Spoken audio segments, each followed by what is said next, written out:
Chapter 2576. The beginning of fame. The owner of the appraisal pavilion glanced at Yi Xian in astonishment. Although he could not appraise the effect of the restriction, he could tell that it was not simple. But now, Yi Xian actually used 100 divine origin stones as the starting bid. He couldn't see through Yi Xian. But since Yi Xian said so, then it was settled.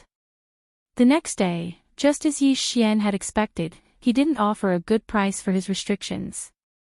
It didn't even cause the slightest reaction. However, it was bought by someone for 101 origin divine stones. Yi Xian did not care at all. However, on the fifth day, many people came to the auction house and asked if there were any restrictions on the auction. It could be said that the person in charge of the auction house did not even understand what was going on. Because the base price of Yi Xian's restriction was very low, it did not attract the attention of the auction house. However, in just a few days, hundreds of people had inquired about it. It was hard for the auction house not to notice this. As it turned out, the person who had bought Yi Xian's restriction had originally intended for a duel to the death. It could be said that he did not have much confidence in winning. This was a battle that had already been decided. At that time, many of his friends and companions had already given up hope. However, because this duel was something that the two of them had agreed on, this duel of life and death could be said to have been decided long ago. That person had already used all his strength, but he still lost, and lost miserably. However, at the very last moment, he activated the restriction that he had obtained. The moment the restriction appeared, its might shocked everyone. The battle that followed was without suspense. This person spared his opponent's life because after all, his opponent had also been prepared to let him go. Of course, what attracted everyone's attention was not the battle itself, but the mysterious restriction that changed the outcome of the battle. Only after asking around did he learn that he had obtained the restriction from an auction. Moreover, he had only spent 101 origin divine crystals. When the news spread, it naturally attracted the attention of countless people. In particular, those who had personally witnessed the battle rushed to the auction without any hesitation. However, Yi Xian's restrictions became famous because of a life-or-death duel. The auction house had never expected such a result. They were looking for Yi Xian, hoping that Yi Xian could auction off a few more restrictions. After all, Yi Xian had said that he would be auctioning again next month. However, they couldn't find Yi Xian at all. For a month, the person in charge of the auction house was extremely anxious and worried every day. They were worried that Yi Xian would not come again.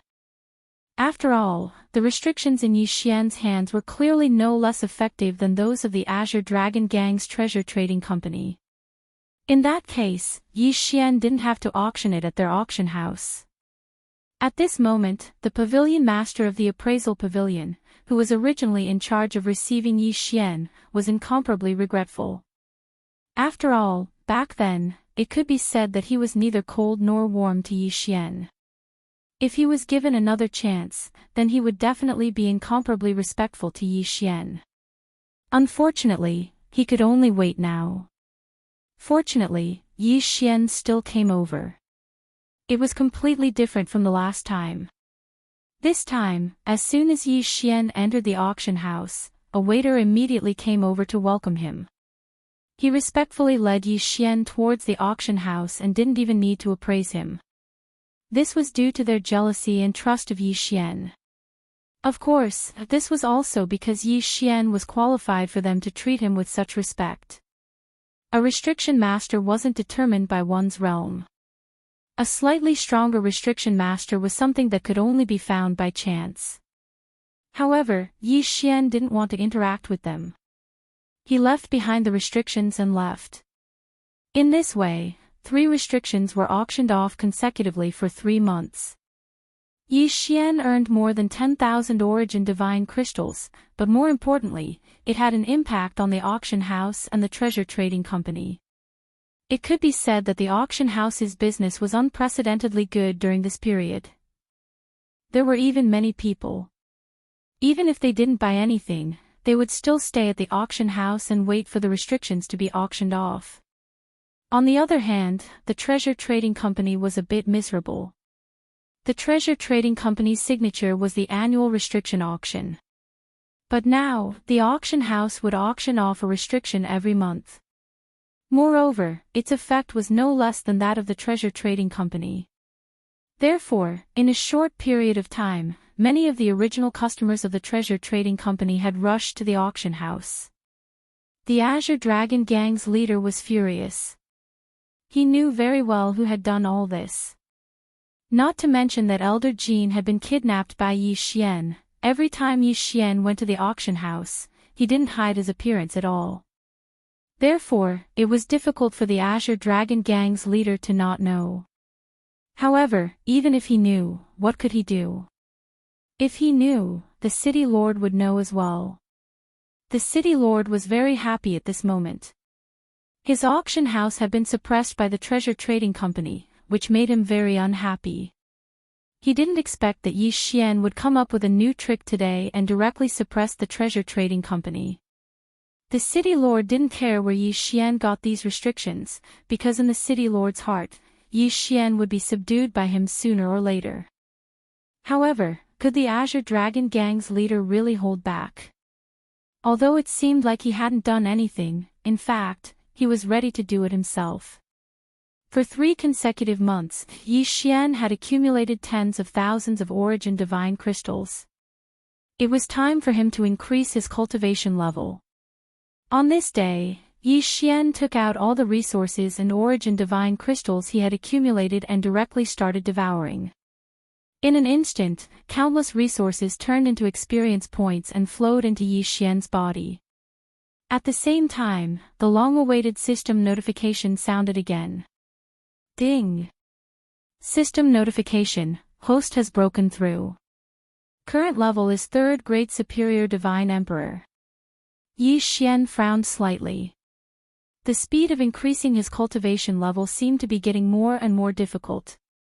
That was more than 10,000 origin divine crystals.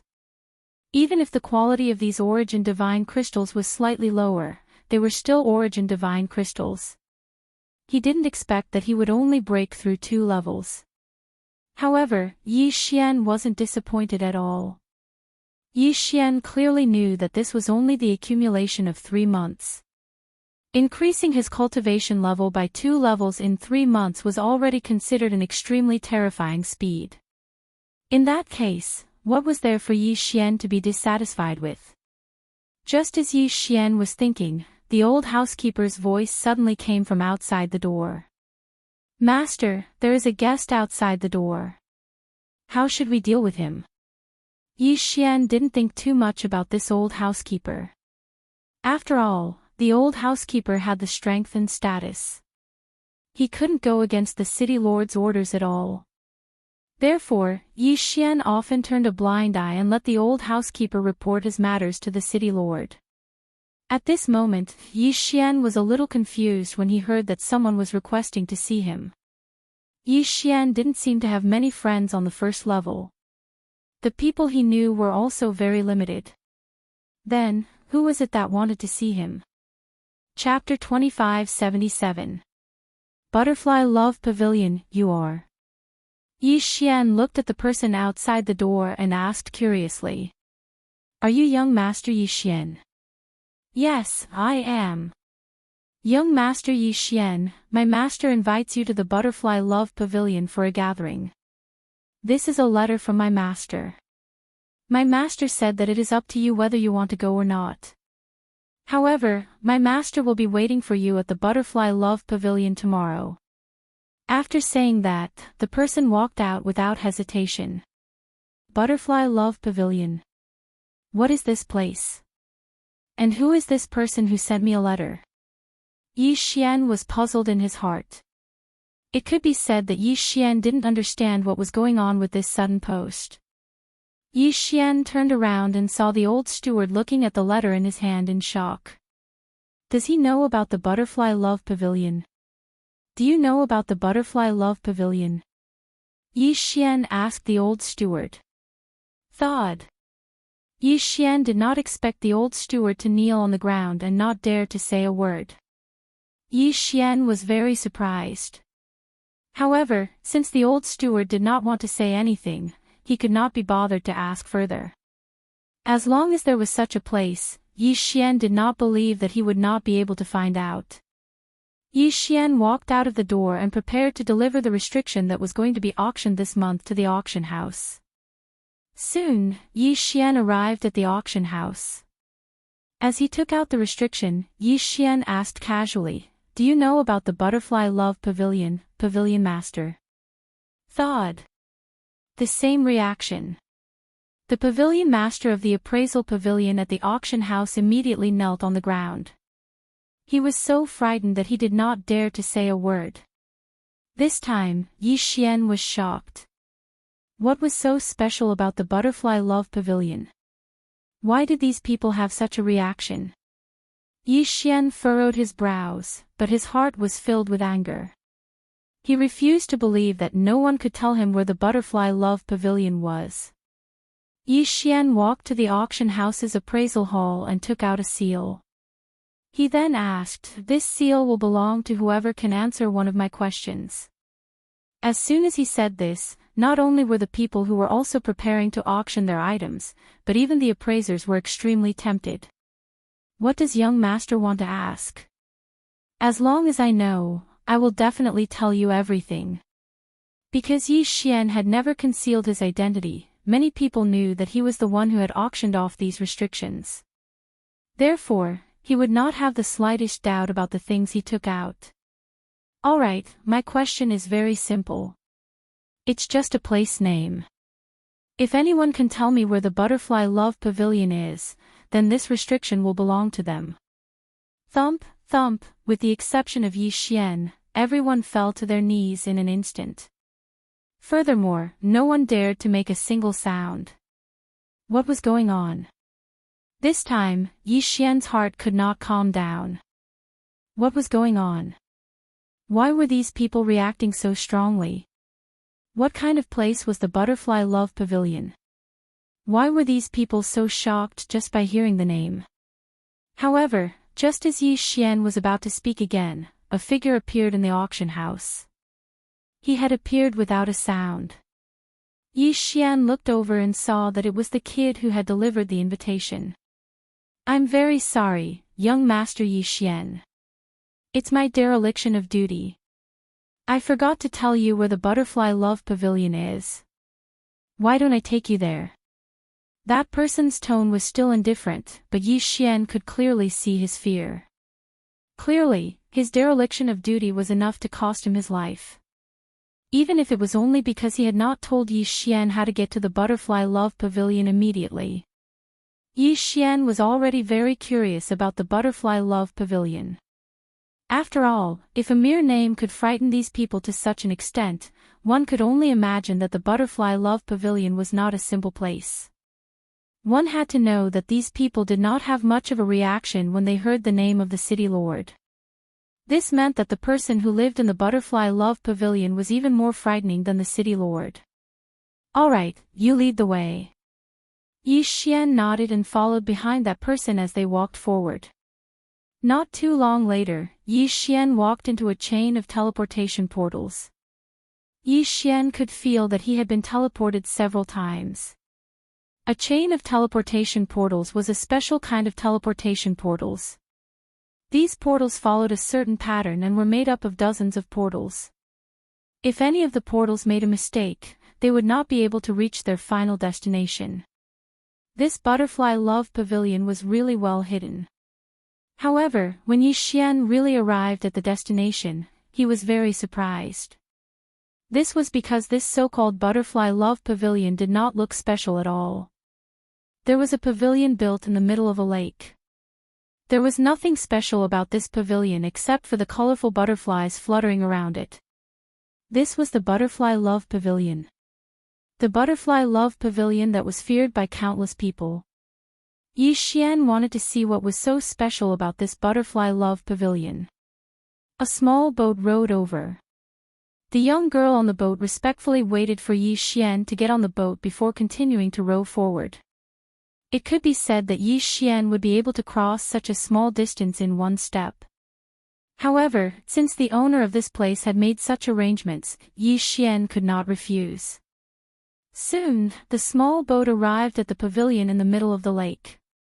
From the outside, this island did not look big, and neither did the pavilion. However, when Yi Xian stepped on it, he realized that this was actually an overlapping space. The interior was actually quite large. Pairs of young girls in white robes were walking around, taking care of the flowers and colorful butterflies. This made this place seem very peaceful and easygoing. No one came to guide Yi Xian. It was as if no one would care about Yi Xian once he arrived here. However, Yi Xian still quickly walked forward.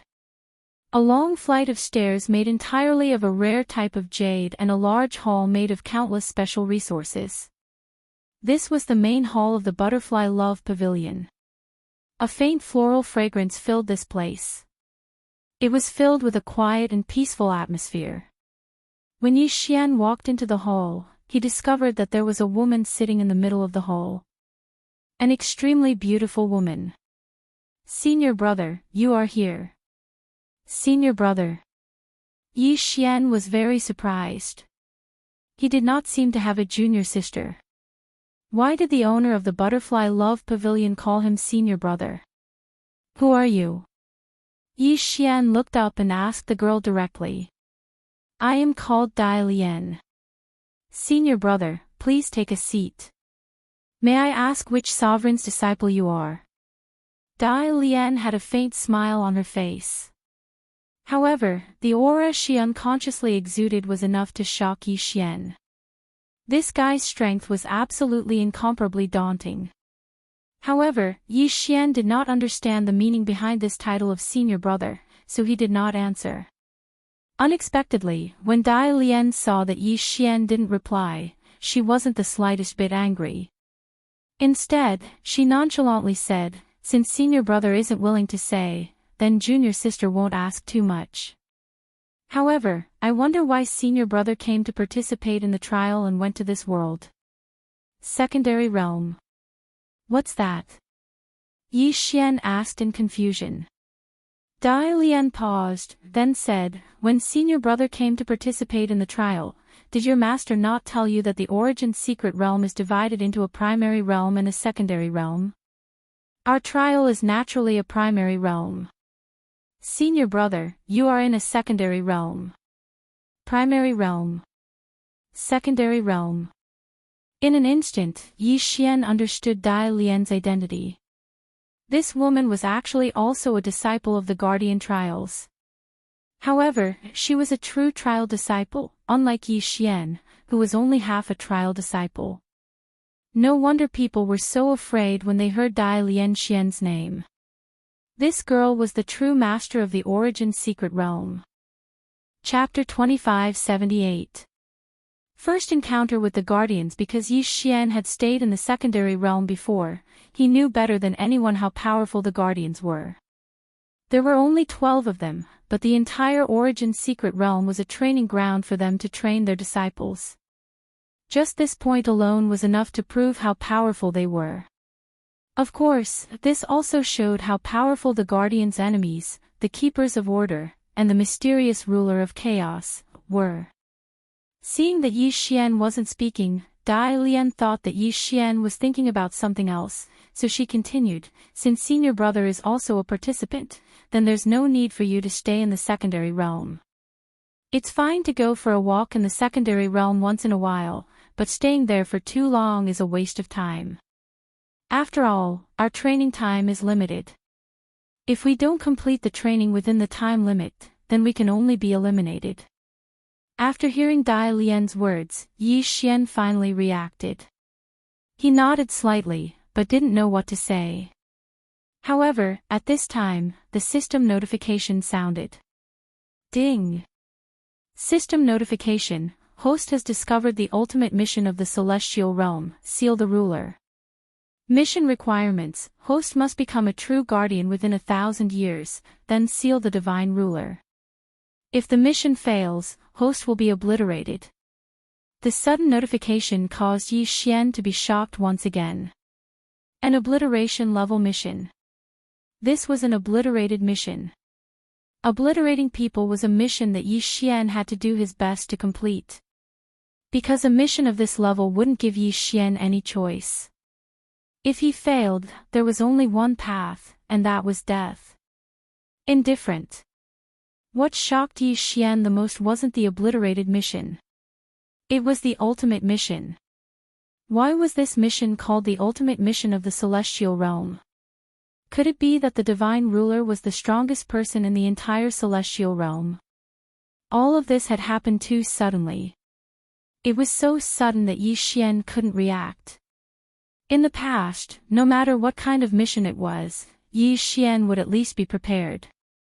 But this time, Yi Xian wasn't prepared at all.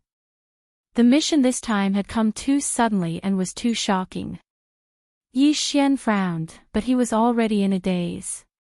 Was it because Yi Xian's strength had increased too quickly that he had triggered this ultimate mission? Or was it because Yi Xian accidentally entered the origin mystic realm that triggered this ultimate mission? Yi Xian had no choice but to think. This was because Yi Xian had two identities when he entered the origin mystic realm. The first was the half-baked guardian trial challenger title obtained from the God Emperor's inheritance. The other was the 10,000-year trial qualification that he had obtained from the Shrine of Life and the Darkness Shrine. It was obvious that although these were two trials, the difference in level was like heaven and earth turning on its head. If Yi Xian hadn't triggered the Guardian Trial Challenger title and hadn't initiated the Origin Mystic Realm trial, perhaps Yi Xian could have gone through thousands of years of trial in that subrealm and broken through the 999 levels of the Origin Mystic Realm, thus triggering this ultimate mission. However, perhaps because Yi Xian had contacted the Guardians in advance, or because Dai Lian had found Yi Xian. Therefore, she had skipped the subrealm trial that the Shrine of Life and the Darkness Shrine had given to Yi Xian and entered the terrifying Origin Mystic Realm trial. Given Yi Xian's current strength, entering the Origin Mystic Realm trial and entering the Guardian Trial Challenger was a blessing or a curse for Yi Xian. Not to mention anything else, just this Dai Lian in front of Yi Xian was unimaginably strong. Yi Xian couldn't see clearly what kind of strength this Dai Lian possessed, so he couldn't tell. Because even if Yi Xian used the system to detect it, it would only get a result. The target's realm was too high to detect. The meaning was obvious. Dai Lian's realm far surpassed Yi Xian's, so much so that Yi Xian couldn't detect it. Although Yi Xian didn't know why Dai Lian called him senior brother, there were too many things that he couldn't explain, so this one didn't make much of a difference. Yi Xian plopped down on the stone bench, but his mind was constantly thinking. There were too many unknowns that Yi Xian had to find the answers to. Dai Lian didn't seem to see Yi Xian's confusion at all. It turned out that Dai Lian was indeed a Guardian Trial Challenger. However, he hadn't been a Guardian Trial Challenger for long, so he hadn't been in the Origin Mystic Realm for long. And when Yi Xian saw the Guardian, he was confused. The Guardian was also confused about Yi Xian's identity. From Yi Xian's body, the Guardian could feel the aura of a challenger from a long time ago. That aura allowed the Guardian to confirm that Yi Xian was a Guardian Trial Challenger. However, he was a lost disciple. Due to the uniqueness of the Guardians, they didn't have many disciples, and every one of them was a precious talent. Therefore, the Guardians would always take care of their disciples. But even so, lost disciples would occasionally appear. The so-called lost disciples didn't know what their mission was, and didn't know how noble their identity was. The Guardians faced the sovereign of consciousness, that terrifying and powerful existence, the highest existence in the entire God realm. At the same time, the Guardians had to face the Guardians of Order, as well as others like the Alliance. Especially the Guardians of Order. It could be said that the Guardians of Order were constantly searching for the Guardians' disciples. The Guardians of Order weren't as strong as the Guardians, so they would do everything in their power to kill every Guardian Trial Challenger. Even if they couldn't kill them, they would cause them to deviate from their original path. Add to that the sovereign of God's secret manipulations, and every now and then, a guardian trial challenger would fall midway, or lose their way. Yi Xian's situation just so happened to fit the criteria for a lost disciple. Yi Xian had the ancient aura of a trial challenger, but the aura of a guardian trial challenger wasn't something an ordinary person could possess. No matter how strong you were, even if you were the sovereign of God, you might be able to kill a guardian trial challenger, but you wouldn't be able to replicate this unique aura.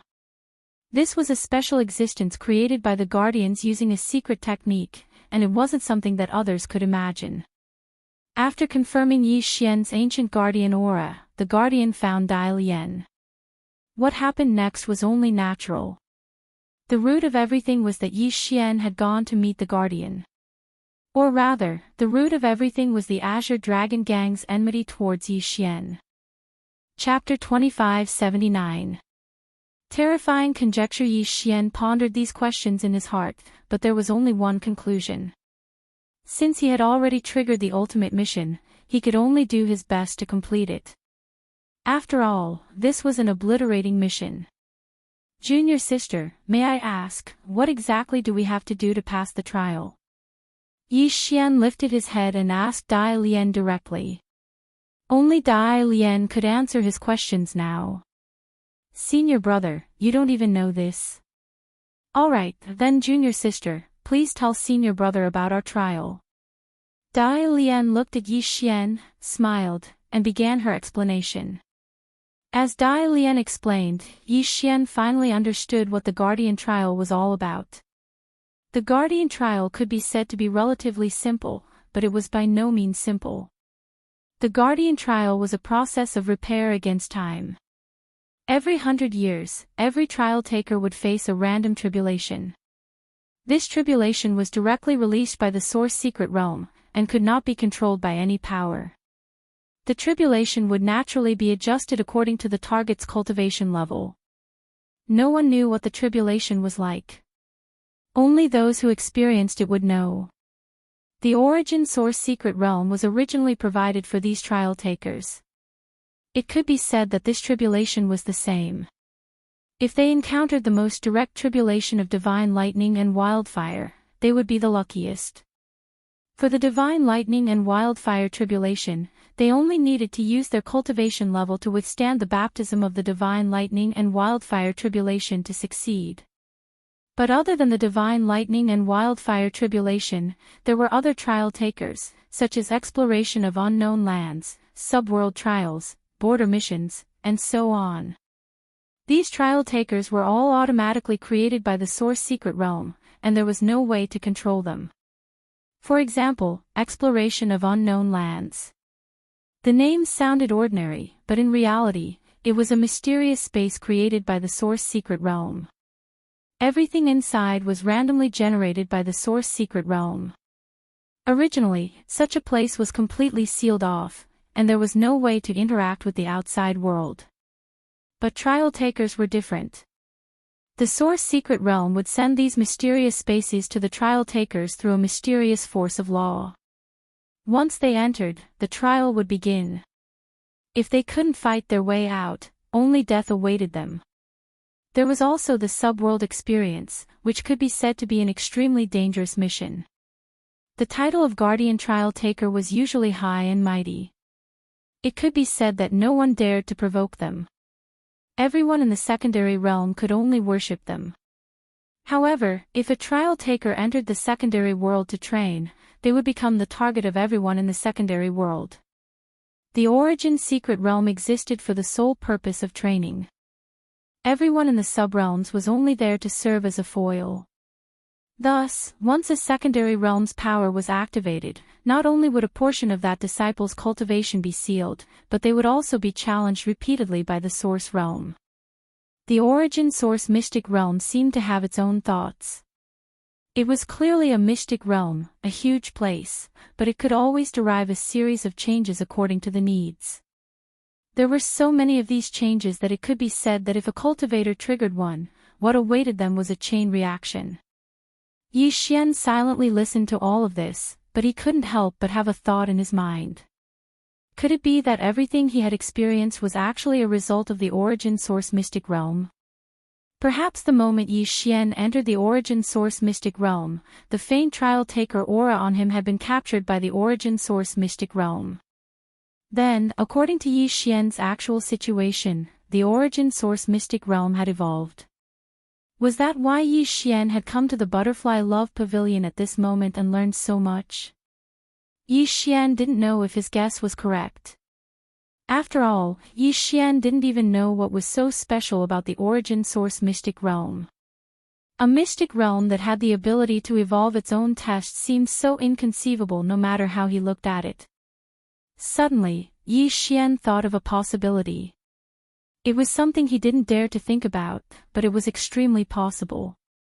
Could the origin source mystic realm be like Yi Xian's devour space?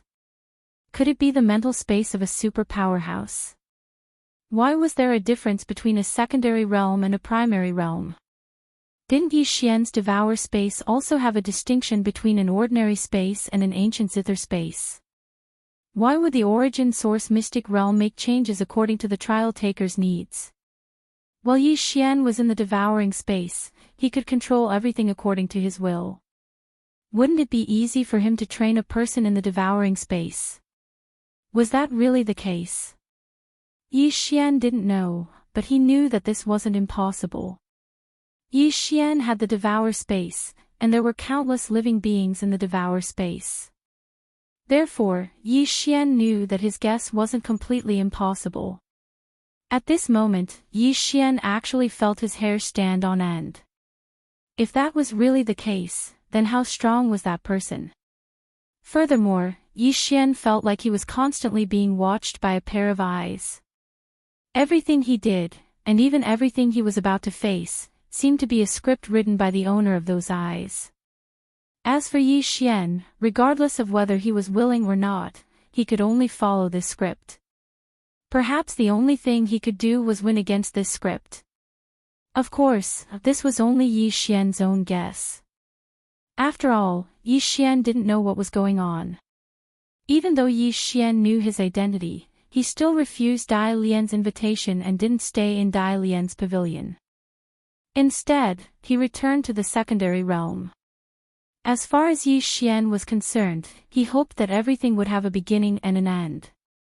In the secondary realm, Yi Xian still had some matters to settle, so he had to return. No matter if it was the people who tried to assassinate him or the city lord, Yi Xian still needed to deal with them. Of course, the most important thing was that Luo Luo and the other two girls were in the secondary realm. Even if Yi Xian wanted to go to the primary realm, he would at least bring the three girls along. However, Yi Xian's greatest gain from this meeting with Dai Lian was that he didn't know the difference between the primary realm and the secondary realm. He also didn't know that he was a trial taker. Most importantly, Yi Xian knew the difference in strength between the primary realm and the secondary realm. In the primary realm, there were also the Supreme Celestial Lord, Supreme Celestial King, Supreme Celestial Emperor, and Supreme Celestial Emperor. However, the difference between the primary realm and the secondary realm was that the primary realm didn't have grades. In other words, for example, the Supreme Celestial Lord was only divided into 3 grades. In other words, the power of the primary realm was absolute suppression. Even a difference of 1 grade was an insurmountable gap. The primary realm's suppression was much more direct than the secondary realms. Chapter 2580.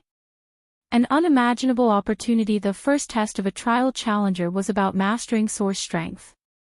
Only by successfully mastering at least one source strength of law could one be called a true trial challenger.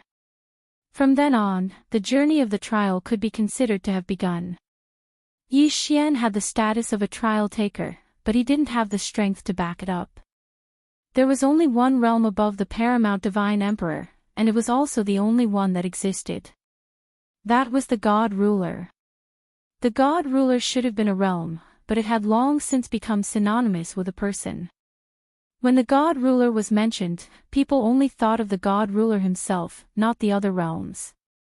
Among the inexplicable laws, there was a rule that stated that there could only ever be one god ruler in each realm. The god ruler controlled everything in his realm. If he wanted to, he could destroy the realm at any time. No one knew just how powerful the ruler was. Were there really only 12 protectors? Why were there so many keepers of order, but only 12 guardians? The fundamental reason was because of their battles with the god ruler. Yi Xian had heard many rumors about the god ruler from Dai Lian. Of course, he couldn't be 100% sure, but Yi Xian felt that it was very likely. It was said that the guardians had been an incomparably powerful force, but because they'd fought the god ruler time and time again, they'd fallen to their current state. The core of the guardians' philosophy was to protect the god realm. They couldn't allow the god ruler to succeed in his plan to destroy the god realm.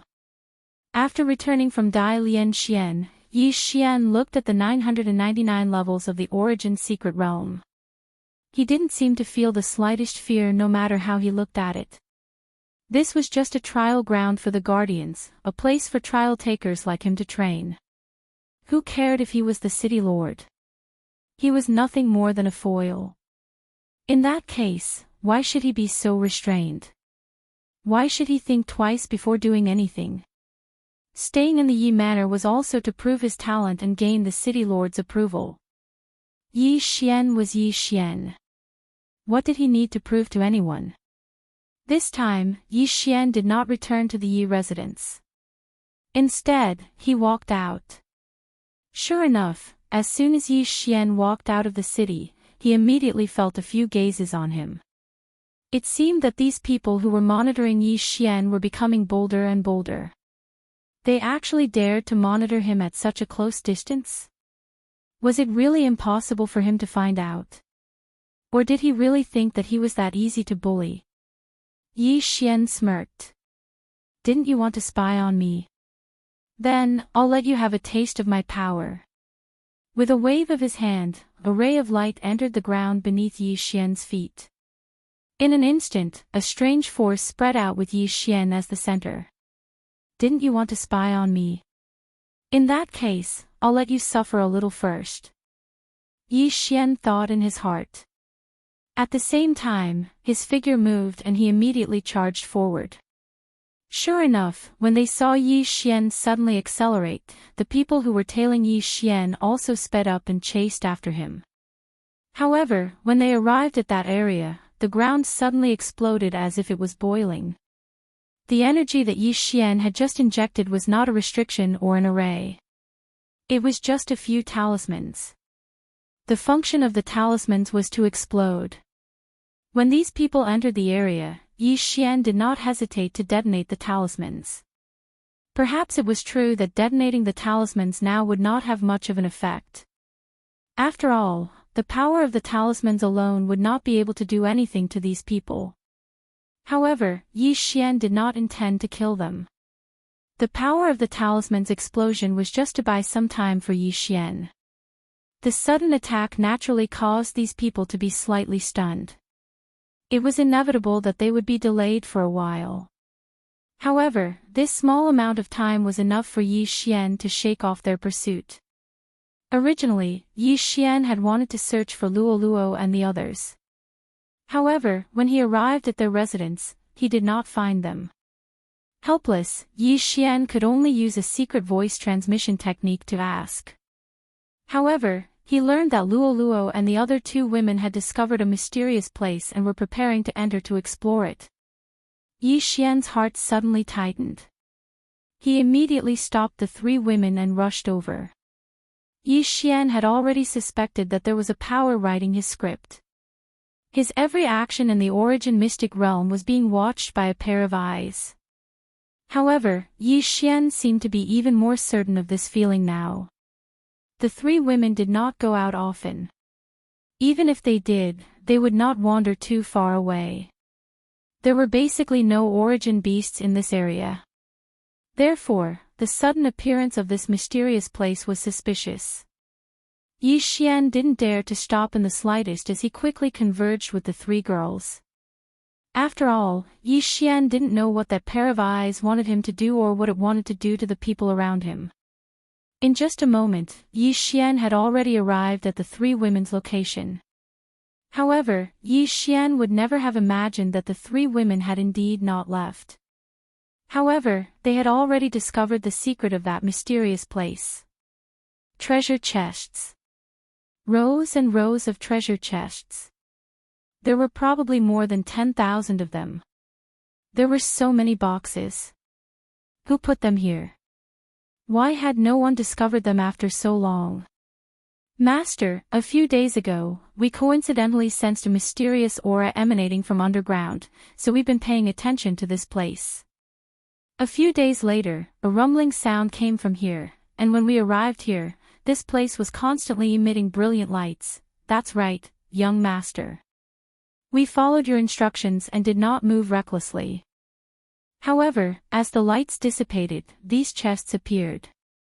We do not know what these chests are or what they are used for. Luo and Fian spoke first. Yi Xian nodded. However, his gaze was fixed on the chests. System, detect these chests. I want to see what is inside.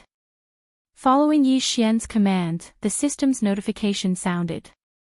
One had to know that during the system's weakened period, detection would consume a lot of energy.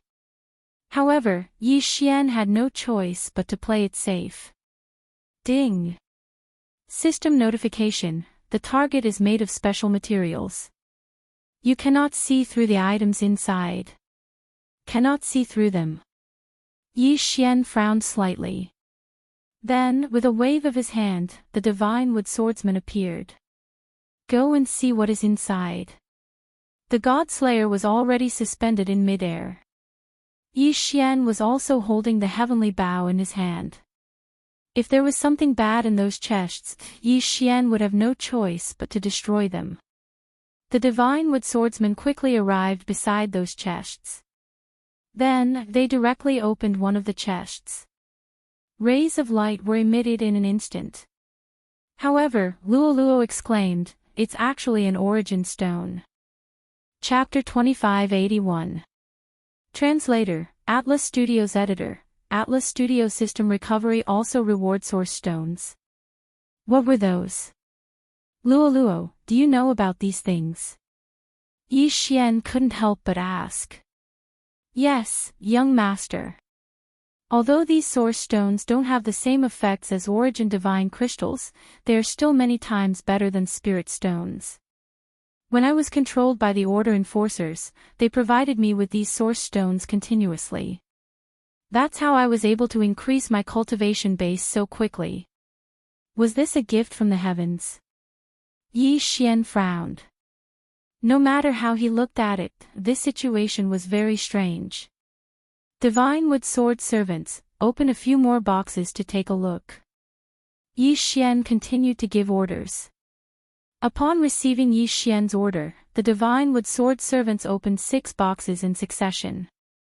All of them were filled to the brim with source stones. However, just as the Divine Wood Sword servants were about to open the 7th box, a voice suddenly rang out. Don't look at them. These are all source stones and some other cultivation resources. Since you are a trial disciple of my protector and have not received any resources for such a long time, then these resources will be your compensation. Remember, the trial has already begun. Quickly increase your cultivation base. Once you reach the Supreme Divine Lord grade, you will leave the secondary realm. This voice seemed to come from all directions, yet it also seemed to only appear in Yi Xian's ears. In an instant, Yi Xian actually felt his hair stand on end. What kind of cultivation base did the person who spoke have?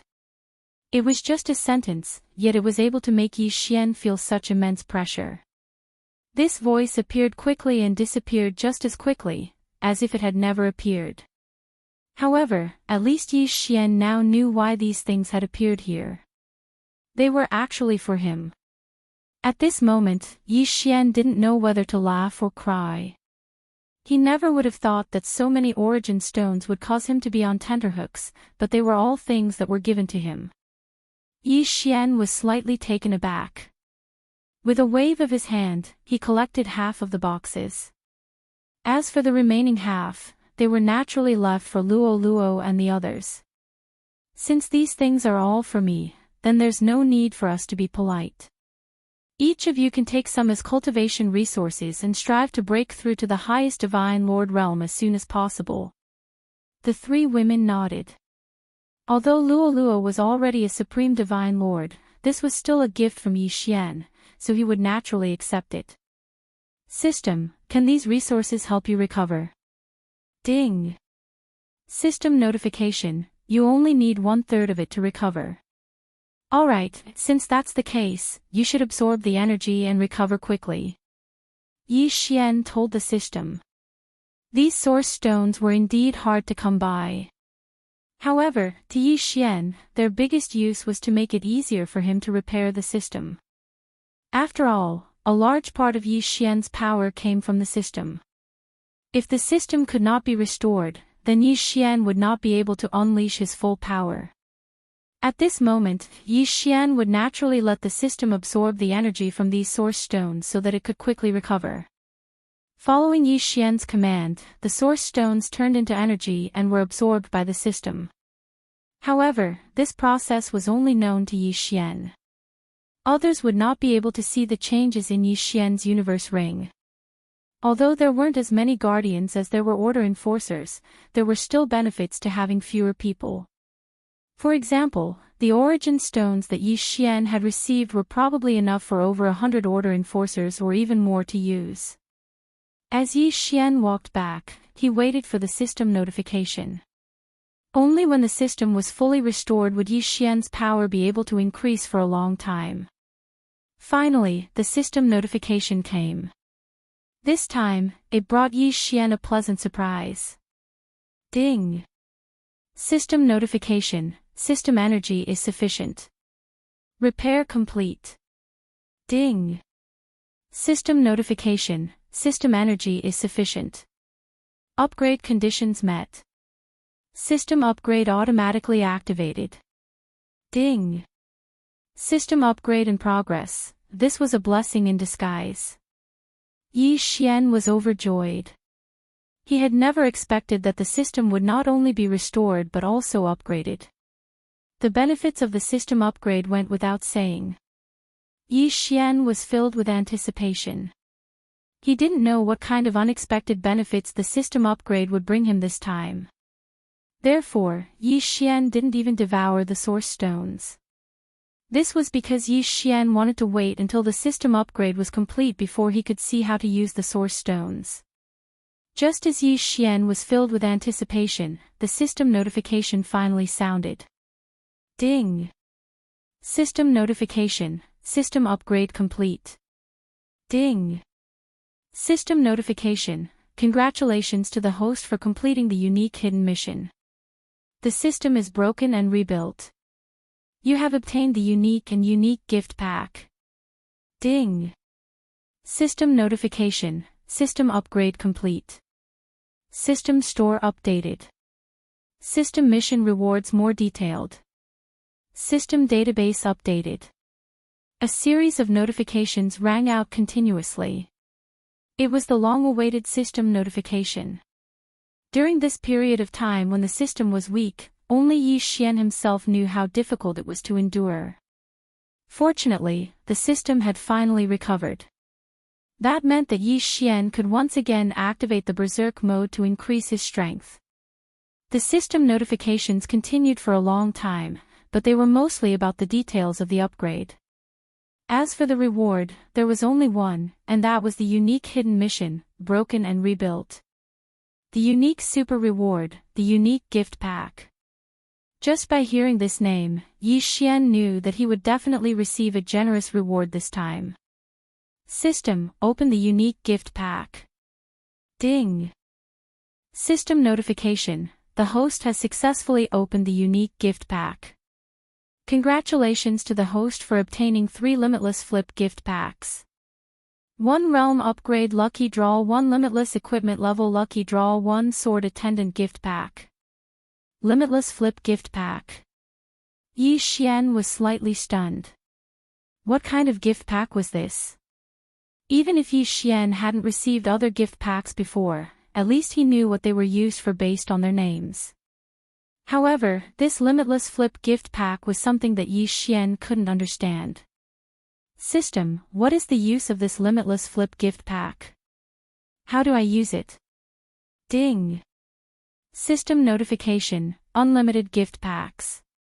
Every time the host opens one, as long as the host receives a reward, the host can continue to open them until there is no more gift left. Please note that the number of gift packs can be expanded without limit. However, the more the host receives, the lower the chance of winning. Yi Xian was slightly taken aback.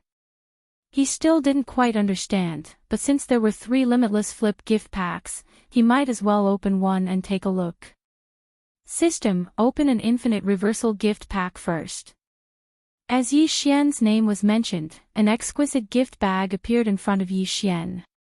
Yi Xian casually tapped the gift bag and it immediately opened. Chapter 2582. Time of drawing the reverse scale armor was an armor forged from the reverse scales of a divine dragon.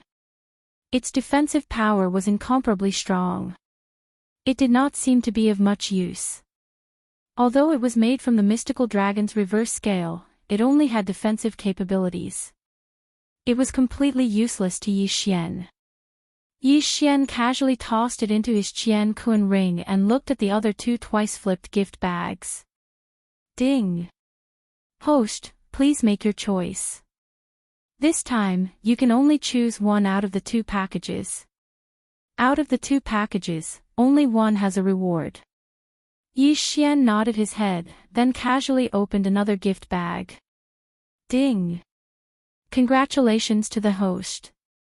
You have obtained 1 divine pill of origin and 3 second flip gift packs. The divine origin pill could help the host comprehend the origin energy faster. This thing was not bad. After all, Yi Xian really needed to understand the power of the origin. Although most people only started to comprehend the power of the origin of laws after they became supreme Sir Gods, it was also because of this that if Yi Xian had comprehended the power of the origin of laws at the godly emperor realm, the effect would definitely be much better. Moreover, the last time he comprehended the primal chaos seal, Yi Xian was only a step away from grasping the origin of laws. With this divine origin pill, it would naturally be very useful. So this time, it was a choice of one of the 3. Sure enough, just as Yi Xian was thinking about this, the system notification sounded. Ding. Host, please make your choice. This time, you have to choose one out of 3. Out of the 3 packages, only one package has a reward. 1 out of 3. 1/3 chance. However, the probability was still very high. Yi Xian looked at them for a long time, but the 3 gift bags were exactly the same. There was no difference at all. As such, Yi Xian could only choose based on luck. System, I choose the middle one. Ding. System notification, the host has chosen the correct gift package. The lucky draw is over. Not selected. Yi Xian was slightly taken aback. System, give me another gift pack. It could be said that flipping the gift pack was quite interesting. Of course, other than the fact that it was interesting, the most important thing was that the things he could open were really unknown. Compared to the other gift packs, which could only be used once, the flip gift pack could be used multiple times as long as one was lucky. After all, theoretically speaking, the flip gift pack could be used indefinitely. After all, he would definitely have a gift bag with a reward every time. As long as he could obtain the reward, he could continue to receive gift bags. Therefore, in theory, the flip gift pack could be obtained without limit. Moreover, from the looks of the rewards, it seemed that the rewards in the flip gift pack would not be small. Ding! Congratulations to host for obtaining Hailstone Divine Needle. Congratulations to host for obtaining 2 flip gift packs. Very quickly, the 3 gift bags were opened by Yi Xian. However, although the rewards were not bad, there was nothing suitable for Yi Xian. It wasn't that the flip gift pack was bad, but Yi Xian's luck wasn't that good this time. This was because Yi Xian didn't choose the last 2 gift bags on his second try. Therefore, he could only blame his bad luck. However, Yi Xian wasn't depressed. After all, the real highlight was just beginning. The flip gift pack was just an appetizer. Realm. A magic treasure with no upper limit. A random sword servant. These were the 3 items that Yi Xian valued the most. System, open the realm gift pack. This was a good item that could directly increase Yi Xian's realm. How could Yi Xian not be excited? Ding. System notification. Rewards are being drawn. Congratulations to host for obtaining 3 special level up elixirs. Ding. System notification. The level up elixir can directly increase the host's realm by 1. It can be used under any circumstances. Ding. System notification.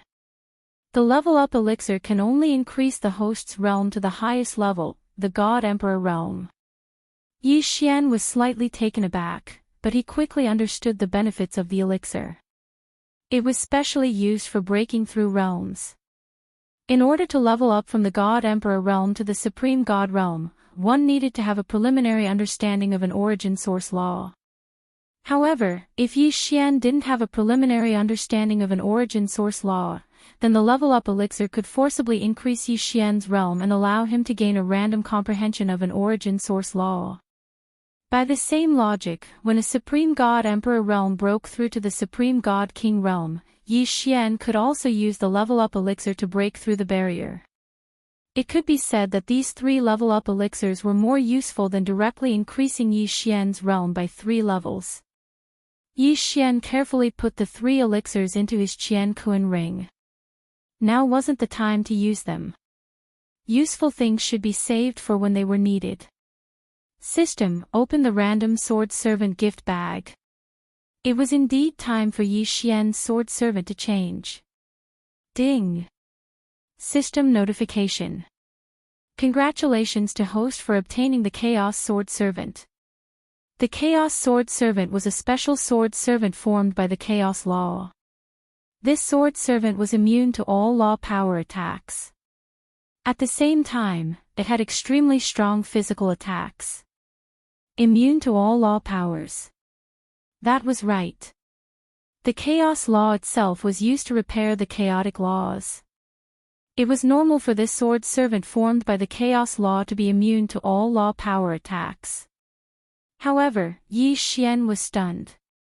This was because he couldn't see the Chaos Sword Servant at all. Even when he used his divine consciousness to sense it, he couldn't sense where the Chaos Sword Servant was. This Chaos Sword Servant had the unique talent of absolute concealment. In other words, it was almost impossible for him to be discovered. It was needless to say that such a sword servant would be very useful. There was still one last gift pack, and that was the Limitless Equipment gift pack. The unlimited equipment bag meant that there was no limit to the quality of the items.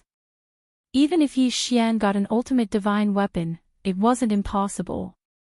However, at this moment, Yi Xian was a little hesitant.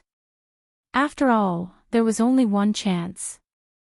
It would be a lie to say that Yi Xian wasn't nervous. Yi Xian calmed himself down and looked at the bag in front of him. In the end, he chose to open it. System, open the unlimited equipment bag. Yi Xian silently waited for the result. It could be said that at this moment, Yi Xian was extremely excited and nervous. Ding. System notification. Congratulations to host for obtaining the boundless. What was that? Yi Xian was stunned. What was the boundless? This was a magic weapon? When Yi Xian held the boundless in his hand, he realized that it was just a ball of light. Yi Xian admitted that this light was very mysterious. However, what was the use of this light? System, quick, explain to me what the use of this boundless is. Ding. System notification. The boundless is a singularity. With the boundless, there are infinite possibilities. The host can integrate the boundless into the devouring space. This way, the devouring space can truly become a complete world, no different from the outside world. Chapter 2583. Translator, Atlas Studios Editor. Atlas Studios blocking the way was courting death. Legend had it that when the world was first born, it was just a small singularity.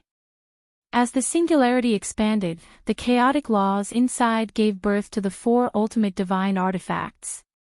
The four ultimate divine artifacts continued to perfect the chaos and expand. Thus, the first God ruler was born. The first God ruler was extremely powerful and created countless strong people. These strong people worked hard and finally created the God realm and countless secret realms today. Could it be that Yi Xian was holding such an existence in his hands now? Yi Xian was holding a world in his hands now. Yi Xian was extremely shocked, but he also knew that although this thing sounded very powerful, it was not very useful to him. After all, it would take hundreds of millions of years for the realmless to grow. Fortunately, at least the realmless could be used to perfect the devouring space.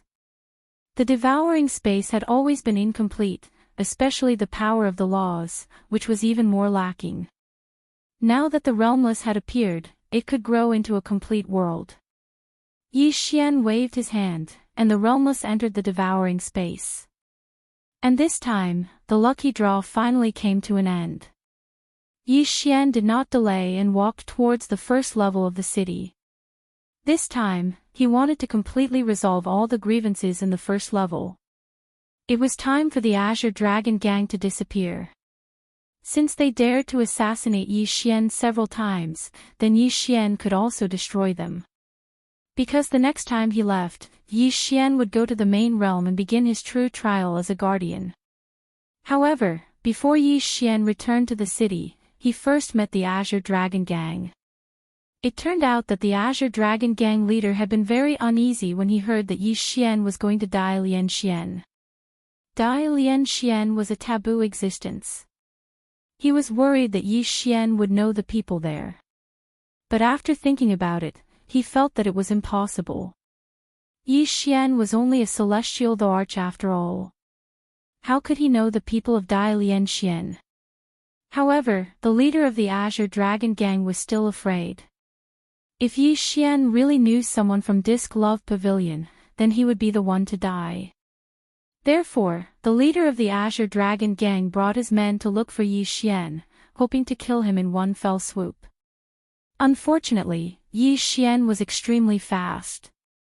How could he possibly find him? Unable to find him, the leader of the Azure Dragon Gang had no choice but to leave behind enough men. At the same time, he issued a kill order to Yi Xian. As long as Yi Xian was found, he would be killed without question.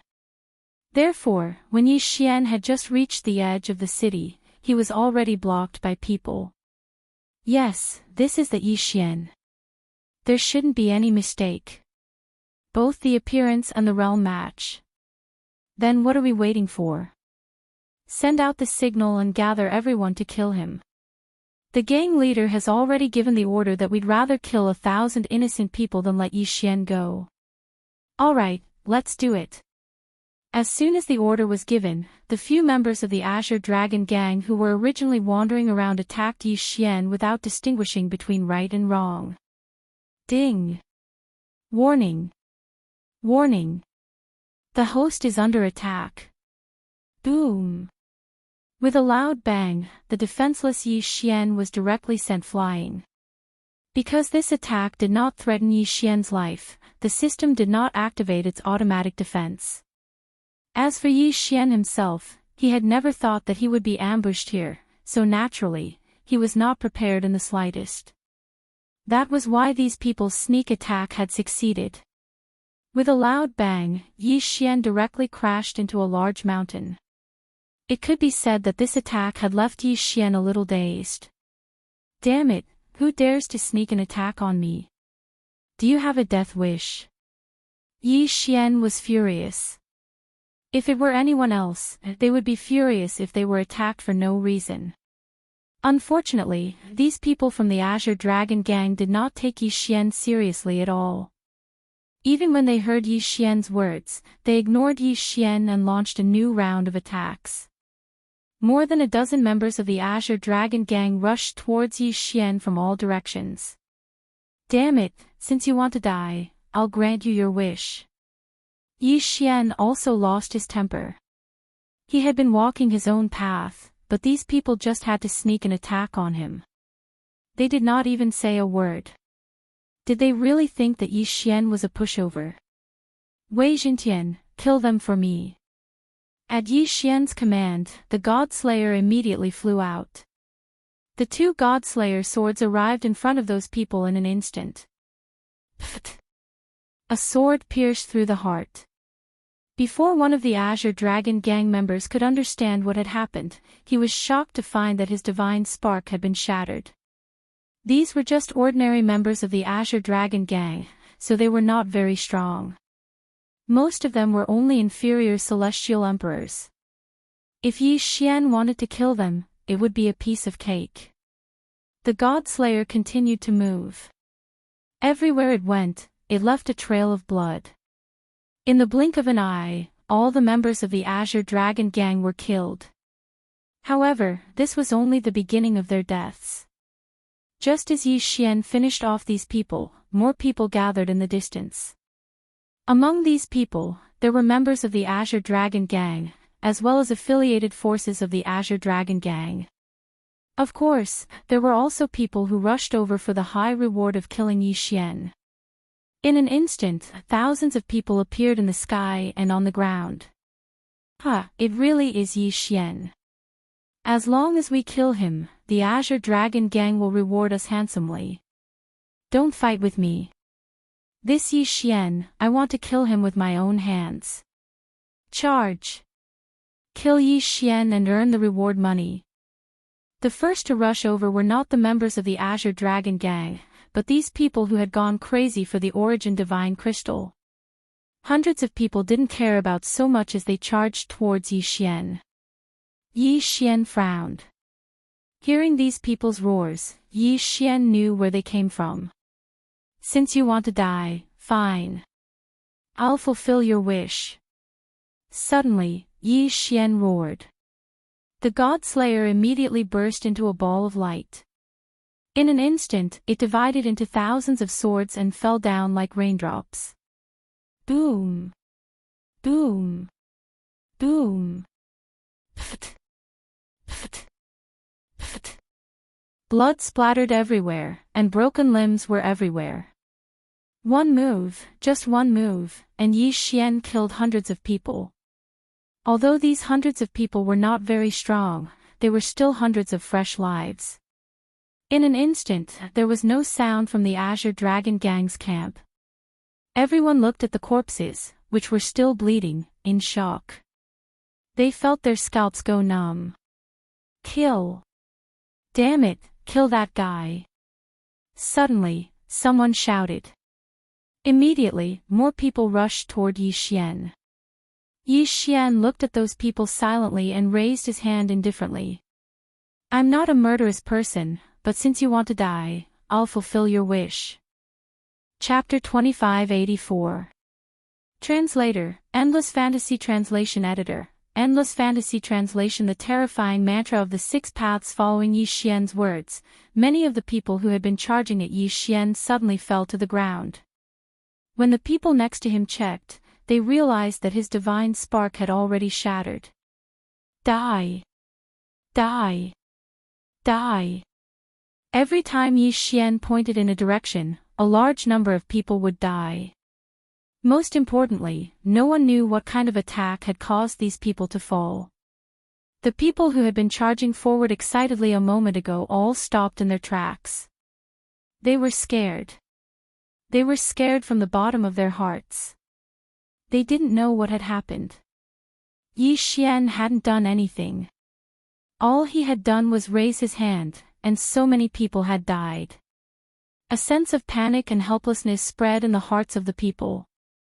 What kind of existence were they facing? Why? Why didn't he need to do anything? He only needed to point his finger, and the people there would die. Retreat. When the first person retreated, even more people retreated in panic. This time, hundreds of people had charged forward, but more than half of them had remained in the path of the charge. Most importantly, no one knew how they had died. Apart from the fact that their divine spark had shattered, no one could see anything strange. What kind of power could be so terrifying? What kind of mystique could be so strange? Yi Xian stopped what he was doing. Using the mantra of the 6 paths so many times had taken a toll on Yi Xian. However, Yi Xian felt that it was worth it. These people had obviously been bewitched by the Azure Dragon Gang.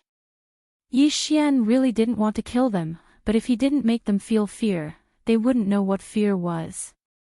Only by making them feel fear would they stop. Even if he had to kill, Yi Xian hoped that the people he killed were all from the Azure Dragon Gang. Ding! System notification. Congratulations to the host. You have completed the mantra of the 6 paths. Ding! System notification. The mantra of the 6 paths has been successfully upgraded. Ding! System notification.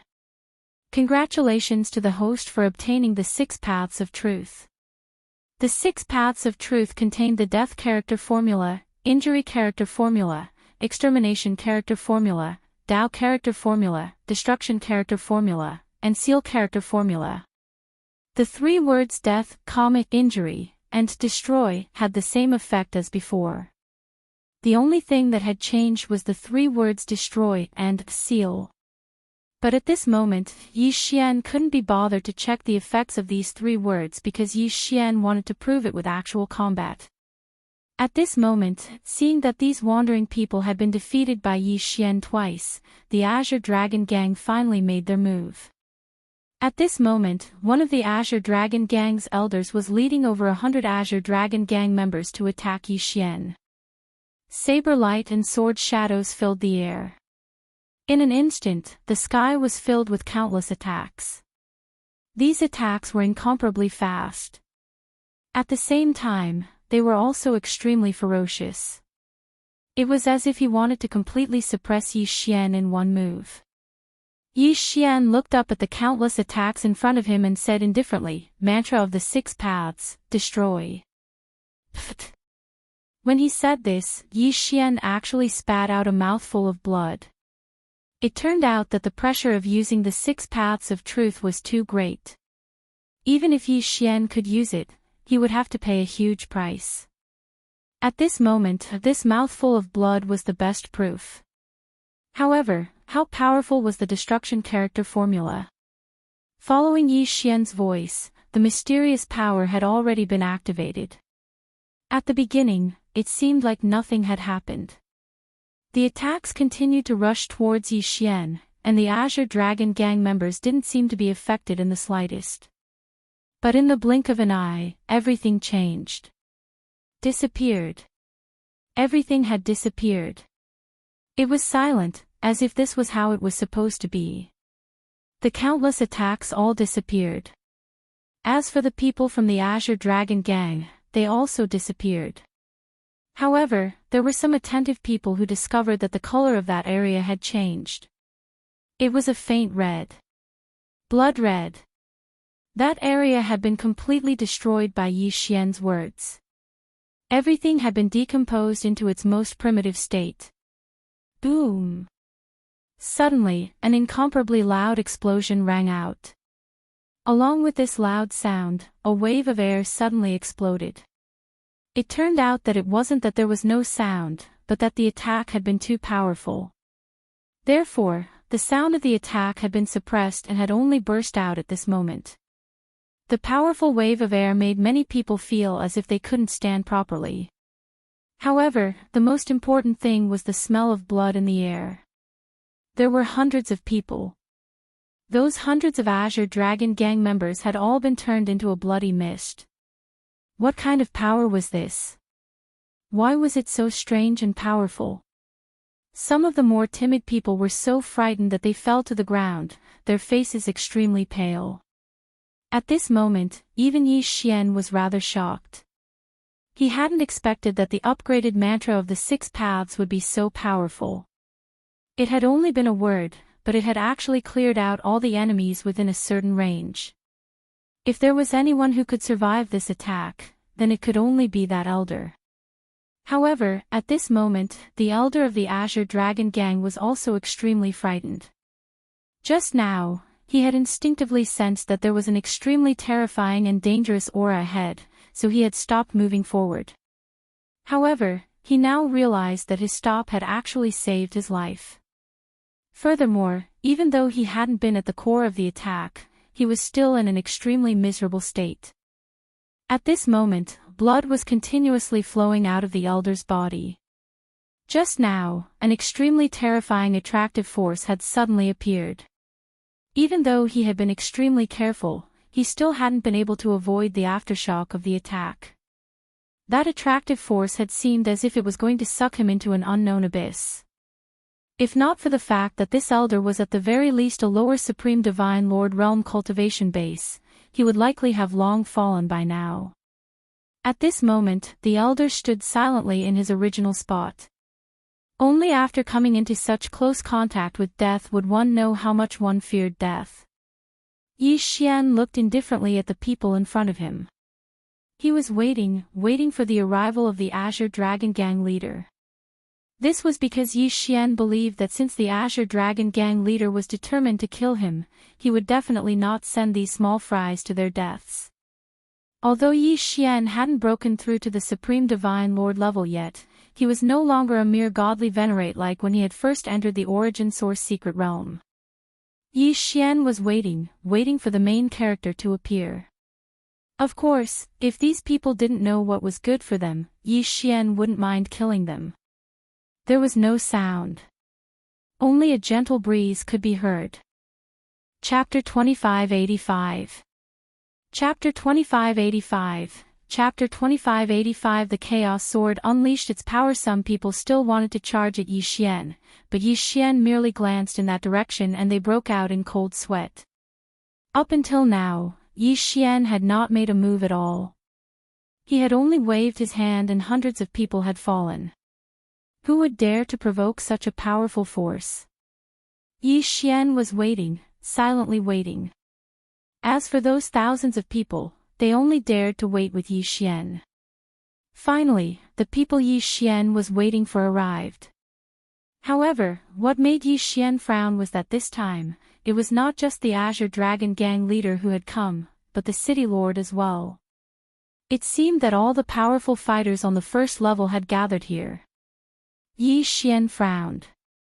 If he really faced so many powerful fighters, Yi Xian had no chance of winning. However, Yi Xian could not retreat now. He wanted to see what these people were up to. At this moment, the Azure Dragon Gang leader was the first to step forward. He frowned as he looked at the severed limbs all over the ground. Did you kill them? The Azure Dragon Gang leader raised his head and looked at Yi Xian. His voice was filled with anger. However, anyone could see that his anger was just an act. All of this had been arranged by him. Moreover, the people who had died were just ordinary gang members. The Azure Dragon Gang leader had no reason to be so angry. Unless, of course, his anger was to find an excuse for himself. In fact, the Azure Dragon Gang's leader, the city lord, and the others had a gathering when Yi Xian went to play with the Butterfly Love Pavilion. At that gathering, there was only one topic to discuss, and that was Yi Xian. According to their thinking, if Yi Xian was really related to the Butterfly Love Pavilion, then this matter would be a little tricky. Therefore, it was not only the Azure Dragon Gang leader who wanted to kill Yi Xian, but also the city lord. The Butterfly Love Pavilion was a place that they did not dare to provoke. However, at the same time, the Butterfly Love Pavilion had never interfered with their affairs. Therefore, it was like a tacit agreement. There was almost no interaction between the two parties. At this moment, they speculated that Yi Xian's appearance was because Yi Xian wanted to use the Butterfly Love Pavilion's influence to harm the first level, snatching their benefits. Therefore, when the leader of the Azure Dragon Gang proposed to kill Yi Xian, all of them immediately agreed. Even those who did not agree chose to acquiesce. Because in their hearts, as long as Yi Xian did not die, he would definitely become a great disaster. At this moment, the leader of the Emptiness Gang took the initiative to speak. Naturally, the others did not speak up. Yi Xian looked at the leader of the Azure Dragon Gang and said indifferently, "So what? Didn't you want my life? I'm right here. Just come and get it." The leader of the Azure Dragon Gang frowned. He couldn't figure out what exactly Yi Xian wanted to do. After all, Yi Xian's current behavior was indeed a little strange. "Brat, do you want to die? All right, I'll fulfill your wish. What are you all standing around for? Charge together and kill him." The leader of the Azure Dragon Gang roared. He did not make a move himself, but he ordered the ordinary gang members around him to do so. This was because the leader of the Azure Dragon Gang was worried that Yi Xian might have made some preparations. In his opinion, even though Yi Xian was already a superior celestial emperor, he still did not have the qualifications to challenge him. Therefore, he naturally felt that Yi Xian might have some kind of helper. At this moment, he ordered the ordinary gang members to all charge together. His goal was to investigate Yi Xian's background and find out whether Yi Xian really had any kind of backup. However, what surprised the leader of the Azure Dragon Gang was that no one carried out his orders. In the past, these gang members would immediately move when they heard his orders. However, today, not a single one of them moved. The leader of the Azure Dragon Gang was very surprised. One had to know that the Azure Dragon Gang had always been a tyrant. They had never seen anyone afraid of trouble. Perhaps this Yi Xian was indeed a little strange, but he should not have made his people fear him. Therefore, the leader of the Azure Dragon Gang narrowed his eyes at his subordinates and said angrily, "Didn't you hear what I said?" Many of the Azure Dragon Gang members' legs were trembling. Of course, they knew their leader's methods. If they disobeyed his orders, they would end up in a terrible state. However, after witnessing Yi Xian's strangeness with their own eyes, how could they dare to act rashly? At this moment, these gang members were caught in a dilemma. On one hand, there was the incomparably strange Yi Xian, and on the other hand, there was their leader. It was indeed difficult for them to choose. "Do you want to die?" The leader of the Azure Dragon Gang roared suddenly. This was the first time someone had disobeyed his orders. Moreover, it was not just one or two people, but almost everyone present. Hearing the leader's anger, an elder standing behind the leader of the Azure Dragon Gang immediately shouted, "Follow me and kill. Kill Yi Xian. The leader will reward you handsomely." In groups of 2s and 3s, there were indeed a few gang members who followed him. Although they were very full, they still followed him. However, there were more people who did not move at all. The leader of the Azure Dragon Gang furrowed his brows. He did not know why his gang members dared to disobey his orders. However, he soon understood. Yi Xian's current target was the leader of the Azure Dragon Gang, the City Lord, and the others. Why would Yi Xian care about these gang members? With a wave of his hand, the Chaos Swordsman had already rushed out. The Chaos Swordsman had the ability to be absolutely invisible. It was not something that the leader of the Azure Dragon Gang and the others could see through. Therefore, at this moment, what they saw was an extremely strange scene. They saw that the heads of those who rushed toward Yi Xian were all chopped off.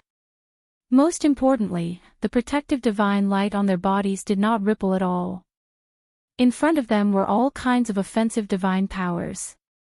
However, it was this incomparably strange scene that caused everyone's heads to disappear without a trace.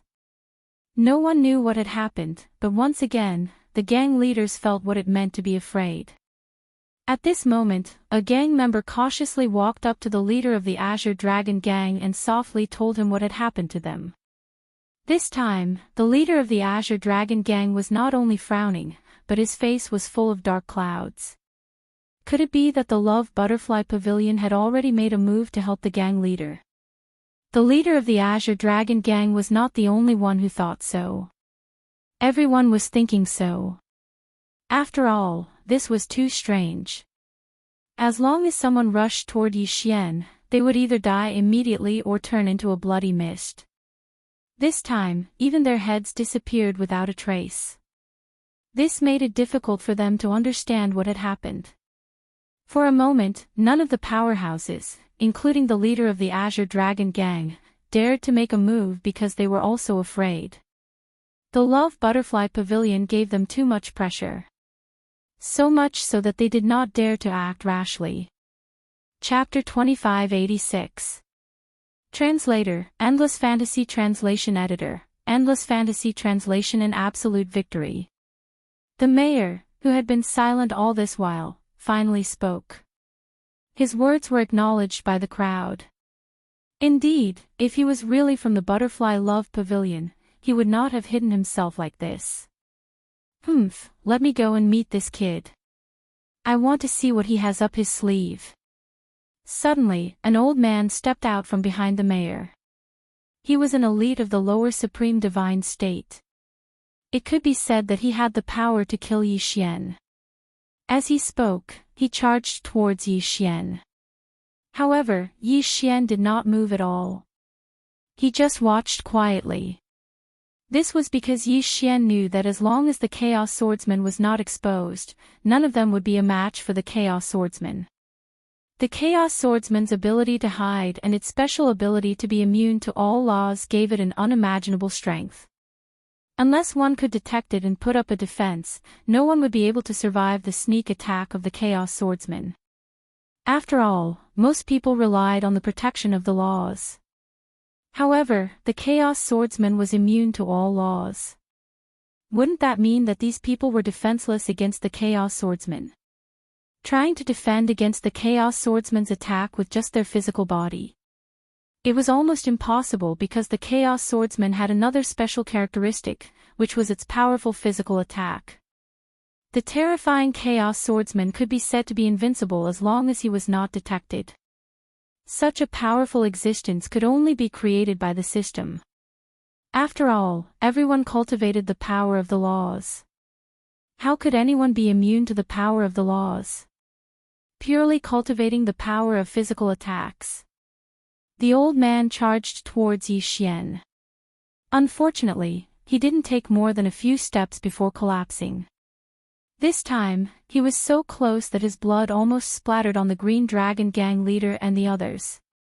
The strange aura had also spread to these elites. At this moment, these elites finally understood why the Green Dragon gang members did not dare to step forward. It was too scary, too strange. Perhaps death was not too likely. At the very least, there were many people here who were not afraid of death. However, the key was that they did not even know how they died, and they were already dead. This was somewhat terrifying. At that moment, weren't those people exactly like that? Even when they died, they didn't understand why they died. As for those who were still alive, how could they not be afraid? Damn it! Who are you? Come out!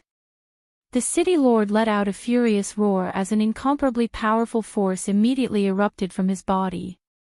This power turned into a ray of light and quickly spread out in all directions. This light was a divine ability that the city lord was quite proud of. This was because not only did the light possess powerful offensive capabilities, but it could also be combined with divine sense. Wherever the light passed, no life aura could escape the city lord's senses. However, this time around, the city lord had failed. It was not that the light did not cover the Chaos Swordsman. It was because the Chaos Swordsmen were not affected by the light at all. When the light swept across the Chaos Swordsman, the mayor could only feel that it was as lifeless as a piece of rock. Pest. Beside the leader of the Azure Dragon Gang, an elder who was standing side by side with him suddenly had his head chopped off and sent flying. One had to know that the elder was still watching Yi Xian a moment ago and was completely unprepared. Who would have thought that in the next moment, he would be killed? This time, the Azure Dragon Gang leader was scared out of his wits. After all, at such a close distance, one of his elders died just like that. However, he did not notice it at all. It was impossible to say that he was not afraid. Suddenly, Yi Xian, who had not moved at all until now, moved. Step by step, he walked towards the Azure Dragon Gang leader and the others. Yi Xian knew that if he went over now, no one would dare to do anything to him. Of course, if there was anyone, the Chaos Swordsman would immediately kill them. It could be said that as long as the Chaos Swordsmen were not discovered, the lives of these people were all in the hands of Yi Xian. As long as Yi Xian willed it, no matter if it was the Azure Dragon Gang leader or the city lord, they would all die without a doubt. Yi Xian walked forward step by step, but it was as if he was stepping on the hearts of these people. It could be said that these people were extremely nervous. This was because Yi Xian's methods were too strange. This was because Yi Xian's strength was unquestionable. No one dared to use their cultivation realm to measure Yi Xian's strength. This was because Yi Xian's strength could not be measured by cultivation realm. One had to know that they did not even see Yi Xian make a move, but so many people had already died. Among them, there was no lack of powerful elders. Therefore, everyone knew that Yi Xian had a mysterious power protecting him. In other words, Yi Xian had a mysterious method that could kill any one of them. What do you want? The Azure Dragon Gang leader was extremely nervous. His whole body was shining with all kinds of defensive lights, but he did not know that the Chaos Swordsmen were right beside him, even within his defensive lights. Killing him was just a thought from Yi Xian. You tell me, what do I want? Yi Xian looked at the Azure Dragon Gang leader and asked calmly. This is not the first time you have attacked me, right? Back then, you were the one who sent Elder Jean to assassinate me, right? And today, you have gathered so many experts and your subordinates. If you are not here to kill me, are you here to welcome me? Yi Xian looked at the Azure Dragon Gang leader indifferently. Today, this guy must die. Kid, I admit that your methods are impressive, but don't forget that we have so many experts here. Do you want to fight against so many of us by yourself? The Azure Dragon Gang leader mustered up his courage and said to Yi Xian. However, Yi Xian smiled and said, Experts. Why don't I see any experts? Following Yi Xian's words, the Azure Dragon Gang leader felt as if a gust of wind blew past him. However, after a while, there was a burst of sound beside him. When he turned around to look, he discovered that all the elders belonging to the Azure Dragon Gang had actually died at this moment. Yi Xian waved his hand and the countless interspatial rings flew towards him. After a while, Yi Xian took them. When he did all this, Yi Xian was so casual. He did not even have the slightest precaution. The experts you are talking about, are you referring to those corpses? After taking the interspatial rings, Yi Xian turned around and said to the Azure Dragon Gang leader. The Azure Dragon Gang leader felt as if his whole body was cold. It was because he was frightened by Yi Xian. Because at this moment, the Azure Dragon Gang leader realized that it would be easy for Yi Xian to kill him. Chapter 2587. Beheading and subduing the Azure Dragon Gang's gang leader wanted to beg for mercy. However, he had been a gang leader for a long time. He couldn't open his mouth to beg for mercy. Therefore, he only asked, What exactly do you want to do? Yi Xian looked at the Azure Dragon Gang's gang leader and laughed loudly. What do I want to do? I should be the one asking you that. Or rather, whatever you want to do to me, I'll do the same to you. I have never wanted to do anything to you. The Azure Dragon Gang's gang leader was afraid. The words that came out of his mouth were clearly lacking in confidence. As for the city lord and the others, they were also incomparably afraid. It was too terrifying. It was difficult for them not to be afraid of that scene. More than a dozen supreme divine lords had their heads cut off by a mysterious power at the same time. How could they not be afraid of such a scene? In fact, at their level, even if their heads were chopped off, even if their bodies were crushed into powder, as long as their divine souls were still there, as long as their divine cores were not crushed, there was a way to resurrect them. However, this mysterious power had actually destroyed their divine souls and crushed their divine cores at the same time as it chopped off their divine cores. How could they not be afraid of such a terrifying and strange power? Suddenly, one of the experts turned around and tried to escape. Unfortunately, as soon as he moved, his head actually fell from his body. Only the headless corpse continued to move forward a bit. Did I say you could leave? Yi Xian raised his head and looked at the people in the city lord's direction. His tone was filled with inviolable dominance. No one answered because no one dared to speak. However, Yi Xian only glanced at them once more before continuing to look at the Azure Dragon Gang's gang leader. I'll give you two choices. Shatter your own divine core. That way, you can avoid some pain. Otherwise, I'll do it myself. Yi Xian said indifferently. However, his words were so cruel. Shatter his own divine core. Who would be able to bear to do that? Yi Xian, don't go too far. Although I admit that your methods are impressive, Pucci. Blood splattered everywhere. It was the arm of the leader of the Azure Dragon Gang, who was protected by layers of divine light, directly separated from his body. If you what? Go on, it's fine. I have a lot of time. Yi Xian looked at the Azure Dragon Gang leader mockingly. It seemed like this guy didn't understand the situation. Even at a time like this, he still wanted to threaten Yi Xian. The leader of the Azure Dragon Gang endured the pain of losing his arm, but he didn't dare to say another word. Unfortunately, regardless of whether he spoke or not, Yi Xian was determined not to let him off the hook today. It seems that you want me to make a move. Well then, enjoy your journey of death. Following Yi Sun's words, the other arm of the Azure Dragon Gang leader was separated from his body. What followed was countless attacks. None of these attacks were fatal. They merely left a wound on the Azure Dragon Gang's leader's body.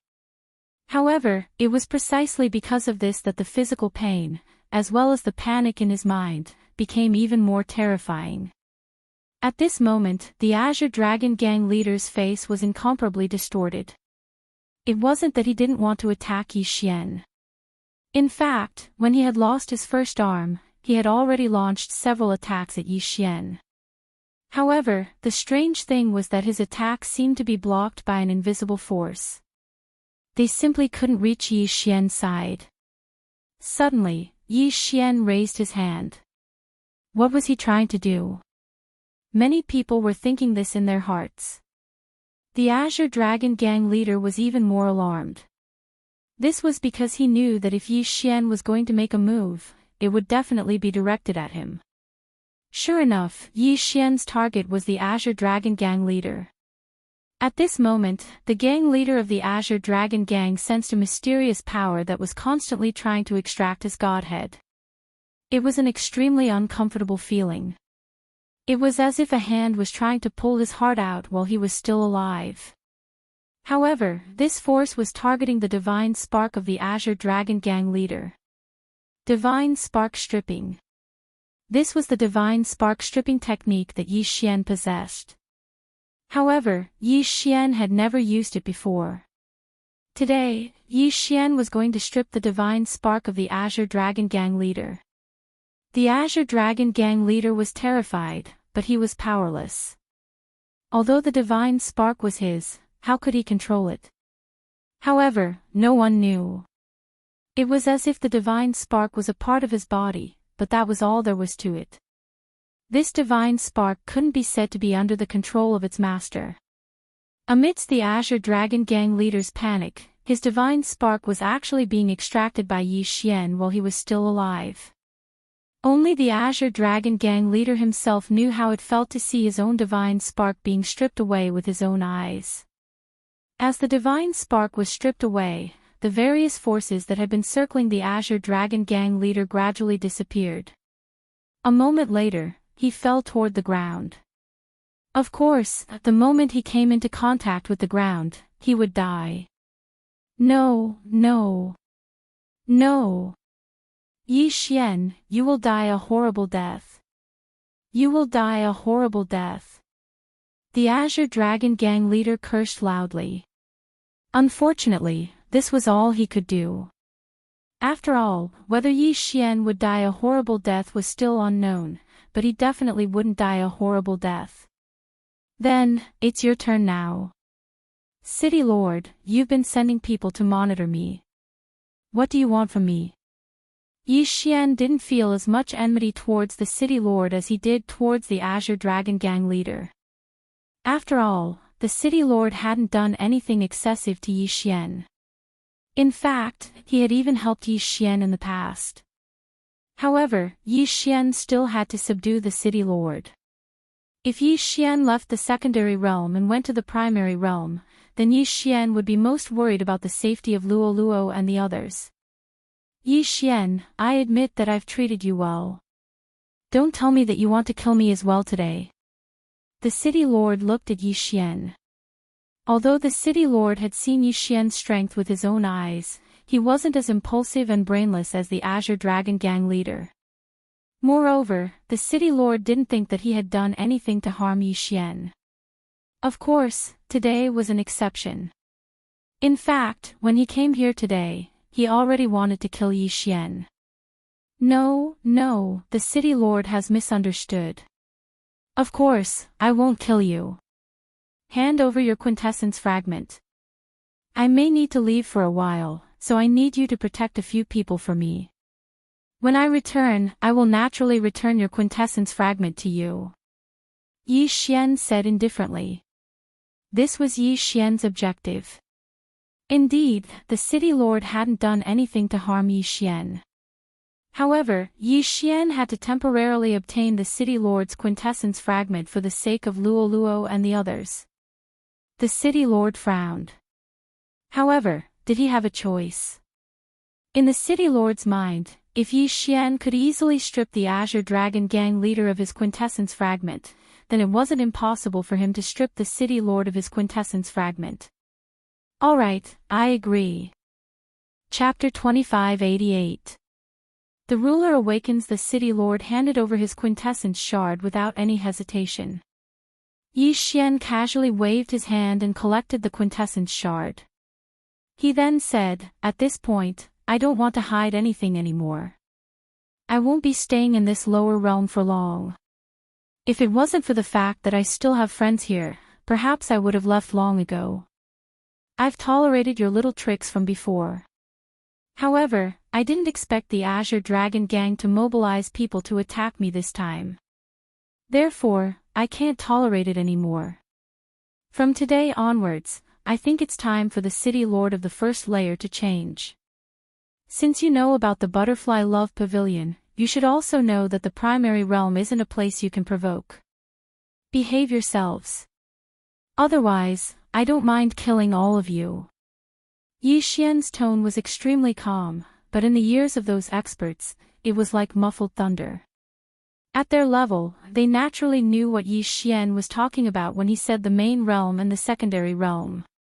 They also understood that the primary realm was an existence they couldn't reach. It could be said that no matter how high their cultivation was, to the people of the primary realm, they were nothing more than existences that could be obliterated at will. At this moment, they finally understood why Yi Xian could kill them so easily even though his cultivation was so much lower than theirs. They regretted provoking Yi Xian. One had to know that if they could establish a relationship with the people of the primary realm, the benefits they could obtain would be unimaginable. They didn't expect that they wouldn't cherish the opportunity that was placed in front of them. It could be said that there was no need to say anything more about what happened next. After settling Luo Luo, Mili, and Fian down, Yi Xian headed straight for the primary realm. This was because Yi Xian knew very well that the city lord and the others couldn't do anything to Luo Luo, Mili, and Mili. In addition, the three of them had a large amount of origin divine crystals in their hands. Therefore, their strength naturally increased very quickly. It wouldn't be long before they could rapidly increase their cultivation, so naturally, they had nothing to fear. However, when Yi Xian arrived at the primary realm, he was shocked to find that there was no battle at all. The so-called trial was actually supported by countless resources. All they had to do was complete their cultivation within a set time limit. It could be said that to Yi Xian, this wasn't the slightest bit of pressure. The guardians were different from the order enforcers.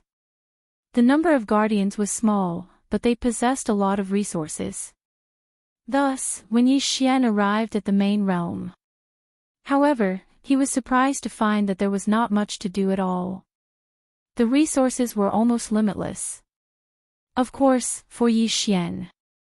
After all, he had relied on devouring to increase his cultivation. After all, he devour was of.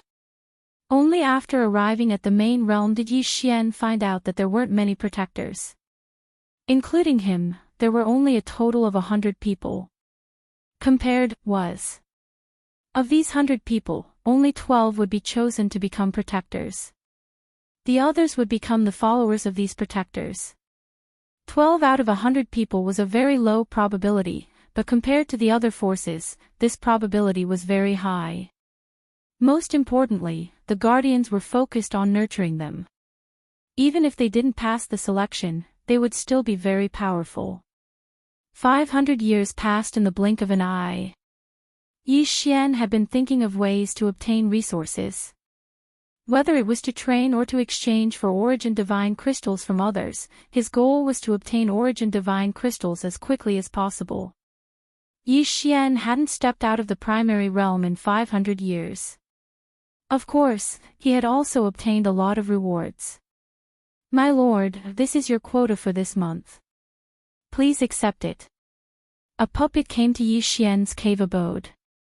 Unlike the others, Yi Xian chose a cave and opened up his cave abode. Puppets were very popular in the primary realm. After all, the primary realm only had those 100 guardians, 12 guardians, and less than 1,000 servants. Therefore, most of the time, the puppets were the ones doing the work. Yi Xian had also made some puppets to serve him. This puppet was one of them. Yi Xian nodded. With a wave of his hand, the 10,000 origin divine crystals were all devoured by him. He had waited for a month for this opportunity to devour. Of course, he had obtained a lot of benefits. Ding! System notification, host has broken through. Current cultivation level, low-level supreme god. Did he break through to the low-level supreme god? Yi Xian's lips curled up slightly. That was because the low-level supreme god represented the completion of the trial. There was no such thing as grades in the primary realm. Every realm was only divided into 3 grades. As for the inferior supreme god emperor, that was the minimum requirement to pass the trial. 500 years of seclusion was finally over. It was dry and boring. However, the rewards were bountiful. Yi Xian walked outside. This time, he was going to the Peak of Glory. The Peak of Glory was the name of a large hole. That was the headquarters of the Guardians.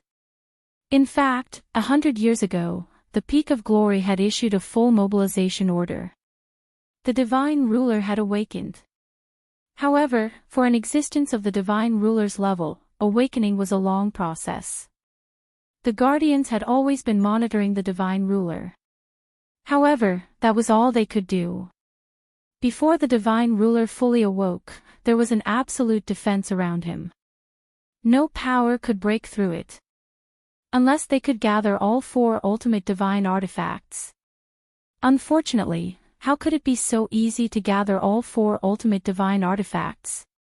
Perhaps only Yi Xian had a chance now. As Yi Xian's strength increased, he discovered that there was a mysterious power in his body. This power was left behind by the primal chaos seal. Through this mysterious power, Yi Xian could form an inexplicable connection with the primal chaos seal. Moreover, as Yi Xian's strength increased, this connection became more and more obvious. Although Yi Xian didn't know why this was happening, or how it was useful to him, Yi Xian couldn't do anything about it.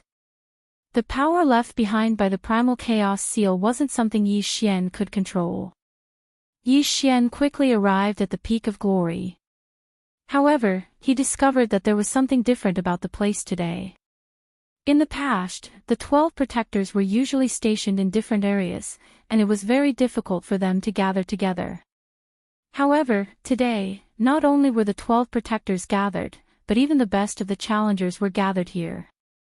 Clearly, something was going to happen this time. As expected, as soon as Yi Xian walked in, he heard the sounds of conversation coming from inside. The divine ruler has awakened. Can I just sit here and wait for death? No. The divine ruler has the power to destroy the heavens and earth. We're no match for him at all. Besides, the keepers of order have already submitted to him. If we attack, we'll only be killed. Chapter 2589. The Creator's sovereign Yi Xian listened in from the outside, only to discover that the 12 protectors were divided.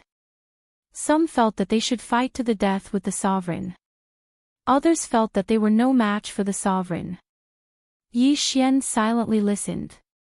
In any case, he already knew the habits of these guardians. These guardians would always argue before they decided on anything.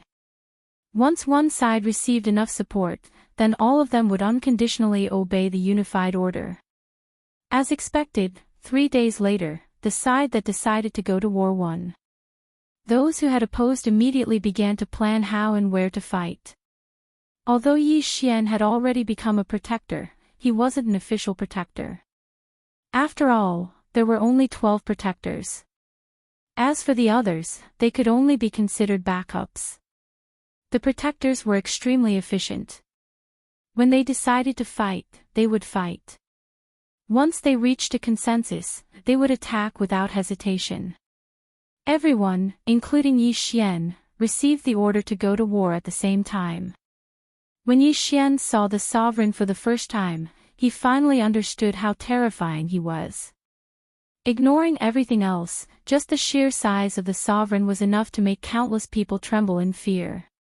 Yi Xian and the others were currently traversing the void. Beneath their feet was the vast God realm. Not far from them were the source secret realms. In fact, Yi Xian could even see specks of secret realms. As it turned out, those originally mysterious and unfathomable secret realms that couldn't be located at all, once one's strength reached the level of Supreme God Emperor and truly grasped the power of laws, one would discover that they were actually fixed when looking at them from the void. It was only because of the power of laws that one couldn't find their location and location. Without grasping the power of laws, it was very difficult to see all of this. Yi Xian had already grasped the power of laws. He didn't borrow them, but directly controlled them. Generally speaking, only one law controller could exist at a time for each law controller. That was why there were so few paramount god emperors. Becoming a sovereign meant gaining the approval of all the laws. At the same time, one could use all of the laws. In fact, one could even strip a law controller of their status. The sovereign of God was invincible. This was practically everyone's consensus before this because they were the rulers of this world. However, when the sovereign of God wanted to destroy the world, then even if they couldn't, they had to. At this moment, there were over 10,000 people floating around the God sovereign. They were the keepers of order. As for the guardians, there were only a few dozen of them. The disparity in strength was so great that even Yi Xian did not know how this battle would end. However, everyone knew that this was the final battle. If they lost, then everything would be destroyed. Even if it was Yi Xian, it was bound to be a calamity. No one said anything because there was no need to. Suddenly, the 12 guardians summoned their own Dharma treasures. However, to Yi Xian's surprise, 3 of them summoned primal chaos seal. Not much, this was just an imitation, not the real primal chaos seal. All of a sudden, Yi Xian seemed to understand something. The reason why there were only 12 guardians, and why there would only be 12 forever, was probably because of these 12 treasures. These treasures should all be imitations of the 4 ultimate divine artifacts. Because they were not the real ultimate divine artifacts, they had only prepared 3 sets. However, even if they were imitations of the ultimate divine artifacts, they were definitely refined from the essence of heaven and earth. Having 3 sets was already the limit. Attack! Suddenly, a voice rang out. All of a sudden, over 1,000 keepers of order rushed toward Yi Xian and the others. Each of these keepers of order had incomparably powerful strength. Even the weakest one had the cultivation of a supreme divine emperor. With such terrifying strength, it could be said that without the might of Dharma treasures, the mere 12 guardians would not be a match for them at all. However, at this moment, the Dharma treasures in the guardians' hands erupted with a bright light.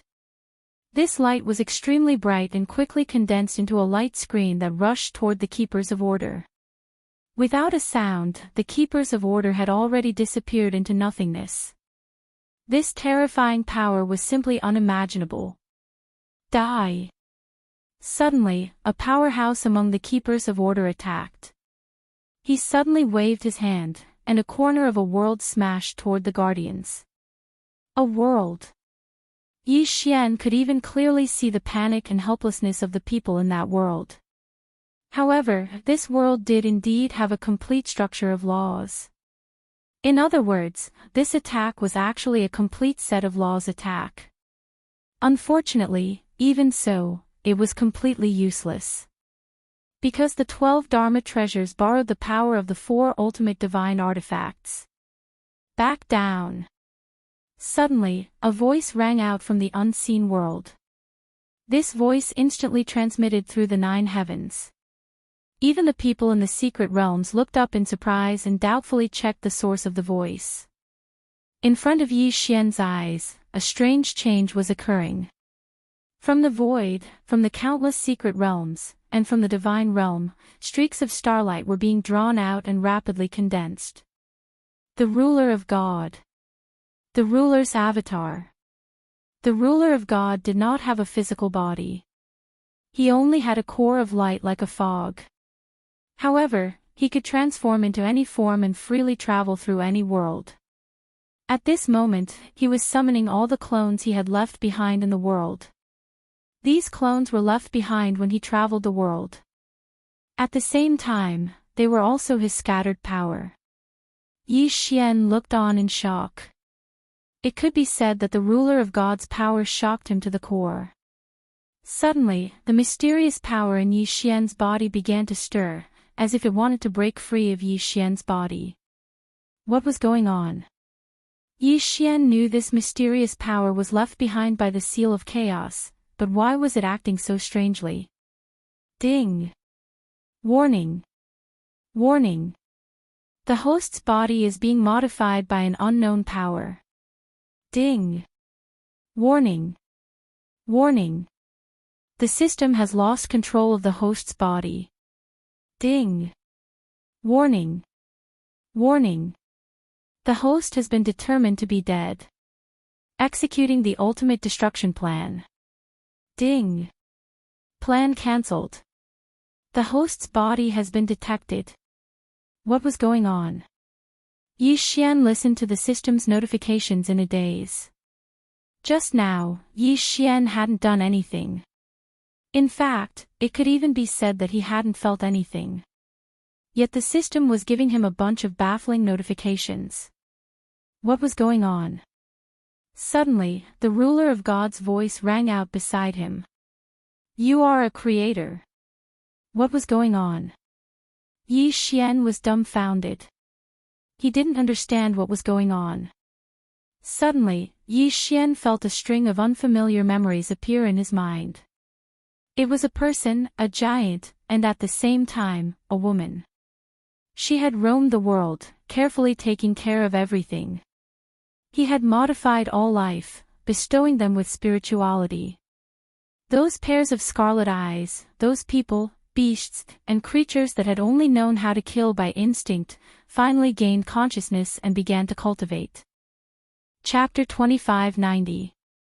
The final chapter of the God world. This battle had lasted for 300 million years. Everything in the world had been destroyed, and only the sovereign and this woman remained. The sovereign of God was on his last breath, as if he might die at any moment. Suddenly, the woman looked back at the world she'd destroyed. She turned to look at the sovereign of God, stopped all battle, and sighed helplessly. She'd stripped the sovereign of God of half of his power and rebuilt the world. As for herself, she transformed into one of the 4 ultimate divine artifacts. These memories fused into Yi Xian's body. Yi Xian was astonished, alarmed, helpless, and terrified. Yi Xian was puzzled, confused, innocent, and resolute. It turned out that the origin of the world hid such a secret. No wonder the sovereign of God had fallen despite being the sovereign of God. This was because the sovereign of God had lost half of his power. Only when that power returned to the sovereign of God could he be considered a true sovereign. No wonder the sovereign of God wanted to destroy everything. He wanted to take back what belonged to him. Unfortunately, he'd been so anxious that he'd forgotten the existence of the sovereign of creation. Although the sovereign of creation had lost most of her power, she still had the 4 ultimate divine artifacts. Was this how it all started? Yi Xian helplessly shook his head. Only now did he truly understand the origin of this world. You actually obtained the sovereign's power. I'm going to kill you. Boom. Suddenly, a new world formed around Yi Xian. This wasn't an illusion, but a real world. At the same time, countless people charged at Yi Xian. There were probably hundreds of millions of them. But at the same time, Yi Xian sensed that he'd lost all of his power. Deprive. This was the sovereign of God's power. But at this moment, Yi Xian sensed a new power rapidly emerging from his body. It was the power of creation. This was the unique power of creation formed by the fusion of the 4 ultimate divine artifacts. This power required the support of anything in order to give birth to everything. Crumble. The world crumbled, and everything vanished. Around Yi Xian, the 4 ultimate divine artifacts were rapidly coalescing. No. Impossible. The sovereign of creation disappeared long ago. Why did you appear? The 4 ultimate divine weapons quickly condensed, and a moment later, they condensed into an extremely beautiful woman. It could be said that any creature who saw him would find it hard to extricate themselves. However, the woman smiled as she looked at Yi Xian, then charged towards the god ruler. Light suddenly burst out. However, when the light disappeared, so did the god sovereign and the creator sovereign. That's it. Yi Xian had never imagined that the battle he had prepared for would end in such an inexplicable manner. Could it be that the sovereign lord of the gods had been destroyed? Everyone was stunned. No one could react. The current situation was too strange. Look, someone shouted in surprise, because they had discovered that streaks of light were continuously rushing towards Yi Xian from beside Yi Xian. It was the power of laws, the power of countless laws. The law was recognizing Yi Xian. No, it was more accurate to say that the creator and the power of law were acknowledging the creator. This was because Yi Xian's body still contained remnants of the sovereign's power. Disappeared. Everything was about to disappear. It was as if Yi Xian's body had disappeared along with it. All Yi Xian possessed was his will, the will to control everything. No. Suddenly, Yi Xian realized that the laws in his body weren't complete. They seemed to be missing quite a bit. Suddenly, Yi Xian raised his head and looked into the air. As expected, the godly sovereign hadn't disappeared. Light gathered once more, and the godly sovereign reappeared. Damn it! That wretched creator sovereign, how dare he deprive me of my power? Deprive him of his power. Yi Xian suddenly realized that his power had come from the godly sovereign. No wonder his power wasn't complete, because a portion of it was still in the godly sovereign's body. Looking at the four ultimate divine weapons around him, Yi Xian felt an inexplicable sadness in his heart. This was because this creator sovereign, whom he'd only met once, had given him such a great opportunity, only to immediately disappear.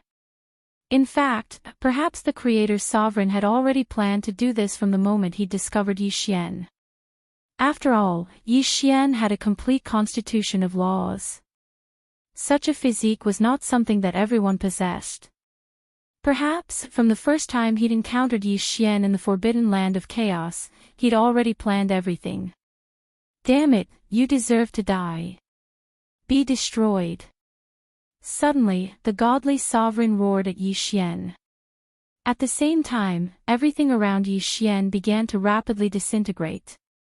Even the quasi-guardian next to him transformed into specks of light and vanished. What terrifying power! Yi Xian was shocked to discover that everything around him was rapidly disintegrating. Space was shattering, time was shattering, everything was rapidly disintegrating. Suddenly, Yi Xian raised his hand. Everything around him was restored in an instant. Destruction and restoration. Yi Xian and the godly sovereign each wielded two extremes of power. In other words, while the godly sovereign could destroy everything, Yi Xian could restore everything. However, there seemed to be no limit to this kind of battle. In truth, if this battle continued, there would be no outcome. Yi Xian's mind raced. Seal. How exactly could he seal this guy? Suddenly, Yi Xian glanced at the four ultimate divine weapons. Since the creator's sovereign had left them behind, they should have their uses. Yi Xian searched through his memories. Finally, he found a vague memory in the depths of his mind. This memory didn't belong to Yi Xian, but it clearly contained the ultimate secret of the six-syllable mantra and the four ultimate divine weapons. The seal of eternity. Yi Xian looked up at the godly sovereign, thinking of the hegemon of eternity. Could it be that the hegemon of eternity knew everything about him and had even led him here? Otherwise, how could there be such a coincidence? A physique of laws and the six-syllable mantra. It seemed that all of this was tailor-made for Yi Xian to use the seal of eternity. Yi Xian turned to look at someone in the distance. It was an old man, the one who'd brought Yi Xian to the Kunlun divine realm. He was Mimu's master. However, Yi Xian wasn't looking at him because of the man, but because of his bloodline. Boiling sacrifice. This guy had a special bloodline, but in Yi Xian's eyes, he was only useful as a sacrifice. It was as if half of everything had already been arranged. Yes, it was destiny. Destiny wasn't a power of law. Like luck, it was ephemeral and unpredictable, but it seemed to exist. At this moment, Yi Xian's heart was strangely calm. He seemed to sense a special realm, a realm of transcendence. With a wave of his hand, Yi Xian extracted the old man's blood. The blood quickly coalesced into rays of light in the air. These rays of light converged into a formation, and Yi Xian continued to channel power into it. It was only a moment, but it also seemed like an eternity. All of a sudden, the formation disappeared. However, the divine ruler was shocked to discover that all of his power had been sealed away. The seal of eternity, the seal of eternity. This was the essence of the seal of eternity. Yi Xian walked forward step by step. Everyone quickly distanced themselves from him. The strength that Yi Xian had displayed was too terrifying. What are you trying to do? The divine ruler was stunned. He was an eternal ruler, but today he'd fallen into a forbidden zone where death was certain. He hated the creator of the universe. Unfortunately, no matter how much he hated the creator, there was nothing he could do. "You can go to hell now." Yi Xian raised his hand and brought the God-Slayer down. Boom! Countless profound energies surged toward Yi Xian. Everyone, no matter where they were, felt an inexplicable pressure weighing down on them. In the divine realm, countless mystic realms and creatures of the void prostrated themselves on the ground. It was because they had a new master. This new master was Yi Xian. Chapter 2591. Translator, Endless Fantasy Translation Editor, Endless Fantasy Translation. The Starry Sky Devouring System. Ding. The host has killed the ruler of the heavenly realm. The devouring key is rewarded. The system can be upgraded. Yi Xian raised an eyebrow. The ruler of the heavenly realm was dead. He had inherited the power of the ruler of the heavenly realm, so he was the new ruler of the heavenly realm. Between heaven and earth, he was the ruler.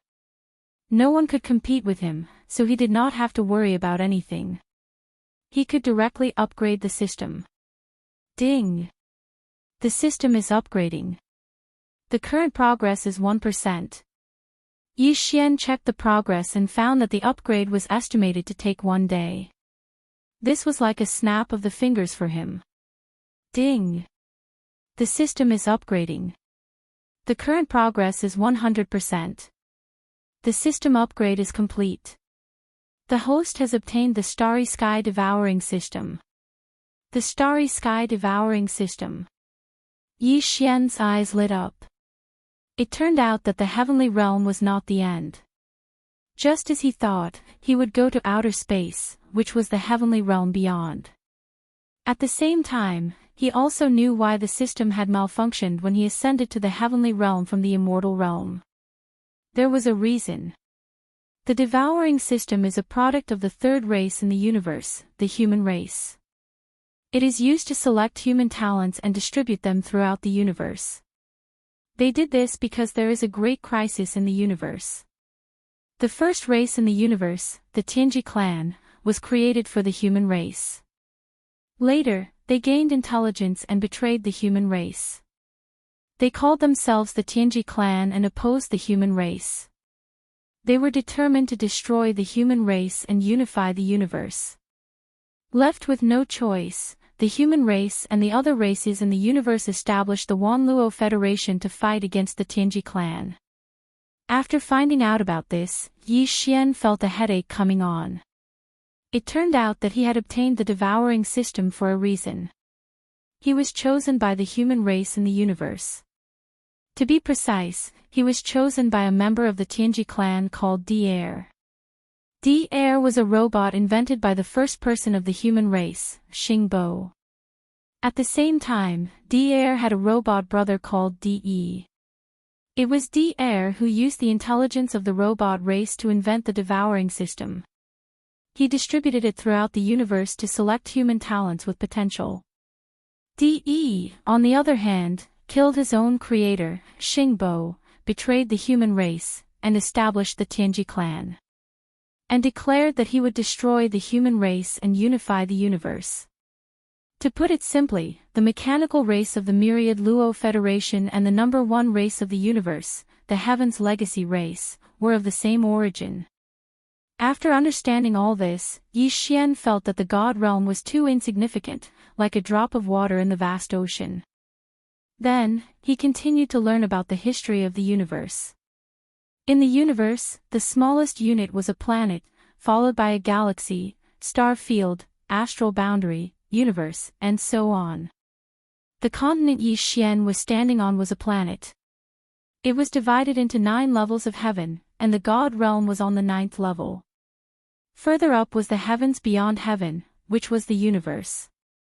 When he had ascended to the God realm from the immortal realm, the reason why the devouring system had suddenly malfunctioned and entered a semi-shielded state was because the 9th heaven of the God realm was very close to the outland.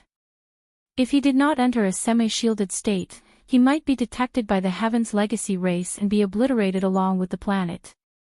Ding! The realm has been updated. Host, please take a look. At this moment, the system prompted again. Realm update. Yi Xian hurriedly checked. He had inherited the ruler of gods and was now a ruler of gods. But now, the system showed that he was only a first-order planetary core. Above the planetary core were meteors, satellites, planets, stars, and so on. Yi Xian had some understanding of this.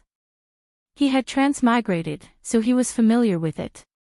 The Earth was a planet, the Moon was a satellite orbiting the Earth, and the Sun was a star. Who would have thought that the realms of the universe were divided in this way? But that was not important. What Yi Xian cared about was the Myriad Luo Federation. The human race of the universe had established the Myriad Luo Federation with the other races of the universe to fight against the first race of the universe, the Heaven's Legacy race. The Myriad Luo Federation was divided into two camps. One was technology, and the other was cultivation. The technology camp was led by the Everlasting Dynasty. They mainly used technology to build a country. They used mechas and warships to engage in interstellar battles. They also used gene cultivation fluids to improve the human body. That was why they called themselves New Humans. For example, Yi Xian was now called the ruler of gods, but that was just a name for a realm. Gods were actually just humans who had reached a certain level of strength. As for the cultivation camp, it was led by the 10 Ju celestial palaces. That was to say, they were like Yi Xian's current cultivation method. However, they were no longer cultivating reality.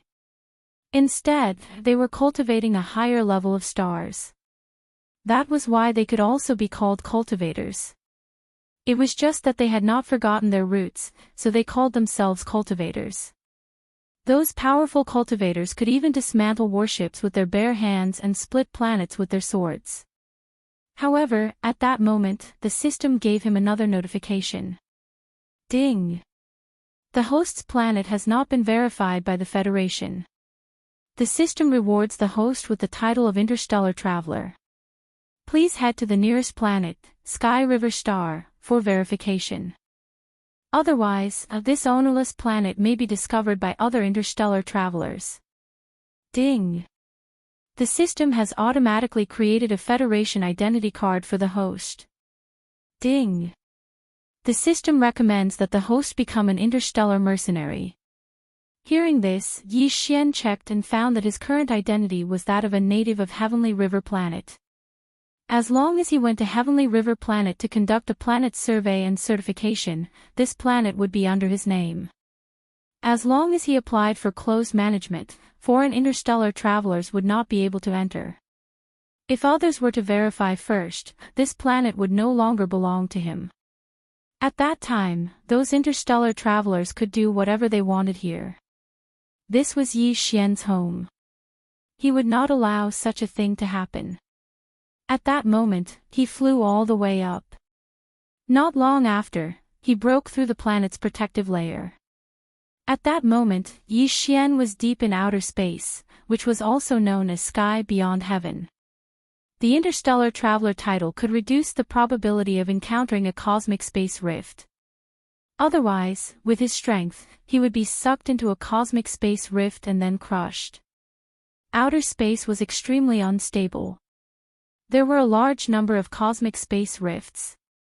The interstellar traveler title reduced the probability of Yi Xian encountering a cosmic space rift.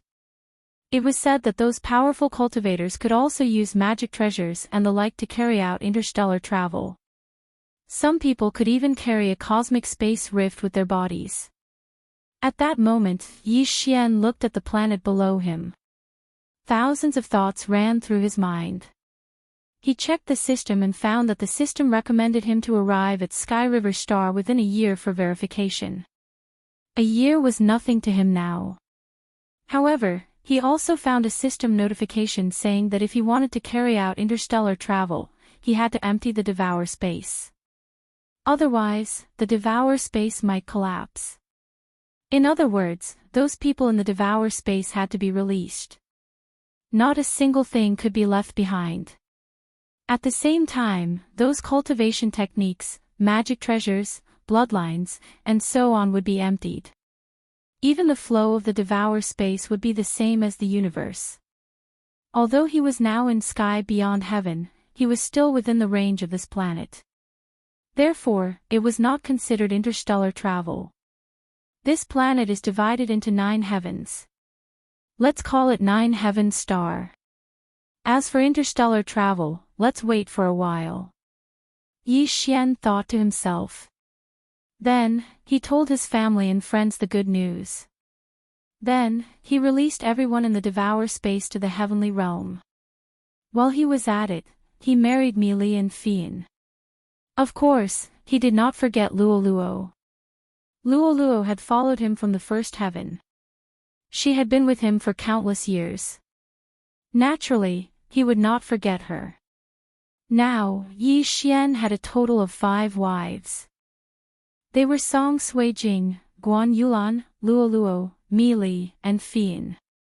It was a pity that his devour space could not take anyone or anything with him. 1 month later. It's time to leave and carry out the planetary survey certification. I have to do it as soon as possible. It would be troublesome if someone discovered me first. Yi Xian thought to himself. He said goodbye to everyone and returned to sky beyond heaven. Last time, he did not leave the 9 heaven star. Therefore, it did not count as interstellar travel. Chapter 2592. Translator, Henyi Translations Editor, Henyi Translations Burial Star Field Translator, Henyi Translations Editor, Henyi Translations. As Yi Xian left the 9 heaven star for interstellar travel, the starry sky devouring system in his body was reset once again. After the reset, the system's ultimate mission was triggered: destroy the number 1 race in the universe, the Tianji race. Yi Xian now had some understanding of the Tianji race. In the entire galaxy, the Tianji race occupied a vast area in the first universe and was currently the number 1 overlord in the galaxy. As for the human race, due to their large population, they now occupied the 3rd universe. In the 3rd and 2nd universes, as well as the other small universes, there were many other races in the universe. The 9 heaven star technique, which was currently at the lowest level, was only one of the most common cultivation techniques in the Wanluo Federation, which was jointly established by the human race in the 3rd universe and the other races in the other universes. Moreover, in the gift bag he received from the reset of the starry sky devouring system, there were only 3 ordinary treasures: the streamer star armor, the heavenly star sword, and the flying star shuttle. Other than that, there was only one that had become the system's currency: the source of devouring. Although Yi Xian still had the system's hand of devouring and the force devouring skill, in his current situation, he could not rely on these 2 skills. At this moment, Yi Xian was sitting in the small battleship, the Flying Star Shuttle. He had set the self-propelling mode so that the Flying Star Shuttle would take him to the Sky River star in this star field. Yi Xian had already sunk into deep thought. He was thinking about how to use the resources he had at hand to open up the situation as soon as possible. First of all, he had to verify the ownership of the 9 heaven star. This was the most important thing for Yi Xian to do now that he was on his way to the Sky River star. As for what to do after that, the system suggested that Yi Xian register as an interstellar mercenary while he was on his way to the Sky River star. He had the title of interstellar traveler, which was unique to the system and also an advantage for Yi Xian. In the boundless galaxy, there were all sorts of resources and opportunities. However, during interstellar travel, the chances of encountering spatial rifts were also very high. Compared to other interstellar mercenaries, Yi Xian's title as an interstellar traveler reduced his risk in this aspect to the minimum. However, what truly prompted Yi Xian to accept the system's suggestion and decide to register as an official interstellar mercenary after going to Heavenly River Planet was another matter. That was the acquisition of the interstellar bloodline. There were many kinds of starry sky bloodlines in the devouring system exchange shop, but he only had one, the source of devouring, which was a currency in the system. He couldn't exchange anything good with it. With the starry sky bloodline, one's strength would increase even faster. Therefore, Yi Xian was determined to win. In addition to exchanging from the system, he had another way, which was to obtain the inheritance from some of the ferocious beasts in the starry sky outside the system. This kind of starry sky bloodline obtained from the outside world would also be recognized by the system. After successfully obtaining the inheritance, this bloodline inheritance would also be accepted by the system, and there would be a possibility of growth and advancement in the future. After becoming an interstellar mercenary, Yi Xian would have to enter the vast starry sky to hunt for all kinds of ferocious beast materials or find some minerals. These things could be used to exchange for the source of devouring with the system. In addition to exchanging with the starry sky devouring system in his body, he could also exchange for other items with the organizations on some of the base planets of the Wan Luo Federation. For example, there was a special organization in the Alliance's office hall on the Sky River planet that dealt with all these. In addition, in the vast starry sky, in addition to the Alliance's thousands of races, there were many more wild ferocious beasts. These ferocious beasts were the source of the starry sky bloodline.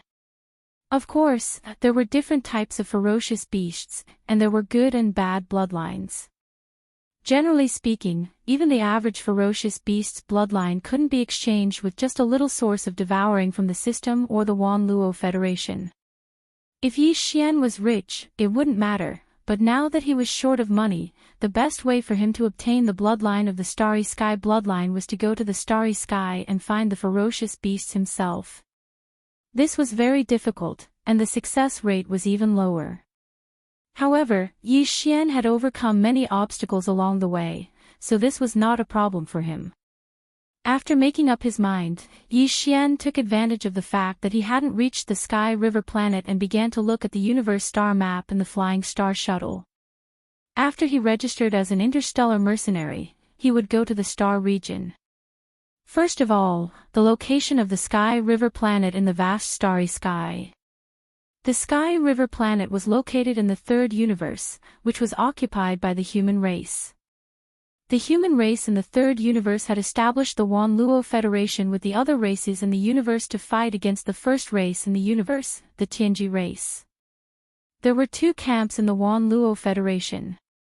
One was technology, and the other was cultivation. The technology camp was led by the Immortal Dynasty, and the cultivation camp was led by the Tenju Heavenly Palace.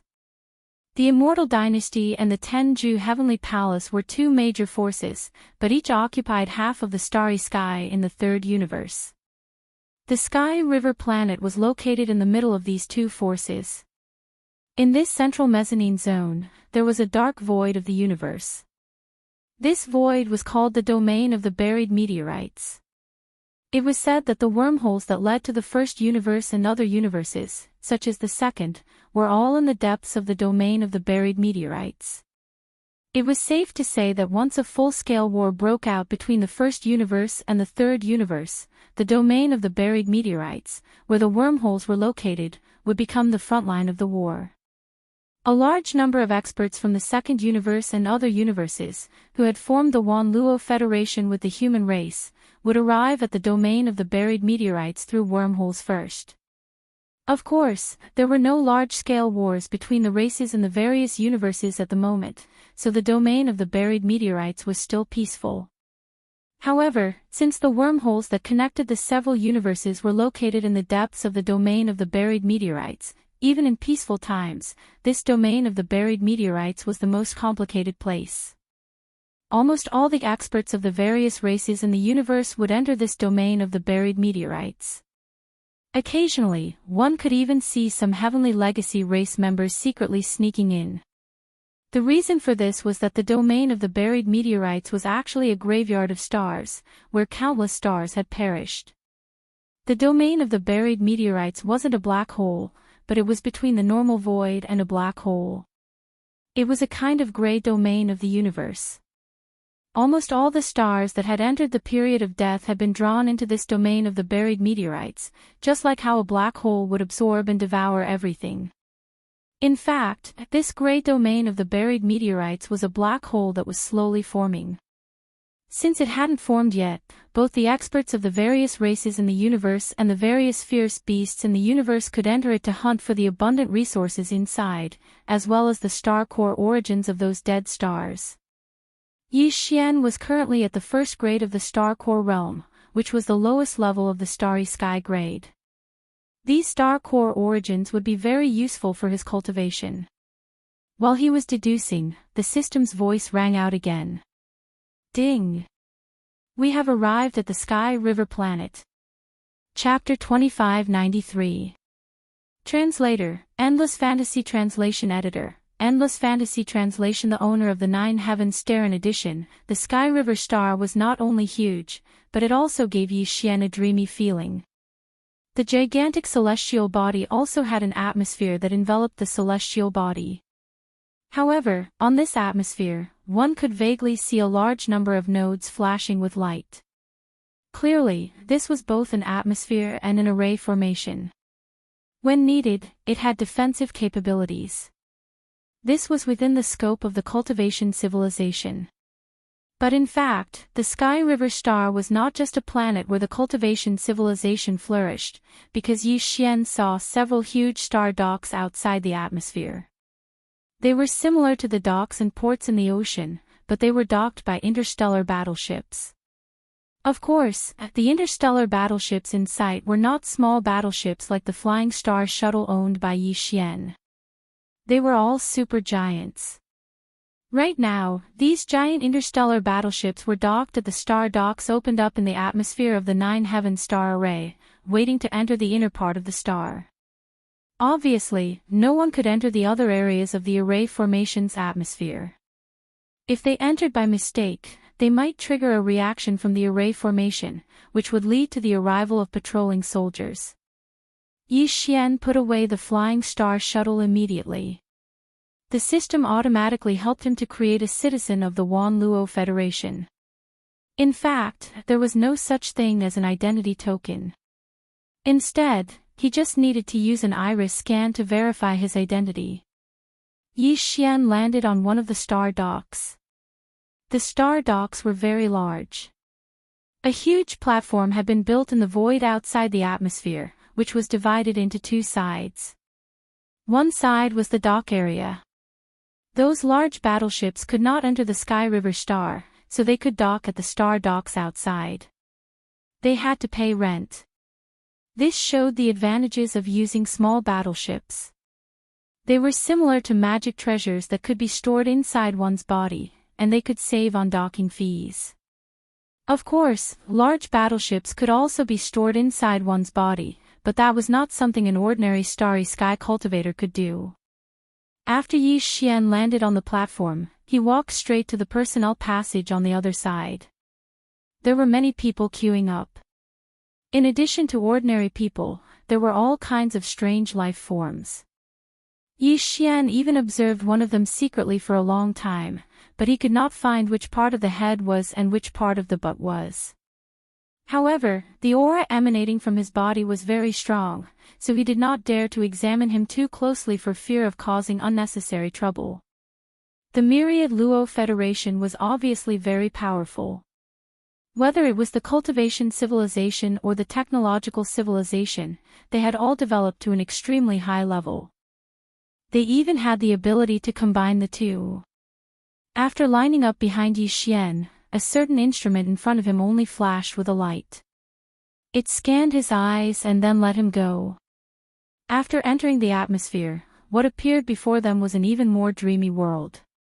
Since they had already entered the starry era, it was obvious that the buildings on Heavenly River Planet weren't limited to just land. Yi Xian saw that there were also tunnels that led to the bottom of the sea in the vast ocean. At the same time, other than the land, there were also some large cities in the sky that were similar to the city in the sky. In the atmosphere of Heavenly River Planet, there were a large number of small shuttles operating. It was a dazzling sight.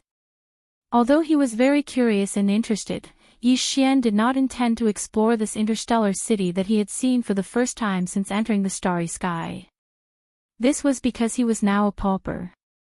He only had a little bit of devouring source, which was used as the currency of the starry sky devouring system.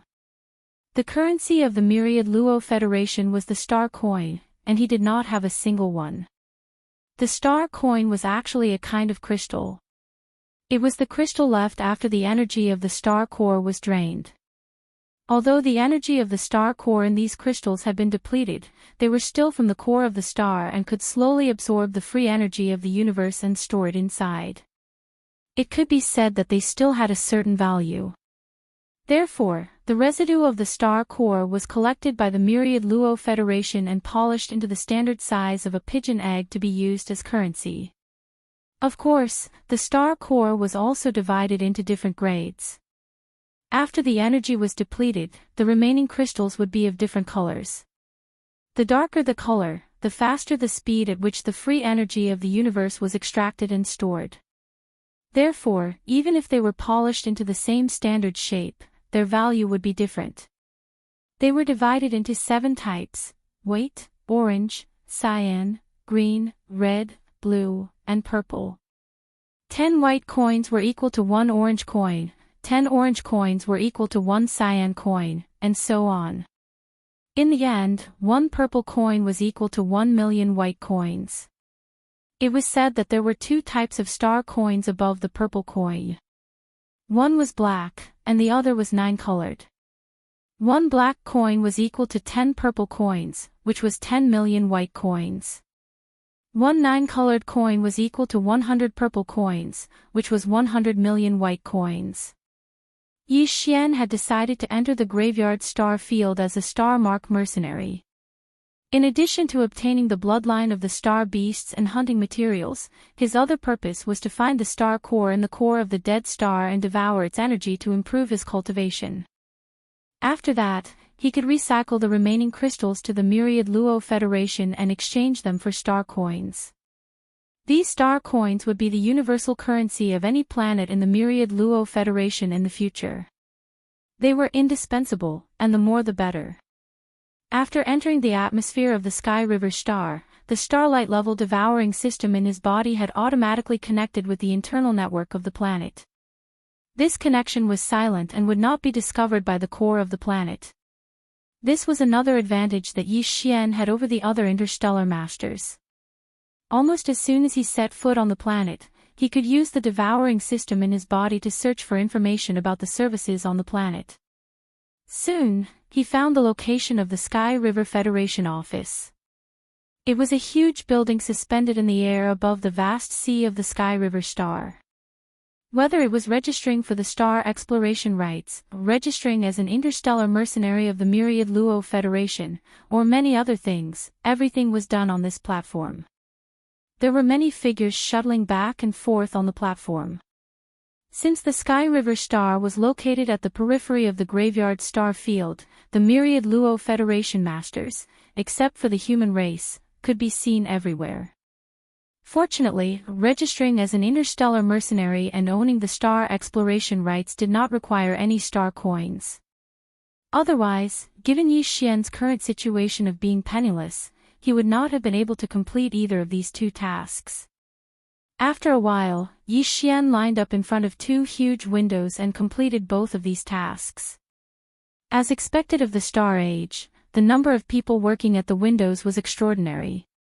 More than 90% of the staff at the windows were advanced humanoid robots. When Yi Xian exited from the second window, the devouring system in his body beeped. Ding! Congratulations to the host for becoming the owner of the 9 heavenly stars. Hint: as the host's abilities improve, there will be a chance to absorb the 9 heavenly stars into the devouring system in the future. Chapter 2594. Federation Rankings. Hearing the notification from the devouring system, Yi Xian finally realized that the so-called interstellar mercenary status was actually tied to his Federation status. There was no physical token, which made things much more convenient. As for the points function of the virtual soldier ownership token, he hadn't paid much attention to it before. Now that he heard about it, his interest was piqued and he quickly checked the system in his body. The so-called Federation points referred to the contribution points made by the citizens of the Wan Luo Federation to the Federation. It existed for life and could be accumulated. Currently, Yi Xian's Federation points were 0, 0. These were two numbers. The 0 in front was the official point value. It would continue to accumulate and wouldn't clear out. The 0 in the brackets was the value that had already been exchanged. It would accumulate as the points were used. For example, if the value was 1,200, then it meant that you had contributed a total of 1,000 contribution points to the Myriad Luo Federation. However, of these 1,000 contribution points, 200 points had already been used up by you. That's right, these contribution points could be used to exchange for items in all the Federation's planets and cities. Every planet's Federation Affairs Office had a special department. It was said that even some heaven-defying materials, treasures, techniques, bloodlines, and the like could be exchanged. Of course, the prerequisite was that you had enough Federation points. This Federation point system wasn't unique to the human race's interstellar mercenaries. Instead, all citizens of the Wan Luo Federation could go to a special window to activate this Federation contribution point system. In addition to the human race, the Wan Luo Federation also had a large number of other races in the universe. This Federation contribution point system was universal. In other words, as long as you had enough points, you could use it whether you were in the human race's territory or the territory of other races in the universe. As long as the other party belonged to the Wan Luo Federation.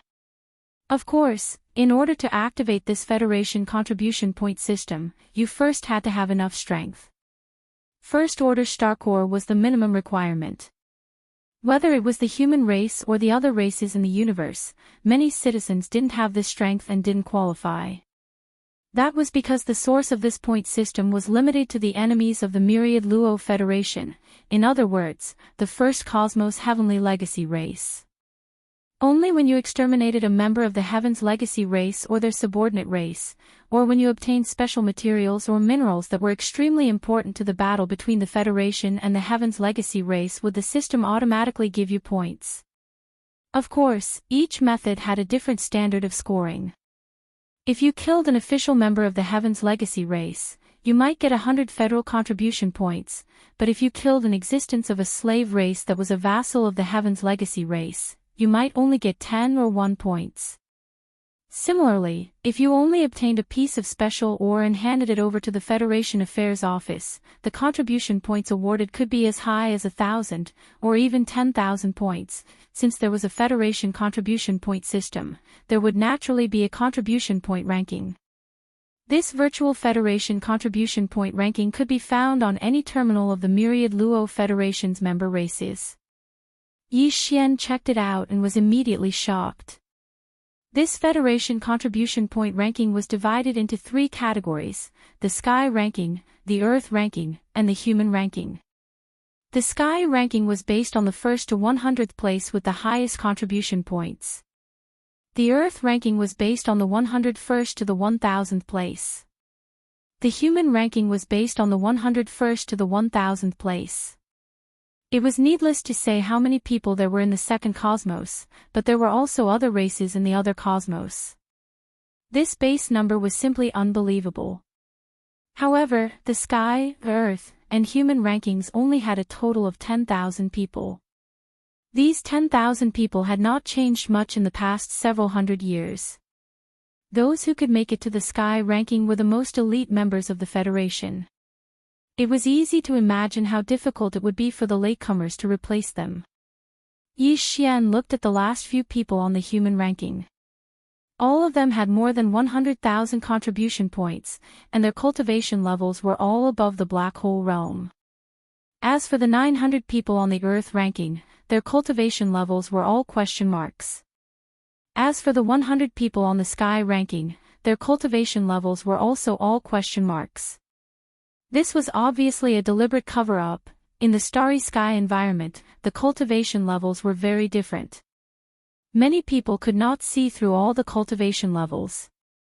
However, Yi Xian, thanks to the devouring system in his body, was able to see through all this even though he was the weakest core realm. However, even if it was the devouring system, in terms of starry sky level cultivation, Yi Xian was still the first few that had been unsealed. They were core realm, meteor, satellite, planet, star, nebula, galaxy, and black hole. It was said that these were only the top 8 out of the 15 normal starry sky realms. After the 15 normal starry sky realms, it was said that there were some advanced starry sky realms who could really be considered strong in the starry sky. However, Yi Xian knew nothing about this at the moment. At this moment, he was the weakest first-order core star state expert among the 8 known star state experts. The weakest star state experts on the ranking list of young masters were all in the black hole state. It was safe to say that he was still a long way away from reaching the ranking list. Of course, the criteria for getting on the Federation contribution list was only based on the number of contribution points the Federation had. It had nothing to do with one's strength. However, if one wanted to obtain a large number of contribution points, would it be possible without a corresponding strength? Even Yi Xian had not thought about this. Neither had the AI robot who registered him as an interstellar mercenary. She definitely did not realize that not long after, the first Federation powerhouse to get on the human ranking list with a cultivation level below the black hole realm had already been born in her hands. This interstellar mercenary serial number was easy to remember, the 131488080. After taking care of the 2 urgent matters at hand, Yi Xian did not stay on the Sky River planet any longer. He immediately returned to the vast void outside the Sky River planet's atmosphere through the Star Docks portal. The devouring system in his body had automatically downloaded a star map of the graveyard star field. Although the Sky River planet was located in the graveyard star field, it was at the outermost edge. If he wanted to explore this star field and obtain materials from the dire beasts and various useful minerals, he would have to go deeper. Yi Xian took out the flying star shuttle and immediately rushed into the boundless gray void in front of him. A whole month passed by quickly. At first, the flying star shuttle could occasionally see a few battleships passing by in the void. However, in the past 10 days or so, he had not seen any life forms. Not to mention battleships, he had not even seen a single dire beast, which was said to be the most common in this vast and boundless graveyard star field. Just as Yi Xian was speechless, the system's notification finally sounded again. Chapter 2595. Translator, Endless Fantasy Translation Editor, Endless Fantasy Translation. What a double loss. Bloodline, elementary. Value, rare. Yi Xian's heart skipped a beat when he heard this. He was overjoyed. The elementary bloodline meant that this ferocious beast was most likely still in its infancy. If Yi Xian could capture it and use the devouring system to devour it, the bloodline he would obtain would be extremely complete. Value, rare meant that this ferocious beast's bloodline was the type that could continue to grow. The 2 words, rare, were enough to show how rare this ferocious beast was. Of course, what surprised Yi Xian even more was that this ferocious beast was actually the Star Devourer, or Star Beast for short. In the vast universe, there were thousands of races. Many of them weren't even fleshly life forms. For example, Yi Xian had learned from the devouring system that there was a mineral life form whose true form was actually a mysterious crystal. However, even this fleshly crystal life form was actually a member of the Myriad Federation. On the contrary, many of the ferocious beasts in the universe with flesh and blood were excluded from the Federation. No matter how strong they were just prey. The most fundamental reason for this was intelligence. The only standard to distinguish and measure the ferocious beasts in the universe was intelligence. Even a crystal life form could be considered a higher life form as long as its intelligence was developed to a certain standard. However, the ferocious beasts, no matter how strong they were, had limited intelligence and could only be hunted down by higher life forms. In the vast universe, there were countless types of ferocious beasts with incomplete intelligence. The star devourer was one of the more precious ferocious beasts, especially in the domain of the buried meteorites. To put it bluntly, the domain of the buried meteorites was a huge black hole that was forming in the universe. A large number of stars were being pulled into this special star field that was heading toward destruction. Furthermore, even a star that was emitting light and heat would be affected by the general trend of this vast star field after it was pulled into the domain of the buried meteorites. It would rapidly dim and begin to die. This kind of star wasn't like the stars in the outer space. They didn't have the terrifying light and heat that people couldn't get close to. However, they weren't really dead stars. Because they were affected by the general situation of this star area, they dimmed quickly in a short time. Deep inside their cores, there was still a large amount of star core origin.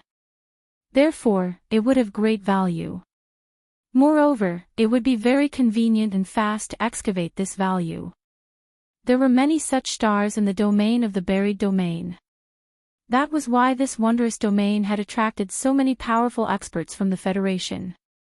Even powerful experts from the heavenly fortune races' subordinate races would secretly come to this place, along with powerful experts from the heavenly fortune races' subordinate races. However, most of the stars in the domain of the buried falling were dead stars whose cores had already been drained of the origin of star. These dead stars were the same as the other valuable stars. If one didn't go deep into the core of the star, they wouldn't know how much star core essence was left in the star core, or rather, whether it still existed. However, if he were to attempt to enter the depths of the core of every star he encountered, it would be extremely tiring. However, the star devourer's bloodlines could solve this problem. The reason why the space devourer beasts were called star beasts was because they fed on the star core origin of stars throughout their lives. Every space devourer beast had to consume a large amount of star core origin in order to evolve their bloodline and grow their bodies. Therefore, they were very sensitive to the aura of star core essence. Like sharks in the sea, they were especially sensitive to the smell of blood. It was safe to say that if he could raise a star beast or possess a star beast's bloodline, he would have a much easier time searching for the origin of star cores in the domain of the graveyard of the domain of the falling stars. It was definitely more efficient than getting twice the result with half the effort. Star core essence had many uses and was very valuable. For ordinary experts of the Federation, they could either trade it for other items or absorb its energy. Then, they could return the star core essence that had been drained of its energy to the Myriad Federation so that they could polish it into standard forms and use it as the Federation's currency. Yi Xian was currently at the star core state. When he was at the star core state, devouring star core essence was the most helpful for improving his cultivation base. The speed at which he improved his cultivation base was the fastest, much faster than any other kind of energy. In other words, what Yi Xian needed the most right now was star core essence, and this star devourer was obviously a large amount of star core essence right in front of him. Star devourers were very rare to begin with, and a young one was even rarer. This time, Yi Xian couldn't miss it no matter what. Lock on. Hunt immediately. Yi Xian didn't hesitate in the slightest and immediately replied. Soon, a red dot appeared on the system's star chart. It wasn't very far from Yi Xian's current position, and the system couldn't detect it even if it was too far away. With a specific direction, Yi Xian immediately activated the flying star shuttle and rushed over as fast as he could. This kind of star devourer was something that could only be encountered by chance. It could only be said that he was lucky to have encountered it. Just in case, he had to hunt it as soon as possible. Fortunately, it was only a young beast, so it shouldn't be very strong. Yi Xian used the system's devouring hand, so his chances of successfully hunting it were still very high. If it really didn't work, he still had the devouring hand, but his chances of success were slightly lower. If the devouring hand couldn't capture it, it meant that the beast was obviously very strong. Even if he tried to forcibly devour it, it would be a little difficult. Soon, a green ferocious beast about 10 feet in size appeared in front of him. Its aura was very restrained, and it was floating in the void of the galaxy. In front of it was a small pile of red crystals. Star core essence. Seeing this pile of red crystals, Yi Xian's pupils shrank, and his heart trembled. The currency of the Wanluo Federation, star coins, was made from the remaining crystals of star core essence that had been depleted of energy. They were divided into 7 colors: white, orange, cyan, green, red, blue, and purple. The star coins made from red star core essence were also red in color. 1 star core essence was equivalent to 10,000 white coins. The volume of a star coin was only the size of a thumb, but the small pile of red star core essence in front of him, even if the consumption during the polishing process was taken into account, could be made into at least 10,000 red star coins. This was 100 million white coins, the same value as 10 black coins, or 1 9-colored coin. But this was not the most important thing. What was more important was that this pile of red star core essence clearly still contained the energy of the star core essence. Otherwise, this star devourer wouldn't have taken an interest in it and carefully approached it step by step. Bait. This word flashed in Yi Xian's mind, and a strange expression appeared on his face. Who was so generous that they didn't hesitate to use so many red star core essences to lure this star devourer beast? Encountering Yi Xian, this was clearly a situation where they were about to lose the bait after the bait. Chapter 2596. Translator, Henyi Translations Editor, Henyi Translations Escape, Devouring Hand. Amidst his shock, Yi Xian's heart wildly jumped. However, he didn't hesitate in the slightest as he directly activated the devouring hand and swallowed the starry sky devouring beast and the small pile of red star cores into his body. Then, he turned around and fled without looking back. No matter how far away the astral devouring beast was, its attention would definitely be on him. The moment Yi Xian made his move, the other party would know. He had to escape immediately. What? Someone in the Wanluo Federation dares to steal from me. This is outrageous.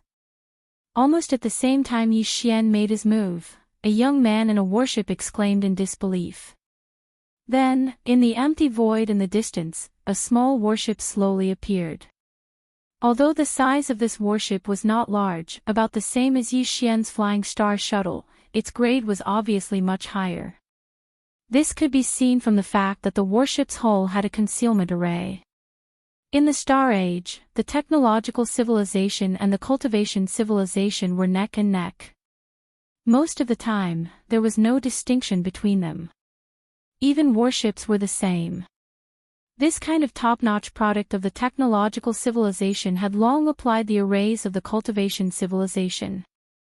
The arrays engraved on the inside and outside of the warship were generally used in 3 ways: attack, defense, or speed.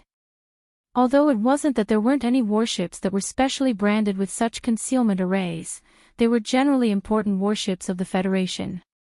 There was only one explanation for a private warship to be branded with such an array: too many star coins.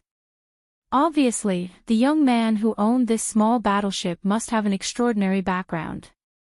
Otherwise, he wouldn't have said those words earlier, and he wouldn't have casually tossed out a pile of red-grade star core origins to capture a young star devourer.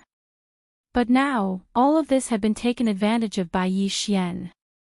In fact, before he made his move, Yi Xian had already foreseen the consequences.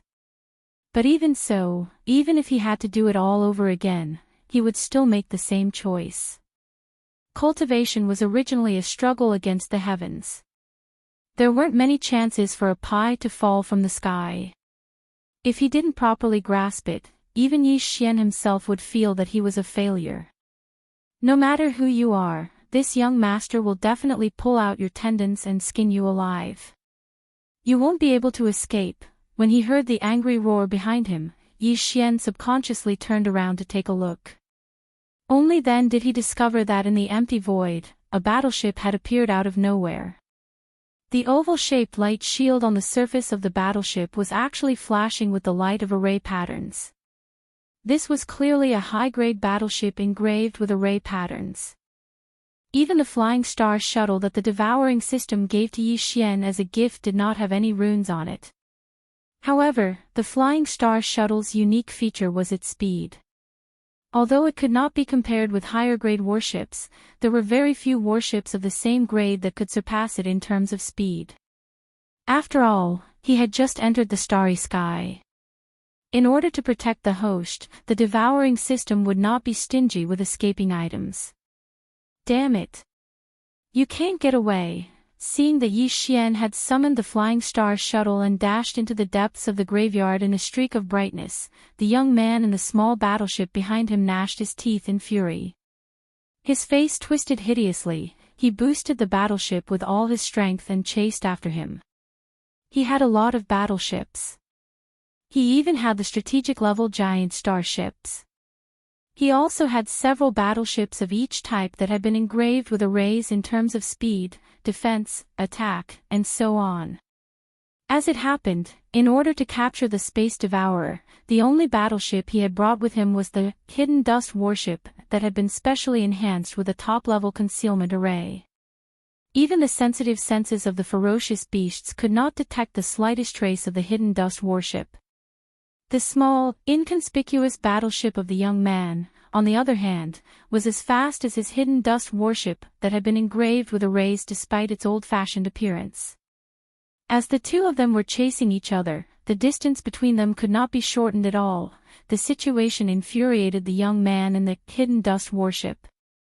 He roared from time to time, and the killing intent in his heart had reached its peak. The two battleships, one in front and one behind, soon rushed into the depths of the graveyard and went deeper and deeper. 3 days passed in the blink of an eye. The first 2 days were fine. The distance between the two battleships barely changed. But on the third day, Yi Xian clearly noticed that the battleship behind him was getting closer and closer. The enemy had used some unknown method to significantly increase the speed of his battleship. If this continued, the flying star shuttle would be caught within 3 days at most. Yi Xian's strength was currently at the first level of the star core realm. In the starry sky realm, he belonged to the lowest level. He didn't think that the guy chasing after him was the same as him, belonging to the lowest level of cultivation. In other words, once the enemy caught up with him, Yi Xian would be faced with a real life-or-death crisis. Faster, faster, under the threat of life and death, Yi Xian could be said to be extremely nervous. He even started to mutter to himself. He was urging the devouring system in his body to hurry up. From the moment the devourer of stars was hunted down, the devouring system in Yi Xian's body had started to extract and devour the beast's bloodline. This process was obviously very long. 3 days had passed, and it was still not over. This process consumed the system's energy, so Yi Xian could not spare time to absorb the small pile of red-level core energies. That was why he was so anxious, since it seemed that he could not escape. The most important thing for Yi Xian now was to improve his strength as much as possible. Even if it was only from the first level to the second level of the star core, for him, Yi Xian's chances of survival would greatly increase in the upcoming battle with the pursuers from the battleship behind him.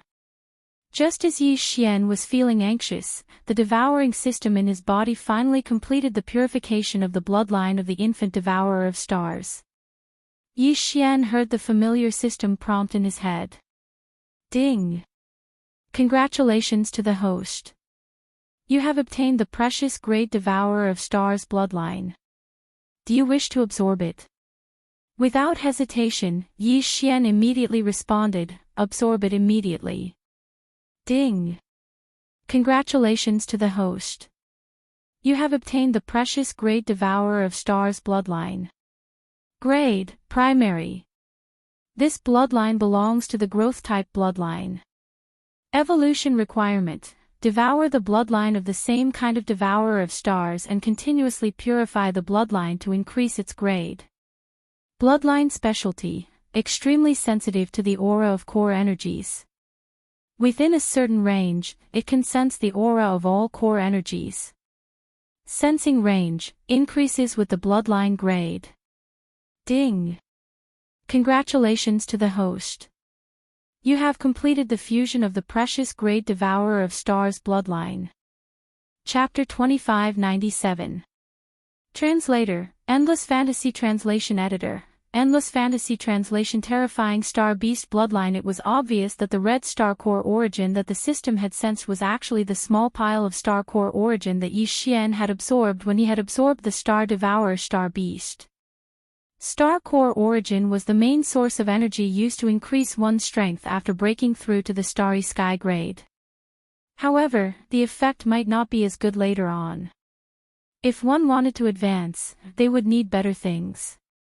However, for Yi Xian, who was at the lowest level of the star core grade, the effect of the star core origin was definitely the best.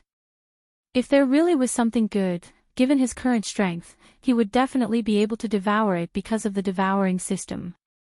However, the efficiency of the absorption and utilization would obviously be greatly reduced. This reduction did not refer to the effect, but to the speed at which it would take effect. However, for Yi Xian, who was currently in danger, advancing immediately was exactly what he needed. The faster the better.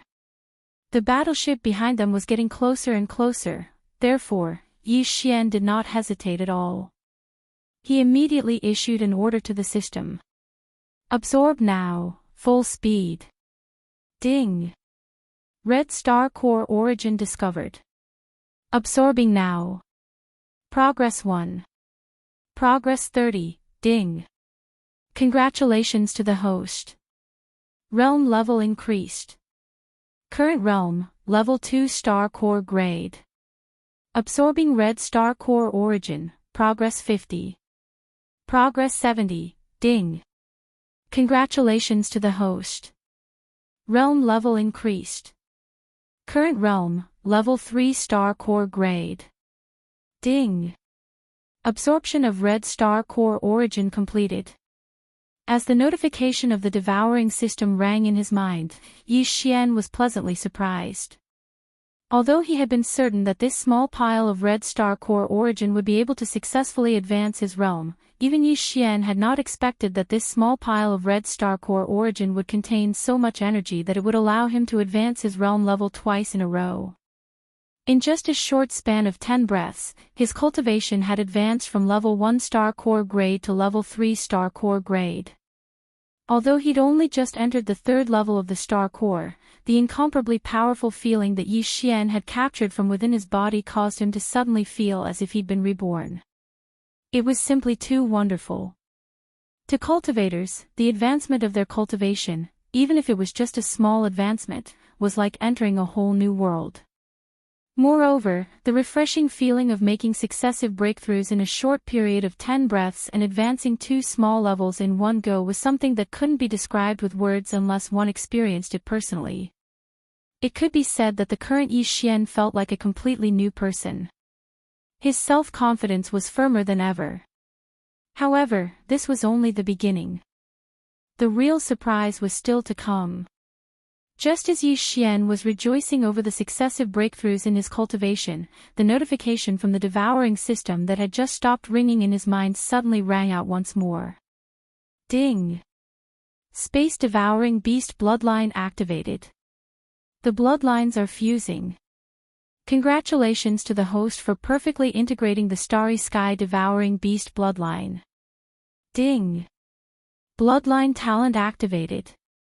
He had caught the aura of the star core origin. Position, front right. Grade, cyan, medium, quantity, Federation's measurement method, 1 square meter. Ding! Captured the aura of the star core origin. Position, straight ahead. Grade, orange, high. Quantity, Federation's measurement method, 5 square meters. Ding! Captured the aura of the star core origin. Position, front left. Grade, green, low. Quantity, Federation's measurement method, 3 square meters. Ding! Captured the aura of the star core origin. After the bloodline of the star-devouring beast was extracted by the devouring system and successfully integrated into Yi Xian's body, the devouring system automatically activated the bloodline talent of the star core origin that Yi Xian had just fused with. It immediately captured a large amount of aura of the star core origin from the vast expanse of space around them. Following that, the monotonous and mechanical notification continuously rang out in Yi Xian's mind. All of this happened so suddenly that Yi Xian was caught off guard. It was as if he had fallen into a dream. As far as the eye could see, he could see a large number of stars through the porthole of the flying star shuttle. These stars were of various sizes, but without exception, they were all dim and lifeless. Even if one used their divine sense to explore and sweep through them, they would not be able to detect any difference between them. It was obvious that some of these stars still had some star core origins in their inner star cores. However, most of the star core origin in the center of these stars had already been depleted. The only way for ordinary cultivators to collect this kind of star core origin was to break through the surface of these stars and go all the way to the center of the star. At that time, they would either obtain some star core origin that still contained energy or a small pile of depleted star core origin that could only be recycled to the Wan Luo Federation and turned into raw materials for the Federation's standard star coins. If the star core origin crystals were above the red level, they would still be of some value. However, if the star core origin crystals were below the red level, their value would not be enough to make up for the energy required to go from the surface of the star to the center of the star. It was simply not enough to make ends meet. But now, Yi Xian didn't need to get close to these stars at all. Within a certain range, he only needed to activate the bloodline of the universe devourer that he had just fused with. The effect was as if he had activated an ultimate detection radar that specifically targeted the star core origin.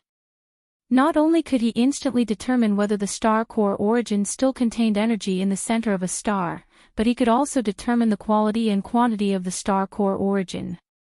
In this case, Yi Xian could choose to excavate the star core origin based on the data he had obtained. He could give up on the star core origin crystals that were too few in quantity or quality. He would only choose the star cores that were of high quality and abundant. In this sense, the bloodline talent of the universe devourer, which was its sensitive detection ability for the star core origin crystals, was simply terrifying. With this bloodline, Yi Xian could obtain as many star core origins as he wanted. With this bloodline, Yi Xian's cultivation level would undoubtedly soar like a rocket. Of course, all of this was based on the premise that Yi Xian could successfully shake off the tail that had been following him closely for the past 3 days. Or rather, he could directly kill the tail. Otherwise, even if he was pleasantly surprised to find a star with a large amount of purple star core origin crystals, he could only sigh helplessly. He would not be able to obtain the star core origin crystals even if he wanted to. When he realized this, a murderous glint flashed across Yi Xian's eyes. After gritting his teeth, he immediately stopped the flying star shuttle. Chapter 2598. Translator, Transan Editor, Transan Forceful Devour. As the flying star shuttle came to a stop, Yi Xian stepped out of the battleship and put the shuttle away with a wave of his hand. At this moment, he was standing in the void of the Milky Way without any concealment.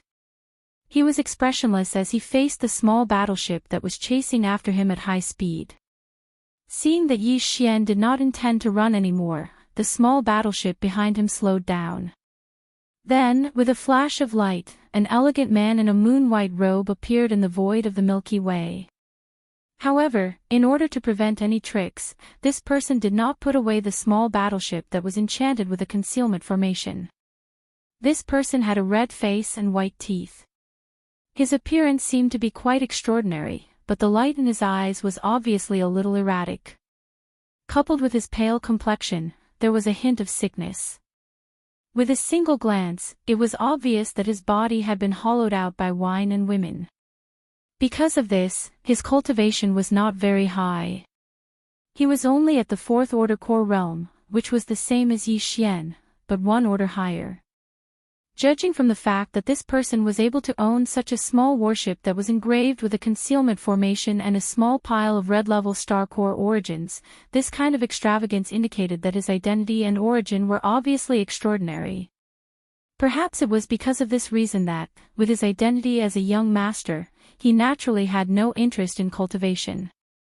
Being able to reach the fourth-order core realm at such a young age was probably due to the accumulation of all kinds of treasures.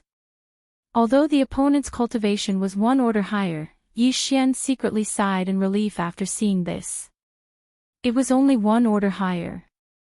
How could a flower in a greenhouse like this fill the gap between him and Yi Xian, an expert who had grown up killing all the way? If the opponent was one order higher, Yi Xian would probably turn around and run for his life. However, it was only one order higher than him. It was really negligible. Unfortunately, the opponent obviously did not have this kind of awareness. At this moment, after his figure appeared, he briefly checked Yi Xian's cultivation aura. A disdainful sneer appeared on his pale face. No wonder you suddenly stopped without fear. It turns out that you hid your cultivation. Unfortunately, you are only at the third-order core realm. You will still die if you encounter this young master. Speaking of this, the white-robed man's face suddenly sank. He scolded sternly, "You are really the first person in the Wanluo Federation who dares to steal from this young master. Seeing that you are courageous in seeking death, hand over the devouring space beast and this young master will give you a complete corpse." In other words, what the opponent was clearly only devouring star was devouring realm core. As for the small pile of red order core origin, he did not even mention it. Was Wei. Obviously, he did not care. Sure enough, he was rich. Yi Xian secretly sighed, then spread out his hands, his face full of helplessness. "To be honest, that devouring star has been used up by me. Including that pile of red order core origin. If I want to return it, I will definitely not be able to." "What? Used it? You didn't treat it as meat, did you? Damn it. Do you know how precious a young space-devouring beast is?" This young master searched half of the Wanluo Federation and only accidentally found one. After following it for 2 whole years, you actually treated it as meat? The white-robed man was furious, his eyes bursting with killing intent. After roaring a few words, he immediately reacted, "No. That pile of red order core origin contains a huge amount of energy. Even this young master can't absorb it all in a short period of time. How can you do it in just 3 days? You are lying. It's up to you to believe it or not. Anyway, I really can't return it. Also, I didn't know that they had an owner. At most, I will return it to you in the future." Yi Xian's face once again showed a helpless expression. He frowned slightly, showing a hint of impatience. "You dare to trick me?" The white-robed man was furious and suddenly roared, "You are courting death." Meteor sword, slash. Xiao. A red brilliance flashed. As the white-robed man roared, the red brilliance expanded in the wind, instantly turning into a wide broadsword the size of a door. With a strong pressure, it was as fast as a meteor, slashing toward Yi Xian. The latter's eyelids twitched wildly. This white-robed man's attack was indeed extraordinary. The red broadsword's level was obviously not low. With Yi Xian's current core origin cultivation, there was no way he could defend against it. It was impossible for him to even turn around and escape. No matter how fast he was, he could not be faster than this red broadsword that was not low level. Danger instantly descended. For Yi Xian, the only solution now was devouring hand. Without any hesitation, Yi Xian immediately activated the devouring system's devouring hand skill. In an instant, a huge phantom palm appeared and grabbed at the red broadsword that was slashing toward him. Rip! In the next instant, a slight sound like silk being torn was heard. The phantom palm was actually split open by the red broadsword. Its momentum was unstoppable, and it was still whistling toward Yi Xian. Yi Xian's expression froze. As expected, its level was not low. It was beyond the range of the devouring hand. If that was the case, he could only try by force. Gritting his teeth, Yi Xian quickly said in his mind, "Devouring system, forcibly collect." Xiao. The sound of something breaking through the air was heard. The phantom palm that was split open by the red broadsword spun around. The originally split palm closed as it spun, and it seemed to become more solid. Then, it reached out and grabbed at the red broadsword as if it was taking something out of a bag.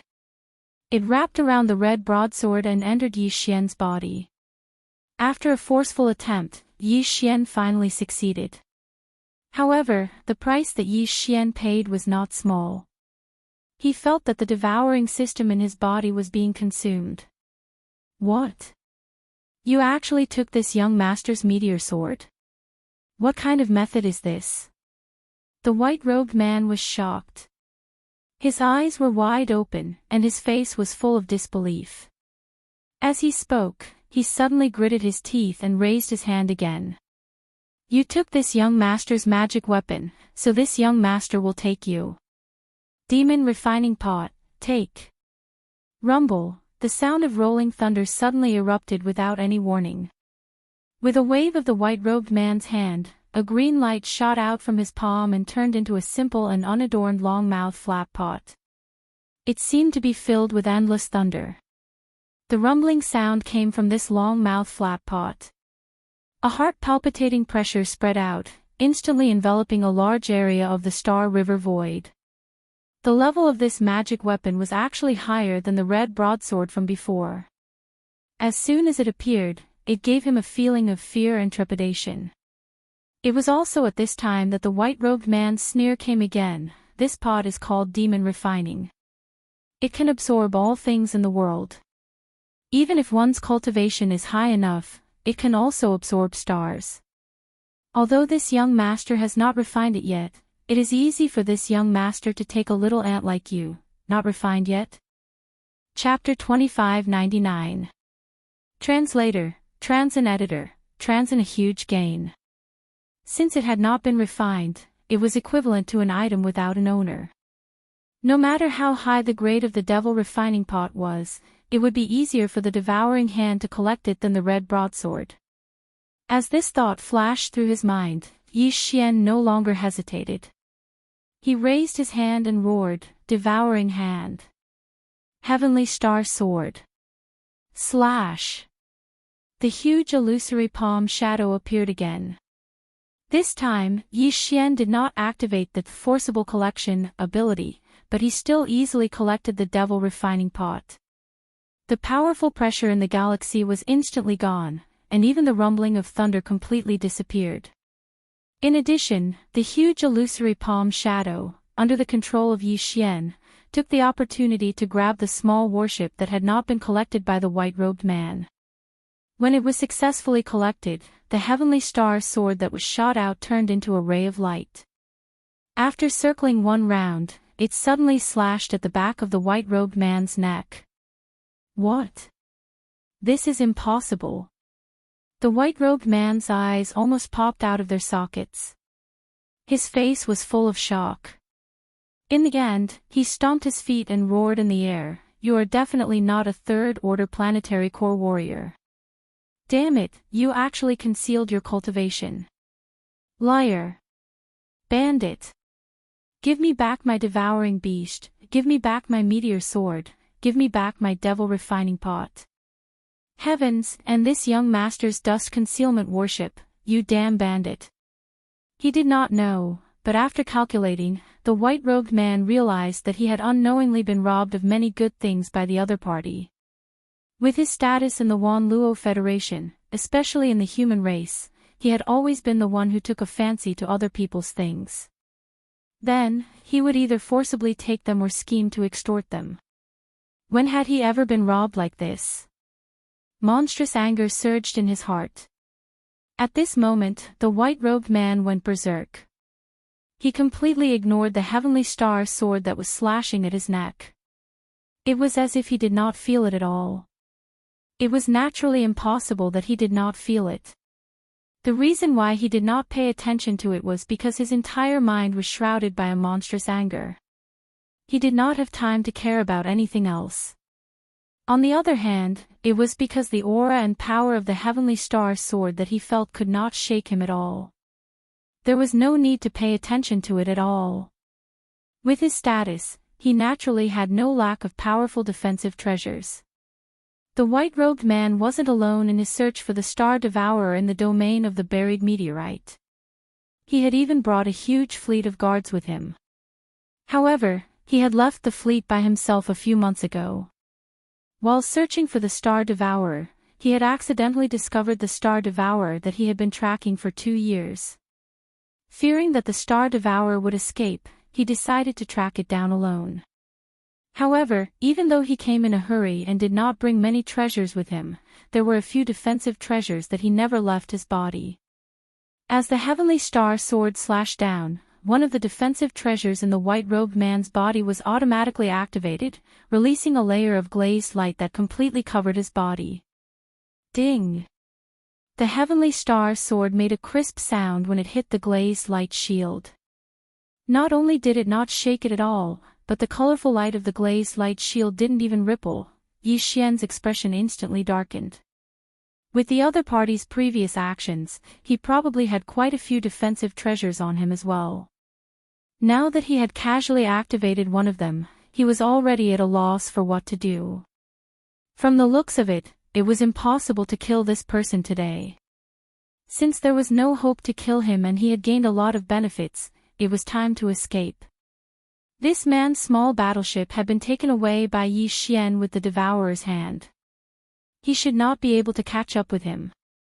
Yi Xian glanced at his opponent coldly and put away the heavenly star sword.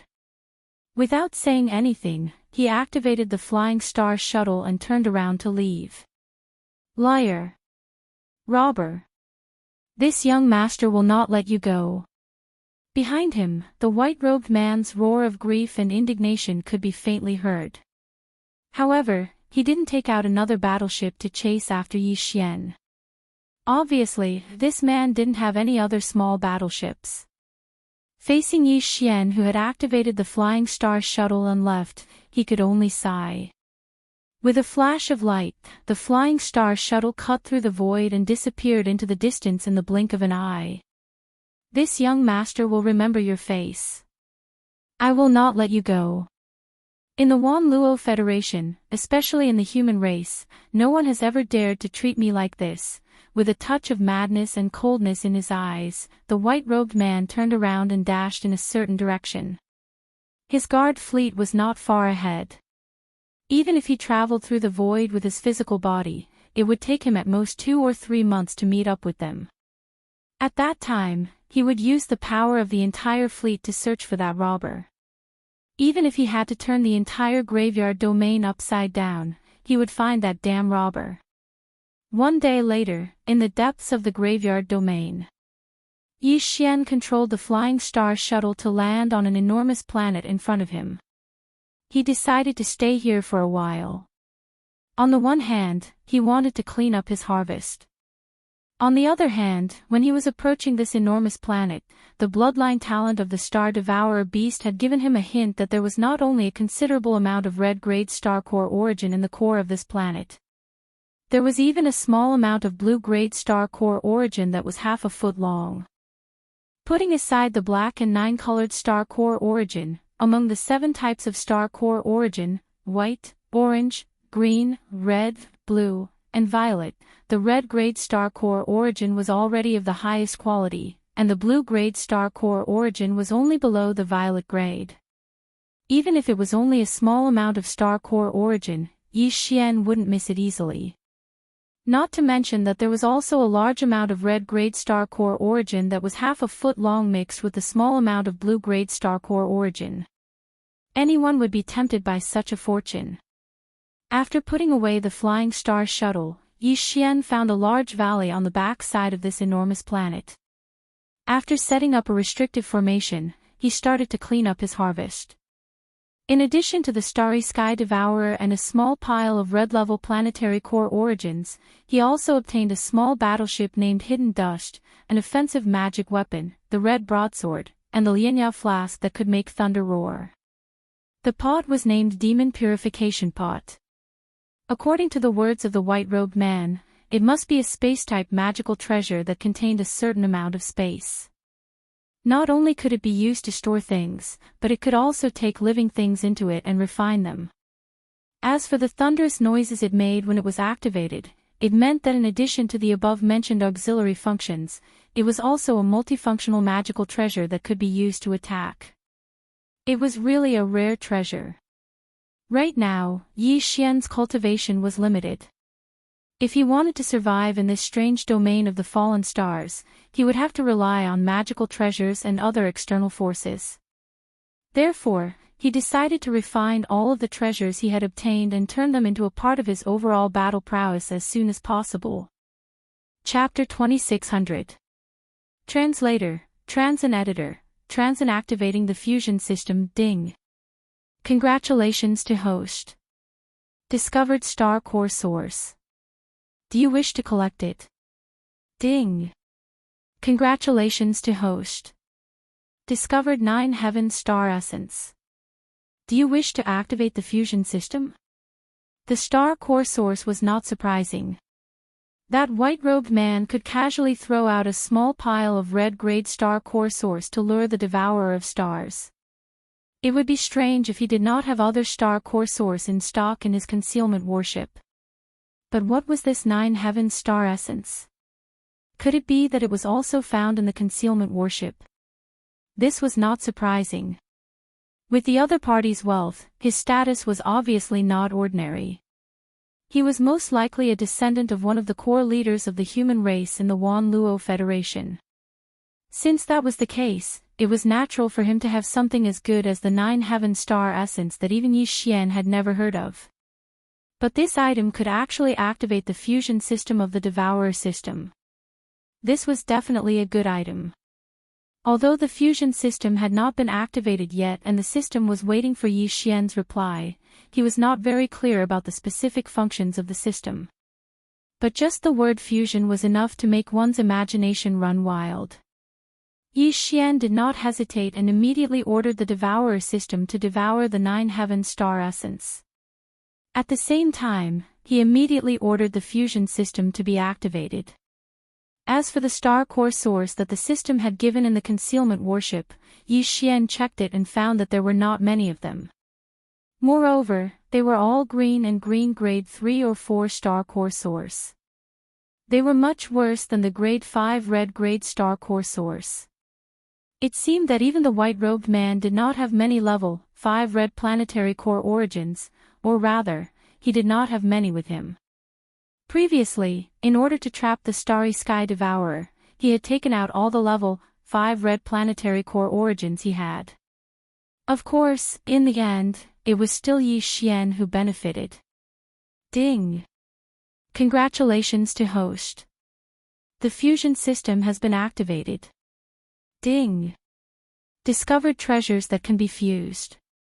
Flying Star Shuttle and Concealment Warship, Star Sword and Meteor Sword. Do you wish to fuse them? As the Devourer system's prompt sounded in his mind, Yi Xian was completely stunned. Then, a huge sense of surprise quietly rose in his heart. Treasures of the same type could fuse with each other. There was no doubt about it. After all, the system had already given him a specific notification. He now had a total of 4 items that he could fuse with. In other words, these 4 treasures could be fused into 2 items. They were the Flying Star Shuttle, the Concealment Ship, the Heavenly Star Sword, and the Meteor Sword, which was the Red Broadsword. The former belonged to the category of small warships, while the latter belonged to the category of sword-type magical equipment. Previously, Yi Xian had been worried that the white-robed man would not have a chance to use this rare warship that was engraved with a concealment array, given his status and position in the myriad Luo Federation, especially among the human race. This was because once he took it out, his identity would definitely be exposed. Now that he had the fusion system, this problem was obviously solved. Regardless of whether it was the Flying Star Shuttle and the concealment ship, or the Heavenly Star Sword and the Meteor Sword, after the fusion, they would not be the same as before. In this way, even if Yi Xian took them out and used them at will, he would not be afraid of being recognized immediately. After some consideration, Yi Xian immediately issued the command to confirm the fusion to the system. He originally thought that after he confirmed the fusion, the Devourer system would quickly and successfully fuse the two warships and the two sword-type attack magical equipment. Who would have thought that the result would disappoint Yi Xian? Ding. Fusion confirmed. Ding. Discovered green level 3 star core origin, absorbing. Ding. Discovered green level 4 star core origin, absorbing. Ding. Warning. Insufficient fusion energy, please provide more. Yi Xian was suddenly stunned. Then, he checked the two small piles of green and green star core origin in the concealment ship. As expected, he found that the energy inside had disappeared. It was obvious that the Devourer system had automatically absorbed it. Now, they were only two small piles of green and green star core crystals respectively. At most, they would be recycled to the Hall of Affairs of the Wanluo Federation in exchange for some standard star coins. In other words, this newly activated fusion system required energy for every fusion. This energy could be from other resources, but the star core origin was also a type that could be used. However, only a small pile of level 3 green and level 4 green star core origin was obviously not enough to support two fusions. More energy was needed. Yi Xian immediately thought of the treasure in the depths of the huge planet under his feet. A small pile of level 6 blue star core origin that was half a foot in size. A small pile of level 5 red star core origin that was 1 foot in size. These were level 5 and level 6 high-grade goods. It should be enough, right? If that was not enough, then this newly activated fusion system would be too disappointing. Just fusing the Flying Star Shuttle and the concealment ship required such a huge amount of fusion energy. What about in the future? When Yi Xian grew up and needed to fuse higher-grade treasures, wouldn't he be at a loss? No matter what, he would first obtain the level 5 and level 6 high-grade star core origin and hand it over to the system to try it out. This planet was huge. From the surface all the way to the core of the planet, one would need to break through all the obstacles along the way. In fact, it was not an easy task. However, Yi Xian clearly knew that there was indeed a star core origin in the planet's core.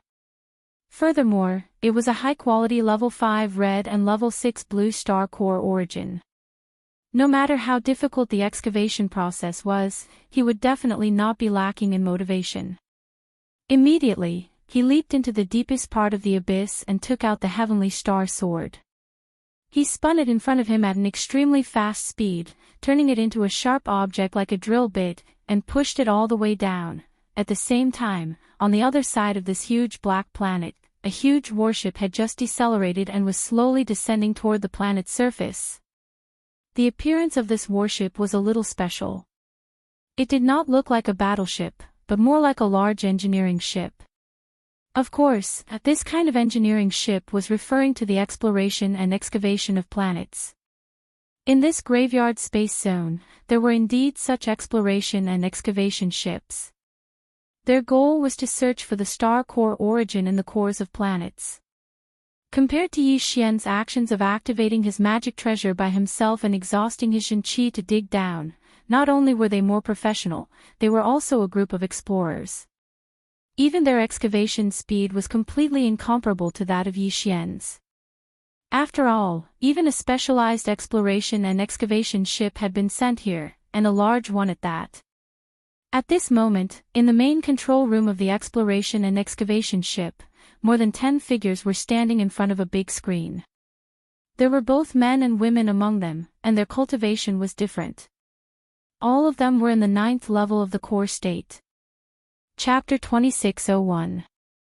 Sky River Planet's bounty. After the decision was made, the exploration and excavation work quickly began. This enormous excavation ship looked huge, but in fact, the ship only carried the 13 people in the main control room. An engineering ship like this was basically automated. Even if there were some maintenance work that required manpower, it was usually done by the ship's robots. Since the myriad Luo Federation's science and technology faction could keep pace with the powerful cultivation faction, it was obvious how advanced the Federation's science and technology was. The excavation site chosen by the excavation spaceship was also a deep and wide canyon. After the spaceship slowly landed, four huge mechanical arms extended from the bottom of the spaceship and firmly gripped the bed to stabilize the spaceship after the excavation began. Soon, a retractable door opened in the center of the lower part of the ship, and a huge special alloy drill bit stretched out. After it touched the ground of the canyon, it quickly began to rotate at high speed. For a moment, sand and stone flew everywhere, and a huge roar sounded. Even in the main control room of the ship, which had excellent sound insulation, the noise could be heard clearly. This roar lasted for about a day. Because the planet being excavated below was relatively large, even with the speed of this large professional excavation ship, it was impossible for the drill bit to reach the central planet's core in a short time. Damn it, it's this annoying noise again. I've been having a migraine lately. Among the 13 figures in the main control room, a young human woman with an extremely hot figure and an enchanting face raised her hand and rubbed her temples. Then, she lazily sat down on the sofa next to her, but her eyes swept over to the bald, middle-aged man who was standing in front of the big screen and staring intently at the drill bit that had already drilled into the ground. Then, she said, "Boss, if we really have a good harvest today, shouldn't we return to the ship?" After 7 days of listening to the drill bit noise, Lilith really couldn't stand it anymore. I really missed the dreamy resort at the bottom of the Sky River planet. Seeing that the bald man didn't respond, Lilith curled her lips. She raised her right hand and pressed a few buttons on a metal bracelet on her left wrist. Buzz! A faint sound came out, and in front of her, a virtual 5-dimensional 3-dimensional screen appeared in an instant. The metal bracelet on her left hand was actually a personal computer. Through the star sector-level network system of this large excavation ship, she could connect to the public network of Sky River Star. Of course, you have to have the authority to enter the gateway. And this authority was the official citizenship of the Wan Luo Federation. Lilith obviously missed the dreamy scenery of the holiday area at the bottom of the Sky River planet. At this time, the scene displayed on the 5-dimensional virtual screen in front of her was the scene of the holiday area at the bottom of the sea. The colorful glow of fireflies enveloped Lilith, turning the area around her into a 5-dimensional virtual world. She felt like she was wandering in an undersea resort.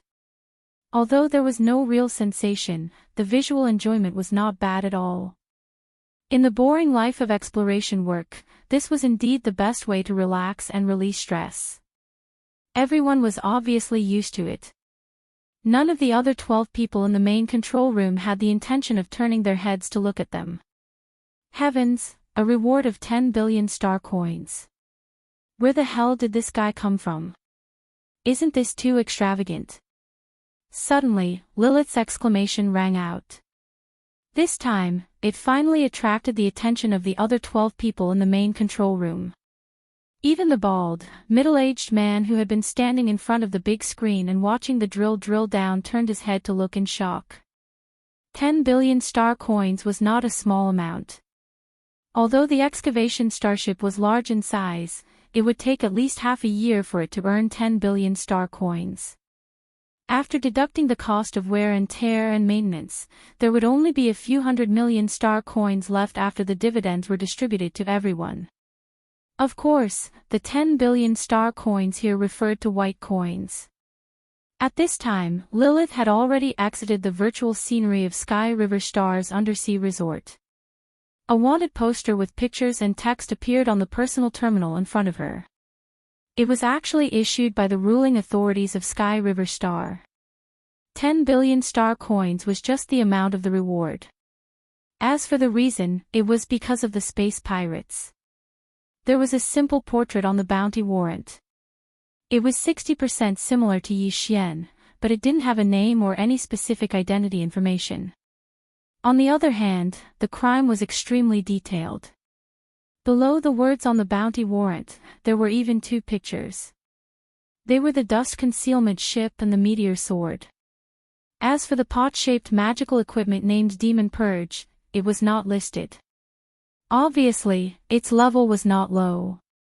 It was not appropriate for it to appear on the wanted poster, in case someone coveted it. Robbers in the graveyard star zone are not people you and I can afford to offend. Even if we do earn 10 billion star coins, we won't be alive to spend them. Just go to sleep. The bald, middle-aged man glanced at the wanted poster and turned to look at the big screen again. The others were stunned. A touch of disappointment appeared on their faces, but no one said anything. As mentioned before, although the graveyard star zone was in the 3rd universe, which was controlled by the human race, it was in a gray area between the technology camp and the cultivation camp. There were 2 sides to this vast star zone. One was the Sky River Star, which belonged to the technology camp, and the other was the Purple Heaven Star, which belonged to the 10 Ultimates Heavenly Palace, which belonged to the cultivation camp. Bai Xian was the white-robed man, whose full name was Bai Shirley. On this side of the graveyard star zone, he was absolutely a person who could do whatever he wanted, because his grandfather, Bai Jingjun, was the leader of the Sky River Star. In the technology camp of the Myriad Luo Federation, there were 3 empires and hundreds of small countries. The Sky River Star was one of them. Bai Jingjun had 1 star, so he could be considered an existence similar to that of a feudal official. Moreover, he had always been very protective of his people. How could someone who dared to rob his grandson on this side of the graveyard star zone be an ordinary person? A day passed in the blink of an eye. The huge drill had already drilled through the passage to the core of the star under their feet. There were only a few hundred meters left. This section had to be accurately drilled through manually, otherwise the core would be damaged. Now that the drill was retracting, the 13 people in the main control room were all excited. Although there were still a few hundred meters to go, they were able to probe the situation in the center of the planet. They found a 1-foot square level 5 red planet core and a half-foot square level 6 blue planet core. These were all high-grade goods that could be worth a lot of money. As usual, Lilith, Ho San, and Hong Wu, the 3 of you come with me. The rest of you stay here. After that, the bald middle-aged man turned around and left the main control room. Behind him, the other 3 people immediately followed. Their mission was to wait for the drill to exit, then follow the tunnel to the core of the stellar core and retrieve the stellar core's origin that had been detected. Chapter 2602. Translator, Endless Fantasy Translation Editor, Endless Fantasy Translation. He slipped away on his own. Yi Xian finally heard the system beep in his head after an entire day's worth of sleepless nights. Ding! Congratulations to the host. You have discovered the star core origin. Do you wish to collect it? This meant that he was now very close to the center of the massive star core. He was so close that the devouring system in his body could directly collect the star core origin.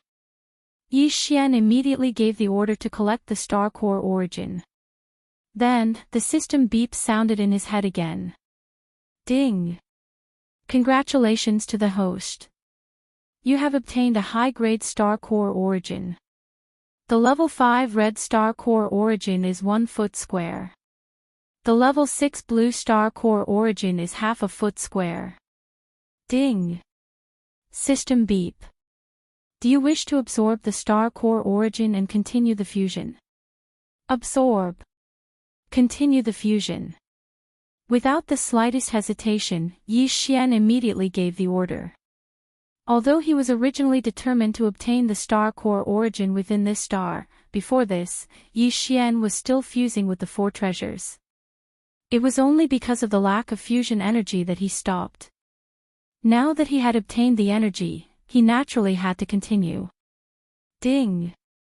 Beginning to absorb the star core origin. Absorption complete. Ding! System beep. Beginning the fusion. Progress 1. Progress 2. As the system beep sounded in his head again, Yi Xian's heart, which had been in his throat, finally settled back down. Then, he subconsciously checked the remaining star core origin. He was pleasantly surprised. It seemed that although the 4 treasures were fusing at the same time, which was equivalent to 2 separate fusions, the fusion energy consumption was not very high. Apart from the ones that had been absorbed by the system previously, the 2 high-grade star core origins that he had just obtained were only half of the level 5 red star core origin, which was half a foot square. As for the level 6 blue star core origin, which was half a foot square, it had not been touched at all. Yi Xian was completely able to accept this level of energy consumption. However, of course, this was only the first time these 4 treasures had been fused. If he were to fuse other treasures into them in the future, it would be equivalent to a second fusion.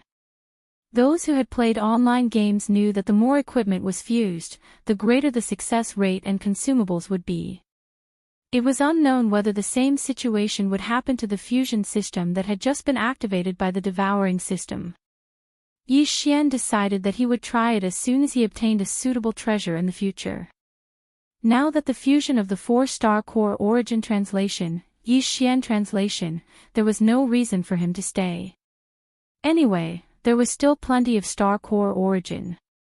And of the star core origin. Especially the level 6 blue star core origin.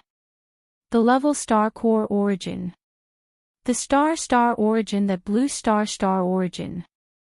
The star origin, blue star to star translation origin star translation origin translation underscore translation, of Yi translation. To Yi level to translation to level. The Yi star was. If it was the same level 5 red star core origin, this half a foot square might not be enough for him to advance from level 3 to level 4 star core origin. However, it was hard to say what would happen to the level 6 blue star core origin. After all, its quality was 1 level higher. Yi Xian leaped up and quickly flew to the planet's surface. He decided to find a secluded place on this planet for seclusion and absorb all the star core origins in his possession.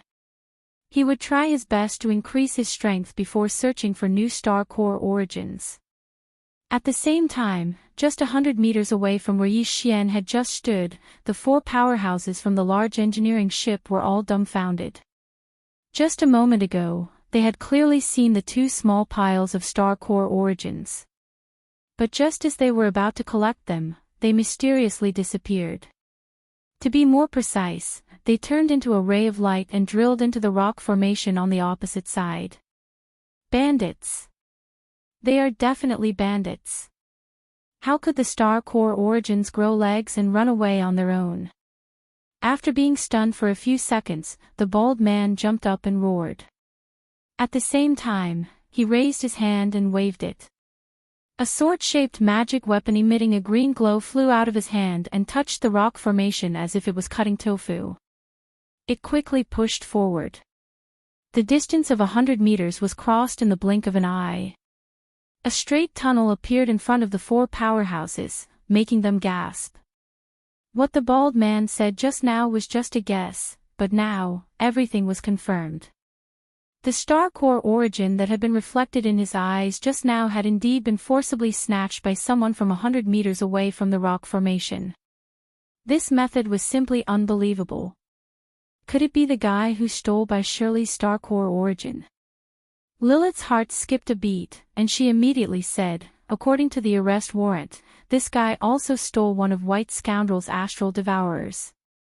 This kind of astral beast always feeds on astral core sources.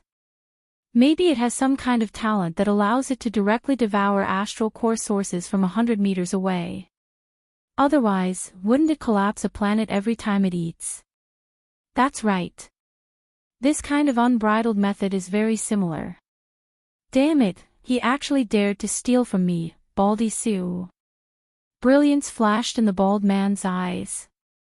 He immediately turned on the communication system and gave an order to the people who were guarding the large engineering ship on the surface of the planet. Contact the Heavenly River planet immediately. Tell them that we have found the wretched space pirate who just stole a bunch of our star core origins. Send the coordinates to them directly and ask for the Federation's backup. After that, the bald man's body shook, and he ascended along the tunnel in front of him. Let's go after him. In the boundless sea of stars, not far away from the enormous planet where the large excavation starship was located, an enormous fleet was sailing. The fleet had 10 warships in total, all of which were large, planetary warships. Also, the emblem of the Thousand Luo Federation was painted on the hull of the warships, indicating that they were all official warships. Inside the control room of the flagship at the center of the fleet, Bai Shirley, the white-robed man, was staring at the big screen in front of him gloomily. After Yi Xian escaped that day, he had crossed the void with his physical body and met up with the fleet of the Federation that was sent by the Changbai army on the Heavenly River planet to protect him. Then, he contacted the Heavenly River planet and issued the wanted poster. In the meantime, he had chased after Yi Xian all the way. It was a pity that he hadn't received any feedback until now. The graveyard space zone was simply too large. Even though too many experts of the Federation had entered it, it was still like looking for a needle in a haystack to find the bold space pirate in such a short time. At this moment, Bai Shirley couldn't have been more frustrated. He had always been on a rampage in the Heavenly River planet, and he had never suffered such a loss before. He couldn't have felt more frustrated. Right then, a major of the fleet next to him shouted in surprise, "Master Bai, we have news. The guy is on a dead planet not far away. He has just stolen a batch of star core origins from an exploration team. Damn it, he's really got guts. How dare he steal from us?" Chapter 2603.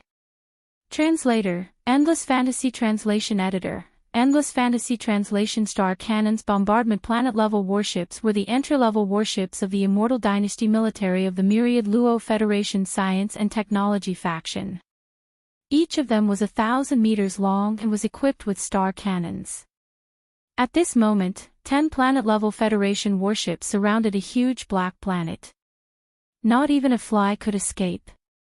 On the surface of the planet, Baldy Sue, Lilith, and the other two had returned to the large warship.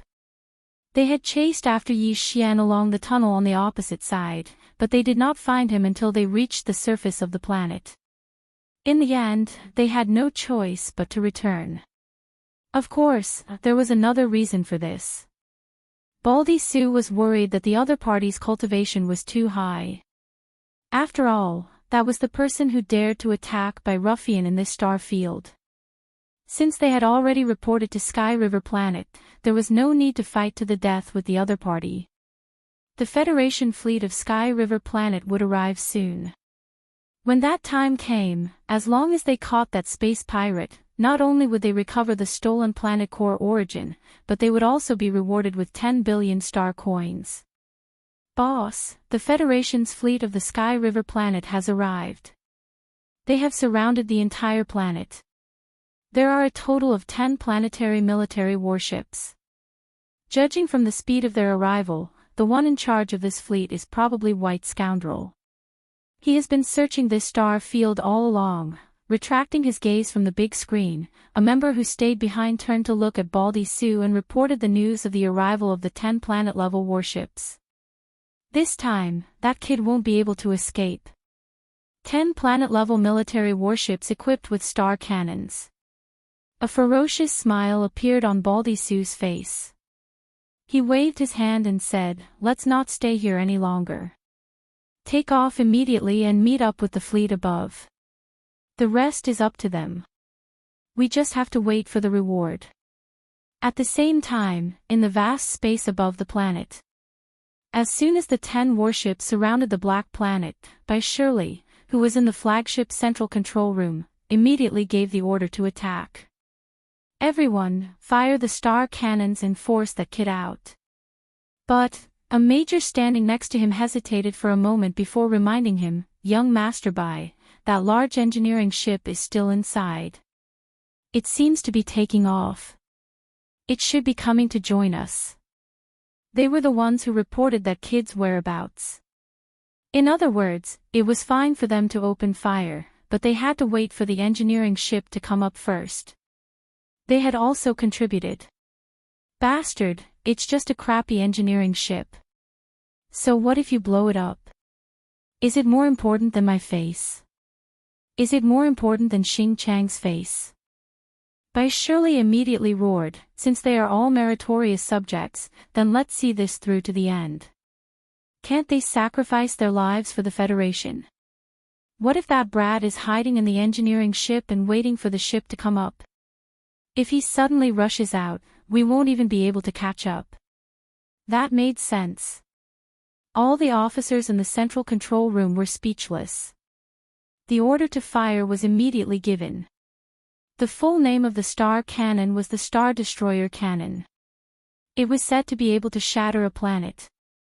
Of course, the star cannons on the entry-level planetary-level Federation military warships could only shatter a group of relatively large meteors that they encountered during interstellar travel. For such a huge planet below, it was absolutely impossible to shatter it with star cannons. However, if 10 star cannons were to fire at the same time, it was possible to blow the entire planet up. A deafening roar rang out, and the 10 warships that surrounded the Black Star each fired a 10-meter-thick energy beam at the same time, blasting the Black Star below at the same time. At present, the massive engineering ship had just left the surface. The 13 people in the ship's central control room were all aghast at the sudden sight. Then, as Baldy Sue's cursing bellowed, the few people controlling the engineering ship finally came to their senses and hurriedly changed the command, landing the engineering ship on the planet's surface once more. Although staying here like this was still an abyss of suffering, at least it was better than flying up and being blown to pieces by the enemy's star cannons, right? This kind of engineering ship could not be equipped with an energy shield. They did not have the financial resources to do so. Abandoned ship. Abandoned ship. That bastard Bai Shirley is really a hooligan. He's really a jerk. After the engineering ship landed again, Baldy Sue, as the captain, immediately gave the order to abandon the ship. Staying on the ship would make them live targets. Since Bai Shirley had already fired the cannons, there was obviously no way he would let them leave. This was to silence them. Instead of staying on the ship, it was better to find a place to hide on this planet. Perhaps they would still have a chance of survival. The group of 13 people packed up their important belongings and then hurriedly left the engineering ship, disappearing into the depths of a large canyon on the planet's surface. At this moment, Yi Xian was in seclusion in a cave on the other side of the planet. The bloodline of the astral devourer was indeed not simple. Coupled with the ability of the devouring system, the speed at which he absorbed the astral core origins was simply astonishing. In such a short time, in less than half a day, the remaining 2 small piles of level 5 red astral core origins and level 6 blue astral core origins had all been completely absorbed by Yi Xian. Just as he ended his seclusion and opened his eyes, the system notification finally sounded in his mind. Ding! Congratulations to the host. You have leveled up. Current level, level 4 astral core state. Sure enough, even with the same amount of level 5 red astral core origins and a small pile of level 6 blue astral core origins, Yi Xian had only leveled up by a small amount this time. It would only get more and more difficult in the future. He was a little depressed at the thought of this. Fortunately, he now had the bloodline talent of the astral devourer, so he did not have to worry too much about the source of the astral core origins. Rumble. Boom. The entire planet suddenly shook violently, and at the same time, there was a large number of loud rumbles, which made Yi Xian, who had just gotten up and was about to leave, tremble. An extremely bad feeling welled up in his heart. Extending his consciousness, he quickly discovered the 10 Federation warships that surrounded the planet. Without any hesitation, Yi Xian immediately came to a realization. Without a doubt, the white-robed man had caught up, and this time, he had brought an entire fleet with him. For some reason, he was certain that he was on this planet, and the cannons on the ship were firing at the same time. This was the rhythm of forcing him out. What went wrong? Could it be that there was a tracking imprint in the treasures that were previously collected? Frowning, Yi Xian began to think, but he quickly dismissed this possibility. All the treasures were collected through the devouring system. If there really was such a tracking imprint, it was impossible for the system not to detect it. Whatever, the enemy's warship cannons are firing non-stop. If I don't rush out, I'll die in the end. Chapter 2604. Opportunity for the second fusion. Ding. Congratulations to the host for successful fusion. You have obtained the hidden star shuttle. Ding. Congratulations to the host for successful fusion. You have obtained the Tianyun sword. As Yi Xian took the initiative to check on the integration of the system, the notification of the devouring system rang in his mind. Without a doubt, both fusions were successful. His flying star shuttle had merged with the concealment ship to form a new concealment star shuttle. Since it was still a shuttle, it meant that the speed of the previous flying star shuttle had been inherited. At the same time, the word concealment in the name of this new warship meant that the perfect concealment formation on the white-robed man's concealment ship had also been transplanted. These were the advantages and specialties of the two warships in the first place. Since it was a fusion, it was naturally a combination of the strong and the strong. It was impossible to keep something that was of little value. Similarly, Yi Xian's heavenly star sword and the door-like red broadsword, the heavenly meteor sword, had also merged into the current heavenly meteor sword. However, Yi Xian was not in a hurry to check this sword. His attention was immediately attracted by the newly merged hidden starship. The concealment starship was still a small battleship. It basically retained the streamlined shape of the previous flying star shuttle, but its surface was slightly modified and became more complex. Of course, the concealment array was also engraved on it. However, this kind of engraving array would only appear when it was activated and deactivated. Under normal circumstances, it would not be visible. The biggest difference was the internal structure and decoration. The previous flying star shuttles were mainly practical, but the concealment starship was a luxury item. Now, all the luxurious decorations were inherited from the concealment starship. However, this was not what Yi Xian cared about. What he cared about the most was the speed of this concealed star shuttle. Right now, the entire Black Star was surrounded by 10 planet-level battleships. If he wanted to escape, it was possible for him to rely on the perfect concealment formation of the star concealment shuttle. However, Yi Xian didn't dare to take the risk. If he was discovered, he could only escape.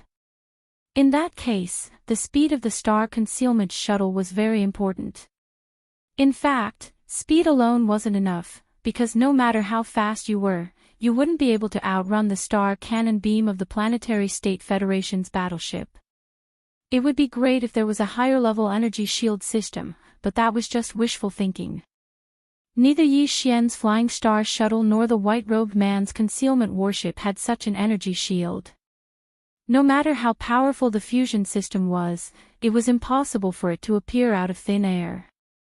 The Planetary-class Federation battleships were the entry-level standard battleships used by the 3 large empires and hundreds of small countries under the Immortal Dynasty. Information about their performance and firepower could be found on the official website of the Federation military, so it was not a secret. Therefore, Yi Xian quickly found out the speed of their interstellar travel through the devouring system. Comparing it with the hidden starship that had just been successfully integrated, he suddenly felt depressed.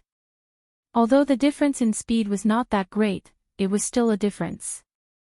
Since that was the case, once the concealment array was useless, then Yi Xian would undoubtedly be in great danger. Without an energy shield and unable to match the speed of his opponent, there was no way he could survive. At this moment, Yi Xian's extended divine sense unexpectedly captured a small battleship. It was actually the kind of advanced battleship that had an energy shield. Moreover, this small advanced battleship was not high up in the sky, but on the surface of this black planet, not too far away from Yi Xian's hiding place. It seemed to be in a hurry and in a sorry state as it steered towards a dry trench. A second fusion. Yi Xian's eyes lit up immediately. This battleship was obviously faster than the Flying Star shuttle. This was normal. After all, it was an advanced battleship with an energy shield, so its speed was naturally not much slower. If he could snatch this battleship, if he carried out another fusion, then the current hidden starship would be upgraded for the second time. Not only would it have an energy shield, but its speed would also be greatly increased. The Flying Star shuttle was just a simple battleship that was equivalent to a means of transportation. The only thing it pursued was speed. Even the white-robed man's hidden starship did not have an attack system. Since this advanced battleship even had an energy shield, it most likely did not lack an attack system. If it did, it would undoubtedly be a pleasant surprise for Yi Xian. Soon, even the abandoned large excavation ship on the other side of the planet fell into the detection of Yi Xian's divine sense. His face immediately darkened. Obviously, it was the people on this large excavation ship that exposed his whereabouts. The small advanced battleship just now had flown in the direction of the large excavation ship, so it was most likely them. In fact, this was indeed the case. This small advanced battleship belonged to Baldy Su. As a veteran and professional treasure hunter, Baldy Su had wandered the graveyard domain for many years. The star coins he had accumulated were enough for him to buy a small advanced battleship with an attack system and an energy shield. At present, the 13 crew members, including Lilith, were all on his god of fortune. Since this battleship had an energy shield, their chances of survival were very high. However, no one knew when the 10 Federation battleships would leave. In order to save energy on the energy shield, they had to find a safe place to hide first. Yi Xian immediately activated the hidden starship and concealed all of its presence.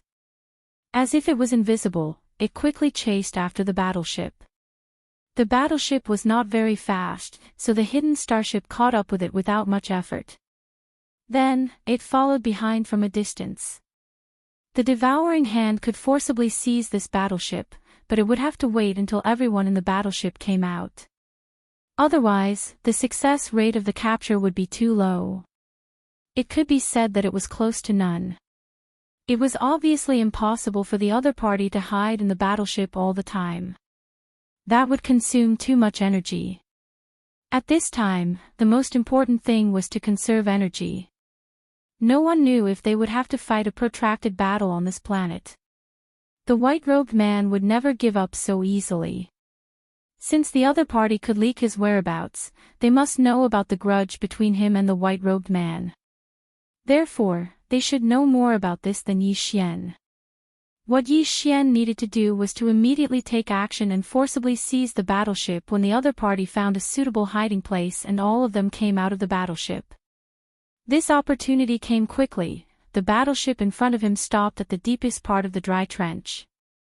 Then, Yi Xian saw figures coming out of the battleship one after another. The last to come out was a bald, brawny man. After him, no one else came out. Yi Xian's heart skipped a beat and he immediately activated the devouring hand's capture skill. In the next moment, just as the bald man raised his hand and was about to put away the battleship suddenly disappeared. Yi Xian did not show up at all, and the hidden starship was not exposed either. After the battleship was in his hands, he quickly fled. My God of Fortune! Why did it suddenly disappear? Chapter 2605. Translator, Henyi Translations Editor, Henry translations hidden God all-round battleship. Without waiting for him to return to his previous closed-door cultivation location, Yi Xian immediately checked the God of Fortune that he'd just snatched. The surprise came so quickly that Yi Xian's blood was boiling. Although the name of this battleship was very old-fashioned, its level was definitely not for show. It had both attack and defense. Not only did it have an energy shield, it even had an attack system. There was a star cannon at the front and back of the battleship, which was the standard battleship cannon equipped on the Federation's planet-level battleships. It could directly destroy a small meteor. It seemed that the bald man had spent a lot of star coins to build this small advanced battleship. Miners were indeed rich people. This could be seen from the large pile of star core sources in one of the cabins of the God of Fortune. The only pity was that these star core sources were all level 1 white or level 2 orange, with only a small amount of level 4 green and level 5 red. As for level 6 blue, there was not a single piece. However, the advantage was that there was a large amount. According to Yi Xian's estimation, it should be enough to fuse this battleship with his hidden star ship a second time. Right now, his hidden star ship was already very good in terms of sailing speed, and it also had a rare concealment array. If it could successfully fuse with the God of Fortune a second time, then the new battleship would not only be able to hide, but its speed would also be higher. What was even rarer was that it also had high-quality attack systems such as an energy shield and star cannon. This was simply a perfect all-round battleship. Just thinking about it made Yi Xian impatient. Very quickly, Yi Xian returned to his previous closed-door cultivation location, while the star cannons of the 10 battleships outside continued to rumble and explode. Fortunately, this black star was too large, so it wouldn't be completely shattered in a short period of time. However, Yi Xian did not have much time. He had to complete the second fusion as soon as possible. Ding! Discovered hidden star ship. Discovered God of Fortune. Do you want to fuse? Ding! Discovered star core sources. Do you want to absorb energy? Following the notification from the devouring system, Yi Xian did not hesitate and immediately chose to fuse with it. The system did not continue to ask for instructions on how to absorb the energy from the fusion and directly took it from the God of Fortune's cabin. Although the grade of this pile of star core sources was not high, there was a lot of them. According to Yi Xian's estimation, if he collected all of them, he would most likely be able to advance from his current 4th grade star core level to 5th grade star core level. But that was useless. It couldn't solve the crisis in front of them. Ding! Fusion energy absorption complete. Beginning fusion. Progress 1. Progress 2. As the system beeped again, Yi Xian checked the star core origin that had been thrown out of the God of Fortune's cabin by the fusion system. The result made him smile bitterly. Although the small mountain of star core origin had not been completely used up, more than 90% of it had been used up. The star core origin that had been absorbed had been reduced to pure star core crystals. Apart from recycling them to the Federation's Affairs Department in exchange for star coins, there was basically no other use for them. The fusion progress was very slow. Yi Xian had nothing to do, so he also absorbed the remaining star core origin.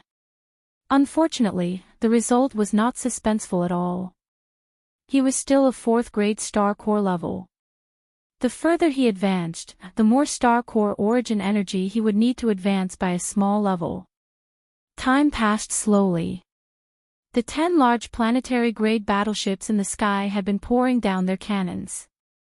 The entire huge black planet was shrouded in the noisy smoke and dust. One volley of cannons was enough to crush 10 star core origin energy beams. What about hundreds of volleys of cannons? The surface of the entire planet had become full of craters. This kind of continuous powerful bombardment caused the entire planet to constantly quake. Under the violent shaking, some abysses and trenches collapsed one after another. Even some huge mountains collapsed. Yi Xian's hiding place was deep within the planet, close to the core region. Now, it was affected quite a bit. This made him very worried. This huge black planet would not be able to hold on for much longer. After a full 4 hours, the fusion was finally over. Ding! Congratulations to the host. Fusion successful. You have obtained the all-round advanced grade battleship Soul Concealment Shuttle. At this moment, when the system beeped again, Yi Xian felt his whole body relax. It was as if he had heard the sound of nature. His 108,000 pores were blowing out cold air, and he felt like he was floating. All round. And it was an advanced grade battleship. Even the name of the Soul Concealment Shuttle was very pleasing to the ear. All of this could be said to be perfect. Of course, the Soul Concealment Shuttle was still a small battleship. Its exterior still retained the streamlined shape of the Flying Star grade battleship, but the surface of the ship had some additional equipment. These were probably accessories for the star cannons and energy shield system. As for the interior, there were some changes compared to before. There was more space. Now, even if 20 people entered the inner cabin at the same time, it could still fit inside. Yi Xian immediately checked the various attributes of the Soul Concealment Shuttle. In terms of speed, it had indeed increased by a large margin. Compared to the standard planetary-grade battleships of the Federation military, it was already slightly faster. All of this made Yi Xian very satisfied. The only thing that made him a little dumbfounded was the 2 star cannons and the energy shield system on the ship. If they needed to be activated, they would need energy, and this energy was also from the star core origin. At this point, Yi Xian finally understood why the bald man had piled so much low-grade star core origin in the God of Fortune cabin. After all this time, it was not even a safe. The star core origin was provided for the God of Fortune to activate the energy shield and to fire the star cannons. But now, the last bit of star core origin had been used up by Yi Xian out of boredom while waiting for the results of the fusion. And this huge black star had just been excavated. No matter what, there could not be any star core origin left in the center of the star core. Yi Xian was dumbfounded. It was fine that the star cannons could not be used, but the energy shield was a life-saving thing. It had to be prepared with energy that could be activated temporarily. After all, although the Soul Concealment Shuttle was slightly faster than the 10 planetary-grade Federation battleships, how could it be faster than the energy beam of the star cannons? If the enemy fired a shot without the energy shield, it would definitely be over. In his depression, Yi Xian suddenly thought of the bald man he had stolen from the God of Fortune. As a professional miner, and the low-grade star core origin that was thrown into the God of Fortune as a reserve energy source can be piled up into a small mountain. Then, how could he not have a level 5 red star core origin or higher? Yi Xian muttered to himself. His eyes immediately lit up. Although he also felt that it was a little too much to always rob the same person, who asked this guy to leak his whereabouts. The trouble in front of him was all caused by him. It seemed that for the sake of the God of Fortune and the high-quality star core origin that was about to be obtained, he could just not be calculative and let him live. Chapter 2606. Translator, Henyi Translations Editor, Henyi Translations. If you want to live, you have to pay. High up in the sky, in the central control room of the 10 planetary Federation military battleships, the white-robed man, Bai Shirley, was staring at the big screen in front of him with a gloomy expression. What was displayed on the screen was the situation of the black star below. The surface of the entire star was now covered in dust, but the star cannons of the 10 battleships were still firing at the same time. It was estimated that the ground below had been completely plowed, but the distance from completely blasting the entire star into cosmic dust was still far away. More importantly, even if they could do that, the energy consumption of the 10 battleships would not be able to keep up. The energy beams of the star cannons did not shoot out of thin air. Every shot represented a large amount of the planet's core source energy.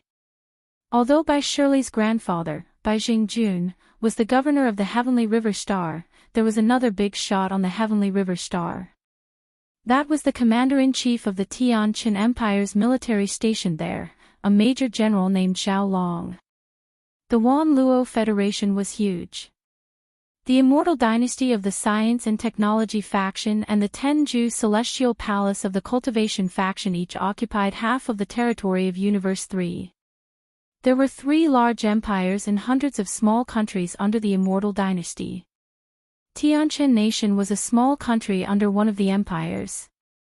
The Heavenly River Star, on the other hand, was just an administrative planet in the star field controlled by the Heavenly Dust Nation. The reason why Bai Jingjun could become the leader of a planet on planet Tianhe was because he had a good son, Bai Shirley's father. This person held a position on the capital planet of Tianqin Nation. Even so, Bai Jingjun was not the only one who had the final say on planet Tianhe. The Federation system had always been separated between the military and government. Bai Jingjun was the administrative leader, while Zhao Long was the military's leader on planet Tianhe. Zhao Long's family was also on the capital planet of Tianqin Nation. He had a strong background and did not seem to get along with Bai Shirley's father. Hence, Bai Jingjun and Zhao Long only seemed to be harmonious on the surface. However, although the military power was in Zhao Long's hands, as the leader of a planet, Bai Jingjun had the right to deploy some battleships as guards. The total amount of battleships he could deploy was 50 planetary states and 3 star states. The 10 ships that Bai Shirley brought out were part of the 50 planetary ships allocated to Bai Jingjun by the Sky River Planet's military. Even though these warships were for Bai Jingjun to use, they were still part of the military. If they used up too much energy, even Bai Jingjun would not be able to explain himself, let alone Bai Shirley. Zhao Long would most likely take the opportunity to make things difficult for him. Therefore, even if these 10 battleships had the ability to completely destroy the enormous planet below, Bai Shirley did not dare to expend so much energy. Furthermore, it was very difficult to do so with 10 star cannons firing at the same time. That brat definitely won't dare to show his face. He should be hiding in the depths of the planet. Maybe he has already been crushed into meat paste by the collapsed rocks. Gritting his teeth, Bai Shirley continued in a deep voice, "Give the order. Once the star cannons are done firing, dispatch 10 small landing ships. This young master will personally go down and find that brat's body. I hope that the starry sky-devouring beast is fine." The row of officers standing behind had been anxious for a long time. When they heard that they no longer needed to expend energy, they looked at each other and secretly heaved a sigh of relief. Although they felt that it was a little too risky to let Bai Shirley personally go down to search, in order to prevent this guy from staying in the central control room, if the order was given again, they would not be able to explain themselves when they returned. As such, they hesitated for a moment before finally nodding. 10 small landing ships quickly flew out from the central flagship's rear cabin and headed towards the planet below. Bai Shirley was in the cabin of one of the spaceships. These small landing ships were about the same size as Yi Xian's Spirit Concealment Shuttle. They were both a dozen meters wide and a few dozen meters long. However, although they had attack systems, they did not have energy shields. As for the concealment array engraved on the ship's body, that was even more out of the question. Moreover, their attack systems were not very powerful. At least, they did not have the 2-star cannons installed on the Spirit Concealment Shuttle. Therefore, no matter how one compared them, these 10 small landing ships were far inferior to Yi Xian's Spirit Concealment Shuttle. If Bai Shirley had known that Yi Xian actually had such a perfect all-around warship, he definitely would not have dared to leave the central flagship so easily. Unfortunately, there were no ifs in this world. This also meant that Bai Shirley was destined to never return from this trip. On the planet's surface, in the deepest part of the thick and dry trench, Baldy Su, Lilith, Hongwu, and the rest of the 13 were currently holed up in a natural rock cave deep in the trench with bitter expressions. The inexplicable disappearance of the god of fortune cast the entire team into a dark cloud. Although the other 12 people, such as Lilith and Hongwu, each had a small warship, they were far inferior to Baldy Su's god of fortune. Not to mention the weapon systems, their private warships did not even have energy shields.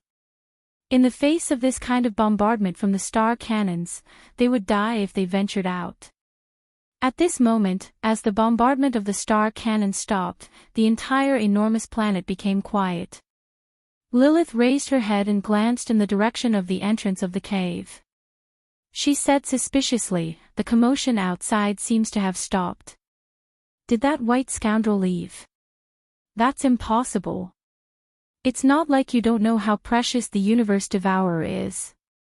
Not to mention the matter of face, white scoundrel would never give up so easily just to take back this beast."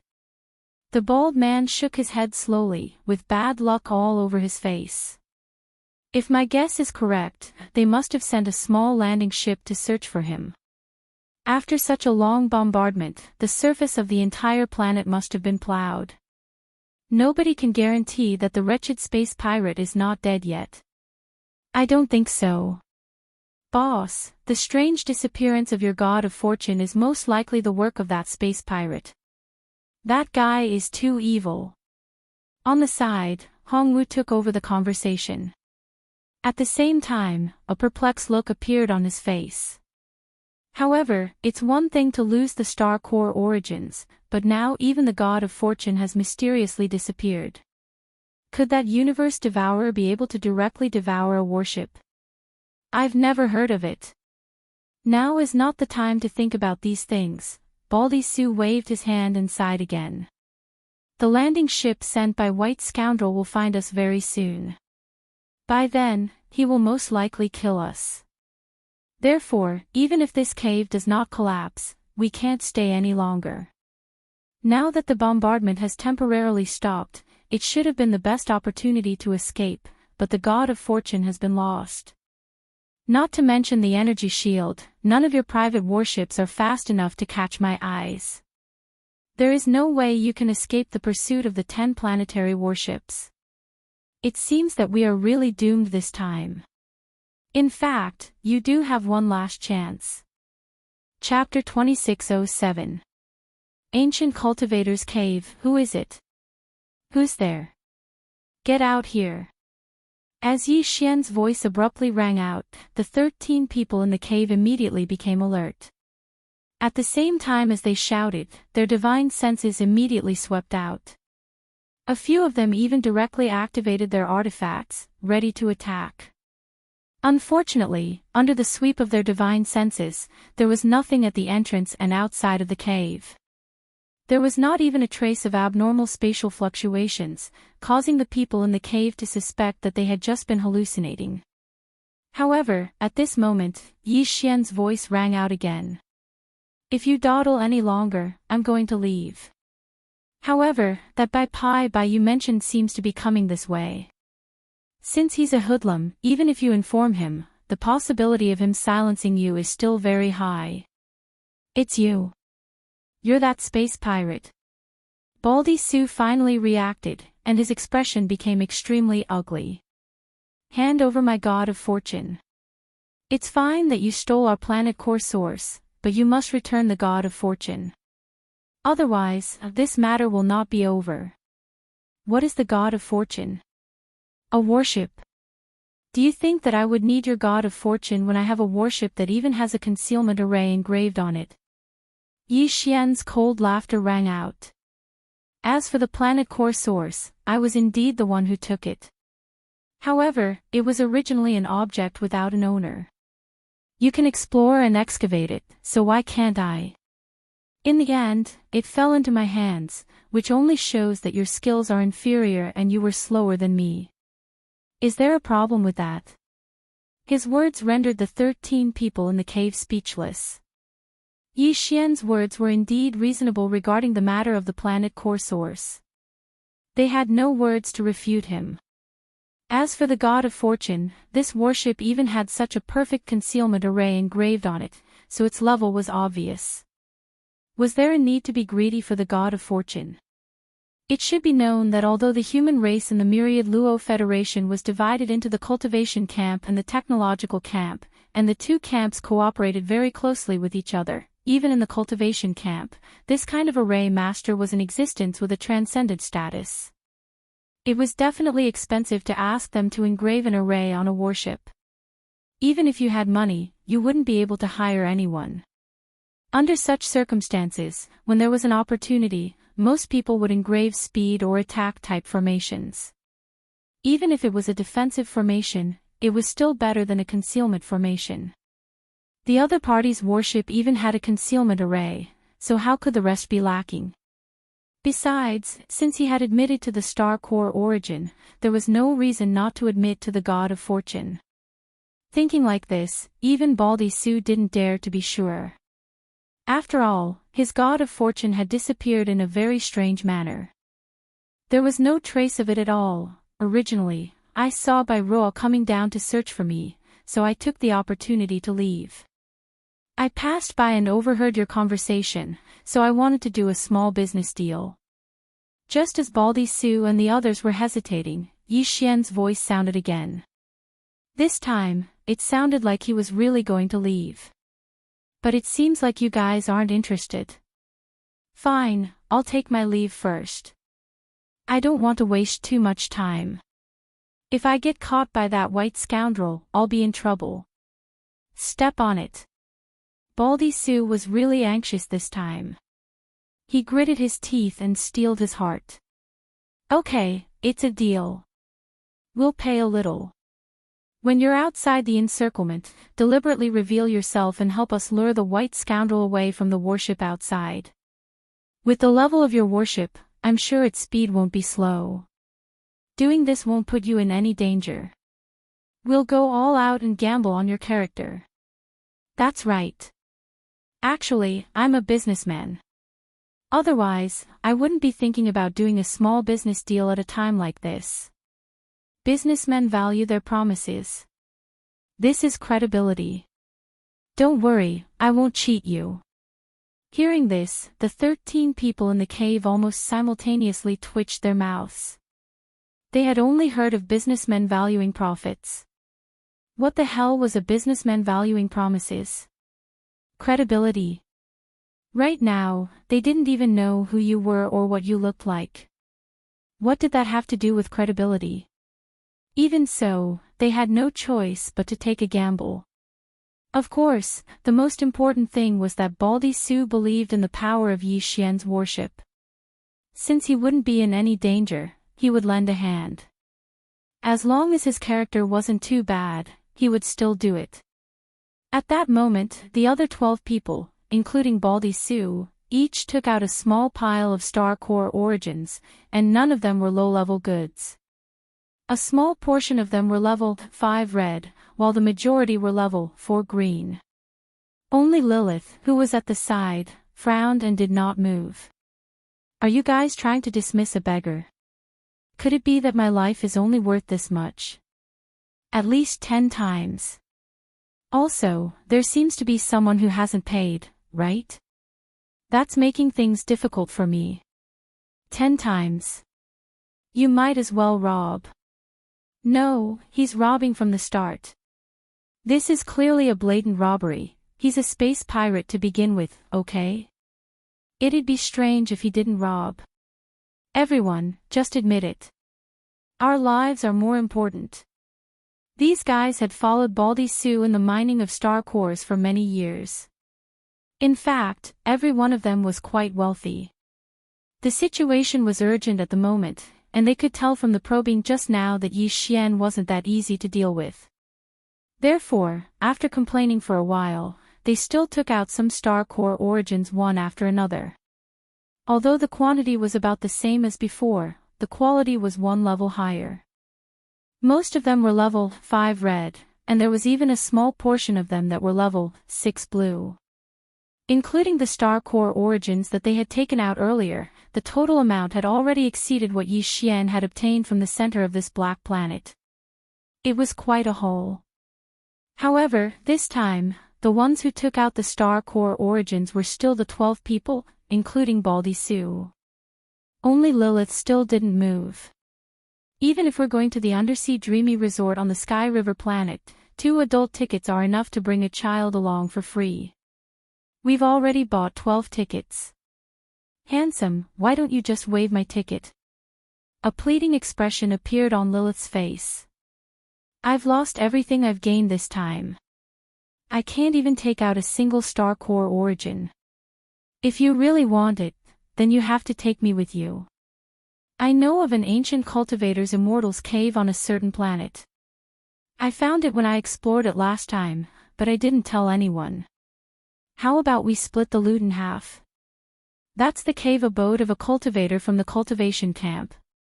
The treasures inside are definitely enough to buy my life. In fact, the last part of her speech was the most important part. Baldy Sue and the others' eyelids twitched when they heard this, fearing that Yi Xian would refuse on the spot. However, after Lilith finished speaking, the outside of the cave fell silent. After a while, Yi Xian's voice sounded again. The cave abode of a powerhouse from the cultivation camp. This is quite a good fortune, but you better not lie to me. Otherwise, I promise you'll regret it. No way, no way. Chapter 2608. Translator, Transan Editor, Transcendant insult my intelligence. Ding. Discovered star core source. Do you wish to collect it? Collect it immediately. Following Yi Xian's response, the devouring system was immediately activated. The 12 small piles of star core source in the cave immediately turned into 12 faint rays of light and shot out of the cave, disappearing in the blink of an eye. During this process, a few of the 13 people in the cave almost couldn't hold themselves back from directly attacking. After all, he had already taken out his own magic treasures. With just a thought, he would be able to chase after the faint light formed from the 12 piles of star cores and find Yi Xian's location. But it was useless. The other party's warship was so high-end that they couldn't blast open the energy shield with their magical weapons. In the end, they would even offend the other party and lose their chance to live. Therefore, in the end, several people, including Baldy Sue, gritted their teeth and endured it. You can come over now, but only you. After collecting the star core source, Yi Xian was completely relieved, but he didn't leave. Instead, he spoke again. Obviously, he was talking about Lilith. The latter exchanged a look with Baldy Sue and nodded imperceptibly. She thought that everything was done flawlessly, but she didn't know that Yi Xian had seen everything clearly in the soul concealment shuttle. Therefore, the sneer on his face grew thicker. Originally, Yi Xian really planned to show his face in the distant starry sky after breaking out of the encirclement of the 10 planetary-level warships. It could also be considered as saving the lives of these guys. After all, with the current speed of the Soul Concealment Shuttle, the 10 planetary-level warships couldn't catch up at all. Even if they fired star cannons, the star core source that the Soul Concealment Shuttle had just obtained was enough to support its energy shield for a long time. There was nothing to be afraid of. Unfortunately, these guys were courting death, so they couldn't blame him for it. Although Lilith was a delicate beauty, in fact, her cultivation strength was second only to Baldy Sue among the 13 people. She had already reached the 6th order star core. This could be seen from the fact that Baldy Sue brought 3 people away from the warship, one of which was her. As for the latter, he was at the 7th order. It was true that she did not have a single star core origin on her, but if Yi Xian did not relent, she could have borrowed it from someone else, but she did not. Instead, he had found an excuse to sneak into Yi Xian's spirit concealment shuttle. This was a clear indication of his intentions. The girl was a complete cultivation maniac. Every time she came out for a mining operation, she would basically trade all the planetary core essences she obtained with other people for high-quality planetary core essences. Then, when the large mining ship was searching for the next target planet, she would collect them all. Of course, ordinary people wouldn't be able to absorb star sources at such a speed. Otherwise, as long as they had enough star core sources, wouldn't their cultivation soar like a rocket? The reason why Lilith could absorb the star core origin so quickly was because she had saved up a lot of star coins and exchanged them for a bloodline at the Heavenly River Star Federation's Hall of Affairs. Of course, that bloodline was very rare and could not be exchanged for with star coins. At that time, she had also picked up a good bargain. Lilith and Baldy Sue were now gambling. They were gambling that Yi Xian's cultivation was not as strong as Lilith's. If that was the case, as long as Lilith entered the other party's worship, they would have a chance to kill the other party and seize the worship. Rather than betting their lives on the other party's character, they were more inclined to bet on their own luck. The reason why they chose Lilith over the stronger Baldy Sue was obviously because she was a woman, and she was young and beautiful, which could make the other party lower their guard as much as possible. At this moment, as Lilith walked toward the entrance of the cave, the spirit concealment shuttle, which had been operating the concealment array, finally revealed its appearance after a hazy halo dispersed. The 12 people in the cave immediately gasped, and a greedy light shot out from their eyes. From the smooth lines, one could tell at a glance that the speed was incredibly fast. There were also the star cannons and energy shields on the exterior of the warship, which silently told of its powerful defense and attack power. More importantly, the concealment array engraved on the body of the spirit concealment shuttle would appear in a short period of time every time it was activated and deactivated. This was the case right now. The large number of obscure and mysterious runes that covered the entire exterior of the warship almost dazzled the eyes of the people in the cave. After all, it was a warship that had gone through 2 fusions. Whether it was its appearance or its true strength, it was absolutely first class. Even Baldy Sue sighed in his heart. Now, he really believed that his god of fortune was not taken by the other party. If the other party had such a top-grade warship, why would they care about his god of fortune, which was at most an advanced light warship? In fact, Lilith, who was walking step by step toward the spirit concealment shuttle, was the most shocked at this moment. The warship in front of her was simply a fantasy, and she dreamed of having it. If not for the fact that she had not seen the owner of the warship and could not determine the other party's cultivation and strength, she would have wanted to make a move now. Soon, a door-like passage appeared on the body of the spirit concealment shuttle, but no one appeared. Lilith did not hesitate in the slightest and rushed in. There was a slight sound of the concealment array being activated. A halo flashed, and the streamlined body of the warship disappeared again. Even when using the divine perception to sweep back and forth, there was no trace of any aura. Even when it started the thrusters and flew away quickly, there was not the slightest trace of sound leaked out. All of it was absorbed by the concealment array. After a full 3 minutes, Baldy Sue walked to the entrance of the cave with a suspicious look on his face. He looked left and right and muttered to himself, "Already, gone. F***ck. There is no movement at all. This top-grade warship, I must get my hands on it." At the same time, in an area more than 100 miles away from this cave in the depths of the trench, the spirit concealment shuttle was silently but extremely quickly sailing. There were many cabins in the warship. Yi Xian was in the main control room, and Lilith was imprisoned in a cabin at the stern of the warship at this moment. As the owner of the spirit concealment shuttle, Yi Xian could control any part of the entire warship at will. Right now, Lilith was imprisoned by him. Yi Xian could not let her see his appearance. From the moment he learned the true identity of the white-robed man, even Bai Shirley had been set as a must-kill target by him.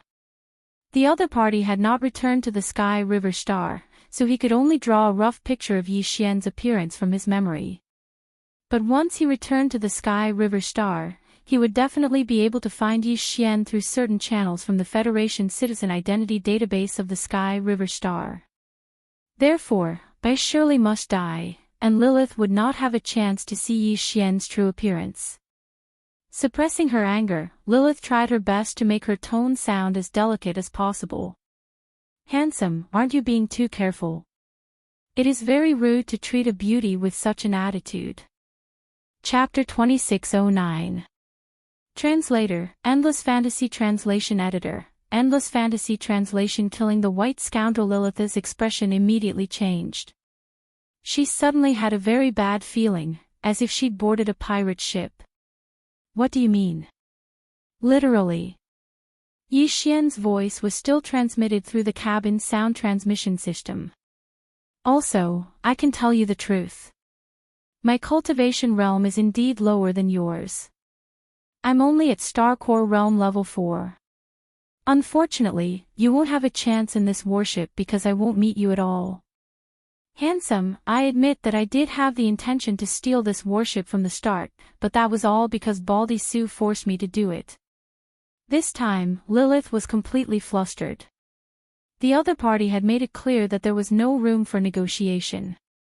Under such circumstances, it would be strange if the other party still wanted to meet her. However, he'd clearly seen through her and Baldy Sue's plan, so why had he still pushed the boat along with the current and let her onto the warship? Could it be? Lilith seemed to see hope again at this thought. Her tone became gentle again. Handsome, you're not thinking of locking me up here as a sex slave, are you? I admit that I was wrong before, but I won't do such a thing. Alright, I promise you that I'll take you to that ancient cultivator's abode. After that, we'll go our separate ways and we won't owe each other anything. What do you think? This was clearly a retreat in order to advance. Yi Xian was so angry that he laughed. Ha ha ha, this time, please don't insult your own intelligence, okay? Lilith, 10 Federation military landing ships were cruising around the planet at low altitudes. Because there was still a thick layer of dust floating on the planet's surface due to the previous carpet bombing, the 10 landing ships all turned on their shipboard searchlights, one at the bow and one at the bottom of the hull. These searchlights had a strong penetrating power. Even in the thick dust environment, they could still illuminate everything on the planet's surface. But at the same time, because of these searchlights, the positions of the 10 landing ships were like fireflies in the night sky. They were incomparably clear even from a distance. Right now, the deity concealment shuttle was silently approaching the location of these 10 landing ships. Lilith saw everything clearly through the porthole of the warship that was also deployed with arrays. An ominous premonition floated in her heart. Lilith's voice even trembled a little. Handsome, you. Did you get the wrong direction?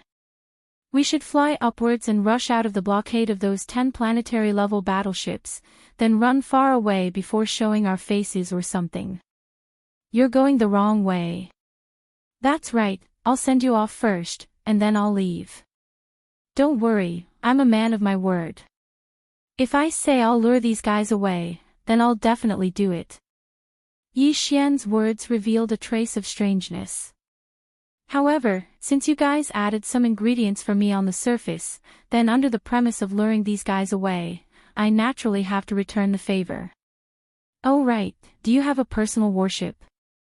Yes, yes, yes. What's wrong? Whoa. Handsome, can we not play anymore? Why are you not playing anymore? Didn't you want to play? I also think it's quite fun. This is just the beginning. Don't worry, let's play slowly. Oh right, get your personal warship ready. It'll come in handy when we run for our lives later. Wah, Lilith was so scared that her face turned pale. A sobbing sound came from the microphone. It was unknown whether it was real or not, but Yi Xian ignored it and turned off the microphone. He had indeed decided to throw Lilith out, but not because of the anger in his heart, but because he wanted to kill by surely. Originally, if Lilith and Baldy Sue did not have any devious thoughts, Yi Xian would have helped them lure the enemy away before looking for an opportunity to make his move. After all, his deity concealment shuttle was now faster than the 10 planetary-level battleships, and it had energy shields and star cannons. More importantly, it could hide perfectly. Hanging behind the enemy's fleet, as long as by surely walked out of the warship, he would definitely have a chance to kill him. But now, since Lilith and Baldy Sue were courting death, it was obviously easier for Yi Xian to kill Bai Shirley. Soon, the deity concealment shuttle quietly arrived at the area where the 10 landing ships were. Then, with a thought from Yi Xian, the hatch opened automatically.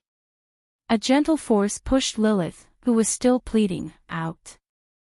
Throughout the entire process, the concealment array of the deity concealment shuttle did not change at all.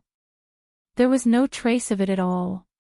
It was as if Lilith had directly teleported there. After doing all this, Yi Xian urged the deity concealment shuttle to retreat to a distance and began to order the star cannons on the ship to start charging. Of course, the energy shield system also began to charge. Yi Xian did not keep a single piece of the pile of star core origins that he had just snatched. They were all piled up in the energy room of the deity concealment shuttle. As for the resources needed to increase his level of cultivation, after he finished dealing with Bai Shirley and left this planet, it was really not difficult for him to obtain a large amount of star core origins with the innate ability of the Star Devourer in his body. Lilith was a living person, so she was quickly discovered. She had just taken out her private warship, but before she could jump in, the 10 landing ships surrounded her from all directions. 10 scorching light beams converged and shone on Lilith. She immediately closed her eyes and could not open them at all. She was so scared that she almost peed in her pants. She was really afraid that the other party would not say anything and directly launch such a cannon. But obviously, Bai Shirley would not do that. Seeing a living person all of a sudden, although it was very likely that he was just a miner on the large engineering starship, they were the ones who discovered the wretched space pirate first after all. Chances were that they had some clues that were related to him. Therefore, Bai Shirley immediately gave the order to keep her alive. Moreover, he directly walked out of a landing ship. His figure slowly descended and approached Lilith. Behind him were 2 Federation major officers with a planetary corps rank 7. The reason why he was so careless was that no matter whether it was the space pirate's warship or the concealment shuttle that he had stolen, there was no weapon system on it. No matter how powerful that space pirate was, even if he had concealed his cultivation at that time, he was at most core level 5 or 6.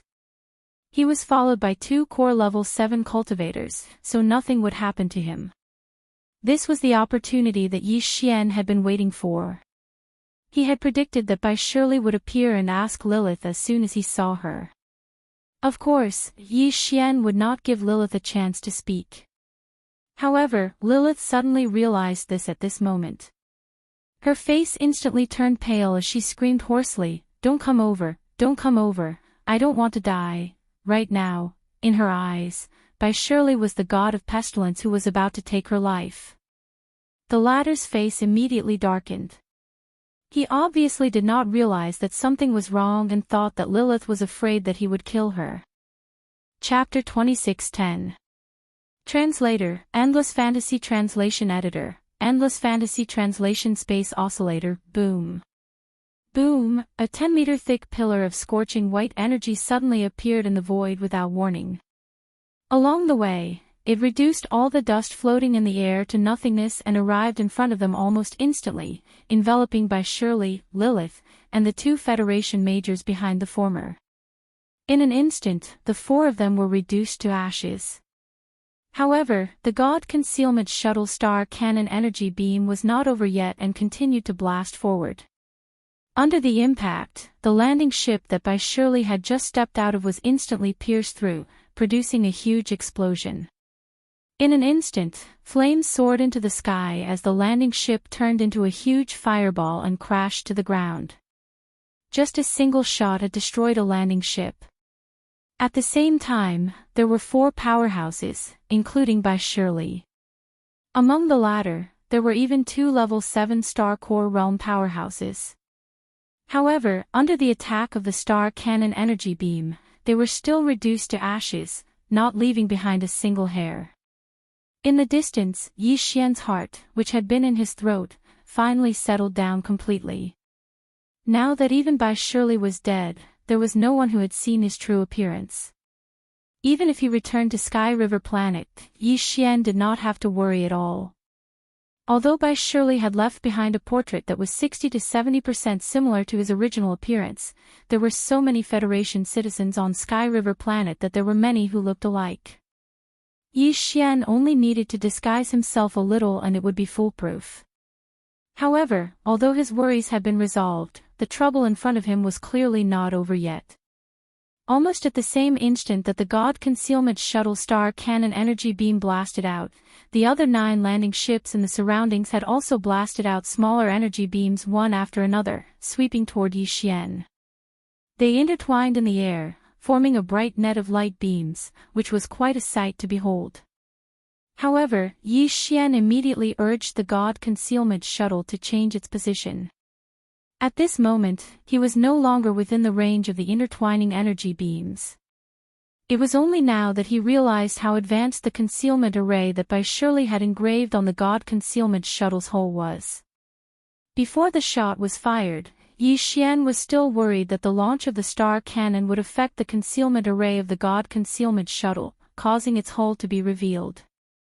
But now, it seemed that this was not the case at all.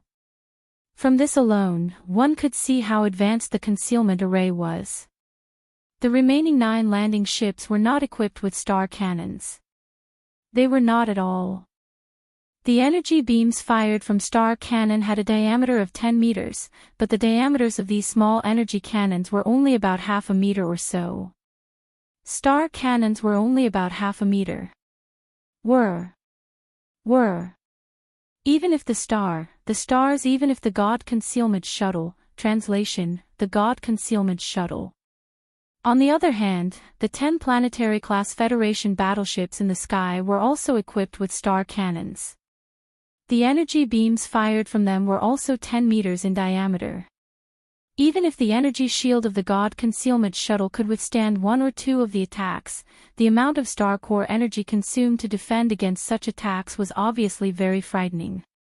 Yi Xian did not have a lot of star core energy to replenish the energy shield of the God Concealment Shuttle.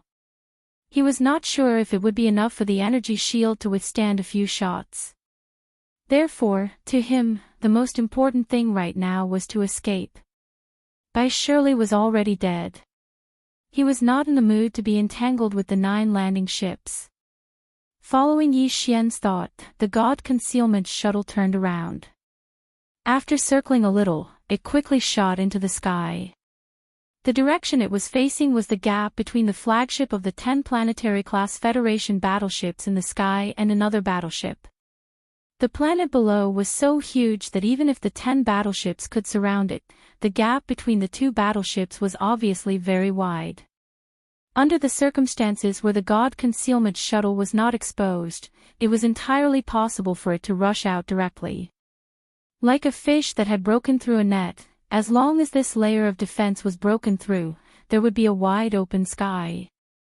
At the same time, in the central flagship of the 10 battleships in the sky, a major with a pale face roared like thunder. Everyone in the flagship's central control room saw the scene that happened on the surface of the planet clearly through the big screen. The destruction of a landing ship and the death of 2 low-level Federation officers was already enough for them to drink a pot of wine when they returned. Now, even By Shirley had been blasted into smithereens. This matter was simply too shocking. It was obvious that they had to bear the anger of both Bai Jingjun and Heavenly River Planet's military commander, Zhao Long, at the same time. Whether or not they could survive was another matter altogether. At this moment, the crisis of life and death had already caused the face of the major to turn ferocious. He stomped his feet and cursed while issuing orders. "Kill him. You must kill him. Otherwise, we'll definitely die. Damn it, even Bai Shirley is dead. It's over this time. Activate the space oscillator, no matter the energy consumption, activate all 10 battleships, form a space oscillation net, and force that guy's hidden battleship out. Damn it, who the hell is this guy? I didn't expect that there would be a second person here besides Bai Shirley who engraved a concealment array on a private small battleship. If not, how could we be so careless? Damn it, this is too extravagant. Isn't it just a private small battleship? In addition to the engraving of a concealment array, there are actually star cannons. This is simply asking for our lives. Wang. Wang. As the Major complained with despair and exasperation, the flagship under his feet suddenly shook slightly, and a low buzzing sound that was low but at a very fast frequency was heard. In fact, the 9 battleships in the other directions also did the same. This was the sign that the space oscillator had been activated and began to work. This kind of device can't be equipped on small and medium-sized battleships because it consumes too much energy, and because it produces a vibration effect against space. It also has a certain impact on the hull itself. Only strong large battleships can be equipped with it.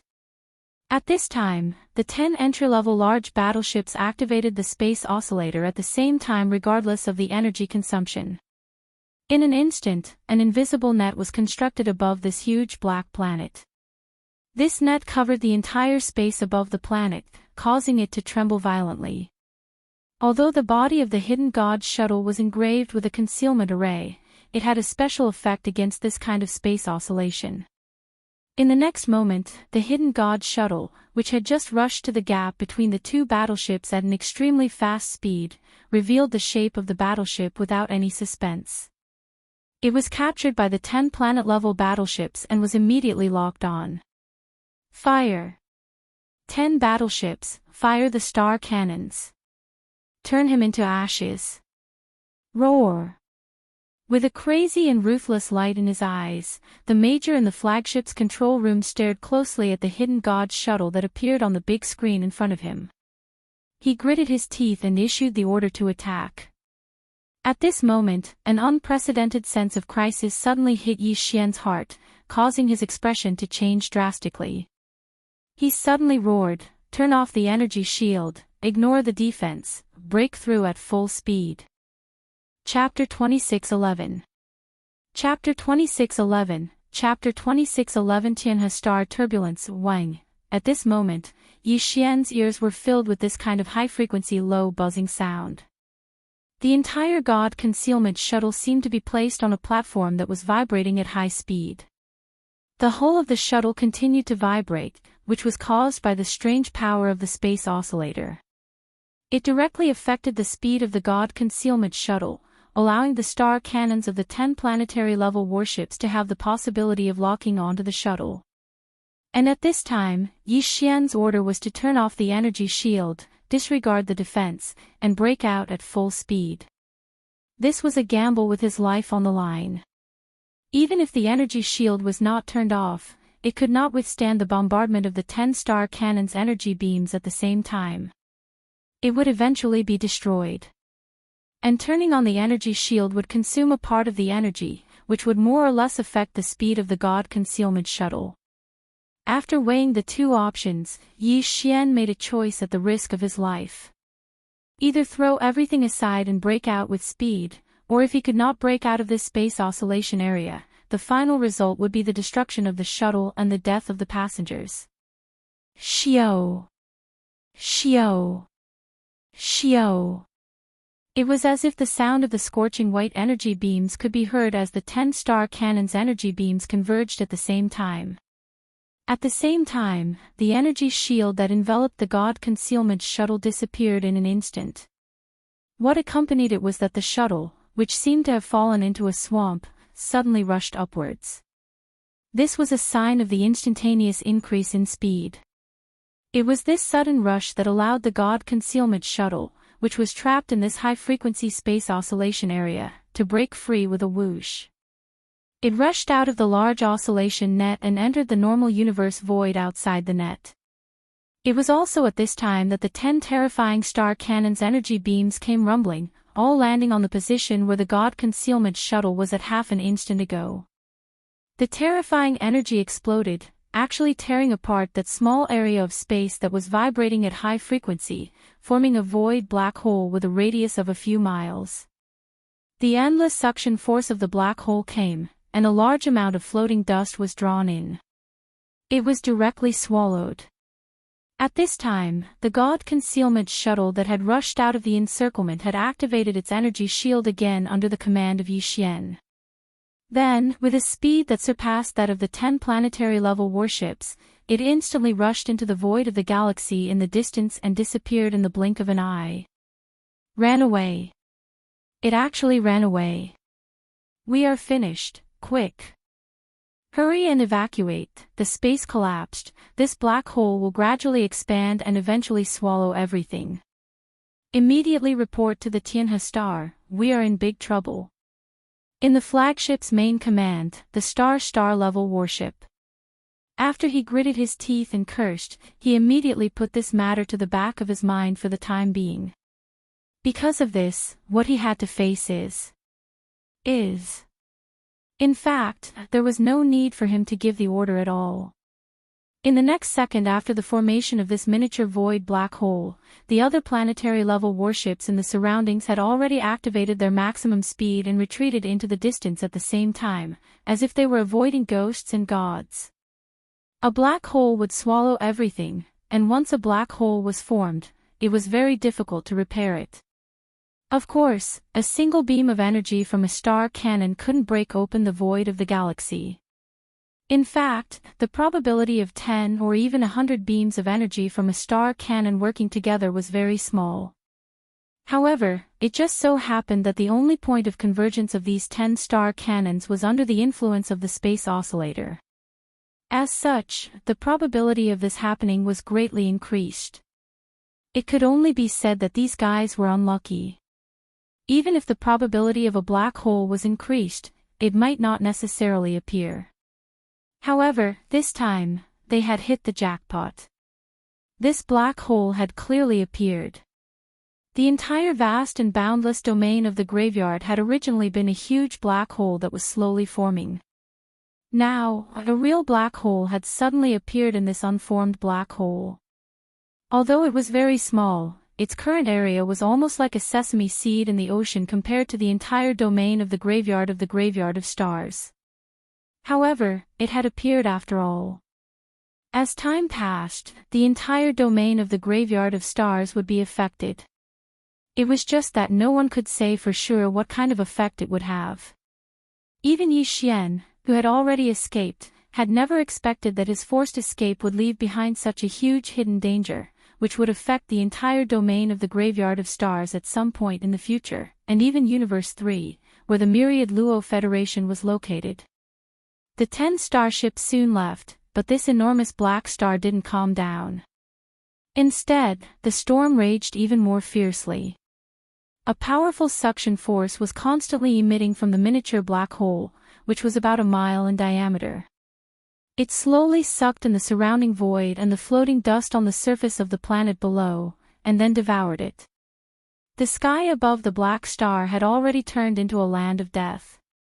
When this scene was witnessed by Baldy Sue and the others, who had just walked out of the cave in the depths of the dry trench, they opened their mouths wide and fell into a daze at the same time, as if they had made an agreement. They didn't know about the deaths of Lilith and Bai Shirley, nor did they know that the 10 starships had fired at the same time. Therefore, they couldn't understand how this miniature black hole had appeared in the sky. However, there was one thing they all understood, which was that something big was going to happen on the Heavenly River planet this time. This was a black hole. A real black hole had appeared in the domain of the graveyard of stars. In fact, before the 10 starships of the Federation returned, the entire Heavenly River planet was in an uproar while they were still on their way back. The death of Bai Shirley wasn't a big deal, but the miniature black hole was a matter of great importance. The major on the flagship didn't dare to hide it, so he contacted the Heavenly River planet and reported it as it was. The officials of the Heavenly River planet didn't dare to hide it either. They published it on the internal Skynet of the Heavenly River planet as soon as possible, and reported it to Bai Jingjun and Zhao Long, the commander of the garrison on the Heavenly River planet. At this moment, in the official residence of the Heavenly River planet's Heavenly River City in the northern region of the Heavenly River planet, Bai Jingjuan's thunderous roars were echoing incessantly. Good-for-nothings. Trash. A bunch of bastards. My good grandson is gone, just like that. Goddamn space pirates, Bai Jingjun, will never let this go. I will skin you alive and grind your bones to dust. Contact the capital of the Heavenly Dust Empire immediately. I want to talk to Jiehang. His son is gone. At the same time, in a huge starry city above the vast ocean in the eastern region of the Heavenly River Planet, Xiaolong, the commander of the Heavenly River Planet Federation's army, was in the same state as Bai Jingjun. At this moment, he was so angry that he was laughing. A black hole. A black hole. Ha ha ha. This is too big.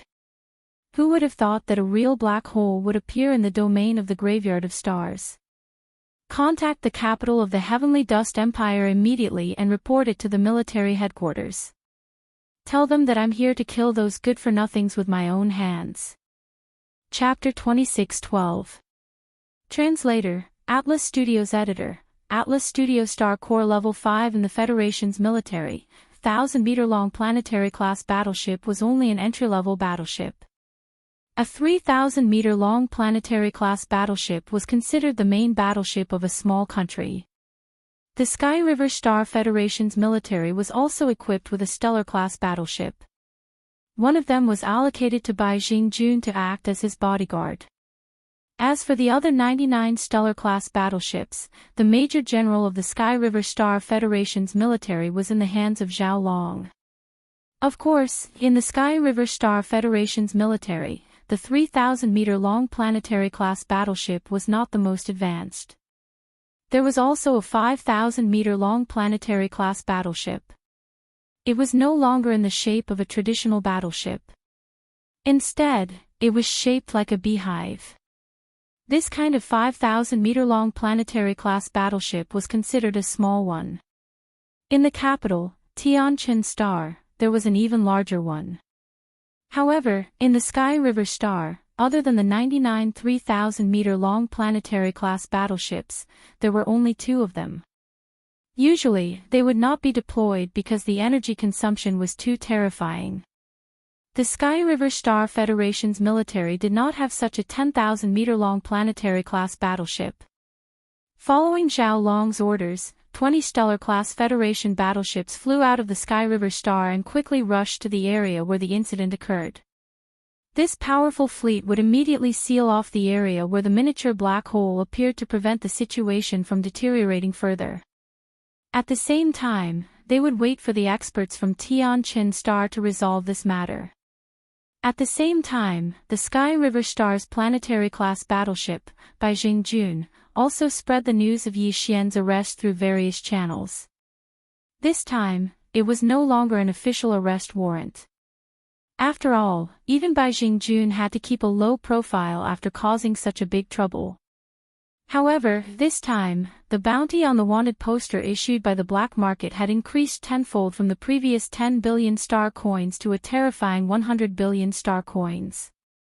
As the news spread, a large number of interstellar mercenaries and Federation powerhouses swarmed out of the Sky River Star and rushed to the depths of the Graveyard Star region. Yi Xian was completely unaware of all this. Yi Xian didn't stop for even a second after that enormous black star had escaped. He drove the God-concealing shuttle at full speed, traveling day and night through the vast void of the domain of the buried meteorite for 5 days straight. Only when he felt that he was far enough away from that non-stellar region did Yi Xian stop. Although he didn't know about the miniature black hole, just the death of Bai Shirley was enough for Heavenly River Star to not let this matter rest. As a result, when Yi Xian, who was fleeing all the way, found some planets that were worth excavating along the way, he clenched his teeth and forcefully endured it, directly ignoring it. However, now that he was in a safe zone, exploring the stars and excavating the star core origin immediately became his top priority. Not only did the Spirit Concealment Shuttle's energy module need it, but he also needed it urgently for himself. There was a limit to the speed at which an ordinary powerhouse could absorb the star core origin, but Yi Xian had the Astral Devourer and the Devouring System, so this limit was basically reduced to the extreme. As long as he had enough star core sources, his strength would be able to continuously rise. Bai Shirley's death caused the sense of danger in Yi Xian's heart to grow even stronger. He had to grow up as soon as possible. After all, there was no such thing as an airtight wall in this world. Yi Xian believed that one day, the truth of Bai Shirley's death would be uncovered. Ding! Congratulations to the host. Discovered star core origin, level 4 green, 1 foot square. Ding! Congratulations to the host. Discovered star core origin, level 3 green, half a foot square. The stellar region in front of him was quite barren. Yi Xian had only encountered a small private warship on his way here, and after arriving here, there was nothing in the vast void except for a large number of stars of varying sizes and cosmic dust. However, although it was barren, the stars in this stellar region did not disappoint Yi Xian. He had simply controlled the soul concealment shuttle to wander around casually when the notifications of the devouring system continuously rang out in his mind. It was the system that had captured the aura of the star core origin within these stars through the innate ability of the star-devouring beast that he had already fused with. Although most of the notifications did not attract Yi Xian's attention, because the star core origin in the center of the stars was too little, or the level was too low, so he did not care. However, there were some stars that had a considerable amount of star core origin. For example, there was a star that was so small that it was almost like a meteor. The core of the star core contained a level 6 blue star core that was a foot long. To the current Yi Xian, this was simply a pleasant surprise. In the following time, Yi Xian went all out and excavated this stellar region for 3 whole days. The amount of star core origin he had collected was enough to fill up a cabin in the Hidden Soul Shuttle, and all of them were level 3 green star core origin and above. Among them, the best quality was even level 7 purple star core origin. However, there was not much of this level 7 purple star core origin, only about a quarter of a foot square, which made Yi Xian feel quite regretful. After 3 days, Ling Yi decided to stop the excavation. For safety reasons, he decided to absorb this pile of star core origin first and improve his cultivation strength before doing anything else. As there were many stars in this stellar region that had been excavated by him, it was no longer safe.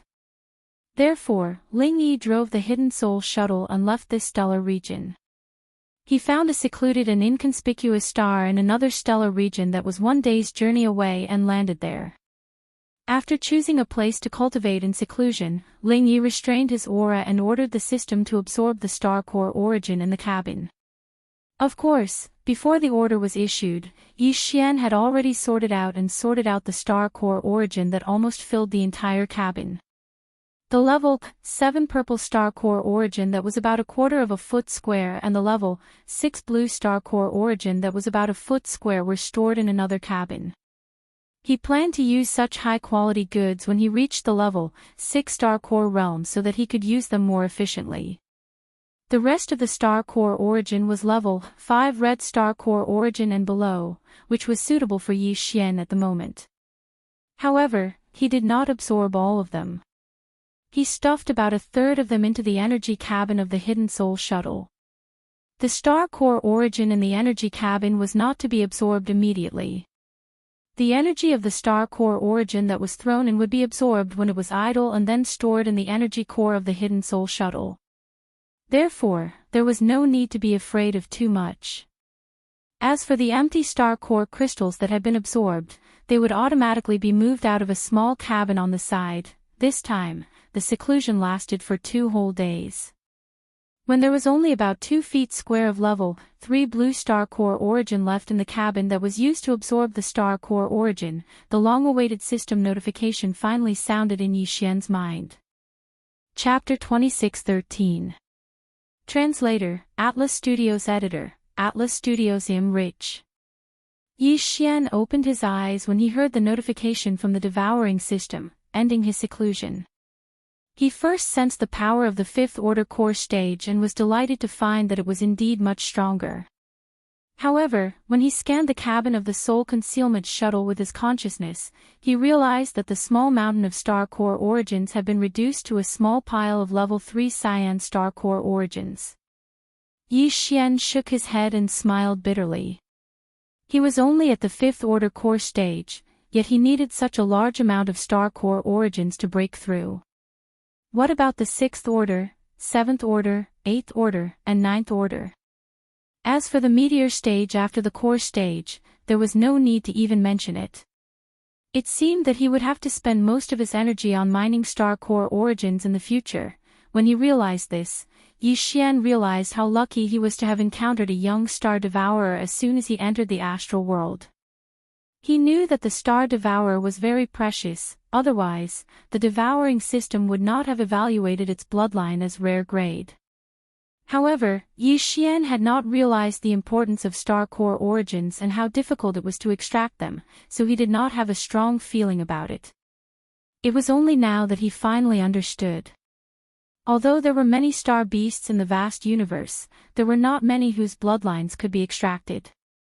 Among them, the star devourer was definitely ranked at the top. The star devourer was even rarer. Even if one encountered one, if it was already an adult, its bloodline could not be extracted, so it was useless. This was also the reason why an existence like Bai Shirley would be so crazy after encountering a young space devourer. He did not hesitate to leave the guard fleet alone and pay a huge price to capture it. If Yi Xian had not obtained the star devourer, his cultivation level would still be stagnant at the 1st order core stage. Even the soul concealment shuttle would not be a dream. However, even if he had the star devourer's bloodline, Yi Xian was still under a lot of pressure. First of all, the various auxiliary systems of the devouring system needed to be activated. Some special treasures and resources must be obtained, such as the activation of the devouring system. In addition, even if it was an activated devouring system, the amount of fusion energy required to fuse with a treasure was already quite a large expenditure. It wasn't even lower than the amount of fusion energy required to increase Yi Xian's own strength. His spirit concealment shuttle had already appeared on the surveillance screens of the 10 planetary level warships. As long as it appeared in front of others, his identity would be immediately exposed. Therefore, for Yi Xian, the next thing he had to do was to find a suitable small warship and fuse it 3 more times to change the external characteristics of the spirit concealment shuttle. Not to mention a suitable small warship, just the amount of star core origin required for 3 fusions was bound to be substantial. In other words, Yi Xian needed a large amount of planetary core origin for his own cultivation. On the other hand, the newly activated fusion system also needed a large amount of planetary core origin. Under such circumstances, even though he had the star devourer's bloodline, which was extremely sensitive to planetary core origin and could easily detect its aura, Yi Xian still felt the pressure on his shoulders very heavy. In such a short period of time, I have already broken through from level 1 to level 5. It is really inconvenient for me to continue breaking through crazily. It takes time to stabilize my cultivation. Otherwise, if my foundation is not stable, it will affect my future achievements. Clenching his fists, Yi Xian's eyes flashed with a bright light. Then, I'll use the next period of time to excavate the source of the star core. For the 3rd fusion of the God Concealment Shuttle, as well as the next breakthrough in cultivation, mining. Crazily mining. With this thought in mind, Yi Xian jumped into the Spirit Concealment Shuttle. With a thought, he flew up from the planet where he had been in seclusion and once again rushed toward the depths of the graveyard star zone. Along the way, the devouring system's notification rang in his mind from time to time, but Yi Xian ignored it. Ding! Congratulations to the host. Discovered planetary core origin, level 3 cyan, half a foot square. Ding! Congratulations to the host. Discovered planetary core origin, level 2 orange, half a foot square.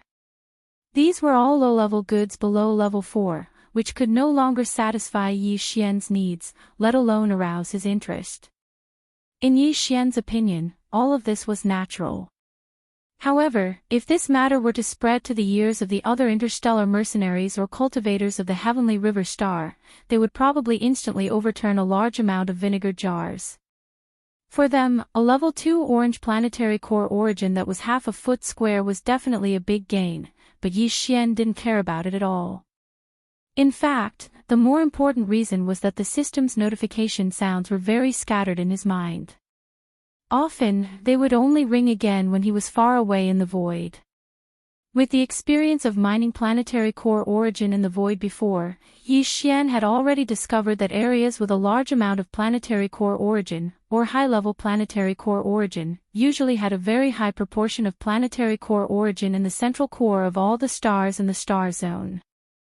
If one looked at a large number of stars and only sensed a few of them contained planetary core origin, then this star zone would basically not have much to gain, so it was not worth staying in. 7 days passed in a flash.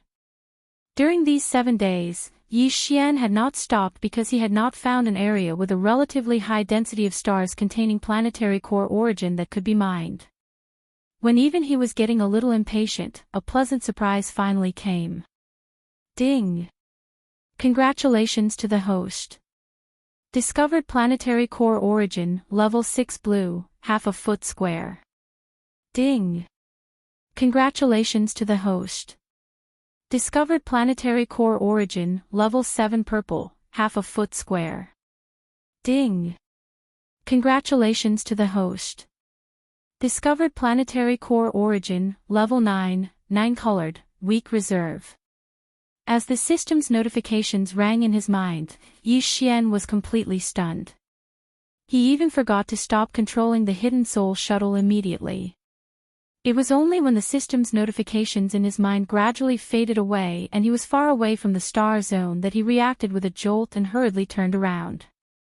Forget about the level 4 green origin, even the level 6 blue origin was 2 feet square. Yi Xian had never seen such a large level 6 blue planetary core origin before. This color, the level 7 purple origin, was half a foot square, and there was even the legendary level 9 9-colored. Although the reserve was weak, this was a 9-colored planetary core origin. The fact that there was a level 9 9-colored planetary core origin in this place was already a problem. More importantly, when Yi Xian passed by this star zone, the system's notifications rang in his mind one after another almost without pause. There was a limit to how far the astral devourer could sense the aura of planetary core origin. The continuous notifications could only mean that in this star zone, the proportion of stars with planetary core origin in the center of the star zone was extremely high. Capítulo 1. Identidades equivocadas, no soy un ladrón. Dentro del dormitorio del Centro de Asistencia Social, una niña de 9 años se enfrentó a las sospechas de todos, con los ojos enrojecidos. Tenía un par de ojos grandes y llorosos y estaba radiantemente hermosa.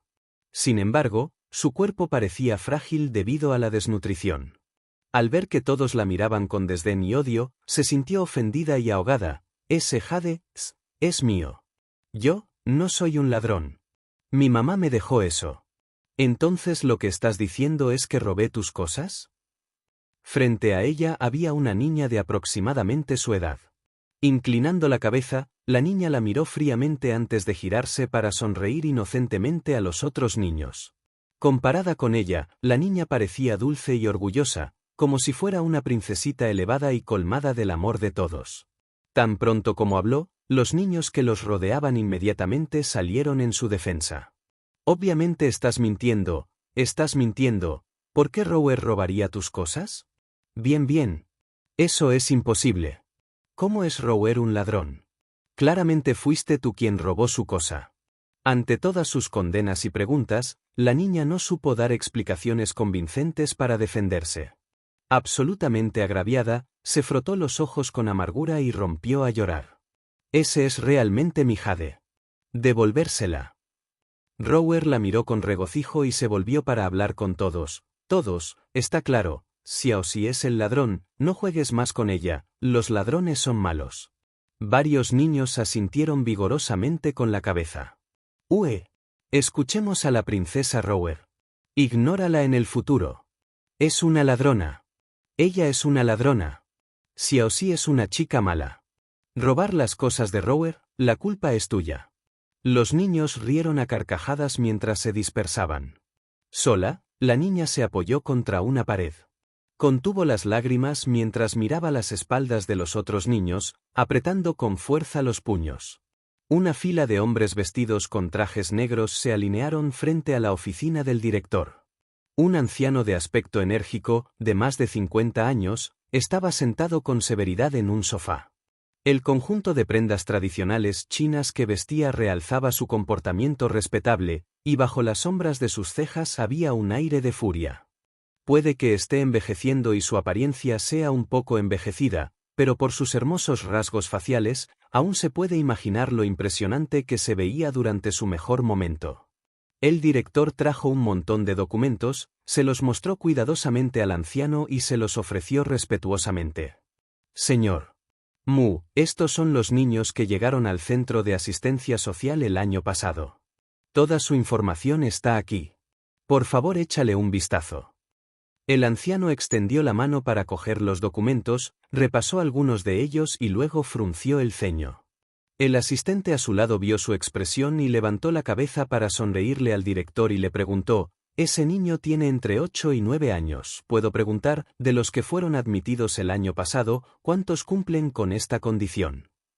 El director repasó brevemente sus recuerdos y rápidamente respondió: «Por favor, espere un momento». El anciano continuó hojeando los documentos, pero sus ojos estaban fijos en un retrato familiar. De repente extendió la mano y señaló: «Déjame ver a esta chica».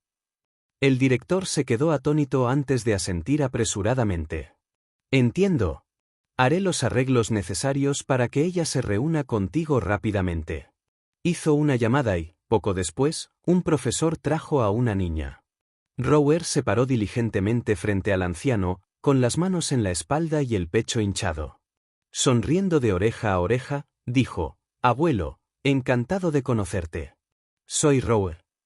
El anciano la miró inexpresivamente y examinó cuidadosamente cada centímetro de su rostro. Sus ojos se entrecerraron lentamente mientras la miraba oscura y sombríamente. Rower arrugó las cejas con curiosidad. El rostro de aspecto feroz y el comportamiento severo de este anciano la asustaron un poco. Justo cuando retrocedía unos pasos, vio que de repente él le hacía un gesto. «Venir. Deja que el abuelo te mire bien». «Bueno». Rower, vacilante, dio 2 pasos hacia adelante. El anciano la tomó suavemente por los hombros y la observó de cerca. A pesar de la compatibilidad de edad, todavía sentía que ni su apariencia ni sus rasgos faciales eran similares a los de esa persona. Su visión se movió lentamente hacia abajo hasta que aterrizó en el jade cerca de su clavícula. El anciano levantó el trozo de jade y preguntó en voz baja: «¿Este jade?». Rower se puso rígido por un momento antes de sonreír dulcemente. «Este jade me lo dio mi madre». El anciano entrecerró levemente los ojos. Su asistente rápidamente se dio cuenta de la situación. Rápidamente sacó otro trozo de jade de un maletín y se lo pasó. Se juntaron las 2 piezas de jade y encajaron perfectamente. Las manos del anciano se estremecieron levemente. Al presenciar esto, el asistente entendió sus intenciones y se acercó al director. Le murmuró algunas palabras antes de sacar un cheque con una gran cantidad del maletín y entregárselo. El director lo aceptó con una sonrisa. Una hilera de lujosas limusinas negras estaba estacionada en la entrada del centro de asistencia social. Una chica de aspecto desolado trepó por las barandillas de hierro negro en la distancia, con ojos apagados, observó a Rower seguir a un grupo de hombres de traje y entrar en un Bentley extendido. En el momento en que las puertas del vehículo se cerraron, Rower fríamente dirigió su mirada hacia ella. Casualmente, sus vistas chocaron. Rower le sonrió con picardía antes de que las ventanillas del auto se subieran y los vehículos se alejaran en la distancia. Así, la vida de 2 niños dio un giro inesperado. Capítulo 4. Incapaz de soportar su todo, bajó la cabeza, ignorando su inquietud y miedo, rozó con sus delgados labios la línea de su mandíbula, haciéndola temblar profusamente. Su cuerpo se volvió más sensible a su invasión. La respiración de Yun Sisi se volvió irregular. Inconscientemente, ella extendió la mano y agarró sus grandes manos para intentar detener su invasión. El hombre parecía haber percibido sus pensamientos. Agarrando sus manos, las ató con facilidad y las levantó por encima de su cabeza. Estaba aún más asustada. Su corazón se resistía constantemente, pero fue en vano. Todo su cuerpo temblaba de miedo absoluto, pero no tenía forma de rechazarlo. Sisi encogió los hombros en un intento de esquivarlo, pero no sabía que el contacto involuntario hizo que la temperatura corporal del hombre aumentara y se volviera hirviendo. El hombre aspiró una bocanada de aire frío. De hecho, casi perdió el control. Esta chica era realmente muy atractiva. No podía creer que casi se perdió. Sisi se sorprendió por el movimiento demasiado íntimo y trató de encoger aún más sus hombros. Ella instintivamente lo apartó. «No». Él ignoró su pequeña resistencia. Exclamó Sisi. Retorciéndose inconscientemente, ella incesantemente apartó su pecho. Sin embargo, él simplemente la agarró por las muñecas con fuerza. Para evitar que ella se resistiera más, se quitó lo último que encontró en su camino. Sisi se quedó sin aliento cuando se dio cuenta de lo que estaba a punto de suceder. Ella trató de rechazar su toque mientras su cuerpo se hundía continuamente. Como deseaba poder esconderse en un mundo donde él no podía entrar. Su dominio parecía haberla asustado mucho. «No, no». «¿No?» Muyace se sintió insatisfecha con su resistencia. Él levantó lentamente los ojos y le sostuvo la barbilla con la mano. Bajo la tenue luz de la luna, sus ojos bajaron para mirar su rostro tímido. Preguntó fríamente, «¿Qué? ¿No quieres esto?» Sisi se tensó y frunció los labios. Él entrecerró los ojos y le frotó los labios sin piedad con el pulgar. «Mujer, sabes lo que tienes que hacer viniendo aquí, ¿verdad?» Su expresión de repente se endureció mientras su cuerpo temblaba continuamente. No estaba segura de si era por el dolor o por el miedo a su insensibilidad. Permaneciendo en silencio durante mucho tiempo, su voz casi ronca dejó escapar sollozos entrecortados. «Yo sé». «Entonces, ¿todavía necesitas que te diga qué hacer?» Sus cejas rectas se movieron cuando su voz helada preguntó esto. Sisi se mordió el labio inferior con fuerza mientras sus ojos se llenaban de lágrimas. Luego sintió un hilo de humedad fluyendo hacia la hendidura de sus labios y su boca se llenó con un sabor amargo. Sabía que simplemente se regían por el contrato. No tenían una relación entre ellos, por lo que cualquier forma de intimidad estaba establecida por el contrato y nada más. Aún así, pase lo que pase, ella no iba a soportar esta humillación. Muyace le dedicó una sonrisa fría. No tenía intención de darle más tiempo para que se acostumbrara a él. Le ató las manos y las empujó hasta la coronilla. Las comisuras de su boca se curvaron en una sonrisa casi cruel. «Tu boca, ábrela». La expresión facial de Sisi gradualmente se fue entumeciendo. Luego cerró lentamente los ojos con desesperación. Sus brazos rodearon sus hombros con dificultad y hundió la cara en su cuello. En ese momento, supo que ya había cruzado a las profundidades del pecado. El hombre estaba satisfecho con su rendición y abruptamente profundizó de un solo golpe. Romper esa capa de límite fue una sensación tan vívida. Apretando los dientes, Sisi aguantó. Su voz era ronca. Inhaló el aire fresco mientras intentaba soportar el dolor insoportable. Su cuerpo se puso rígido como una piedra y ya no podía moverse. Fue un chorro de algo desconocido y extraño, como si la estuviera destrozando.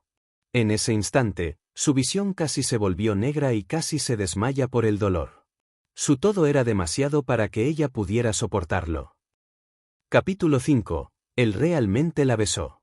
No tenía tiempo para preocuparse por su dolor, ya que, en este momento, solo la deseaba descaradamente. Para él, esto fue solo una sesión íntima.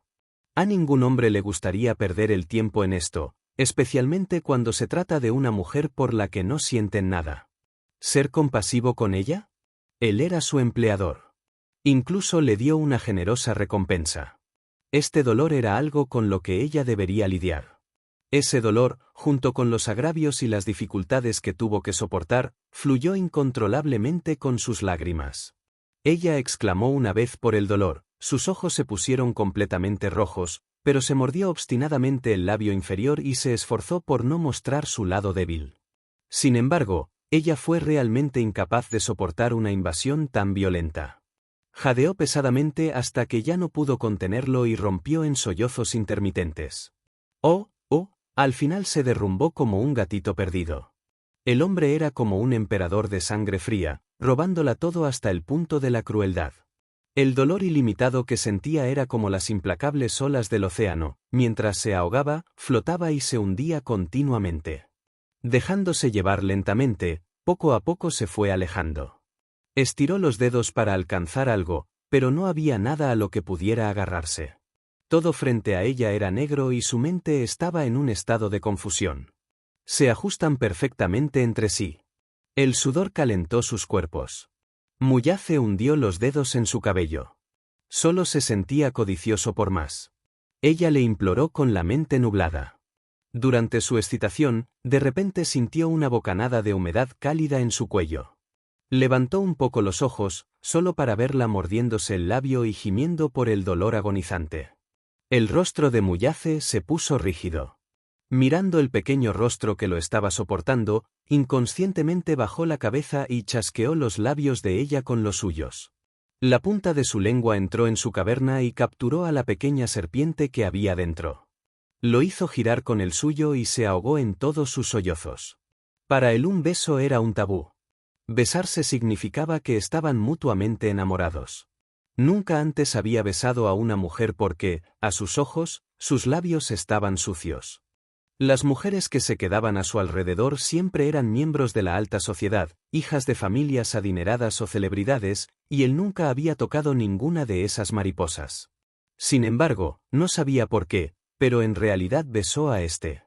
Para ser exactos, ella fue la primera. Nunca había imaginado que la sensación de un beso pudiera ser tan deliciosa. Muyace entrecerró ligeramente los ojos y se apretó contra ella. Desde dentro de una represión sofocante, apagó su sed furiosa con veneno. Sobre la cama había sentimientos tiernos y románticos. Se hundieron en el éxtasis. En la oscuridad, Yun-Sisi abrió los ojos. El trozo de seda roja sobre sus ojos estaba totalmente empapado de sudor frío. Escuchó el sonido del agua de la ducha corriendo desde el baño. Ella empujó levemente su cuerpo, pero un dolor agudo emanó de sus dedos. Resultó ser de cuando estaban teniendo su sesión íntima, sus dedos se aferraron a los extremos de la cama. Sus uñas se rompieron por todo el agarre que había estado haciendo y se hundieron en las puntas de sus dedos. Fingió estar tranquila para consolarse. Todo había terminado. Todo había terminado. Con suerte, solo esta vez fue suficiente para dejarla embarazada. Tuvo que esperar hasta dar a luz a su hijo. Después, pudo conseguir el dinero e irse, volviendo a su vida normal. Ya era pasada la medianoche. Muyace se dio una ducha y se puso una ropa. Su figura alta y ancha estaba en la habitación y era abrumadora. Sus ojos permanecieron impasibles. Bajo la luz de la luna, la mujer se acurrucó entre las sábanas blancas y siguió jadeando. En su suave cuerpo había rastros de su brutalidad. El charco de sangre en la cama se extendió como una flor sangrienta en flor. Una visión espantosa. Yun-Sisi yacía inmóvil en la cama, de espaldas a él. Su cuerpo, que estaba acurrucado, temblaba y estaba rígido como una piedra. Él la miró, su cabello suave y sedoso, descuidado y completamente empapado de sudor, desordenado en el borde de una almohada. Él le dio una mirada fría y se quedó allí inmóvil por un momento antes de girarse para irse. Capítulo 6. Su humillación y vergüenza estallido. Al escuchar el frío sonido de la puerta cerrándose, se abrazó los hombros y sintió los aterradores moretones en sus muñecas. Tenía los ojos hinchados, pero no se atrevía a soltar ni el más mínimo grito, aunque fuera solo un gemido. Poco después, escuchó el sonido del motor de un automóvil arrancando proveniente del exterior. El vehículo se fue alejando, cada vez más, hasta que el sonido del motor amainó. Al darse cuenta de su partida, no pudo soportarlo más. Inmediatamente cerró los ojos y sollozó con todo su corazón. En esta desconocida villa costera, ella entregó su pureza por completo a un hombre desconocido. Antes, se preguntaba por qué él la elegiría. Después de pensarlo un poco, concluyó que debido a su identidad como plebeya no podría luchar por los derechos de custodia del niño en el futuro. No sabía si esto era correcto y durante cuánto tiempo debería ocultárselo a su padre. La situación de su familia la había acorralado y estaba fuera de control, pero no se arrepentía. Para ser precisos, no estaba en posición de arrepentirse. Para una persona que luchaba por llegar a fin de mes, esto llamado orgullo era demasiado lujo, y también era su única salida. Además, como hija adoptiva, durante los últimos años, su padre siempre la había tratado como si fuera su propia carne y sangre. A pesar de que a su madre adoptiva y a su hermana no les agradaba, no le faltaba nada en la vida. Por lo tanto, ella ya estaba muy agradecida por esto.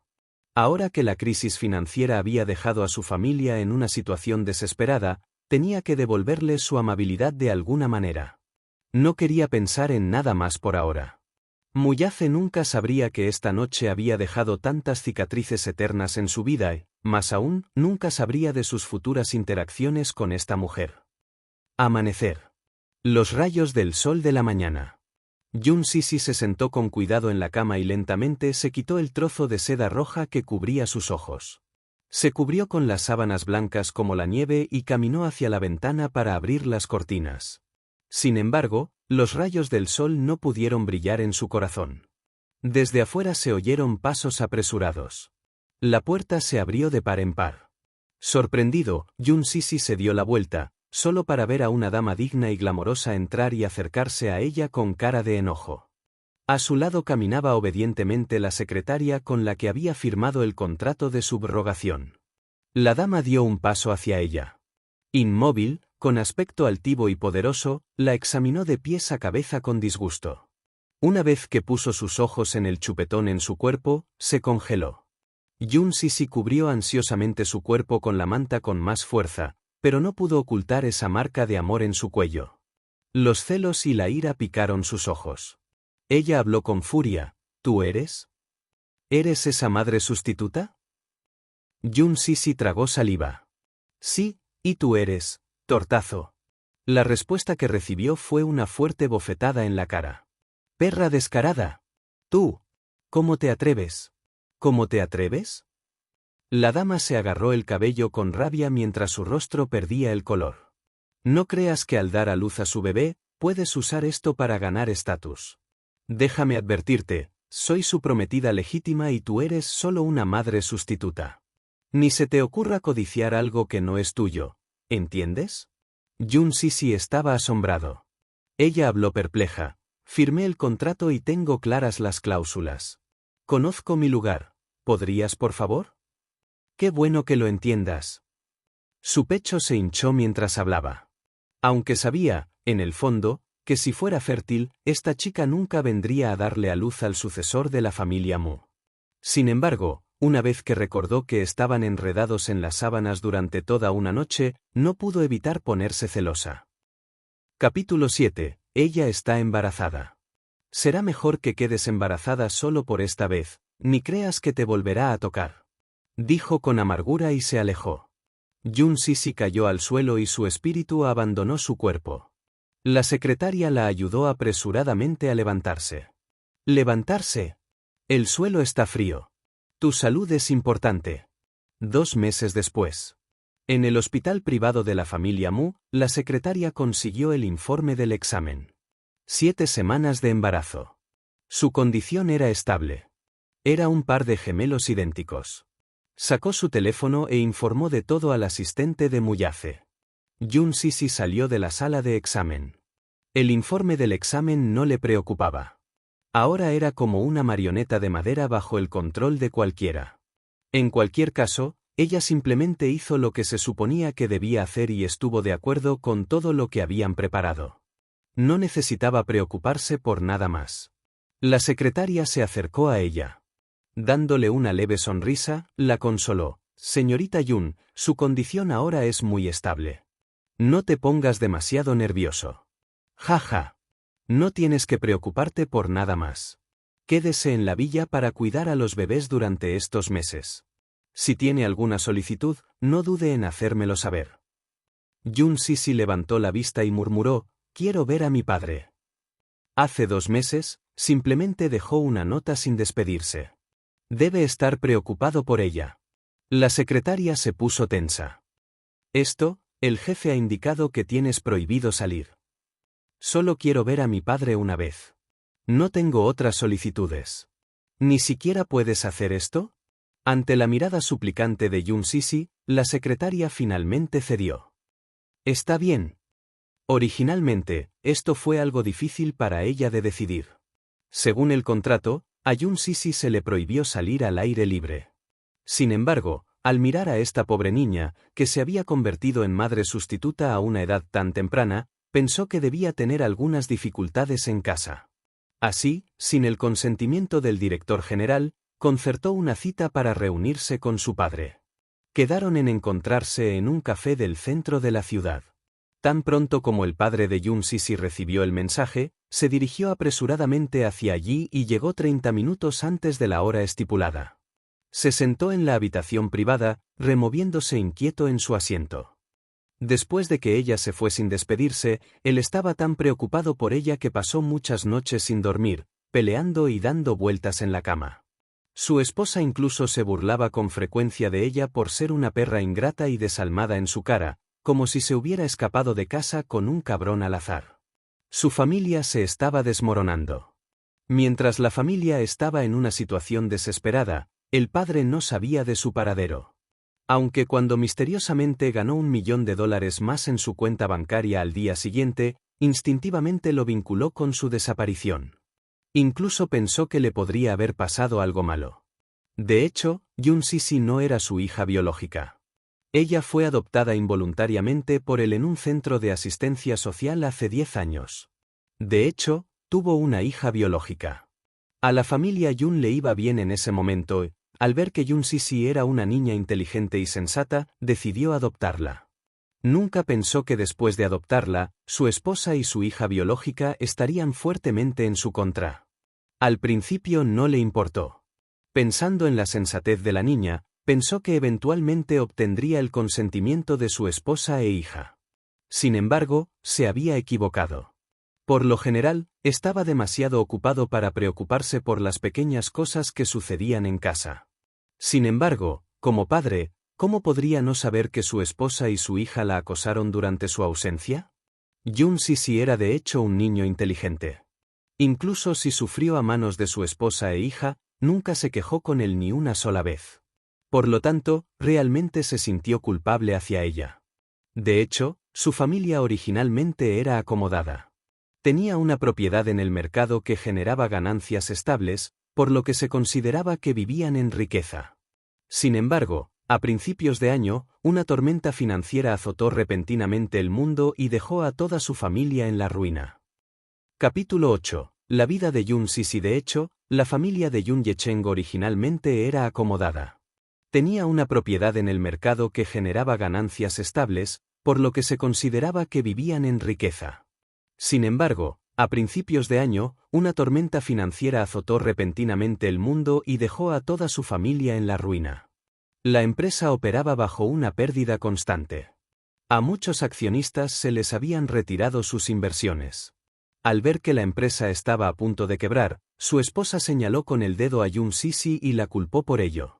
Esto se debió a que, apenas el año anterior, él gastó voluntariamente el dinero originalmente reservado para inversiones para enviarla a estudiar a una prestigiosa escuela secundaria basada en dormitorios, para estar lejos de este hogar insignificante. En opinión de su esposa, si no hubiera sido por este movimiento particular suyo en aquel entonces, la empresa no se habría visto afectada por la crisis económica y la familia Yun no habría caído en tal estado. Este asunto provocó muchas discusiones acaloradas en el hogar.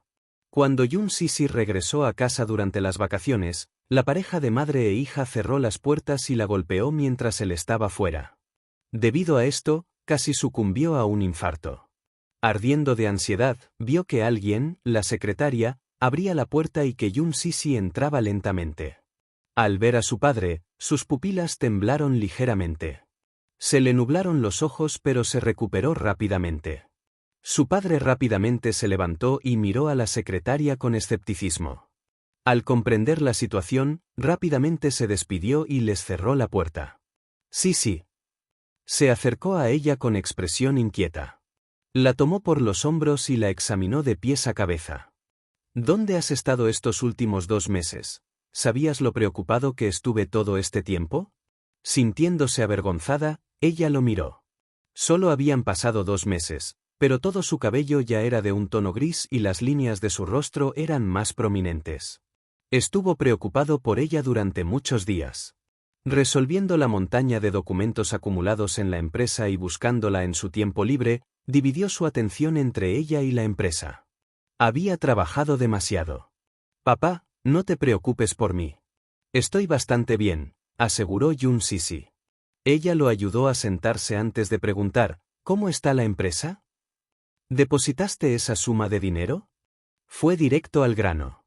Jun Sisi estaba atónito, sin saber cómo responderle. Estuvo nerviosa por un momento antes de disfrazarse rápidamente. Él sostuvo el dorso de su mano con fuerza. Oh, niña.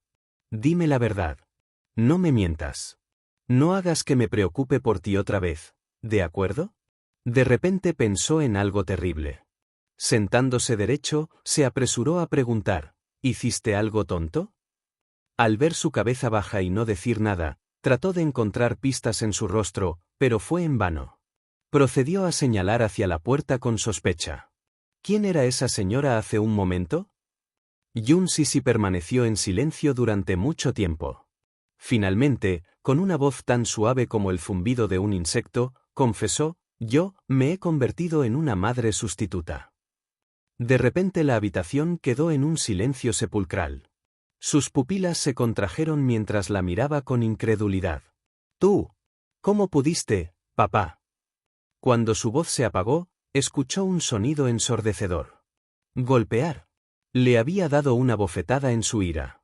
Su rostro se torció hacia un lado por la fuerza detrás de la bofetada. Aturdida, se tocó las ardientes mejillas mientras lo escuchaba preguntarle con furia, ¿por qué tienes que degradarte así? ¿Ser madre sustituta es algo que puedes hacer? Ella todavía era muy joven, en una edad floreciente, pero en realidad fue a convertirse en madre sustituta. ¿Sabía que esto arruinaría su vida?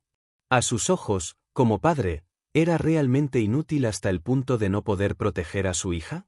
No tocaré ni un centavo de este dinero. Yo, Jun Yecheng, no necesito llegar a tal punto. Cuando terminó de hablar, se levantó enojado de su asiento y salió de la habitación. Jun Sisi bajó la cabeza, estupefacta, y agarró con fuerza el dobladillo de su ropa. Capítulo 9. Parto prematuro 6 meses después. Jun Sisi estuvo acompañada por la secretaria para procesar sus papeles para reanudar sus estudios en su universidad.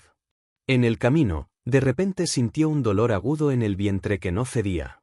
En vilo durante los últimos meses, Jun Sisi inesperadamente entró en trabajo de parto prematuro. No llegaron a tiempo al hospital privado de la familia Mu, por lo que la secretaria la llevó apresuradamente a un hospital ginecológico de la ciudad y con calma realizó los procedimientos necesarios. Jun Sisi yacía en la cama, con el rostro terriblemente pálido.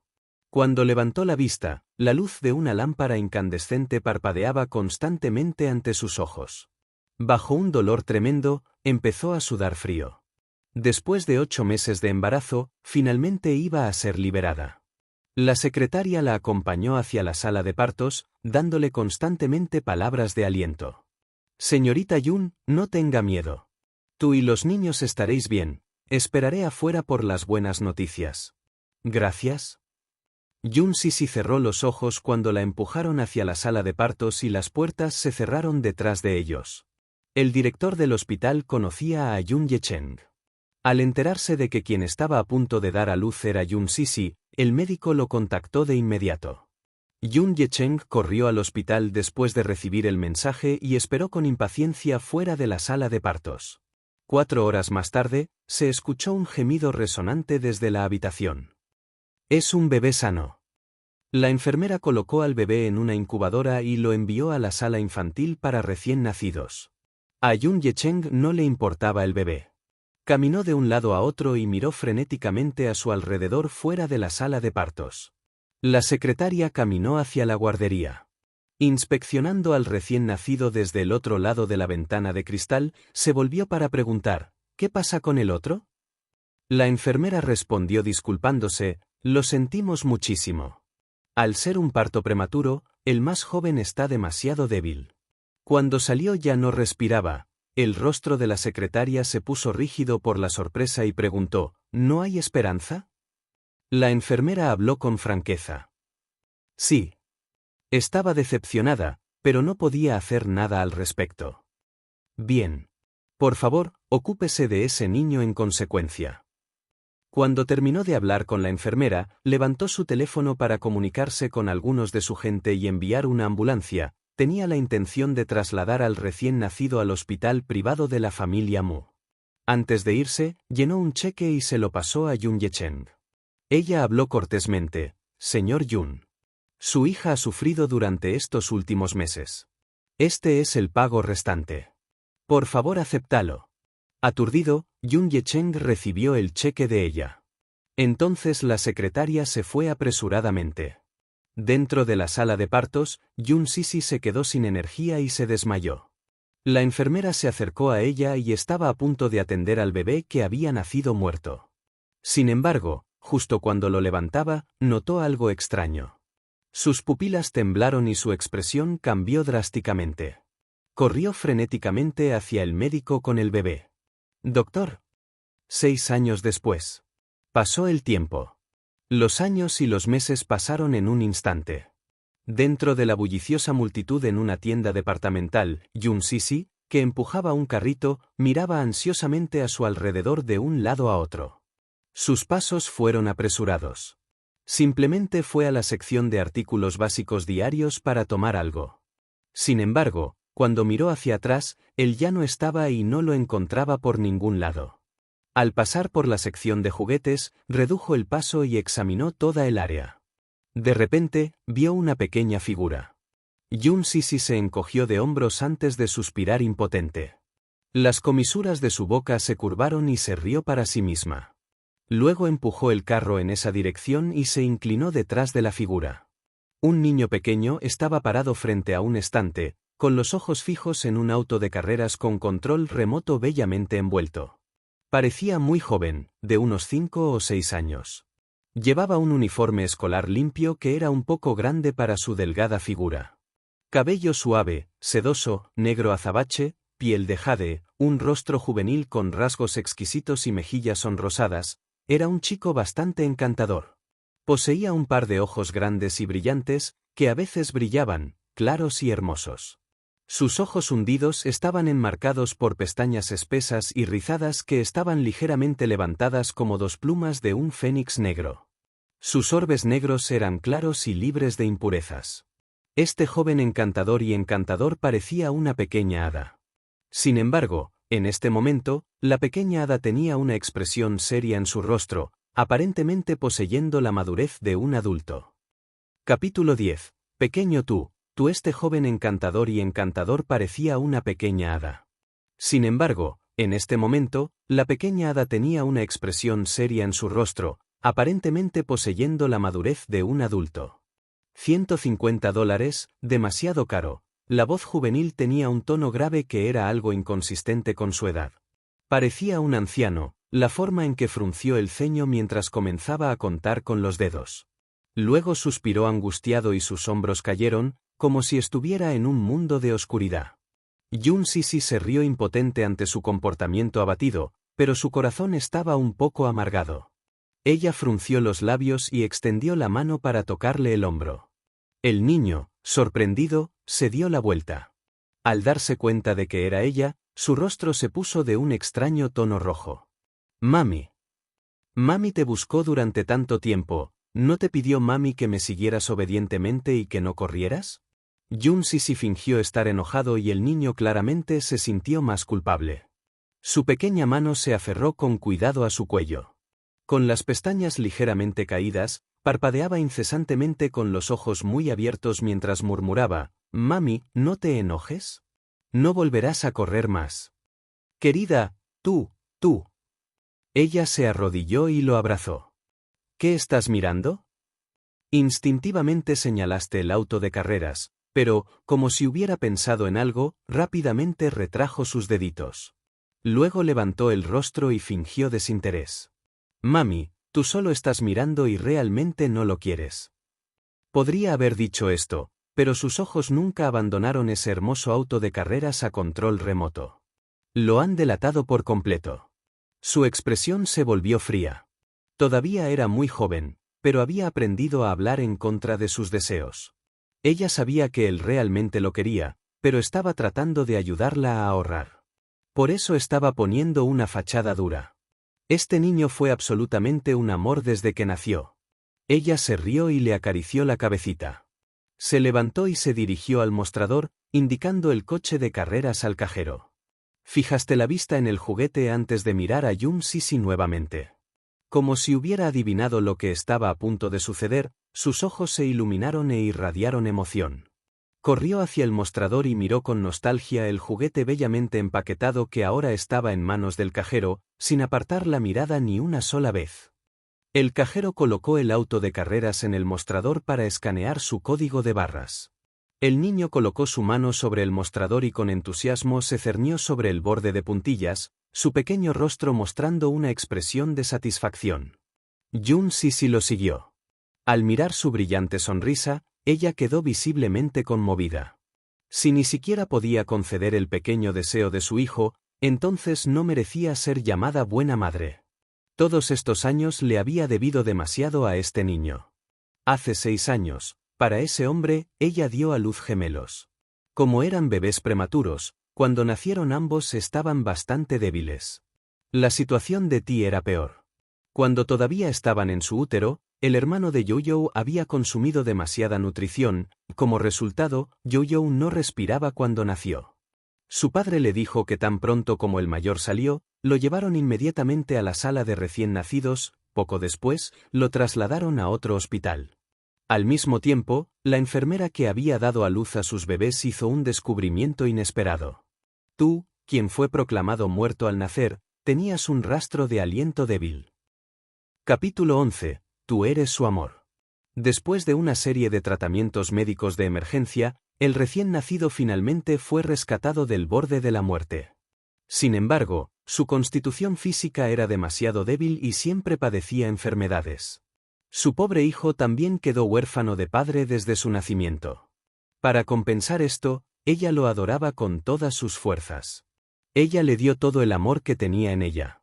Esto fue para hacerle entender que incluso sin un padre, la cantidad de amor que recibió solo podría ser mayor. Por lo tanto, ella le dio el nombre de Yun Tianyo. Si bien agradeció al cielo por haberla bendecido con él, también deseó que él pudiera crecer sano. En cuanto a Muyace, su padre la ayudó a ocultarle la verdad. Su padre tenía una relación bastante buena con el director de ese hospital, y el hombre iba en contra de su ética profesional, ayudándolos a falsificar los registros del hospital. Por lo tanto, Muyace no sabía que el segundo bebé había sobrevivido y Yo-Yo pudo quedarse con ella en lugar de que también se lo quitaran. Si el hombre supiera de la existencia de Yo-Yo, definitivamente se lo alejaría de ella, no podía imaginar lo desesperada que estaría por eso. Después de dar a luz, regresó a la universidad para continuar sus estudios.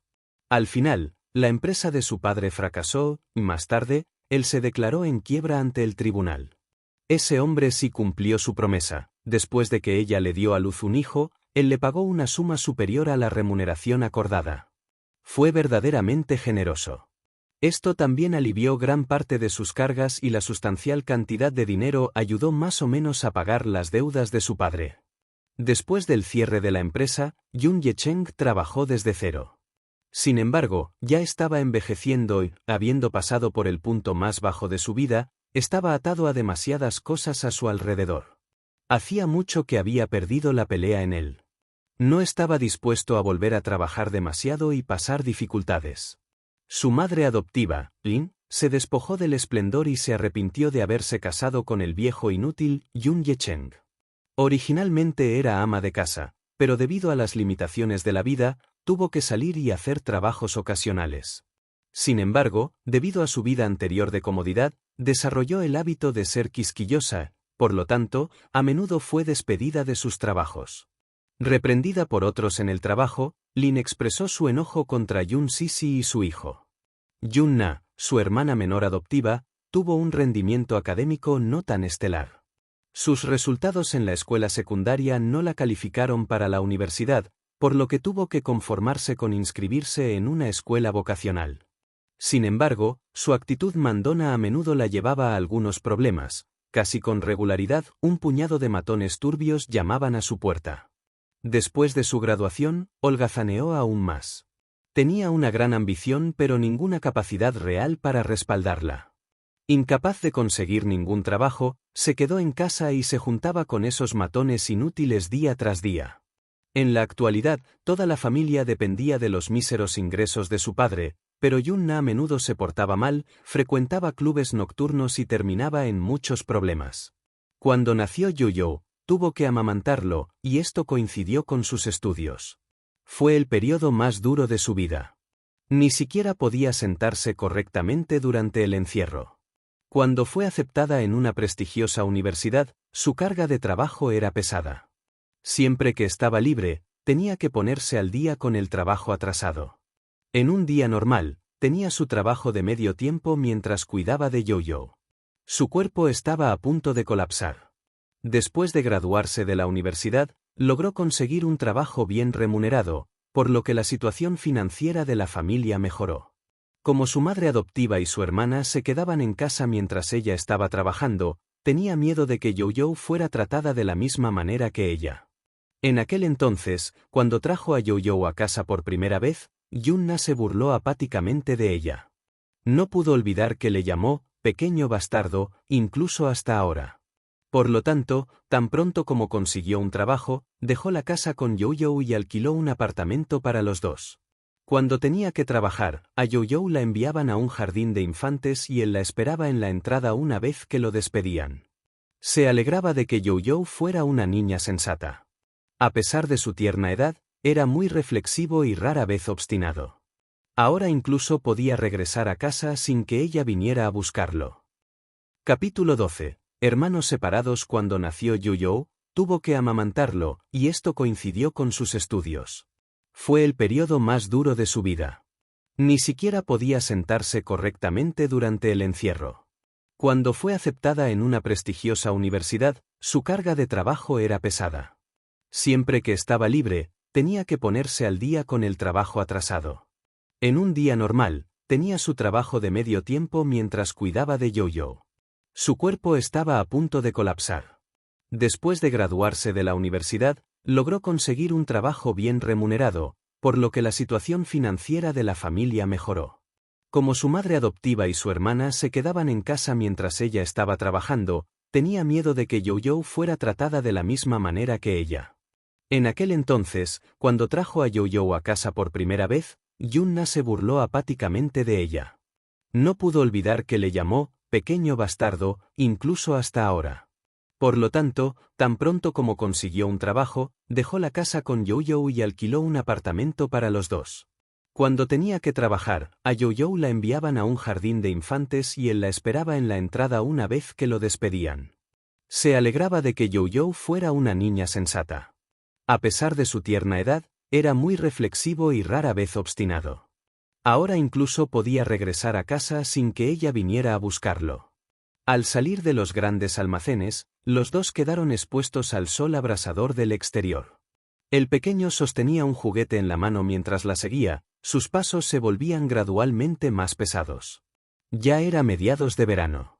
Salieron de un ambiente refrescante hace apenas unos momentos, por lo que no pudo adaptarse rápidamente al calor sofocante. Levantaste su carita y gritaste suavemente, «¿Mami?» Yun Sisi se dio la vuelta. Ella notó que todo su rostro estaba rojo brillante, sus ojos y cejas caídos con cansancio. Ella frunció el ceño preocupada. «¿Qué pasa? ¿Tú? ¿No te encuentras bien?» Las cejas de Yo-yo se arrugaron. Extendió sus manos hacia ella y dijo tímidamente, «Mami, ¿hace calor? Hace calor. Ya no puedes caminar. ¿Acuestas? ¿Acuestas?» Yun Sisi quedó atónita por sus palabras y no pudo evitar sonreír mientras se inclinaba. Cuando viste esto, sus ojos se curvaron felizmente. Sacó la lengua en broma y saltó sobre sus hombros. Yun Sisi lo abrazó firmemente y se puso de pie. Satisfecho, Yuyou se aferró a sus hombros, su pequeño rostro presionando hacia ella. Con tono afectuoso preguntó, «Mami, ¿estás cansada?» «Por supuesto. Espera hasta que crezcas y entonces serás tú quien cargue a mami». Yun Sisi sonrió, «Está bien, tú eres realmente el pequeño y considerado amorcito de mamá». El niño levantó su rostro del tamaño de la palma de su mano y preguntó con una mirada en blanco. «Mami, ¿qué es un cariño?» «Es una persona muy reconfortante, una persona que hace que la gente se sienta cálida». «Oh, entonces, solo serás cálido con mamá y con nadie más». Dulcemente redondeaste sus labios rosados, tomaste su rostro y ¡guau! Dio un chasquido en sus labios. La madre y el hijo se golpearon la cabeza entre risas y abandonaron alegremente el lugar. Un Lincoln alargado estacionado silenciosamente al borde de la carretera. El Lincoln tenía una carrocería aerodinámica y de color completamente negro. Desde su ventana se podía ver un rostro joven pero frío y atractivo. El niño yacía perezosamente en el asiento de cuero genuino, con una mano debajo de la mejilla. Parecía tener unos 6 años, pero su rostro tenía una mirada madura y distante que era incompatible con su edad. Observó inexpresivamente la alegre escena de Yun Sisi y Youyou a través de la ventana. Mirando por debajo de su fino flequillo, algo se agitó dentro de él y su visión se enfocó. La pareja se alejó cada vez más. Inexplicablemente, una extraña emoción surgió del fondo de su corazón mientras miraba las espaldas de la madre y el hijo. Era algo que no se podía explicar. Le dolía un poco el corazón. Fue amargo y un poco amargo. Poco después, sintió una sensación de soledad. Capítulo 13. Siempre tan despreocupado, entrecerró levemente los ojos. Cuando ya no pudo ver a la pareja madre-hijo, instantáneamente los colgó para ocultar la soledad que brevemente apareció en ellos. Volviendo a concentrarse en la computadora portátil en su regazo, miró su tarea a medio terminar. Se sintió algo molesto y decidió apagar la computadora portátil. Un hombre de mediana edad vestido con traje abrió con cuidado la puerta trasera del Lincoln ampliado y mostró el postre que había comprado para el niño. «Joven maestro, tu postre». El mayordomo desenvolvió con cuidado el envoltorio y le pasó el pastel junto con un tenedor. El niño los recibió con indiferencia. Mirando el delicioso postre, la escena del rostro sonriente del niño mientras abrazaba su juguete todavía aparecía en su mente. De repente, no tenía apetito. «No comer». Dejó el postre a un lado y ordenó fríamente, «Vamos». El mayordomo, el tío Yao, lo miró fijamente sin comprender. Procedió a limpiar y tirar el pastel no consumido a un bote de basura junto a la carretera y abordó el vehículo. El vehículo se alejó. Cayó la noche. El grupo Mu. La oficina del director ejecutivo, CEO. Entrando a la vista había accesorios lujosos, elegantes y con estilo, extravagantes hasta la médula. Un hombre estaba quieto junto a la ventana, su figura vigorosa, alta y esbelta. Con una imponente altura de 1,89 metros, su presencia era dominante. Miró inexpresivamente a lo lejos, al bullicioso paisaje nocturno de la ciudad, con el ceño ligeramente fruncido y ojos distantes. Mubanrou abrió lentamente la puerta y vio la figura parada en silencio junto a la ventana francesa. Las comisuras de su boca formaron un suave arco. Este hombre tenía el poder más alto en el grupo Mu. Era hijo del presidente de un conglomerado, el director ejecutivo de un imperio, Muyace de la familia Mu y su prometido. Puede que aún no hayan celebrado una ceremonia de boda, pero ella ya era de nombre la joven amante de la familia Mu. Su futura boda definitivamente sería grandiosa y magnífica, la mayor sensación del siglo. Este hombre también fue una sensación dentro de la clase alta de la sociedad.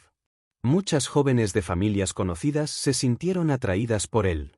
Cuando recordó los titulares de hoy sobre los rumores de citas entre Muyace y una diva, Mubanrou estaba locamente celosa. A los ojos de un extraño, ella era la futura joven amante del grupo Mu. ¿Quién sabría que Muyace y ella eran solo marido y mujer de nombre pero no en realidad? Este hombre fue extremadamente frío con ella. Esto la puso en una situación extremadamente incómoda. Munro colocó su bolso ligeramente sobre el sofá y caminó con cautela hacia su trasero. Extendió los brazos para abrazar suavemente su cuerpo en forma y apoyó el rostro en su espalda ancha y fuerte. Sus ojos recuperaron el foco. Inclinó la cara mientras mantenía la compostura. Bajo las frías luces, su contorno facial era prominente y sus rasgos bien definidos eran una obra maestra. Tenía unas cejas bonitas y una mandíbula atractiva. La mejor parte de su rostro eran sus ojos seductores, hundidos, almendrados y con pupilas tan oscuras como una obsidiana, que podían sacudir el corazón y el alma de muchos. Este era un hombre guapo y maduro. Su belleza no era solo algo superficial, aunque su rostro frío parecía joven, desprendía el aura innata de un emperador, altivo y dominante, naturalmente perfecto. Parecía imponente con cada movimiento que hacía, al igual que los emperadores y señores supremos por encima de las masas en la antigüedad. Con un movimiento de su mano, podía dictarlo todo. Solo por su presencia, uno sabría que era un hombre que había desafiado muchas tormentas, un hombre de naturaleza fría. El abuelo me dejó venir a preguntarte, ¿volverás a la residencia Mu mañana por la noche? Sus cejas se movieron ligeramente y una voz indiferente salió de sus labios. No. Ella notó su expresión tibia y echó un vistazo al papeleo amontonado en su escritorio.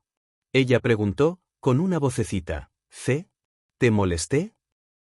Capítulo 14. Prometida solo de nombre. Ella notó su expresión tibia y echó un vistazo al papeleo amontonado en su escritorio. Ella preguntó, con una vocecita, ¿te molesté? A pesar de que ella iba a ser su esposa, incluso si ya era la joven amante legítima de la familia Mu, al enfrentarse a este hombre insondable, todavía tenía que cuidar cada uno de sus movimientos. A pesar de haber crecido con él, sintió que nunca había entrado realmente en su corazón. Su compromiso la llevó a pensar una vez más que era la mujer más afortunada del mundo. Amaba profundamente a este hombre, pero, irónicamente, nunca lo entendió del todo. Aunque era su futuro marido, por lo general no se preocupaba por ella. Él era así incluso en su primer encuentro. En realidad, él era así con todos. Era dominante, orgulloso e insensible. Ella nunca lo había visto ser afectuoso con nadie, excepto con Yichen, claro está. Solo frente a Yichen ocultaría su aura dominante. Los delgados labios de Muyace estaban ligeramente torcidos. Su voz helada tenía un matiz de ternura cuando respondió, no. Munro sonrió un poco y se regocijó por dentro por su leve preocupación, sus ojos rebosaban de inmenso amor. Ella lentamente se acercó a él, con los brazos extendidos seductoramente, se colgó íntimamente de sus hombros. Su voluptuoso cuerpo se acercó seductoramente a su pecho. Se acercó poco a poco a su atractivo rostro con los ojos entrecerrados y envió un beso hacia sus delgados y atractivos labios. Los ojos rasgados de Muyace la miraron fijamente. Apartando su rostro de un golpe, su beso aterrizó en su mandíbula. Atónita, Munro arqueó las cejas y miró hacia arriba, solo para verlo mirando con indiferencia a otra parte. Las comisuras de sus labios se fruncieron amargamente. Ella se rió de sí misma en silencio. Sí, ¿cómo podría olvidarlo? Aunque iban a ser marido y mujer, sus labios siempre fueron una zona prohibida. A nadie se le permitía tocarlos. Los dos simplemente actuaban según las circunstancias y estaban juntos simplemente por formalidad, no tenía excepciones para otras mujeres. Munro estaba muy enojado. Ella tomó su rostro con ambas manos mientras las lágrimas brotaban de sus ojos por el resentimiento. ¿Me amas? Contéstame honestamente. ¿Realmente me amas o simplemente estás siguiendo los deseos de tu abuelo? ¿Estás tratando nuestro matrimonio como una orden? A pesar de que ella lo mantuvo todo el tiempo, la noticia de que él salía con otra mujer en una revista hoy todavía la enojaba y entristecía. No podía soportar verlo, un hombre divino en su corazón, ser compartido por otro. No hubo ningún cambio de emoción en la conducta tranquila de Muyace, todavía hacía tanto frío como la nieve. No sabía por qué sus pensamientos estaban en el proyecto de desarrollo de 100.000 millones de yuanes en lugar de en Munro, que estaba frente a él. Munro se indignó e intentó besarlo por segunda vez. Sin esfuerzo giró la cara y la esquivó, alejándola lejos. Vanrow, deja de perder el tiempo. Vanrow dejó escapar una risa amarga, su corazón algo triste. Ella ya sabía que él la esquivaría, pero todavía le dolía. Nunca la había besado ni a ella ni a ninguna otra mujer. El joven maestro de la capital, tenía un corazón de piedra. Había muchas mujeres a su alrededor que se sentían atraídas por él, pero ninguna de ellas era especial. Incluso ella, su prometida legítima, la mujer más cercana a él, nunca tuvo una excepción. ¿Realmente la amaba o la trataba como un consuelo a su soledad? Quizás ni siquiera fue eso. ¿Estaba siquiera dispuesto a actuar con ella? Ella no lo sospechó solo una vez. Si el abuelo no hubiera decidido su compromiso, si este matrimonio no se hubiera establecido según sus deseos, este hombre probablemente no la habría mirado más de una vez. Capítulo 15. Después de todo, no eres mi hijo. Ella no lo sospechó solo una vez. Si el abuelo no hubiera decidido su compromiso y este matrimonio no se hubiera establecido según sus deseos, este hombre probablemente no la habría mirado más de una vez. Si él la amaba, ¿por qué no le permitiría besarlo y ni siquiera decirle, «te amo»? Sin embargo, ella lo amaba, de manera casi servil, por lo que lo soportó, se rindió y lo aceptó todo. Era noble, orgulloso y arrogante. Era el príncipe heredero del grupo Mu. A pesar de que el abuelo Mu la adoraba profundamente, este hombre simplemente estaba fuera de su alcance. Así se consoló, quién sabe cuántas veces. Se dijo a sí misma que era la prometida de la familia Mu. Ella, en el futuro, iba a ser la joven amante de la familia Mu. En unos meses se llevaría a cabo su ceremonia de compromiso, por lo que no debería armar un escándalo. Ella debería estar satisfecha con eso. Desafortunadamente, ella era codiciosa. Ella no solo lo deseaba de esa manera, deseaba su corazón aún más. Vanrow sonrió un poco amargamente y habló en voz baja. «Realmente quieres estar conmigo, ¿verdad?» El corazón de Muyace estaba en otra parte, y la expresión confusa de la mujer simplemente pasó por sus ojos. Al darse cuenta de que estaba perdido en sus pensamientos, Vanrow no pudo evitar agarrarse aún más fuerte a su cuello. «¿Realmente me amas? Respóndeme». Muyace apartó al persistente Vanrow y regresó al frente de su escritorio, hablando con voz tibia. «Vanrow, no seas obstinado». Bajó los ojos con frialdad. Su voz era profunda y sin emociones, como si estuviera apaciguando a un niño que tenía una rabieta. ¿Pero cuando alguna vez tuvo una rabieta? Vanrow era un niño que el abuelo Mu había adoptado en la familia Mu hace 10 años. La llevó a Muyace y los comprometió. Mu era una familia rica y poderosa de gran importancia. Y Vanrow lo era aún más, la niña de los ojos del abuelo Mu. Ella era noble y reservada. Ella amaba a Muyace, pero él no la amaba a ella. Este matrimonio, para él, una persona nacida en una familia adinerada, era innecesario. Simplemente estaba obedeciendo los deseos de su abuelo. Según su personalidad, las mujeres eran cosas de las que podía prescindir. No eran una necesidad. El matrimonio era solo algo para mantener feliz a su abuelo. Era una forma de contrato disfrazado. Su compromiso con Vanrow no fue una excepción. Era solo una moneda de cambio.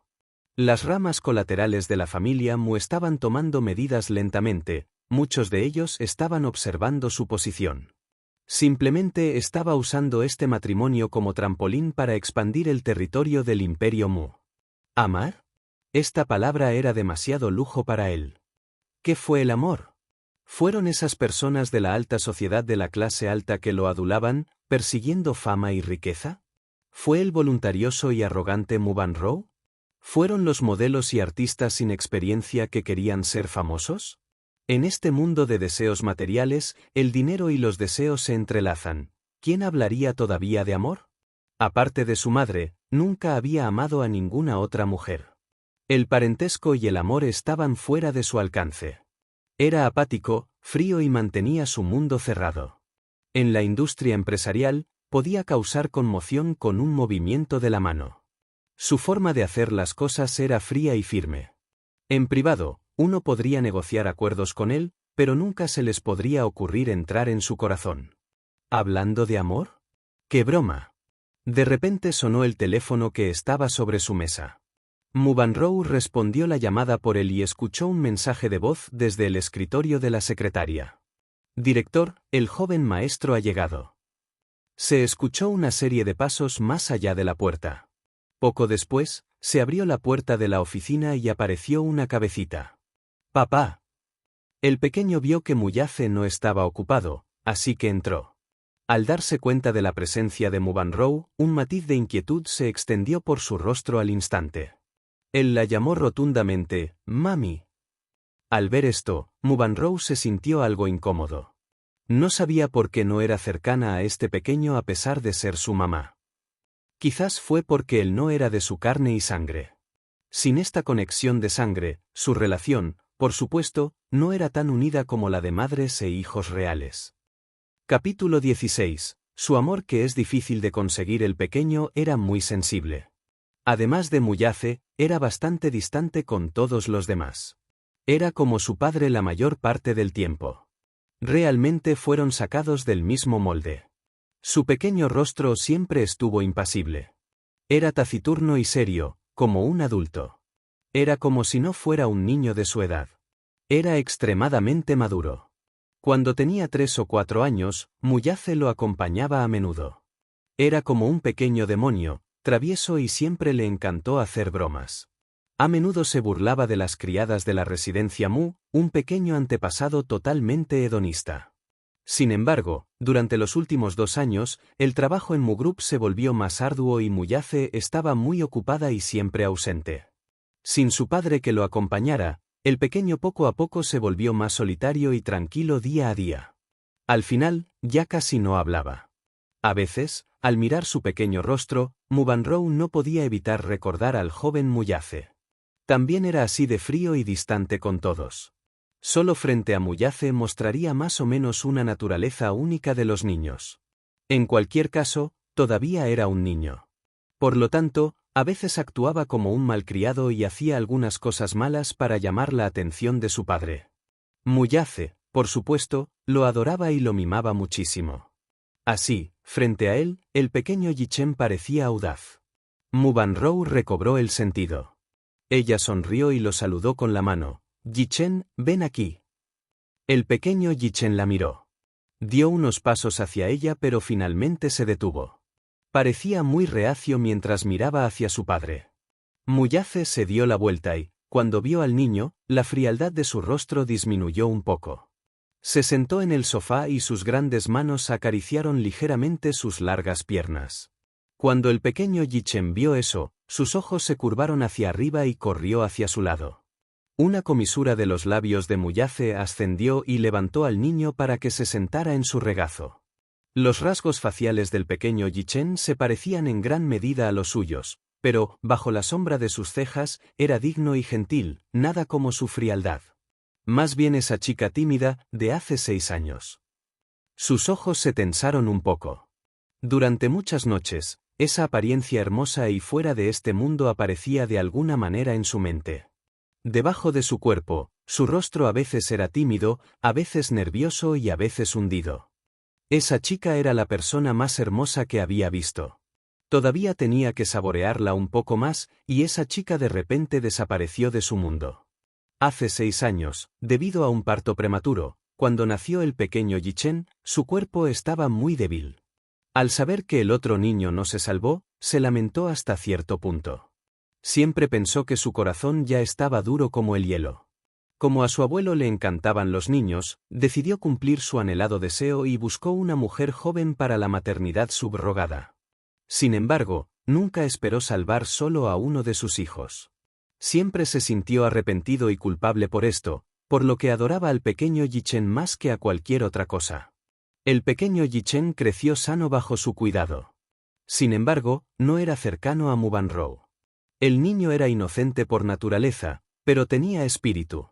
Normalmente, en la residencia Mu, Mubanrou también adoraría al pequeño Yichen, incluso tratándolo como si fuera suyo. Sin embargo, cuando estaba a solas con Mu Yichen, su mirada sobre él solo estaba llena de celos y malicia. Se odiaba a sí misma por ser infértil. Como este niño no era de su carne y hueso, ¿cuánto podría realmente cuidar de él? Como resultado, la pequeña Yi-chen se mostró distante con ella desde una edad temprana. Papá, quiero jugar con un auto de carreras a control remoto. ¿Coche de carreras a control remoto? Muyace frunció el ceño.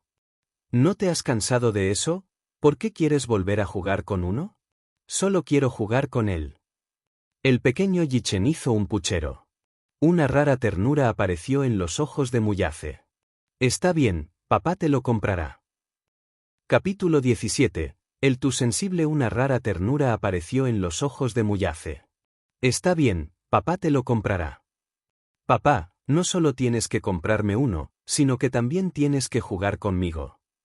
El pequeño Yi-chen se dejó caer en sus brazos y saboreó con avidez el momento de calidez entre ellos. Mu Banrou, que estaba silenciosamente a un lado, estaba algo aturdido. Por alguna razón desconocida, tenía la ilusión de que, pase lo que pase, no podría entrar en el mundo de esta pareja de padre e hijo. El viernes por la noche, Yun Sisi trajo a Youyou de regreso a la casa Yun. Al principio, Yun Yecheng estaba en contra de que ella y Youyou se mudaran, pero, entendiendo sus circunstancias y conociendo sus dificultades, se conformó con que ella visitara la casa una vez a la semana para acompañarlo a cenar. A pesar de que Yun Sisi sentía un poco de miedo, no había otra manera de solucionar esto. Después de todo, ella le debía mucho.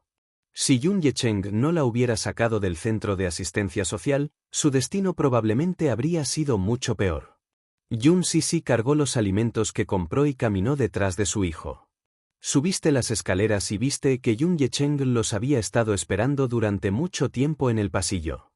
Después del cierre de la empresa, vendieron la villa en la que se habían alojado anteriormente y se mudaron a un condominio lejos del centro de la ciudad. Estaba en el 8º piso y no había ascensor. Al ver a su abuelo, Youyou felizmente corrió hacia él y se arrojó a sus brazos. Cuando Yun Yecheng vio a su adorable y pequeño nieto, su corazón se llenó inmediatamente de alegría. Incluso después de un día agotador, a pesar de su frágil cuerpo, logró sostenerlo en alto y abrazarlo entre sus brazos cruzados. ¡Abuelo! Youyou sonrió, sus vívidos ojos parpadearon juguetonamente. Lo agarró del cuello y lo llamó dulcemente. «Tú, te portas tan bien». Su padre se acercó y le plantó besos en las mejillas sonrosadas. «Recientemente, ¿escuchaste bien a mami?» «Sí. Tú te portas bien». Una dulce sonrisa estaba plasmada en el pequeño y hermoso rostro de Youyou.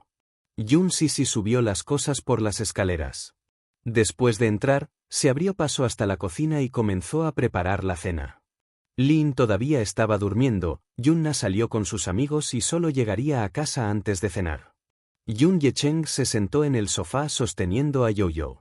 Bailaste de alegría y dijiste emocionado, «Abuelo, fuiste al centro comercial con mamá hoy y mamá me compró un auto de carreras a control remoto.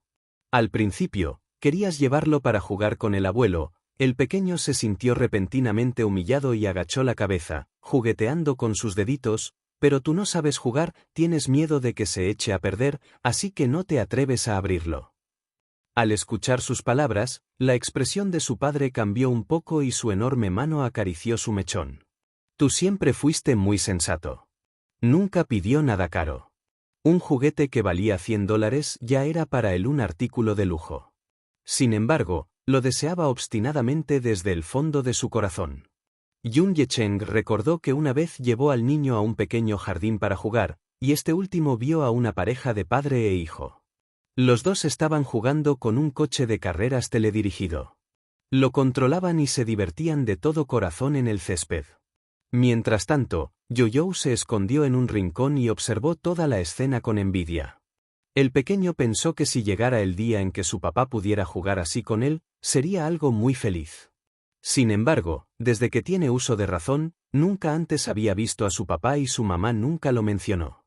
Todavía recordaba cuando le preguntó a su mamá dónde estaba su papá.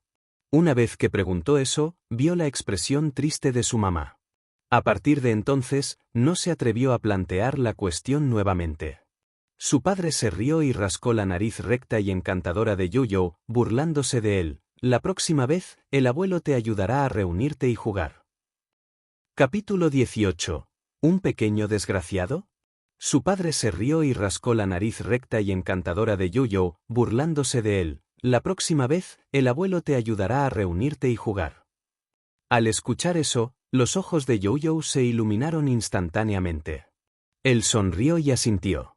Aquí me preguntaba quién pasaba, resultaron ser estos dos pequeños desgraciados. Estas palabras insultantes destruyeron instantáneamente la cálida atmósfera del momento. La mirada de Yun Yecheng cambió. Su rostro adquirió una expresión espantosa cuando vio a Lin, que estaba parada en la puerta de la sala de estar en pijama y con los brazos cruzados sobre el pecho, inspeccionando fríamente a Yu-Yu, que estaba en su abrazo. Él se enfureció. ¿De qué estás hablando? Tú eres tu nieto. La miraste y sus hombros se encogieron sin darse cuenta. Luego recordó que su madre le había dicho que no respondiera a Lin y Yunna. No pudo evitar fruncir los labios ante eso. Él se giró para levantar su pequeño rostro y la miró con una leve sonrisa. Abuela. Lin lo miró de reojo y soltó palabras extremadamente desagradables. Oh, no me llames así, no eres nieto mío. Yun Yecheng no pudo evitar enfurecerse, su corazón ardía en llamas. ¿Qué quieres decir? ¿Qué quiero decir? Literalmente eso. ¿Lo reconoces? Es tu negocio. No. ¿Quién querría reconocer a este bastardo nacido de madre, pero no de padre? Lin le lanzó una mirada fría. De repente alzó la voz, miró en dirección a la cocina, intencionadamente o no, criticó duramente, dar a luz a un hijo a una edad tan temprana sin casarse primero, convertirse en madre incluso antes de graduarse, sin conocer la identidad del padre de su hijo. ¿De dónde vino entonces este bastardo? ¿Nacido de un padre pero no reconocido por ninguno? El rostro de Yun Sisi se puso pálido. Frunció los labios al escuchar a Lin continuar con sus malas palabras. Además, la empresa cerró por su culpa. La vida en la familia Yun ha sido dura durante los últimos años, pero alguien todavía no aprecia nuestras buenas intenciones y no conoce su lugar. Ella persistió en traernos una carga y vivir de nosotros. ¿Conoce ella algo de vergüenza? Quizás ella pueda soportar esta desgracia, pero yo no. Ni siquiera sé dónde esconder mi cara cuando otros se enteran de esto. En la cocina, Yun Sisi escuchó las desagradables palabras provenientes de la sala de estar. Deteniendo los movimientos de sus manos cuando su rostro se puso mucho más pálido, se dio la vuelta furiosamente. Tú, deberías saber cuándo parar. Lin, ¿ya terminaste? ¿Cómo puede la boca de uno ser tan cruel? En aquel entonces, si no fuera por Sisi, la familia Yun, su padre detuvo abruptamente sus palabras y no continuó. Desde entonces hasta ahora, había mantenido en secreto el origen de ese enorme dinero de Yun Sisi por su bien. Después de todo, si se conociera la noticia de su subrogación, arruinaría por completo su reputación. Por lo tanto, lo que Lin sabía era que la deuda se saldó con los activos financieros de la familia Yun. ¿Qué? ¿Seguir? ¿Qué pasaría sin ella? Lin se sintió completamente humillado y extremadamente molesto. Sus ojos se pusieron rojos cuando las lágrimas amenazaron con brotar de ellos. De hecho, estaba tan enojada que se rió. Está bien. Estás aquí para dejar de lado a tu propia familia, ¿no? Incluso me gritaste. Yun Yecheng, ¿para qué hice todo esto? Hice esto por la familia Yun. En aquel entonces, cuando la empresa cerró, incluso les pedí algo de dinero a mis padres. Me da vergüenza volver ahora. Ja. ¿Ahora me estás gritando por dos extraños? ¿Entonces nos echarás a Nana y a mí mañana por ellos? Yun Yecheng estaba hirviendo de rabia, su rostro se puso lívido y su voz subió de volumen. Tú. No hagas problemas de la nada, di qué y qué. Lin gritó. ¿Cuándo causé problemas de la nada? En respuesta, Yu-Yu se levantó apresuradamente del sofá y caminó hacia el lado de Lin, con sus pequeñas manos agarrando con cautela el dobladillo de su ropa. Abuela, no te enfades. Tú no eres un bastardo. Tienes un papá. Capítulo 19. Gente amable siendo intimidada. Lin bajó la cabeza y le lanzó a Yu-Yu una mirada fría. No importa desde qué ángulo mirara su rostro juvenil, solo podía sentir molestia. Las llamas en su corazón ardieron aún más. Ella entrecerró los ojos, levantó la mano y se la pasó por la cara. Pequeño bastardo, deja de fingir ser un buen chico. ¿Qué eres tú, de todos modos? Fuera de mi camino, todo es por ti. La cara de Yo-Yo se torció hacia un lado por la fuerza de su bofetada. Bajó lentamente la cabeza y se tocó la mejilla con su pequeña mano. Los mechones de su flequillo ocultaban sus ojos, por lo que, a excepción de sus labios apretados, no se podía ver su expresión facial. Yun Sisi escuchó la conmoción y salió corriendo de la cocina.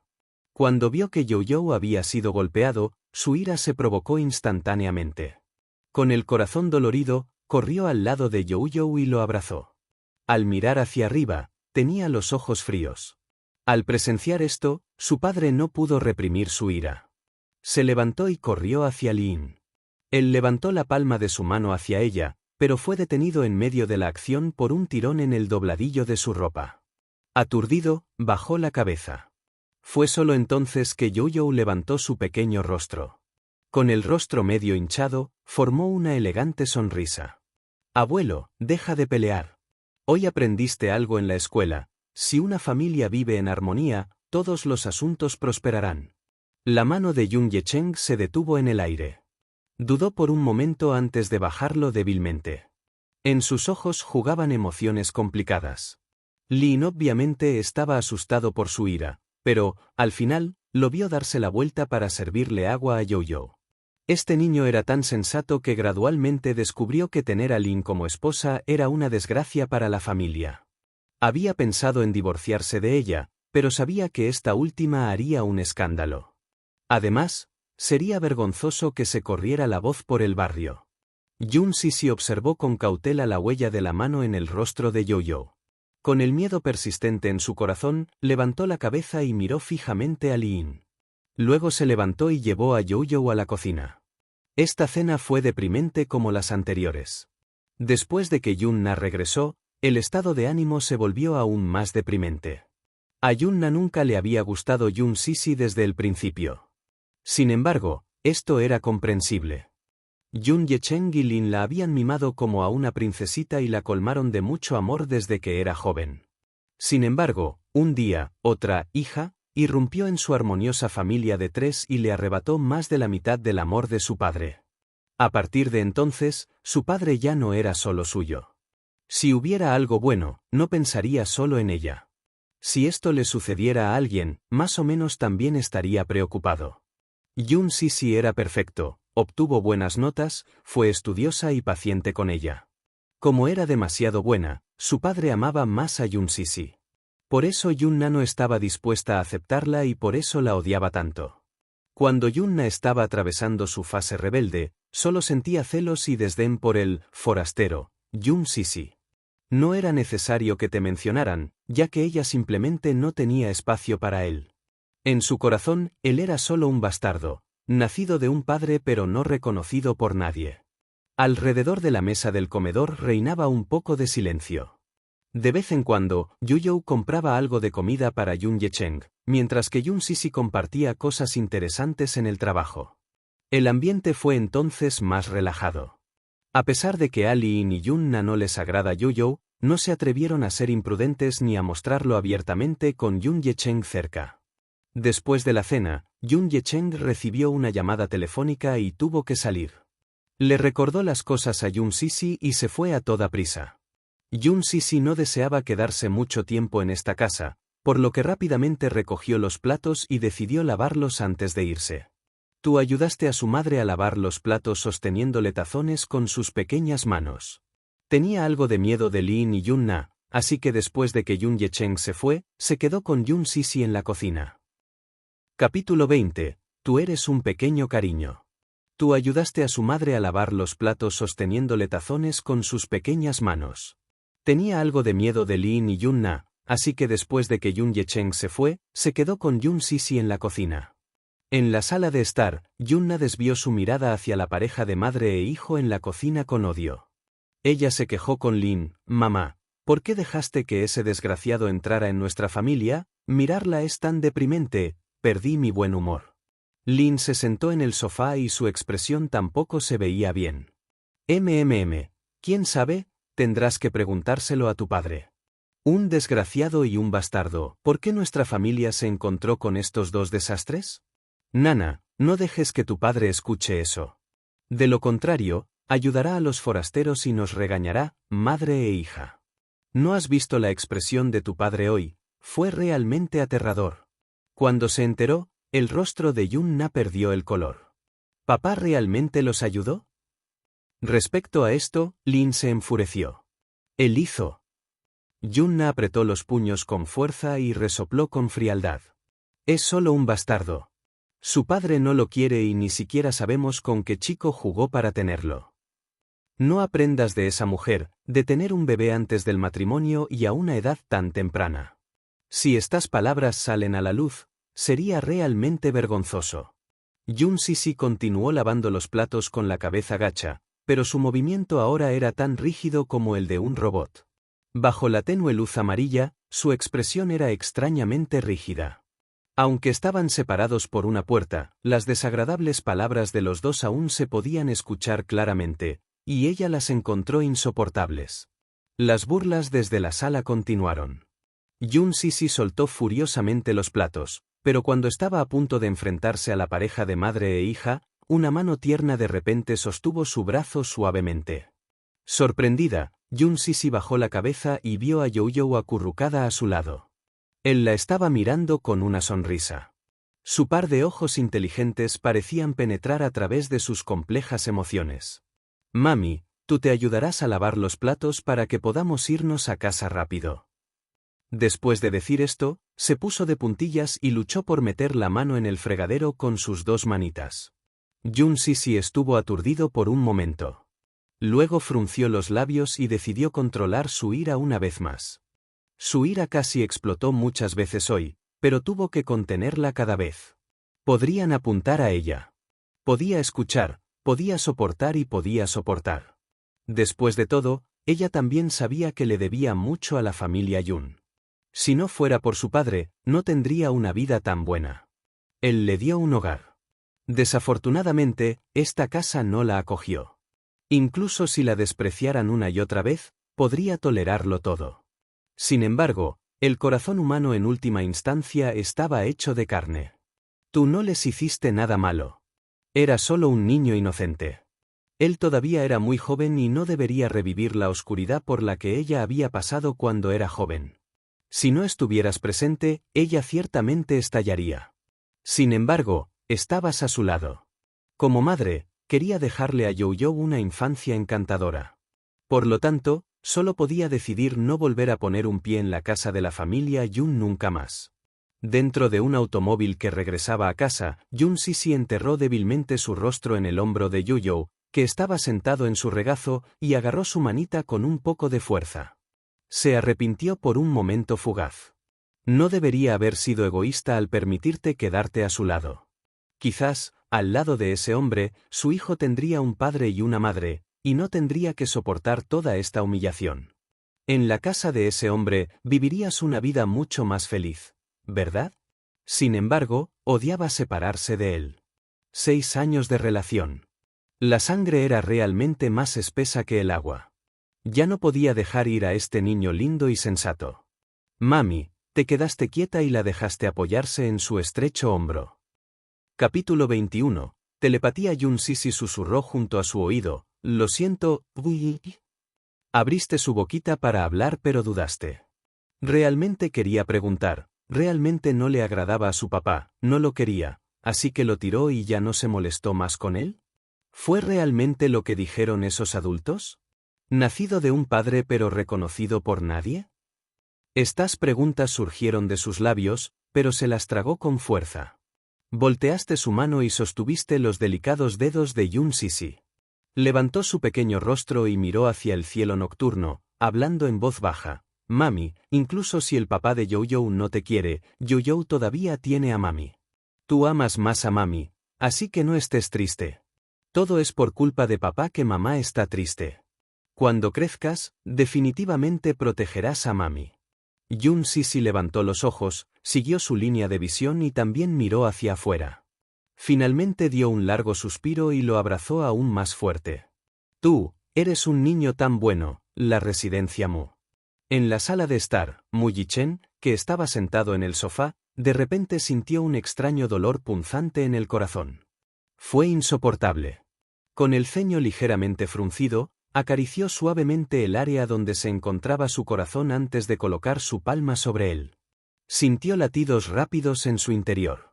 Le dolía el corazón y era casi asfixiante. Una criada, que estaba ordenando sus juguetes, lo vio colocarse las manos sobre el pecho y su rostro se contraía de dolor. Ella frenéticamente se arrodilló frente a él. «Joven maestro, ¿qué pasa?» «Corazón, doloroso». Mu Yichen estaba cubierto de sudor frío. «Justo como, me pincharon con una aguja, incómodo». «¿Como en el pasado?»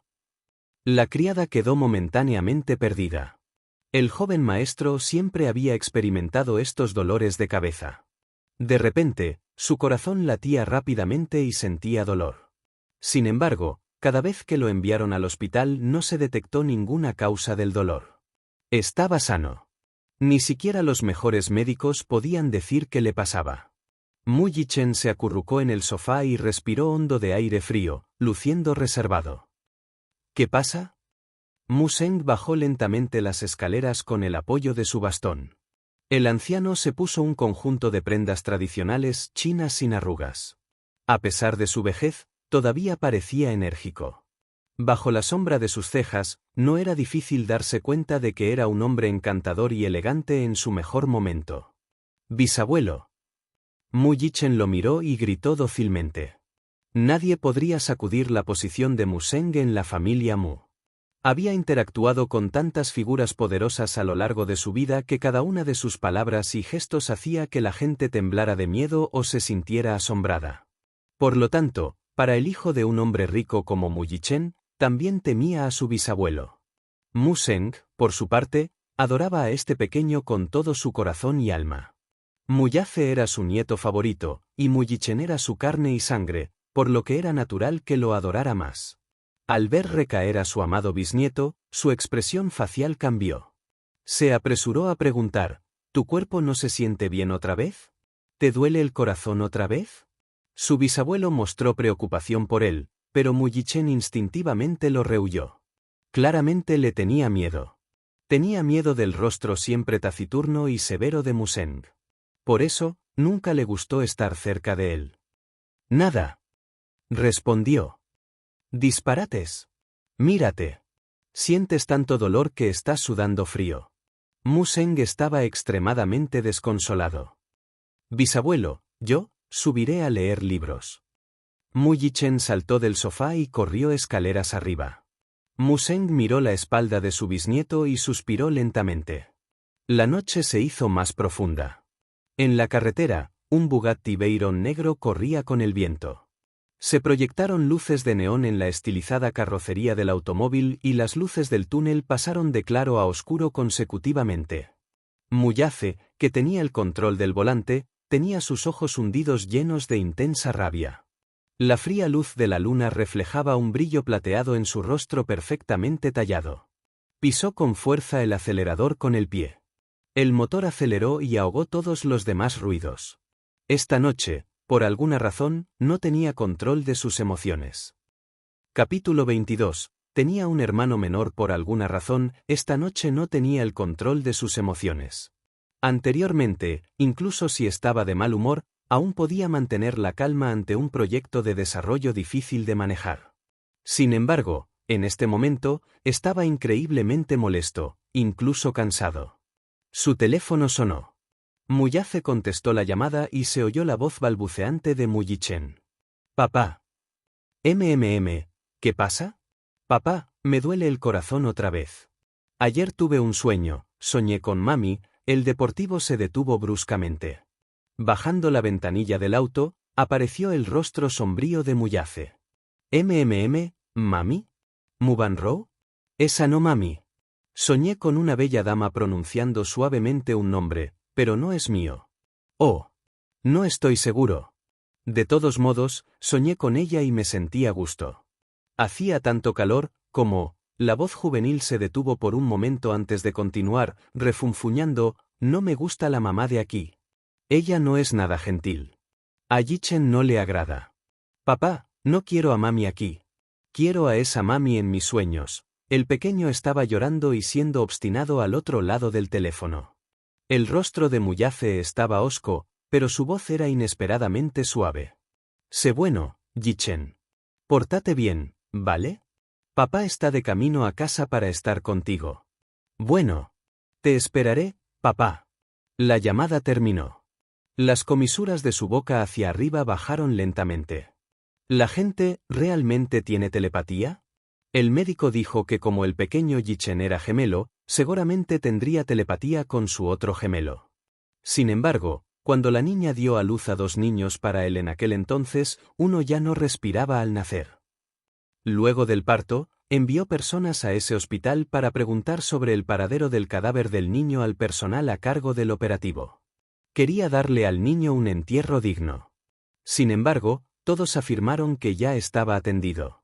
Lamentó profundamente la pérdida en aquel entonces. Sin embargo, desde que el pequeño Yichen tenía uso de razón, siguió mencionándole sueños sobre su hermano menor. Afirmó que su hermano menor tenía rasgos limpios y refinados y se parecía exactamente a él. Dijo que era como si se estuviera mirando en el espejo, completamente idéntico.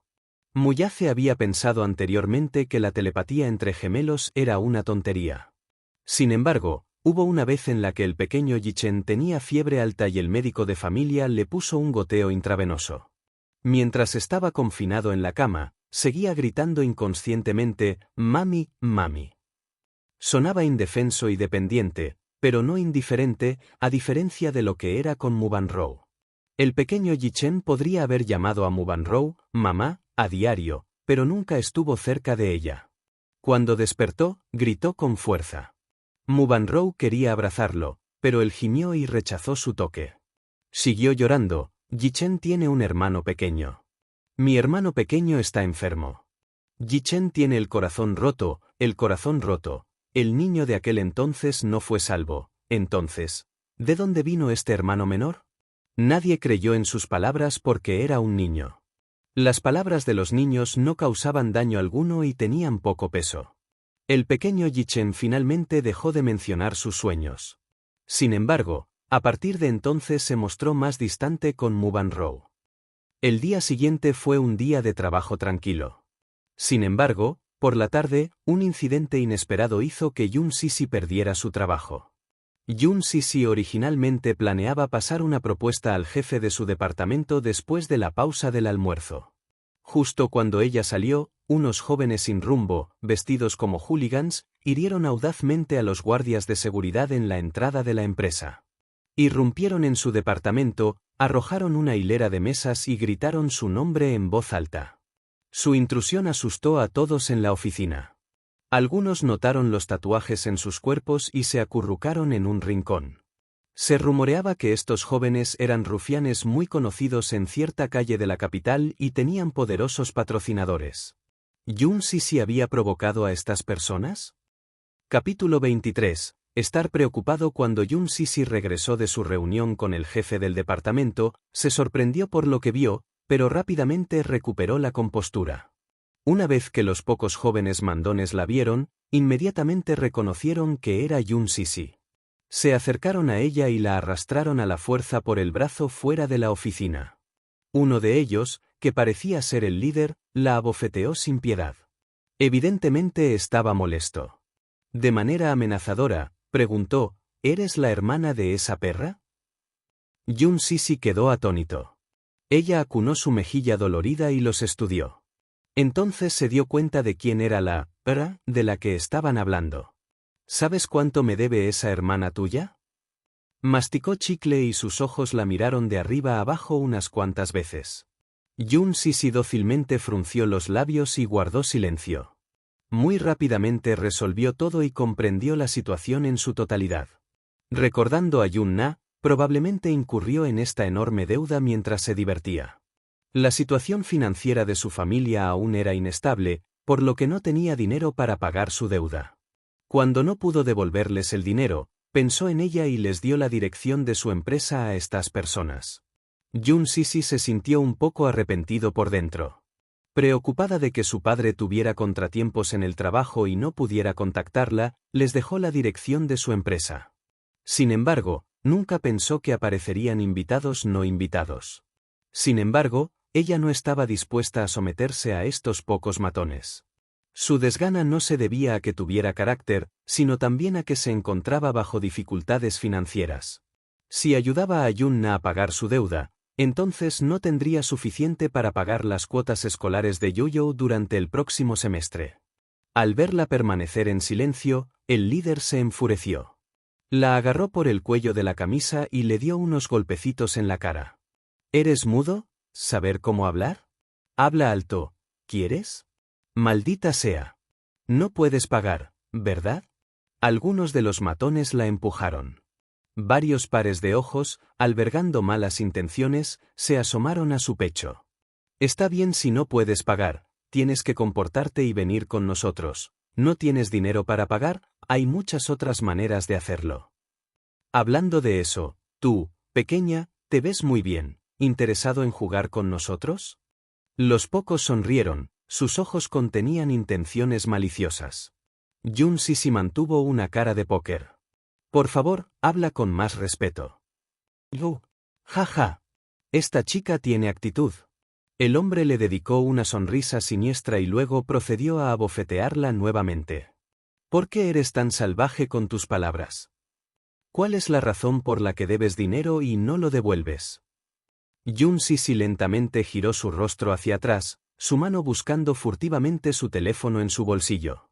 Este pequeño movimiento, sin embargo, fue notado por unos pocos hombres. La líder le apretó la muñeca con furia y arrojó su teléfono al suelo. El hombre pisoteó una vez y el teléfono se hizo añicos. Ella estaba sorprendida. En sus ojos se veía agitación. ¿Llamarnos a la policía? Nunca pensé que serías tan inteligente. El hombre escupió. Luego la empujó al suelo y le dio una fuerte patada en el hombro. Llame a la policía ahora. Te dejaré llamar a la policía. Jefe, ¿esa perra no dijo que esta mujer tiene un hijo? Ahora que lo pienso, ¿en qué jardín de infantes está? Uno de ellos le dirigió una mirada significativa. Yun Sisi levantó frenéticamente la cara y soltó instintivamente, no lo hagas. No encuentres problemas para ti. Yo, te daré el dinero. Podría seguir siendo racional siempre y cuando no involucrara a Yo-Yo. Al regresar a su departamento, rápidamente sacó su tarjeta de cajero automático con manos temblorosas y ojos enrojecidos. Capítulo 24. Despedida de su trabajo. Al regresar a su departamento, rápidamente sacó su tarjeta de cajero automático con manos temblorosas y ojos enrojecidos. Luego fue al banco más cercano para retirar unos miles de dólares y saldó por completo las deudas de Yunna.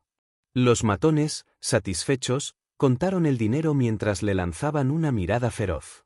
Finalmente, se alejaron pavoneándose sin causar más problemas.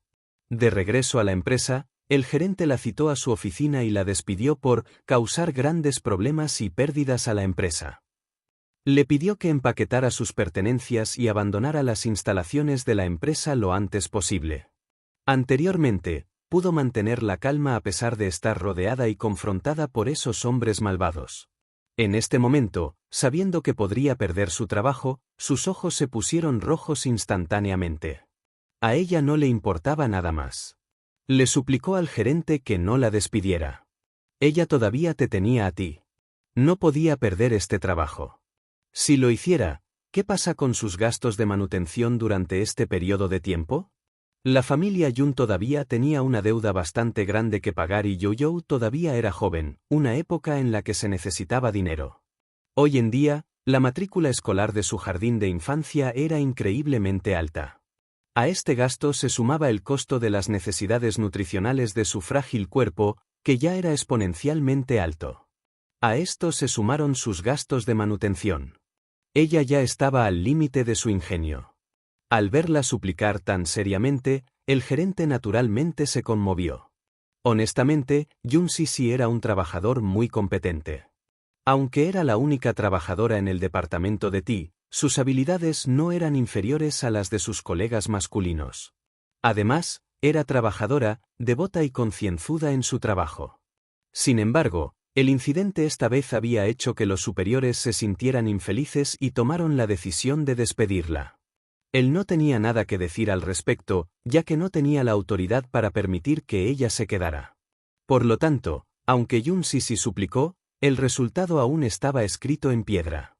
Cuando salió del trabajo, simplemente empacó sus cosas y salió del edificio de la empresa. Varios empleados se enteraron de su partida, muchos estaban felices y algunos estaban tristes. Muchos de ellos sintieron que era mejor que Jun Sisi se fuera. En la oficina, ella era el centro de atención con regularidad, arrebatando sus posibilidades de conseguir un ascenso. Con sus grandes capacidades y excelentes imágenes, el jefe del departamento la favoreció. Incluso tenía el bono anual más alto entre ellos. Por ello, la mayoría se sintió más tranquila cuando supo de su despido. Después de todo, ahora tenían una competencia menos. Había un puñado de colegas con los que tenía una relación bastante buena. Al enterarse de su despido, se solidarizaron e intercambiaron contactos con ella antes de despedirse de ella. Jun Sisi dejó la empresa y caminó por la carretera luciendo abatido. Su corazón estaba cargado de sacos de depresión. Tal vez, se había distraído tanto mientras caminaba con la cabeza gacha que no se dio cuenta de que la luz roja estaba encendida y el sonido de la bocina de un auto deportivo que se acercaba. Solo cuando escuchó el chirrido de los frenos de los automóviles, agudo, fuerte y chirriante en los oídos, volvió a sus sentidos. Sin embargo, ya era demasiado tarde. El auto deportivo que circulaba a toda velocidad pasó rozando su cuerpo y se detuvo por completo no muy lejos de ella. Jun Sisi aún no había reaccionado cuando el auto la rozó y fue derribada al suelo. Su confusión desapareció cuando sintió un inmenso dolor irradiar desde su rodilla, que se raspó con el asfalto al caer. Los documentos que originalmente tenía en su cofre ahora yacían esparcidos por el suelo. Jun Sisi levantó los ojos en estado de shock y vio un Porsche extremadamente elegante con una carrocería aerodinámica. No importa desde qué ángulo se mirara, el coche era sencillamente magnífico. Jun Sisi vio una vez una descripción de este auto deportivo en una revista.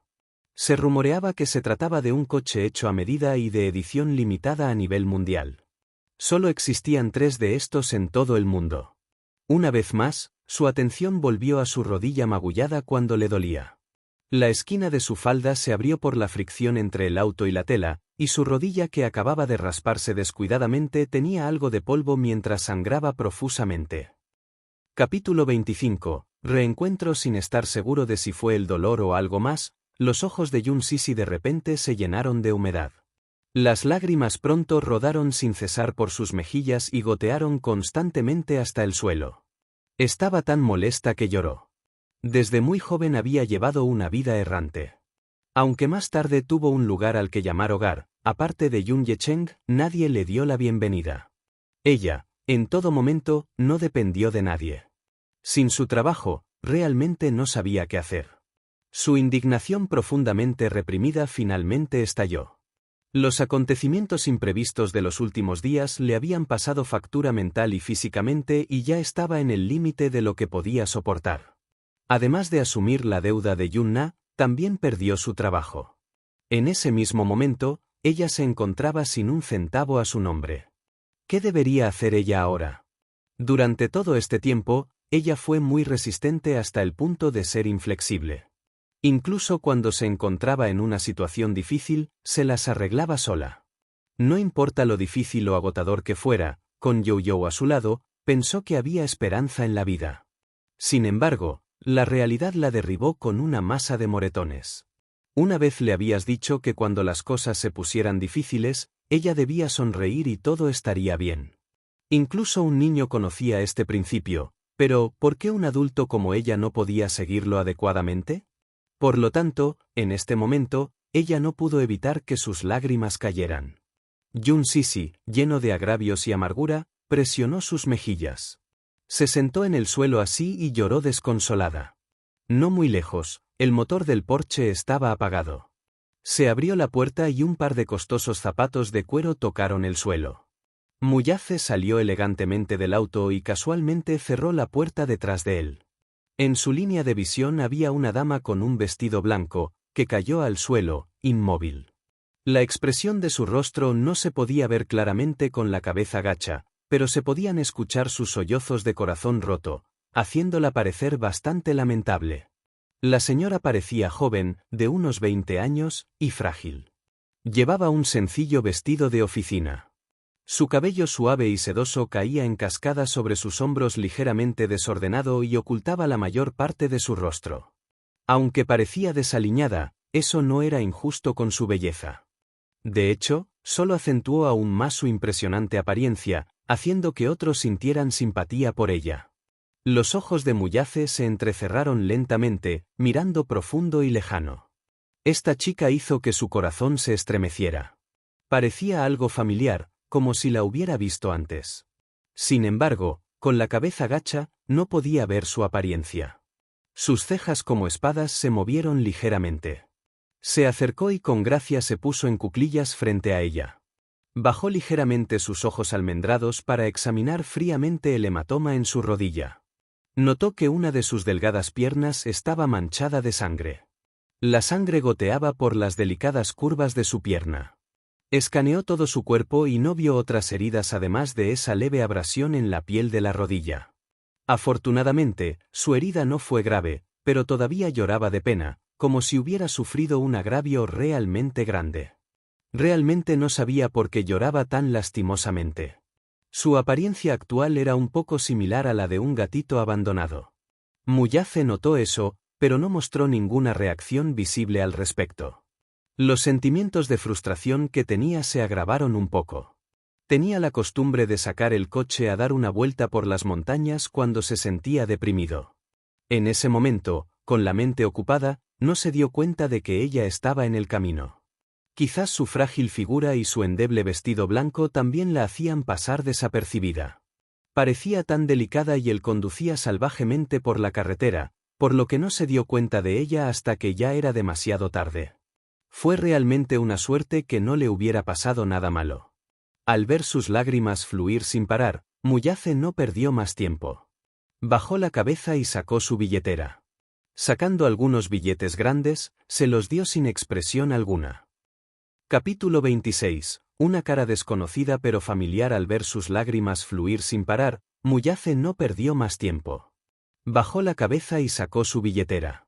Sacando algunos billetes grandes, se los dio sin expresión alguna. Los problemas que podían resolverse con dinero no lo eran para él. Solo quería solucionar este accidente lo más rápido que pudiera. Yun Sisi levantó ligeramente los ojos. La mano que sostenía algunos billetes tenía dedos delgados con articulaciones prominentes, uñas cuidadosamente recortadas y un anillo de diamantes en el dedo anular. Con una sola mirada, se podría decir que esta persona tenía un estatus noble. Al mirar el dinero que tenía en la mano, no pudo evitar quedarse atónita. Incluso se olvidó de llorar. Muyace malinterpretó su silencio como descontento con la cantidad de dinero. Sus cejas se torcieron cuando preguntó, ¿no es suficiente? Había visto muchas personas codiciosas antes y pensó que seguramente la chica despreciaba la cantidad que le estaba dando. Sin esperar su respuesta, volvió a bajar la mirada para sacar algunos billetes más de su billetera. Luego se los dio todos. No tenía la costumbre de llevar consigo mucho dinero en efectivo, por lo que en su cartera solo había unos $2000. Sin embargo, esta cantidad debería ser más que suficiente para curar sus heridas. Yun Sisi estaba estupefacto. Naturalmente, ella estaba desconcertada por sus acciones. Sin embargo, a sus ojos, su comportamiento se veía bajo una luz diferente. La mujer parecía ser más codiciosa de lo que imaginaba. Muyace sonrió y sus delgados labios formaron una curva engreída. Simplemente sacó todo el dinero de su billetera. Quisiera más o no, él ya no deseaba perder el tiempo con ella. Se dio cuenta de que ella no tenía bolsillo, así que dobló el dinero en un rollo, se acercó un poco más a ella y lo metió en su pecho. Las frías yemas de sus dedos rozaron ligeramente su piel. Yun Sisi quedó atónito por la intimidad. Ella levantó ligeramente la cara y, a través de los mechones de pelo que le cubrían los ojos, vio las comisuras de su boca hacia arriba. Su sonrisa tenía un significado totalmente diferente detrás y no estaba formada por la felicidad. El hombre ante sus ojos tenía una altura imponente de 1,9 metros y una apariencia facial divina. Tenía una estructura corporal similar a esas esculturas de deidades, rasgos faciales impecables y ojos almendrados y hundidos que parecían irradiar el aura digna de un emperador. Con solo una mirada, uno podría darse cuenta de que este hombre había desafiado innumerables tormentas, un hombre en una posición de mando que podía controlar la vida y la muerte de los demás. Incluso su sonrisa carecía de calidez, como si fuera solo superficial. Al mirarla, solo había lástima en sus ojos. ¿Lástima? ¿Por qué la miraría con lástima? De repente, toda la indignación y la ira reprimidas dentro de ella se desbordaron y se desbordaron. Al momento siguiente, vio al hombre sacar un bolígrafo y dejar extravagantemente una serie de números en su pecho. Si no es suficiente, llame a este número. Estas acciones invasivas provocaron la ira de Yun Sisi. Esta acción suya fue una humillación involuntaria para ella. Señor, ¿cuál es el significado de esto? ¿Es porque eres rico? Sus ojos ardían de rabia y su voz sonaba hosca. Heriste a alguien, pero no te disculpaste. ¿Crees que todo se puede solucionar con dinero? Yun Sisi no era alguien que causara problemas sin razón. También sabía que tenía la culpa de cruzar la calle sin ser consciente de su entorno. Sin embargo, su forma de meter dinero en su pecho, que era similar a dar una limosna, realmente la enfureció. Su actitud era demasiado autoritaria y menospreciadora. Por lo tanto, ella lo miró fríamente sin decir una palabra más. Después de todo, ella no sabía nada sobre él. Yun Sisi levantó la cabeza, sacó el dinero de su pecho, acercó la gran mano del hombre y golpeó el dinero sobre ella. Levantó la cara y miró directamente al hombre con su par de ojos humedecidos. La leve y escalofriante sonrisa de Muyace de repente se congeló en su lugar. Sus orbes se contrajeron y luego entrecerró los ojos con fuerza. Capítulo 27. En realidad era ella. Yun Sisi levantó la cara y miró directamente al hombre con su par de ojos humedecidos. La leve y escalofriante sonrisa de Muyace de repente se congeló en su lugar. Sus orbes se contrajeron y luego entrecerró los ojos con fuerza. Este rostro, que intentaba actuar con fuerza, sorprendió a su ser. Su mente quedó momentáneamente impresionada. Ella ni siquiera miró su expresión. Secándose desordenadamente las lágrimas de sus ojos con el dorso de su mano, dijo indignada: Señor, sé que es culpa mía por no mirar hacia donde voy, pero no tiene que actuar condescendientemente para compadecerse. A mí, no lo necesito. Después de decir estas palabras, ella ya no se molestó con él y lo trató como si no existiera. Se agachó para recoger los documentos del suelo y se giró para irse rápidamente, sin mirarlo ni una sola vez. Muyace la miró alejarse rápidamente. Estaba algo aturdido, incapaz de apartar la vista de ella durante mucho tiempo. La mirada y la postura inquebrantables hicieron que su mente volara muy lejos de repente. Con solo rebobinar sus recuerdos, podía recordar vívidamente la noche que compartió con la joven con los ojos vendados, la chica que se vio obligada a soportarlo todo. Todavía recordaba cómo había profundizado en su delicado cuerpo y cómo se había asfixiado en su estrechez. Él voluntariamente tomó el control de ella. Observar su cuerpo inmovilizado lo hizo feliz, y su rostro miserable y sollozante, le encantaba mirarlo. Era una chica tan delicada, ella era como una burbuja que explotaría con un solo toque. Sin embargo, frente a él, ella mostró un rostro valiente y protegió cautelosamente su pobre orgullo. Este tipo de chicas realmente podrían conmover a los hombres y hacer que se preocuparan por ellos. Por lo tanto, por muy duro que fuera un hombre, se evocaba su poca ternura. Aunque era orgulloso y distante, todavía no era la excepción. A diferencia de otras mujeres, ella nunca antes había pasado por una sesión íntima. Parecía joven y tierna. Era escandalosamente juvenil. Era como una fruta inmadura que todavía tenía un sabor extremadamente amargo. Sin embargo, esa delicada chica casualmente desencadenó el deseo reprimido profundamente dentro de él durante tanto tiempo. Él la deseaba. Su cuerpo seguía furioso tanto que la llamada fórmula ya no era tan simple después. Quería que ella fuera enteramente suya, que estuviera fuertemente unida a él hasta el último momento de su vida. Como ocurrencia tardía, fue simplemente inusual. ¿Cuándo pudo una mujer seducirlo, Muyace, hasta el punto en que él perdería el control de sus pensamientos y ella podría manipularlo? Sin embargo, no se podía negar que él, un hombre que siempre había sido capaz de controlarse, no podía hacerlo con ella cerca. Después de ese día, se obligó a no volver a visitar a la niña, ya que intuitivamente podía decir que ella era una existencia peligrosa para él. La sangre noble de emperadores y señores supremos corría por sus venas. Y al igual que el viento, nada lo controlaba. Solo él podía ser tiránico y dominante. Solo él podía permanecer libre. No le gustaba estar fuera de control por culpa de las mujeres o cualquier otra cosa. Incluso inconscientemente se reprimió debido a estas restricciones. Sin embargo, su cuerpo en realidad persistía en estas sensaciones. Las comisuras de su boca se curvaron. Se dio la vuelta y vio un objeto en el suelo. Lentamente se inclinó hacia adelante y lo recogió. De hecho, había dejado su tarjeta de identificación por accidente. Con prisa, no se dio cuenta de que su tarjeta de identificación estaba en el suelo. Muyace no pudo evitar sonreír. Sacó su teléfono. Aarón, ayúdame a ver cómo está alguien. Sí, directora.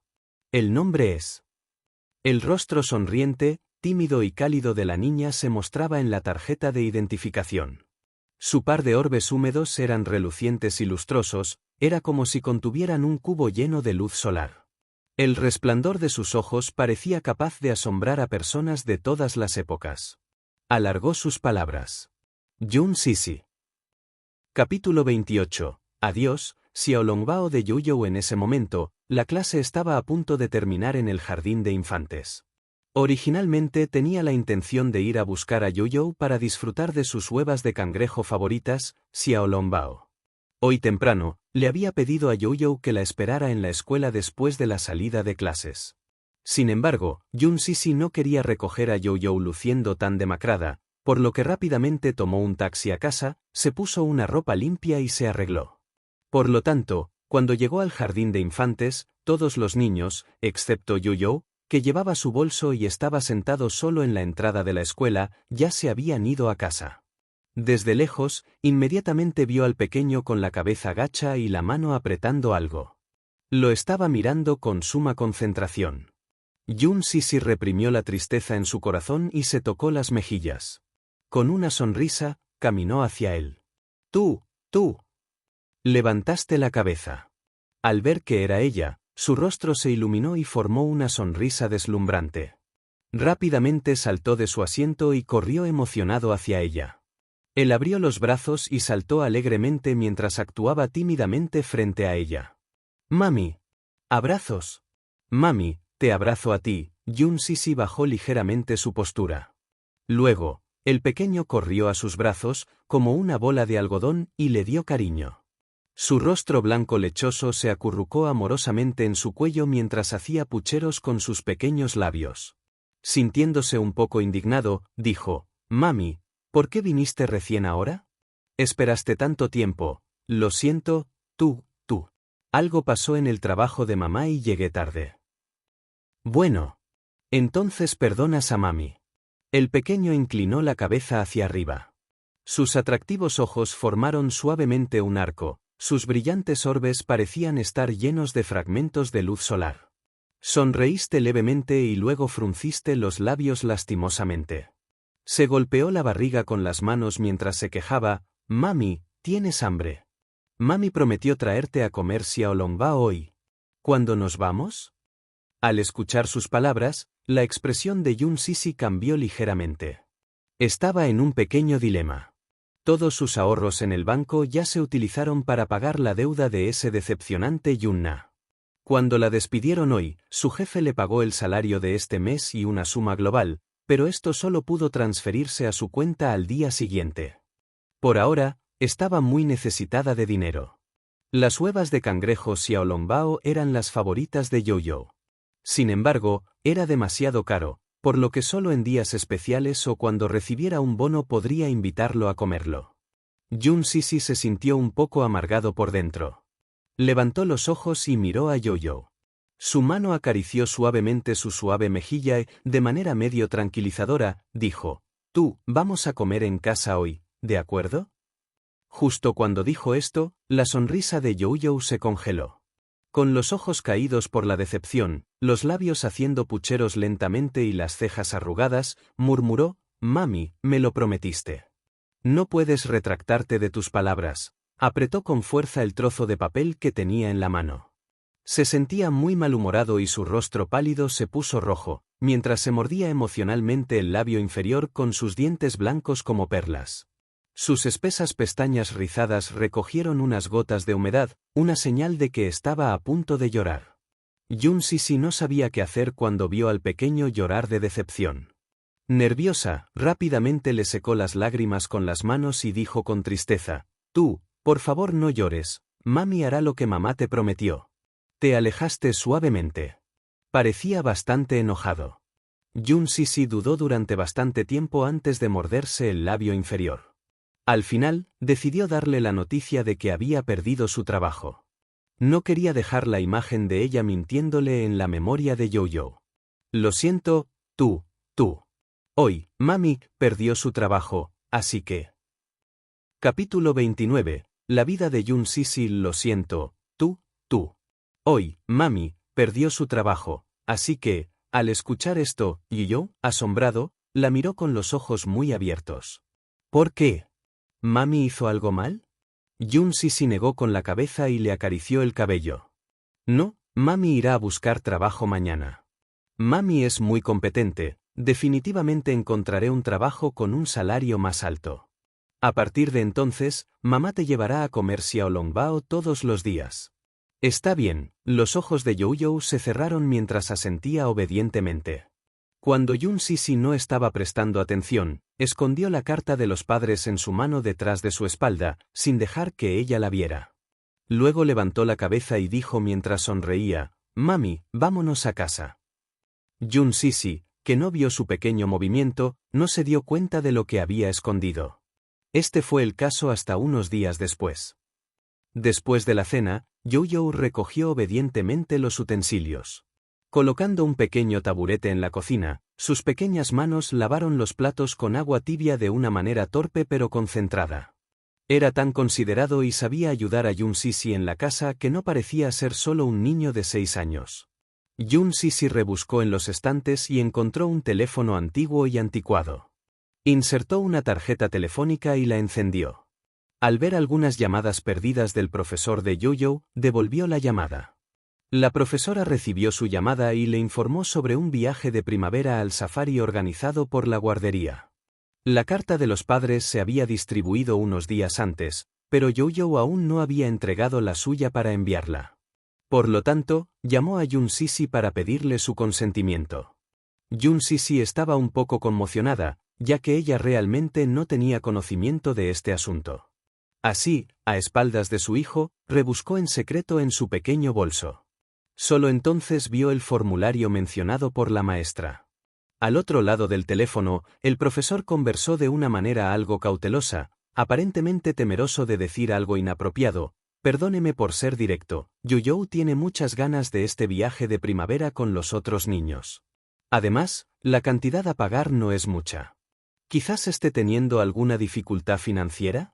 Jun Sisi rápidamente negó. Por supuesto que no. Enviaré este formulario junto con la tarifa mañana. Jun Sisi colgó el teléfono con una expresión compleja. Ojeando el formulario, firmó su nombre con un bolígrafo. Deseng Financial Group, también conocido como Mu Group. Mu Banrou entró en la oficina del director ejecutivo, pero Muyace no estaba presente.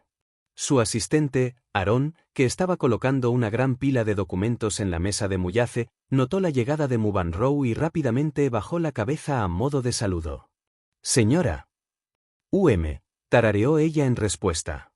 Recorriendo la oficina con la mirada, lo miró y preguntó, «¿Dónde está el director ejecutivo?» Él respondió respetuosamente, «Oh, el jefe no está en el cargo en este momento». ¿A dónde fue él? Hay un proyecto de inversión entre Mu Group y Yayuan Group por la tarde. En cuanto a cuándo volverá, actualmente no lo sé. Si esto es así, se detuvo cuando vio la gruesa pila de documentos colocados sobre la mesa. Ella se acercó y levantó algunas. Levantando la cabeza, les hizo un gesto. ¿Qué son estos? Aarón se puso rígido. Dudó por un momento antes de dar su respuesta. Documentos que contienen la información que el jefe me ordenó reunir ayer. ¿Información? Debería poder echar un vistazo, ¿verdad? Ella sondeó. Aarón no respondió y simplemente bajó la cabeza para reflexionar. Mubanrow no le prestó atención. Ella, la joven amante de la familia Mu, era la futura esposa del director ejecutivo. ¿Por qué no podía revisar las cosas de su futuro marido? Por lo tanto, sin decir más, quitó el sello y sacó con cuidado los documentos. Capítulo 30. El secreto de Mubanrow. Aarón no respondió y simplemente bajó la cabeza para reflexionar. Mubanrow no le prestó atención. Ella, la joven amante de la familia Mu, era la futura esposa del director ejecutivo. ¿Por qué no podía revisar las cosas de su futuro marido? Por lo tanto, sin decir más, quitó el sello y sacó con cuidado los documentos. Aarón era la mano derecha de Muyace. Por lo tanto, se esperaba que fuera confiable en todo lo que hiciera, e investigar a un ciudadano común era realmente una tarea sencilla.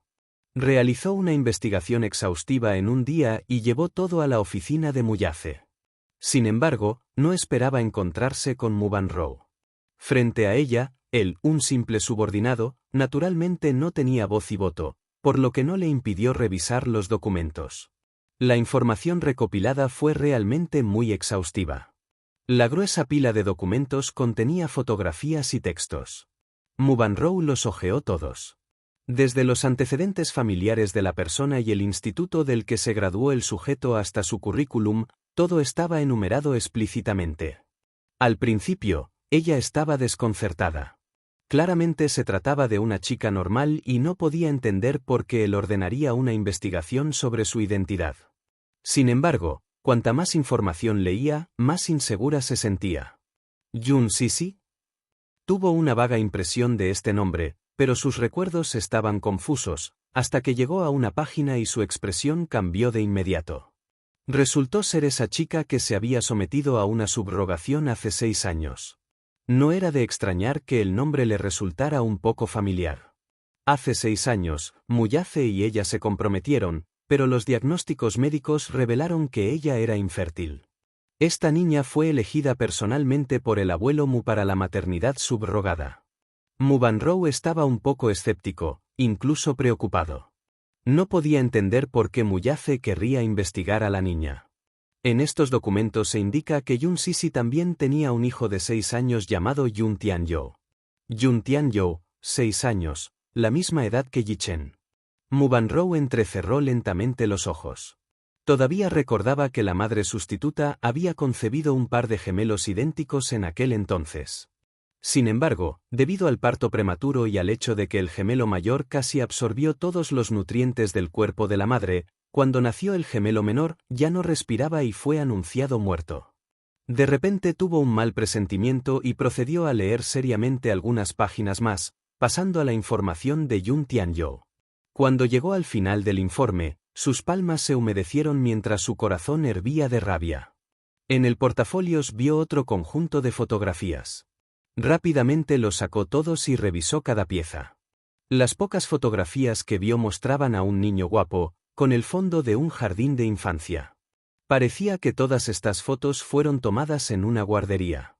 Las delicadas facciones del niño, su hermoso perfil lateral y su apariencia similar a la del pequeño Yichen confirmaron todas sus sospechas a la vez. Su agarre inmediatamente se hizo más fuerte, distorsionando la fotografía. Mubanrow se mordió el labio inferior con dureza. ¿Será que el niño no murió en ese entonces? ¿O que, durante estos 6 años, esa mujer había escondido a este niño? Mubanrow se puso nerviosa al instante y capas de hielo cubrieron su corazón. ¿Cuál era exactamente la intención de esta mujer llamada Yun Sisi? La niña claramente no nació muerta, entonces, ¿por qué no dijo nada? Quizás quería usar sus derechos de custodia de este niño para reclamar adecuadamente una compensación a los Mu. Quizás. Sus ambiciones iban más allá de eso. Podría tener la intención de utilizar al niño como moneda de cambio para poner un pie en el grupo Mu. Después de todo, ella era la madre biológica de los 2 niños. En cuanto a ella, mientras era la joven amante de la familia Mu y futura esposa del director ejecutivo del grupo Mu, no tenía ninguna relación con los dos niños. Desde la antigüedad, las madres siempre habían logrado elevar su estatus a través de sus hijos. Esto fue aún más cierto para las familias ricas. Capítulo 31. El secreto enterrado durante muchos años. Desde la antigüedad, las madres siempre habían logrado elevar su estatus a través de sus hijos. Esto fue aún más cierto para las familias ricas. La tez de Mubanrou gradualmente se puso pálida y las yemas de sus dedos temblaban bastante. Aarón, que estaba parado a un lado, notó su rostro pálido y preguntó con cautela: «Señora, ¿se encuentra bien?» «Estoy bien». Intentó mantener la calma en la superficie, pero cuando vio otra fotografía, sus ojos se abrieron con horror. En la fotografía, la niña, que estaba parada frente a la entrada de una universidad con su toga de graduación, tenía una cálida sonrisa en su rostro. Asombrada, ella se quedó boquiabierta. A Mubanrou claramente le costó creer esto mientras miraba otra fotografía. No había muchas fotos de Yun Sisi, pero las pocas que vio Mubanrou fueron suficientes para hacerla temblar. El rostro de la niña todavía tenía una impresión inextinguible en su corazón. ¿Era ella? De ninguna manera. No puede haber tantas coincidencias. Mubanrou ya no podía mantener un rostro tranquilo. Presa del pánico, dejó la fotografía a un lado y recogió los documentos de Yun Sisi con manos temblorosas una vez más. Antes no estaba preocupada, así que simplemente hojeó el texto, pero ahora leyó atentamente toda la información escrita, sin querer perderse ninguna. Cuando su vista se posó en las palabras «centro de bienestar», se sorprendió hasta la médula y se quedó paralizada. Su corazón y alma se llenaron de horror. Ella. Sus labios se separaron lentamente y sus ojos nunca abandonaron los documentos. Ya no podía completar una oración. Al notar su expresión aturdida, Aarón miró los documentos. Él pensó erróneamente que ella no entendía la información escrita, por lo que se la explicó pacientemente. Yun Sisi. Padres biológicos desconocidos. No hay pistas sobre su verdadera familia. Cuando tenía 6 años, la enviaron a un centro de asistencia social. A la edad de 8 años, fue adoptada por la familia Yun. Este año cumple 23 años. Se graduó en la Universidad para Niñas de Saint Roland. Ella también fue tu madre sustituta hace 6 años. Centro de bienestar. Mubanrou miró la información escrita en blanco y negro. Con el corazón acelerado, su mente volvió al día en que la vio por primera vez. Hace 15 años. Centro de bienestar de Sengde. En aquel entonces, Mubanrou era solo un huérfano común y corriente esperando ser adoptado. Como tenía un rostro adorable, el personal del centro de asistencia social la adoraba. La tenían en estima como a una princesa. Muchos niños querían jugar con ella.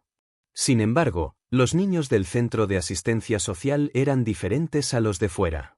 Puede que se llevaran bien en la superficie, pero en secreto estaban en desacuerdo entre sí.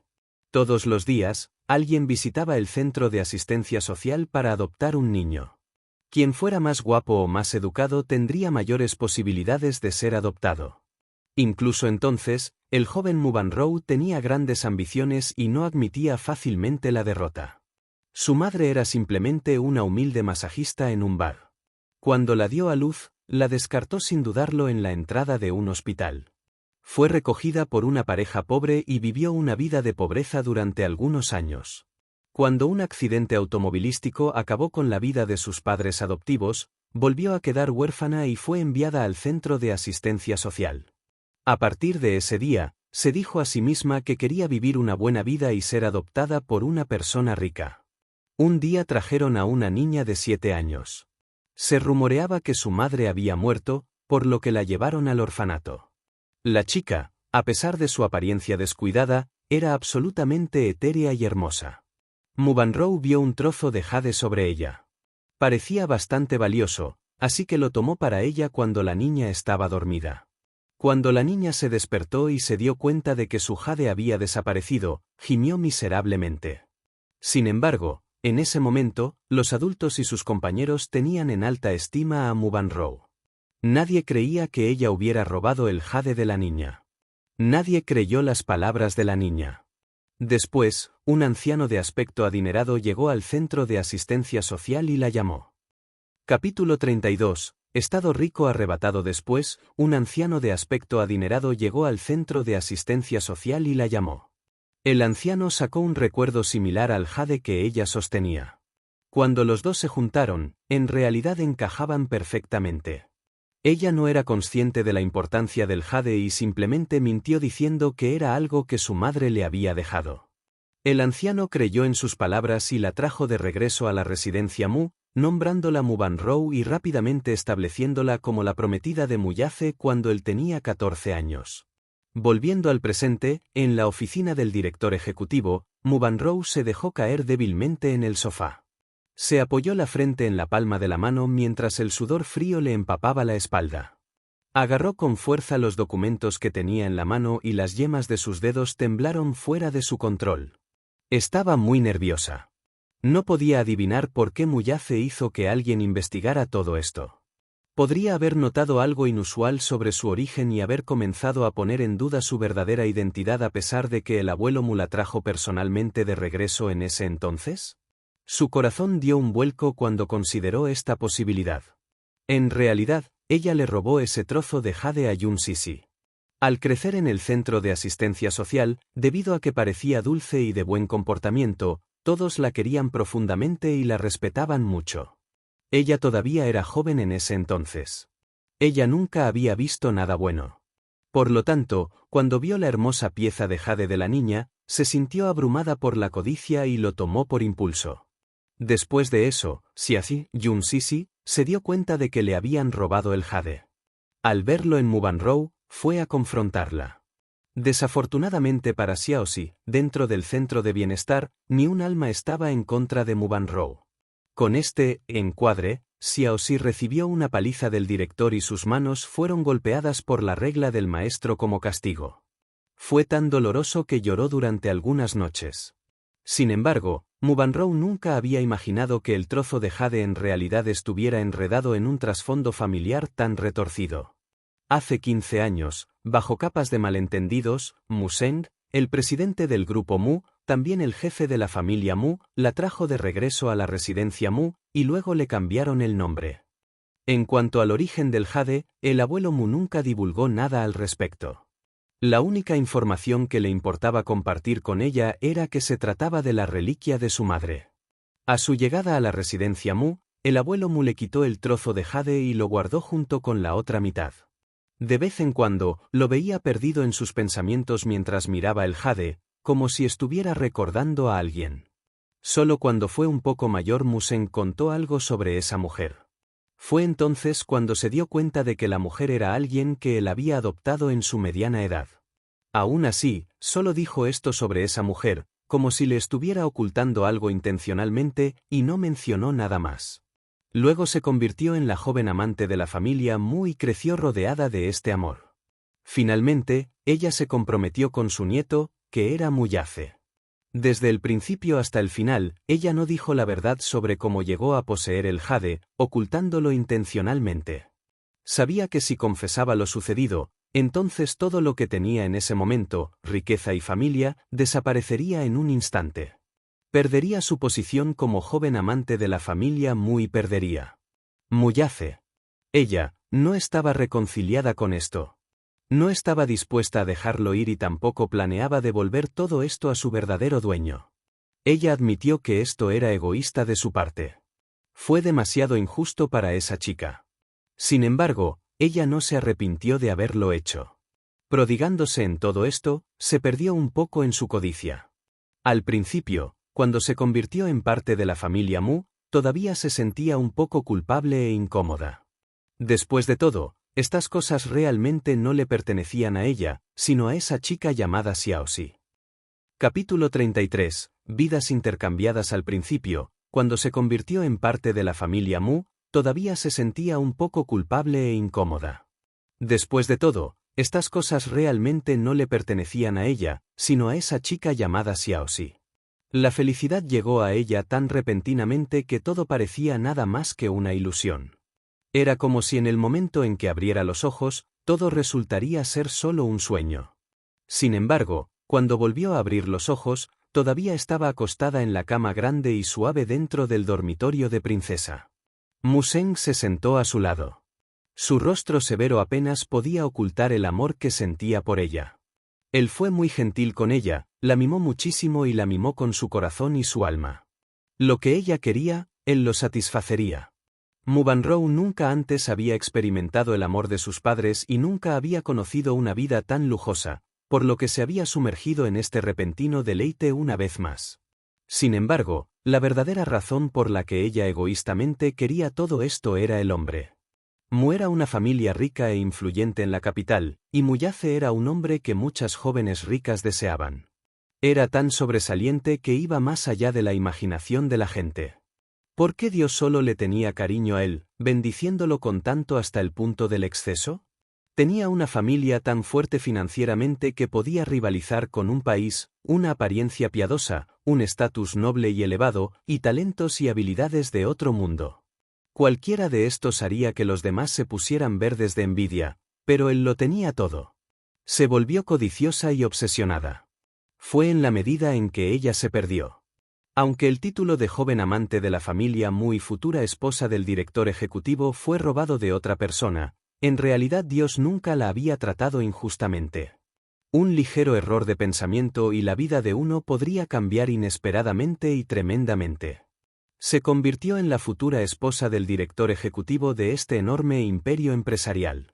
Al principio se sintió incómoda y temerosa, pero finalmente se calmó y disfrutó de todo lo que no le pertenecía. Sin embargo, al destino parecía encantarle jugar con la gente. Irónicamente, ella no tenía la capacidad de quedar embarazada, esto era congénito. Aunque Museng se había puesto en contacto con muchas personas en el campo de la medicina, ninguna pudo curar su infertilidad. Lo que fue más irónico fue que el sustituto que había empleado Museng resultó ser ella, la verdadera dueña de esa pieza de jade. Mubanrou estaba empapada en sudor frío, mientras estaba llena de una sensación de crisis. Después de muchos años, finalmente se volvieron a encontrar. Hace 9 años, le arrebató el jade a Xiaoxi y tomó posesión de todo lo que le pertenecía. 9 años después, Xiaoxi se convirtió en su madre sustituta y dio a luz a sus hijos. De alguna manera, un vínculo invisible parecía unir a la chica con Muyace, lo que inquietaba a Mubanrou. Muyace ordenó esta investigación sobre Yun Sisi. Significaba que estaba comenzando a dudar de la identidad de Mubanrou y la legitimidad de su reclamo de propiedad sobre esa pieza de jade. Imposible. Había sido meticulosa al ocultar todo durante todos estos años. De hecho, cuando se acercaba a la edad adulta, Museng una vez sospechó de ella. Él tenía demasiada prisa en ese entonces, así que cuando la vio en posesión del jade, no realizó ninguna verificación de identidad. Sin embargo, a medida que creció, aunque se volvió más bella y refinada, no se parecía en nada a esa mujer y él empezó a sospechar. Por lo tanto, el abuelo Mu tomó en secreto un poco de su cabello y lo envió para una prueba de ADN. Pero ella era inteligente. Sintiendo que algo andaba mal y al enterarse de su intención, sobornó en secreto a todas las personas del departamento de genética para que falsificaran los resultados de la prueba de ADN. Como corolario, Museng estaba completamente convencida de su legitimidad.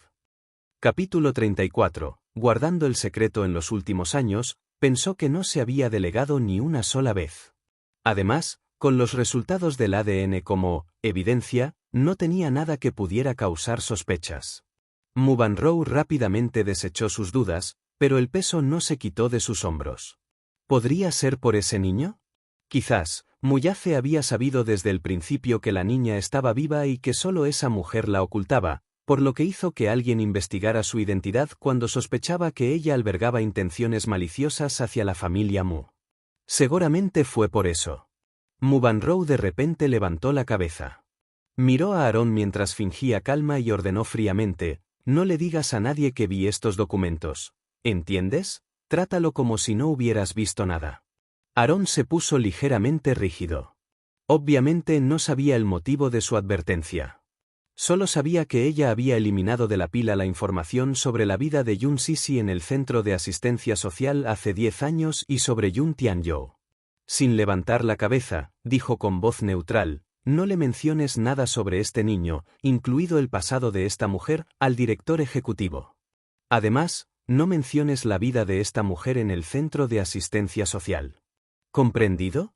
Él alzó una ceja sin comprender. Cuando él no le dio una respuesta, la voz de Munro se volvió más helada. ¿Escuchaste lo que acabo de decir? Aarón bajó la cabeza y permaneció en silencio. Su superior seguía siendo Muyace. Aunque es cierto que Munro era la futura esposa del director ejecutivo del grupo Mu, ella era solo la gerente del Departamento de Recursos Humanos. No necesita escuchar sus órdenes. Las cosas que el CEO le había ordenado investigar, naturalmente tenía la responsabilidad de cumplirlas en su totalidad. Sin embargo, Munro parecía haber visto más allá de sus pensamientos. Soltando una risa triste, preguntó fríamente, ¿qué? ¿Crees que como eres el subordinado directo del CEO, no necesitas escucharme? ¿Crees que como solo soy el gerente del Departamento de Recursos Humanos no puedo supervisarte? Con una mueca de desprecio, ella se puso de pie. Luego se acercó al hombre y lo miró de arriba abajo. Ante su escrutinio que era como pinchazos de aguja, Aarón bajó la cabeza para pensar mientras la escuchaba hablar. A pesar de que no tengo mucho poder en el grupo Mu, creo que todavía tengo la capacidad de arrinconarte. Sorprendido, levantó la cabeza para mirarla.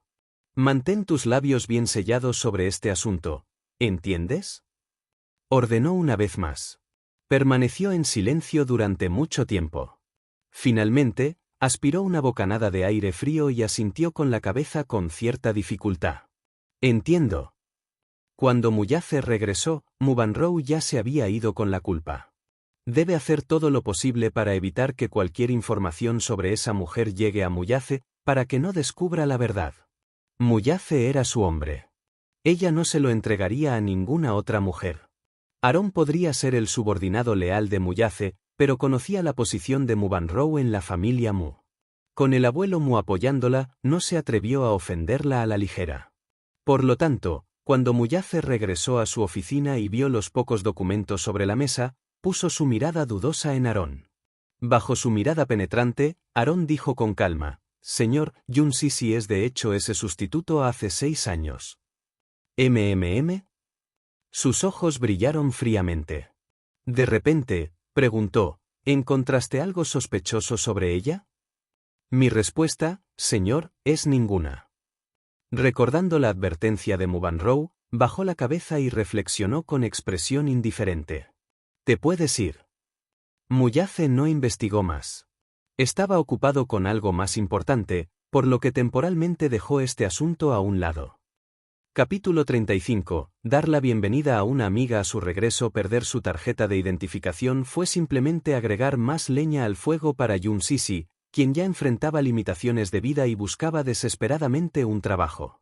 El día después de perder su documento de identidad, fue a solicitar un reemplazo, pero la policía local fue verdadera y demasiado vaga. La arrastraron y retrasaron una y otra vez, como si no la estuvieran tomando en serio, dándole todo tipo de excusas superficiales. Habían pasado 2 semanas y todavía no se había expedido un documento de identidad temporal. Casi estalló en ira en la comisaría. Asistió a varias entrevistas de trabajo, pero todas las empresas rechazaron su solicitud porque no tenía ningún documento de identidad. Ella no le informó a Yecheng que la habían despedido de su trabajo, pero él de alguna manera se enteró, y a pesar de no saber el motivo, le dio dinero para los gastos de manutención. Cuando su amiga, Xiao Sue, que acababa de regresar del extranjero, también se enteró de esto, generosamente le prestó una cantidad considerable para ayudarla hasta que encontrara un nuevo trabajo. Xiao Sue era una amiga cercana y confidente que conoció en la escuela secundaria. Eran muy cercanas la una a la otra y eran más como verdaderas hermanas. Cuando los rumores sobre el embarazo de Sisi se difundieron por el campus en aquel entonces, todos sospecharon que ella había sido proporcionada por un jefe. Solo Xiao Sue la defendió sin pensarlo 2 veces. Originalmente, prometieron estudiar juntos en el extranjero, pero Sisi terminó no yendo debido a problemas en su familia adoptiva. Xiao Sue la odiaba absolutamente por romper esa promesa e incluso la ignoró deliberadamente en un momento dado. Finalmente, se resolvió su malentendido. Ahora que Xiao Sue estaba de regreso en el país, Yun Sisi trajo a Youyou para darle la bienvenida. En el momento en que se vieron, Xiao Sue, con ojos brillantes, abrazó con fuerza a Yun Sisi en sus brazos de inmediato. 3 años de diferencia. El anhelo y el cariño. Las lágrimas brotaron incontrolablemente de los ojos de Yun Sisi, mientras todo tipo de emociones abrumadoras surgían dentro de ella. Xiao Sue estaba a punto de quejarse adecuadamente de que no había cumplido con su cita cuando, en su vista periférica, vio a Youyou parado a su lado. En una fracción de segundo, los ojos de Xiao Sue se abrieron hasta alcanzar el tamaño de una campana de bronce. Ella miró sin pestañear y sin comprender a un chico tan lindo durante mucho tiempo. Aunque había visto gran parte del mundo, todavía se sintió atraída instantáneamente por los rasgos atractivos y juveniles de Youyou. Este fue especialmente el caso cuando sus orbes radiantes, que eran tan claros como el agua, la miraron mientras él le daba una sonrisa gentil. Su apariencia fue realmente suficiente para derretir su corazón. ¡Ah! ¡Ay, Dios mío! Este pequeño es demasiado lindo. Xiao Sue se inclinó hasta la mitad y tomó el rostro claro y claro de Youyou. Tenía muchas ganas de abrazarlo y darle besos. Ella preguntó, ¿Sí, es tu hermano menor? Yun Sisi sonrió y luego explicó, no. Déjame presentarte a él. Este es mi hijo, Yun Tianyo. Haciendo una pausa por un momento, luego le dijo a su hijo, esta es la tía Xiao Sue, de quien mamá te habló antes. Estupefacta, la expresión de Xiao Sue se congeló instantáneamente. ¿Qué? ¿Qué acabas de decir? Con una sonrisa elegante y gentil, Youyou respondió en nombre de Yun Sisi. Tía Xiao, hola. Ella es mi mami. Soy Yun Tianyo. Tía, puedes llamarme Youyou. ¿Hijo? ¿Mami? ¿Qué demonios está pasando aquí? Xiao Sue quedó momentáneamente estupefacto. Los examinó de un lado a otro, los suaves labios rosados y los leves hoyuelos de este pequeño eran exactamente iguales a los de Yun Sisi. Ella pensó que el embarazo de Yun Sisi era solo un rumor. Ella nunca pensó que en realidad fuera cierto. De repente, se sintió abrumada por toda esta información sobre su mejor amiga. Eso no estaba bien. No importaba dónde se mirara, este niño ya tenía 6 o 7 años. Calculando el momento en que él nació, probablemente pasó un año antes de que ella se fuera a estudiar al extranjero. Yun Sisi no pudo evitar reírse. Es una larga historia. Comamos primero. Capítulo 36. Entretenimiento. Wang Yu. Xiao Sue asintió. Llevó a la pareja de madre e hijo a un restaurante occidental que solía frecuentar y reservó una habitación privada. Después de ordenar, Xiao Sue la llevó apresuradamente al baño para sondear. Yun Sisi no quería ocultarle nada, por lo que simplemente le dejó todo al descubierto sin entrar en muchos detalles. Xiao Sue escuchó hasta que le dolió terriblemente el corazón. Para tratarte así, tu madrastra es simplemente demasiado cruel y sin escrúpulos. Hace 6 años, cuando mi padre me contó cómo la familia Yun pudo pagar todas sus abultadas deudas en un año, pensé que era extraño. ¿Nunca esperé que sacrificaras tanto? ¿Cuál es el punto de hacer eso? Yun Sisi se rió con autocrítica y sin afectación. Solo estoy mostrando mi gratitud. Además, todo esto pertenece al pasado. Como lo hice para los Yun, cuenta como si le pagara a mi padre por criarme. El período infernal en el centro de asistencia social, donde sufrió todo tipo de acoso, fue una sombra en el corazón de Yun Sisi. Si no fuera porque Yun Yecheng la adoptó, su débil entonces probablemente no podría soportar todas esas humillaciones. Incluso hasta ahora, el amor paternal de Yun Yecheng por ella no disminuyó. Además de todo esto, a pesar de que ese periodo de tiempo después de dar a luz a Youyou fue difícil y algo insoportable, como un abismo de miseria, cuando pensó en ello ahora, no sintió ni una pizca de arrepentimiento. Tener un hijo tan reconfortante como Youyou fue verdaderamente una bendición del cielo. Ella ya estaba agradecida. Habían sido 6 largos años. Incluso un recuerdo conmovedor también se desvanecería. Entonces, Xiao Sue tenía miedo de lo sensible que era, por lo que sacó a relucir el siguiente asunto con precaución. ¿No tienes miedo de que el padre biológico de Youyou se lo lleve? Los ojos de Yun Sisi se desorientaron por una fracción de segundo. Recordando a ese hombre, ella respondió, es por eso que necesito mantener en secreto la supervivencia de Yo-Yo. Si nadie lo menciona, nadie podrá llevártelo. No sabía quién era el padre de Yo-Yo y no estaba interesada en saberlo. No tuvo nada que ver con ella. Tú eras su bebé más querido. Ella absolutamente no permitiría que nadie se lo arrebatara. Incluso si fuera su padre biológico, ella no lo permitiría. Sintiendo que no quería hablar de eso, Xiao Sue no continuó con el asunto. A partir de entonces su rostro mostró admiración. Eso es tan bueno, tienes un hijo tan atractivo. Al regresar a la habitación, no pudo evitar arrojarse hacia Yo-Yo. Ella le pellizcó las mejillas y dijo, tú, te ves tan lindo cuando sonríes. Luego formó un estándar de expresión para engatusar a un niño. Tú, ve con tía, ¿de acuerdo? Tía cuidará de ti, te traerá cosas buenas para comer y te dejará jugar con cosas emocionantes. Dejaste la taza de té en su mano y elegantemente le limpiaste los dedos con una servilleta. Luego reveló una sonrisa encantadora. Tía Xiao Sue, mamá me dijo que no puedo ir con un extraño, me secuestrarán. Xiao Sue se quedó paralizado. En medio de su charla, Xiao Sue de repente preguntó, sí, ya que te ves tan bonita, ¿alguna vez has pensado en ingresar a Wanyu Entertainment para desarrollar tu carrera? ¿Entretenimiento Wanyu? Las cejas de Yun Sisi se arquearon. Estaba algo sorprendida por su declaración, pero Xiao Sue solo la miró con desdén. Wanyu Entertainment se está preparando para filmar una nueva película y actualmente se está llevando a cabo una audición a nivel nacional para elegir a la protagonista femenina. Puedes intentarlo. Después de todo, actuar solía ser tu sueño. Yun Sisi lentamente formó una sonrisa. En aquel entonces, ella era una estudiante universitaria con especialización en artes mediáticas y buscaba aventurarse en la industria del entretenimiento, era solo un paso adelante.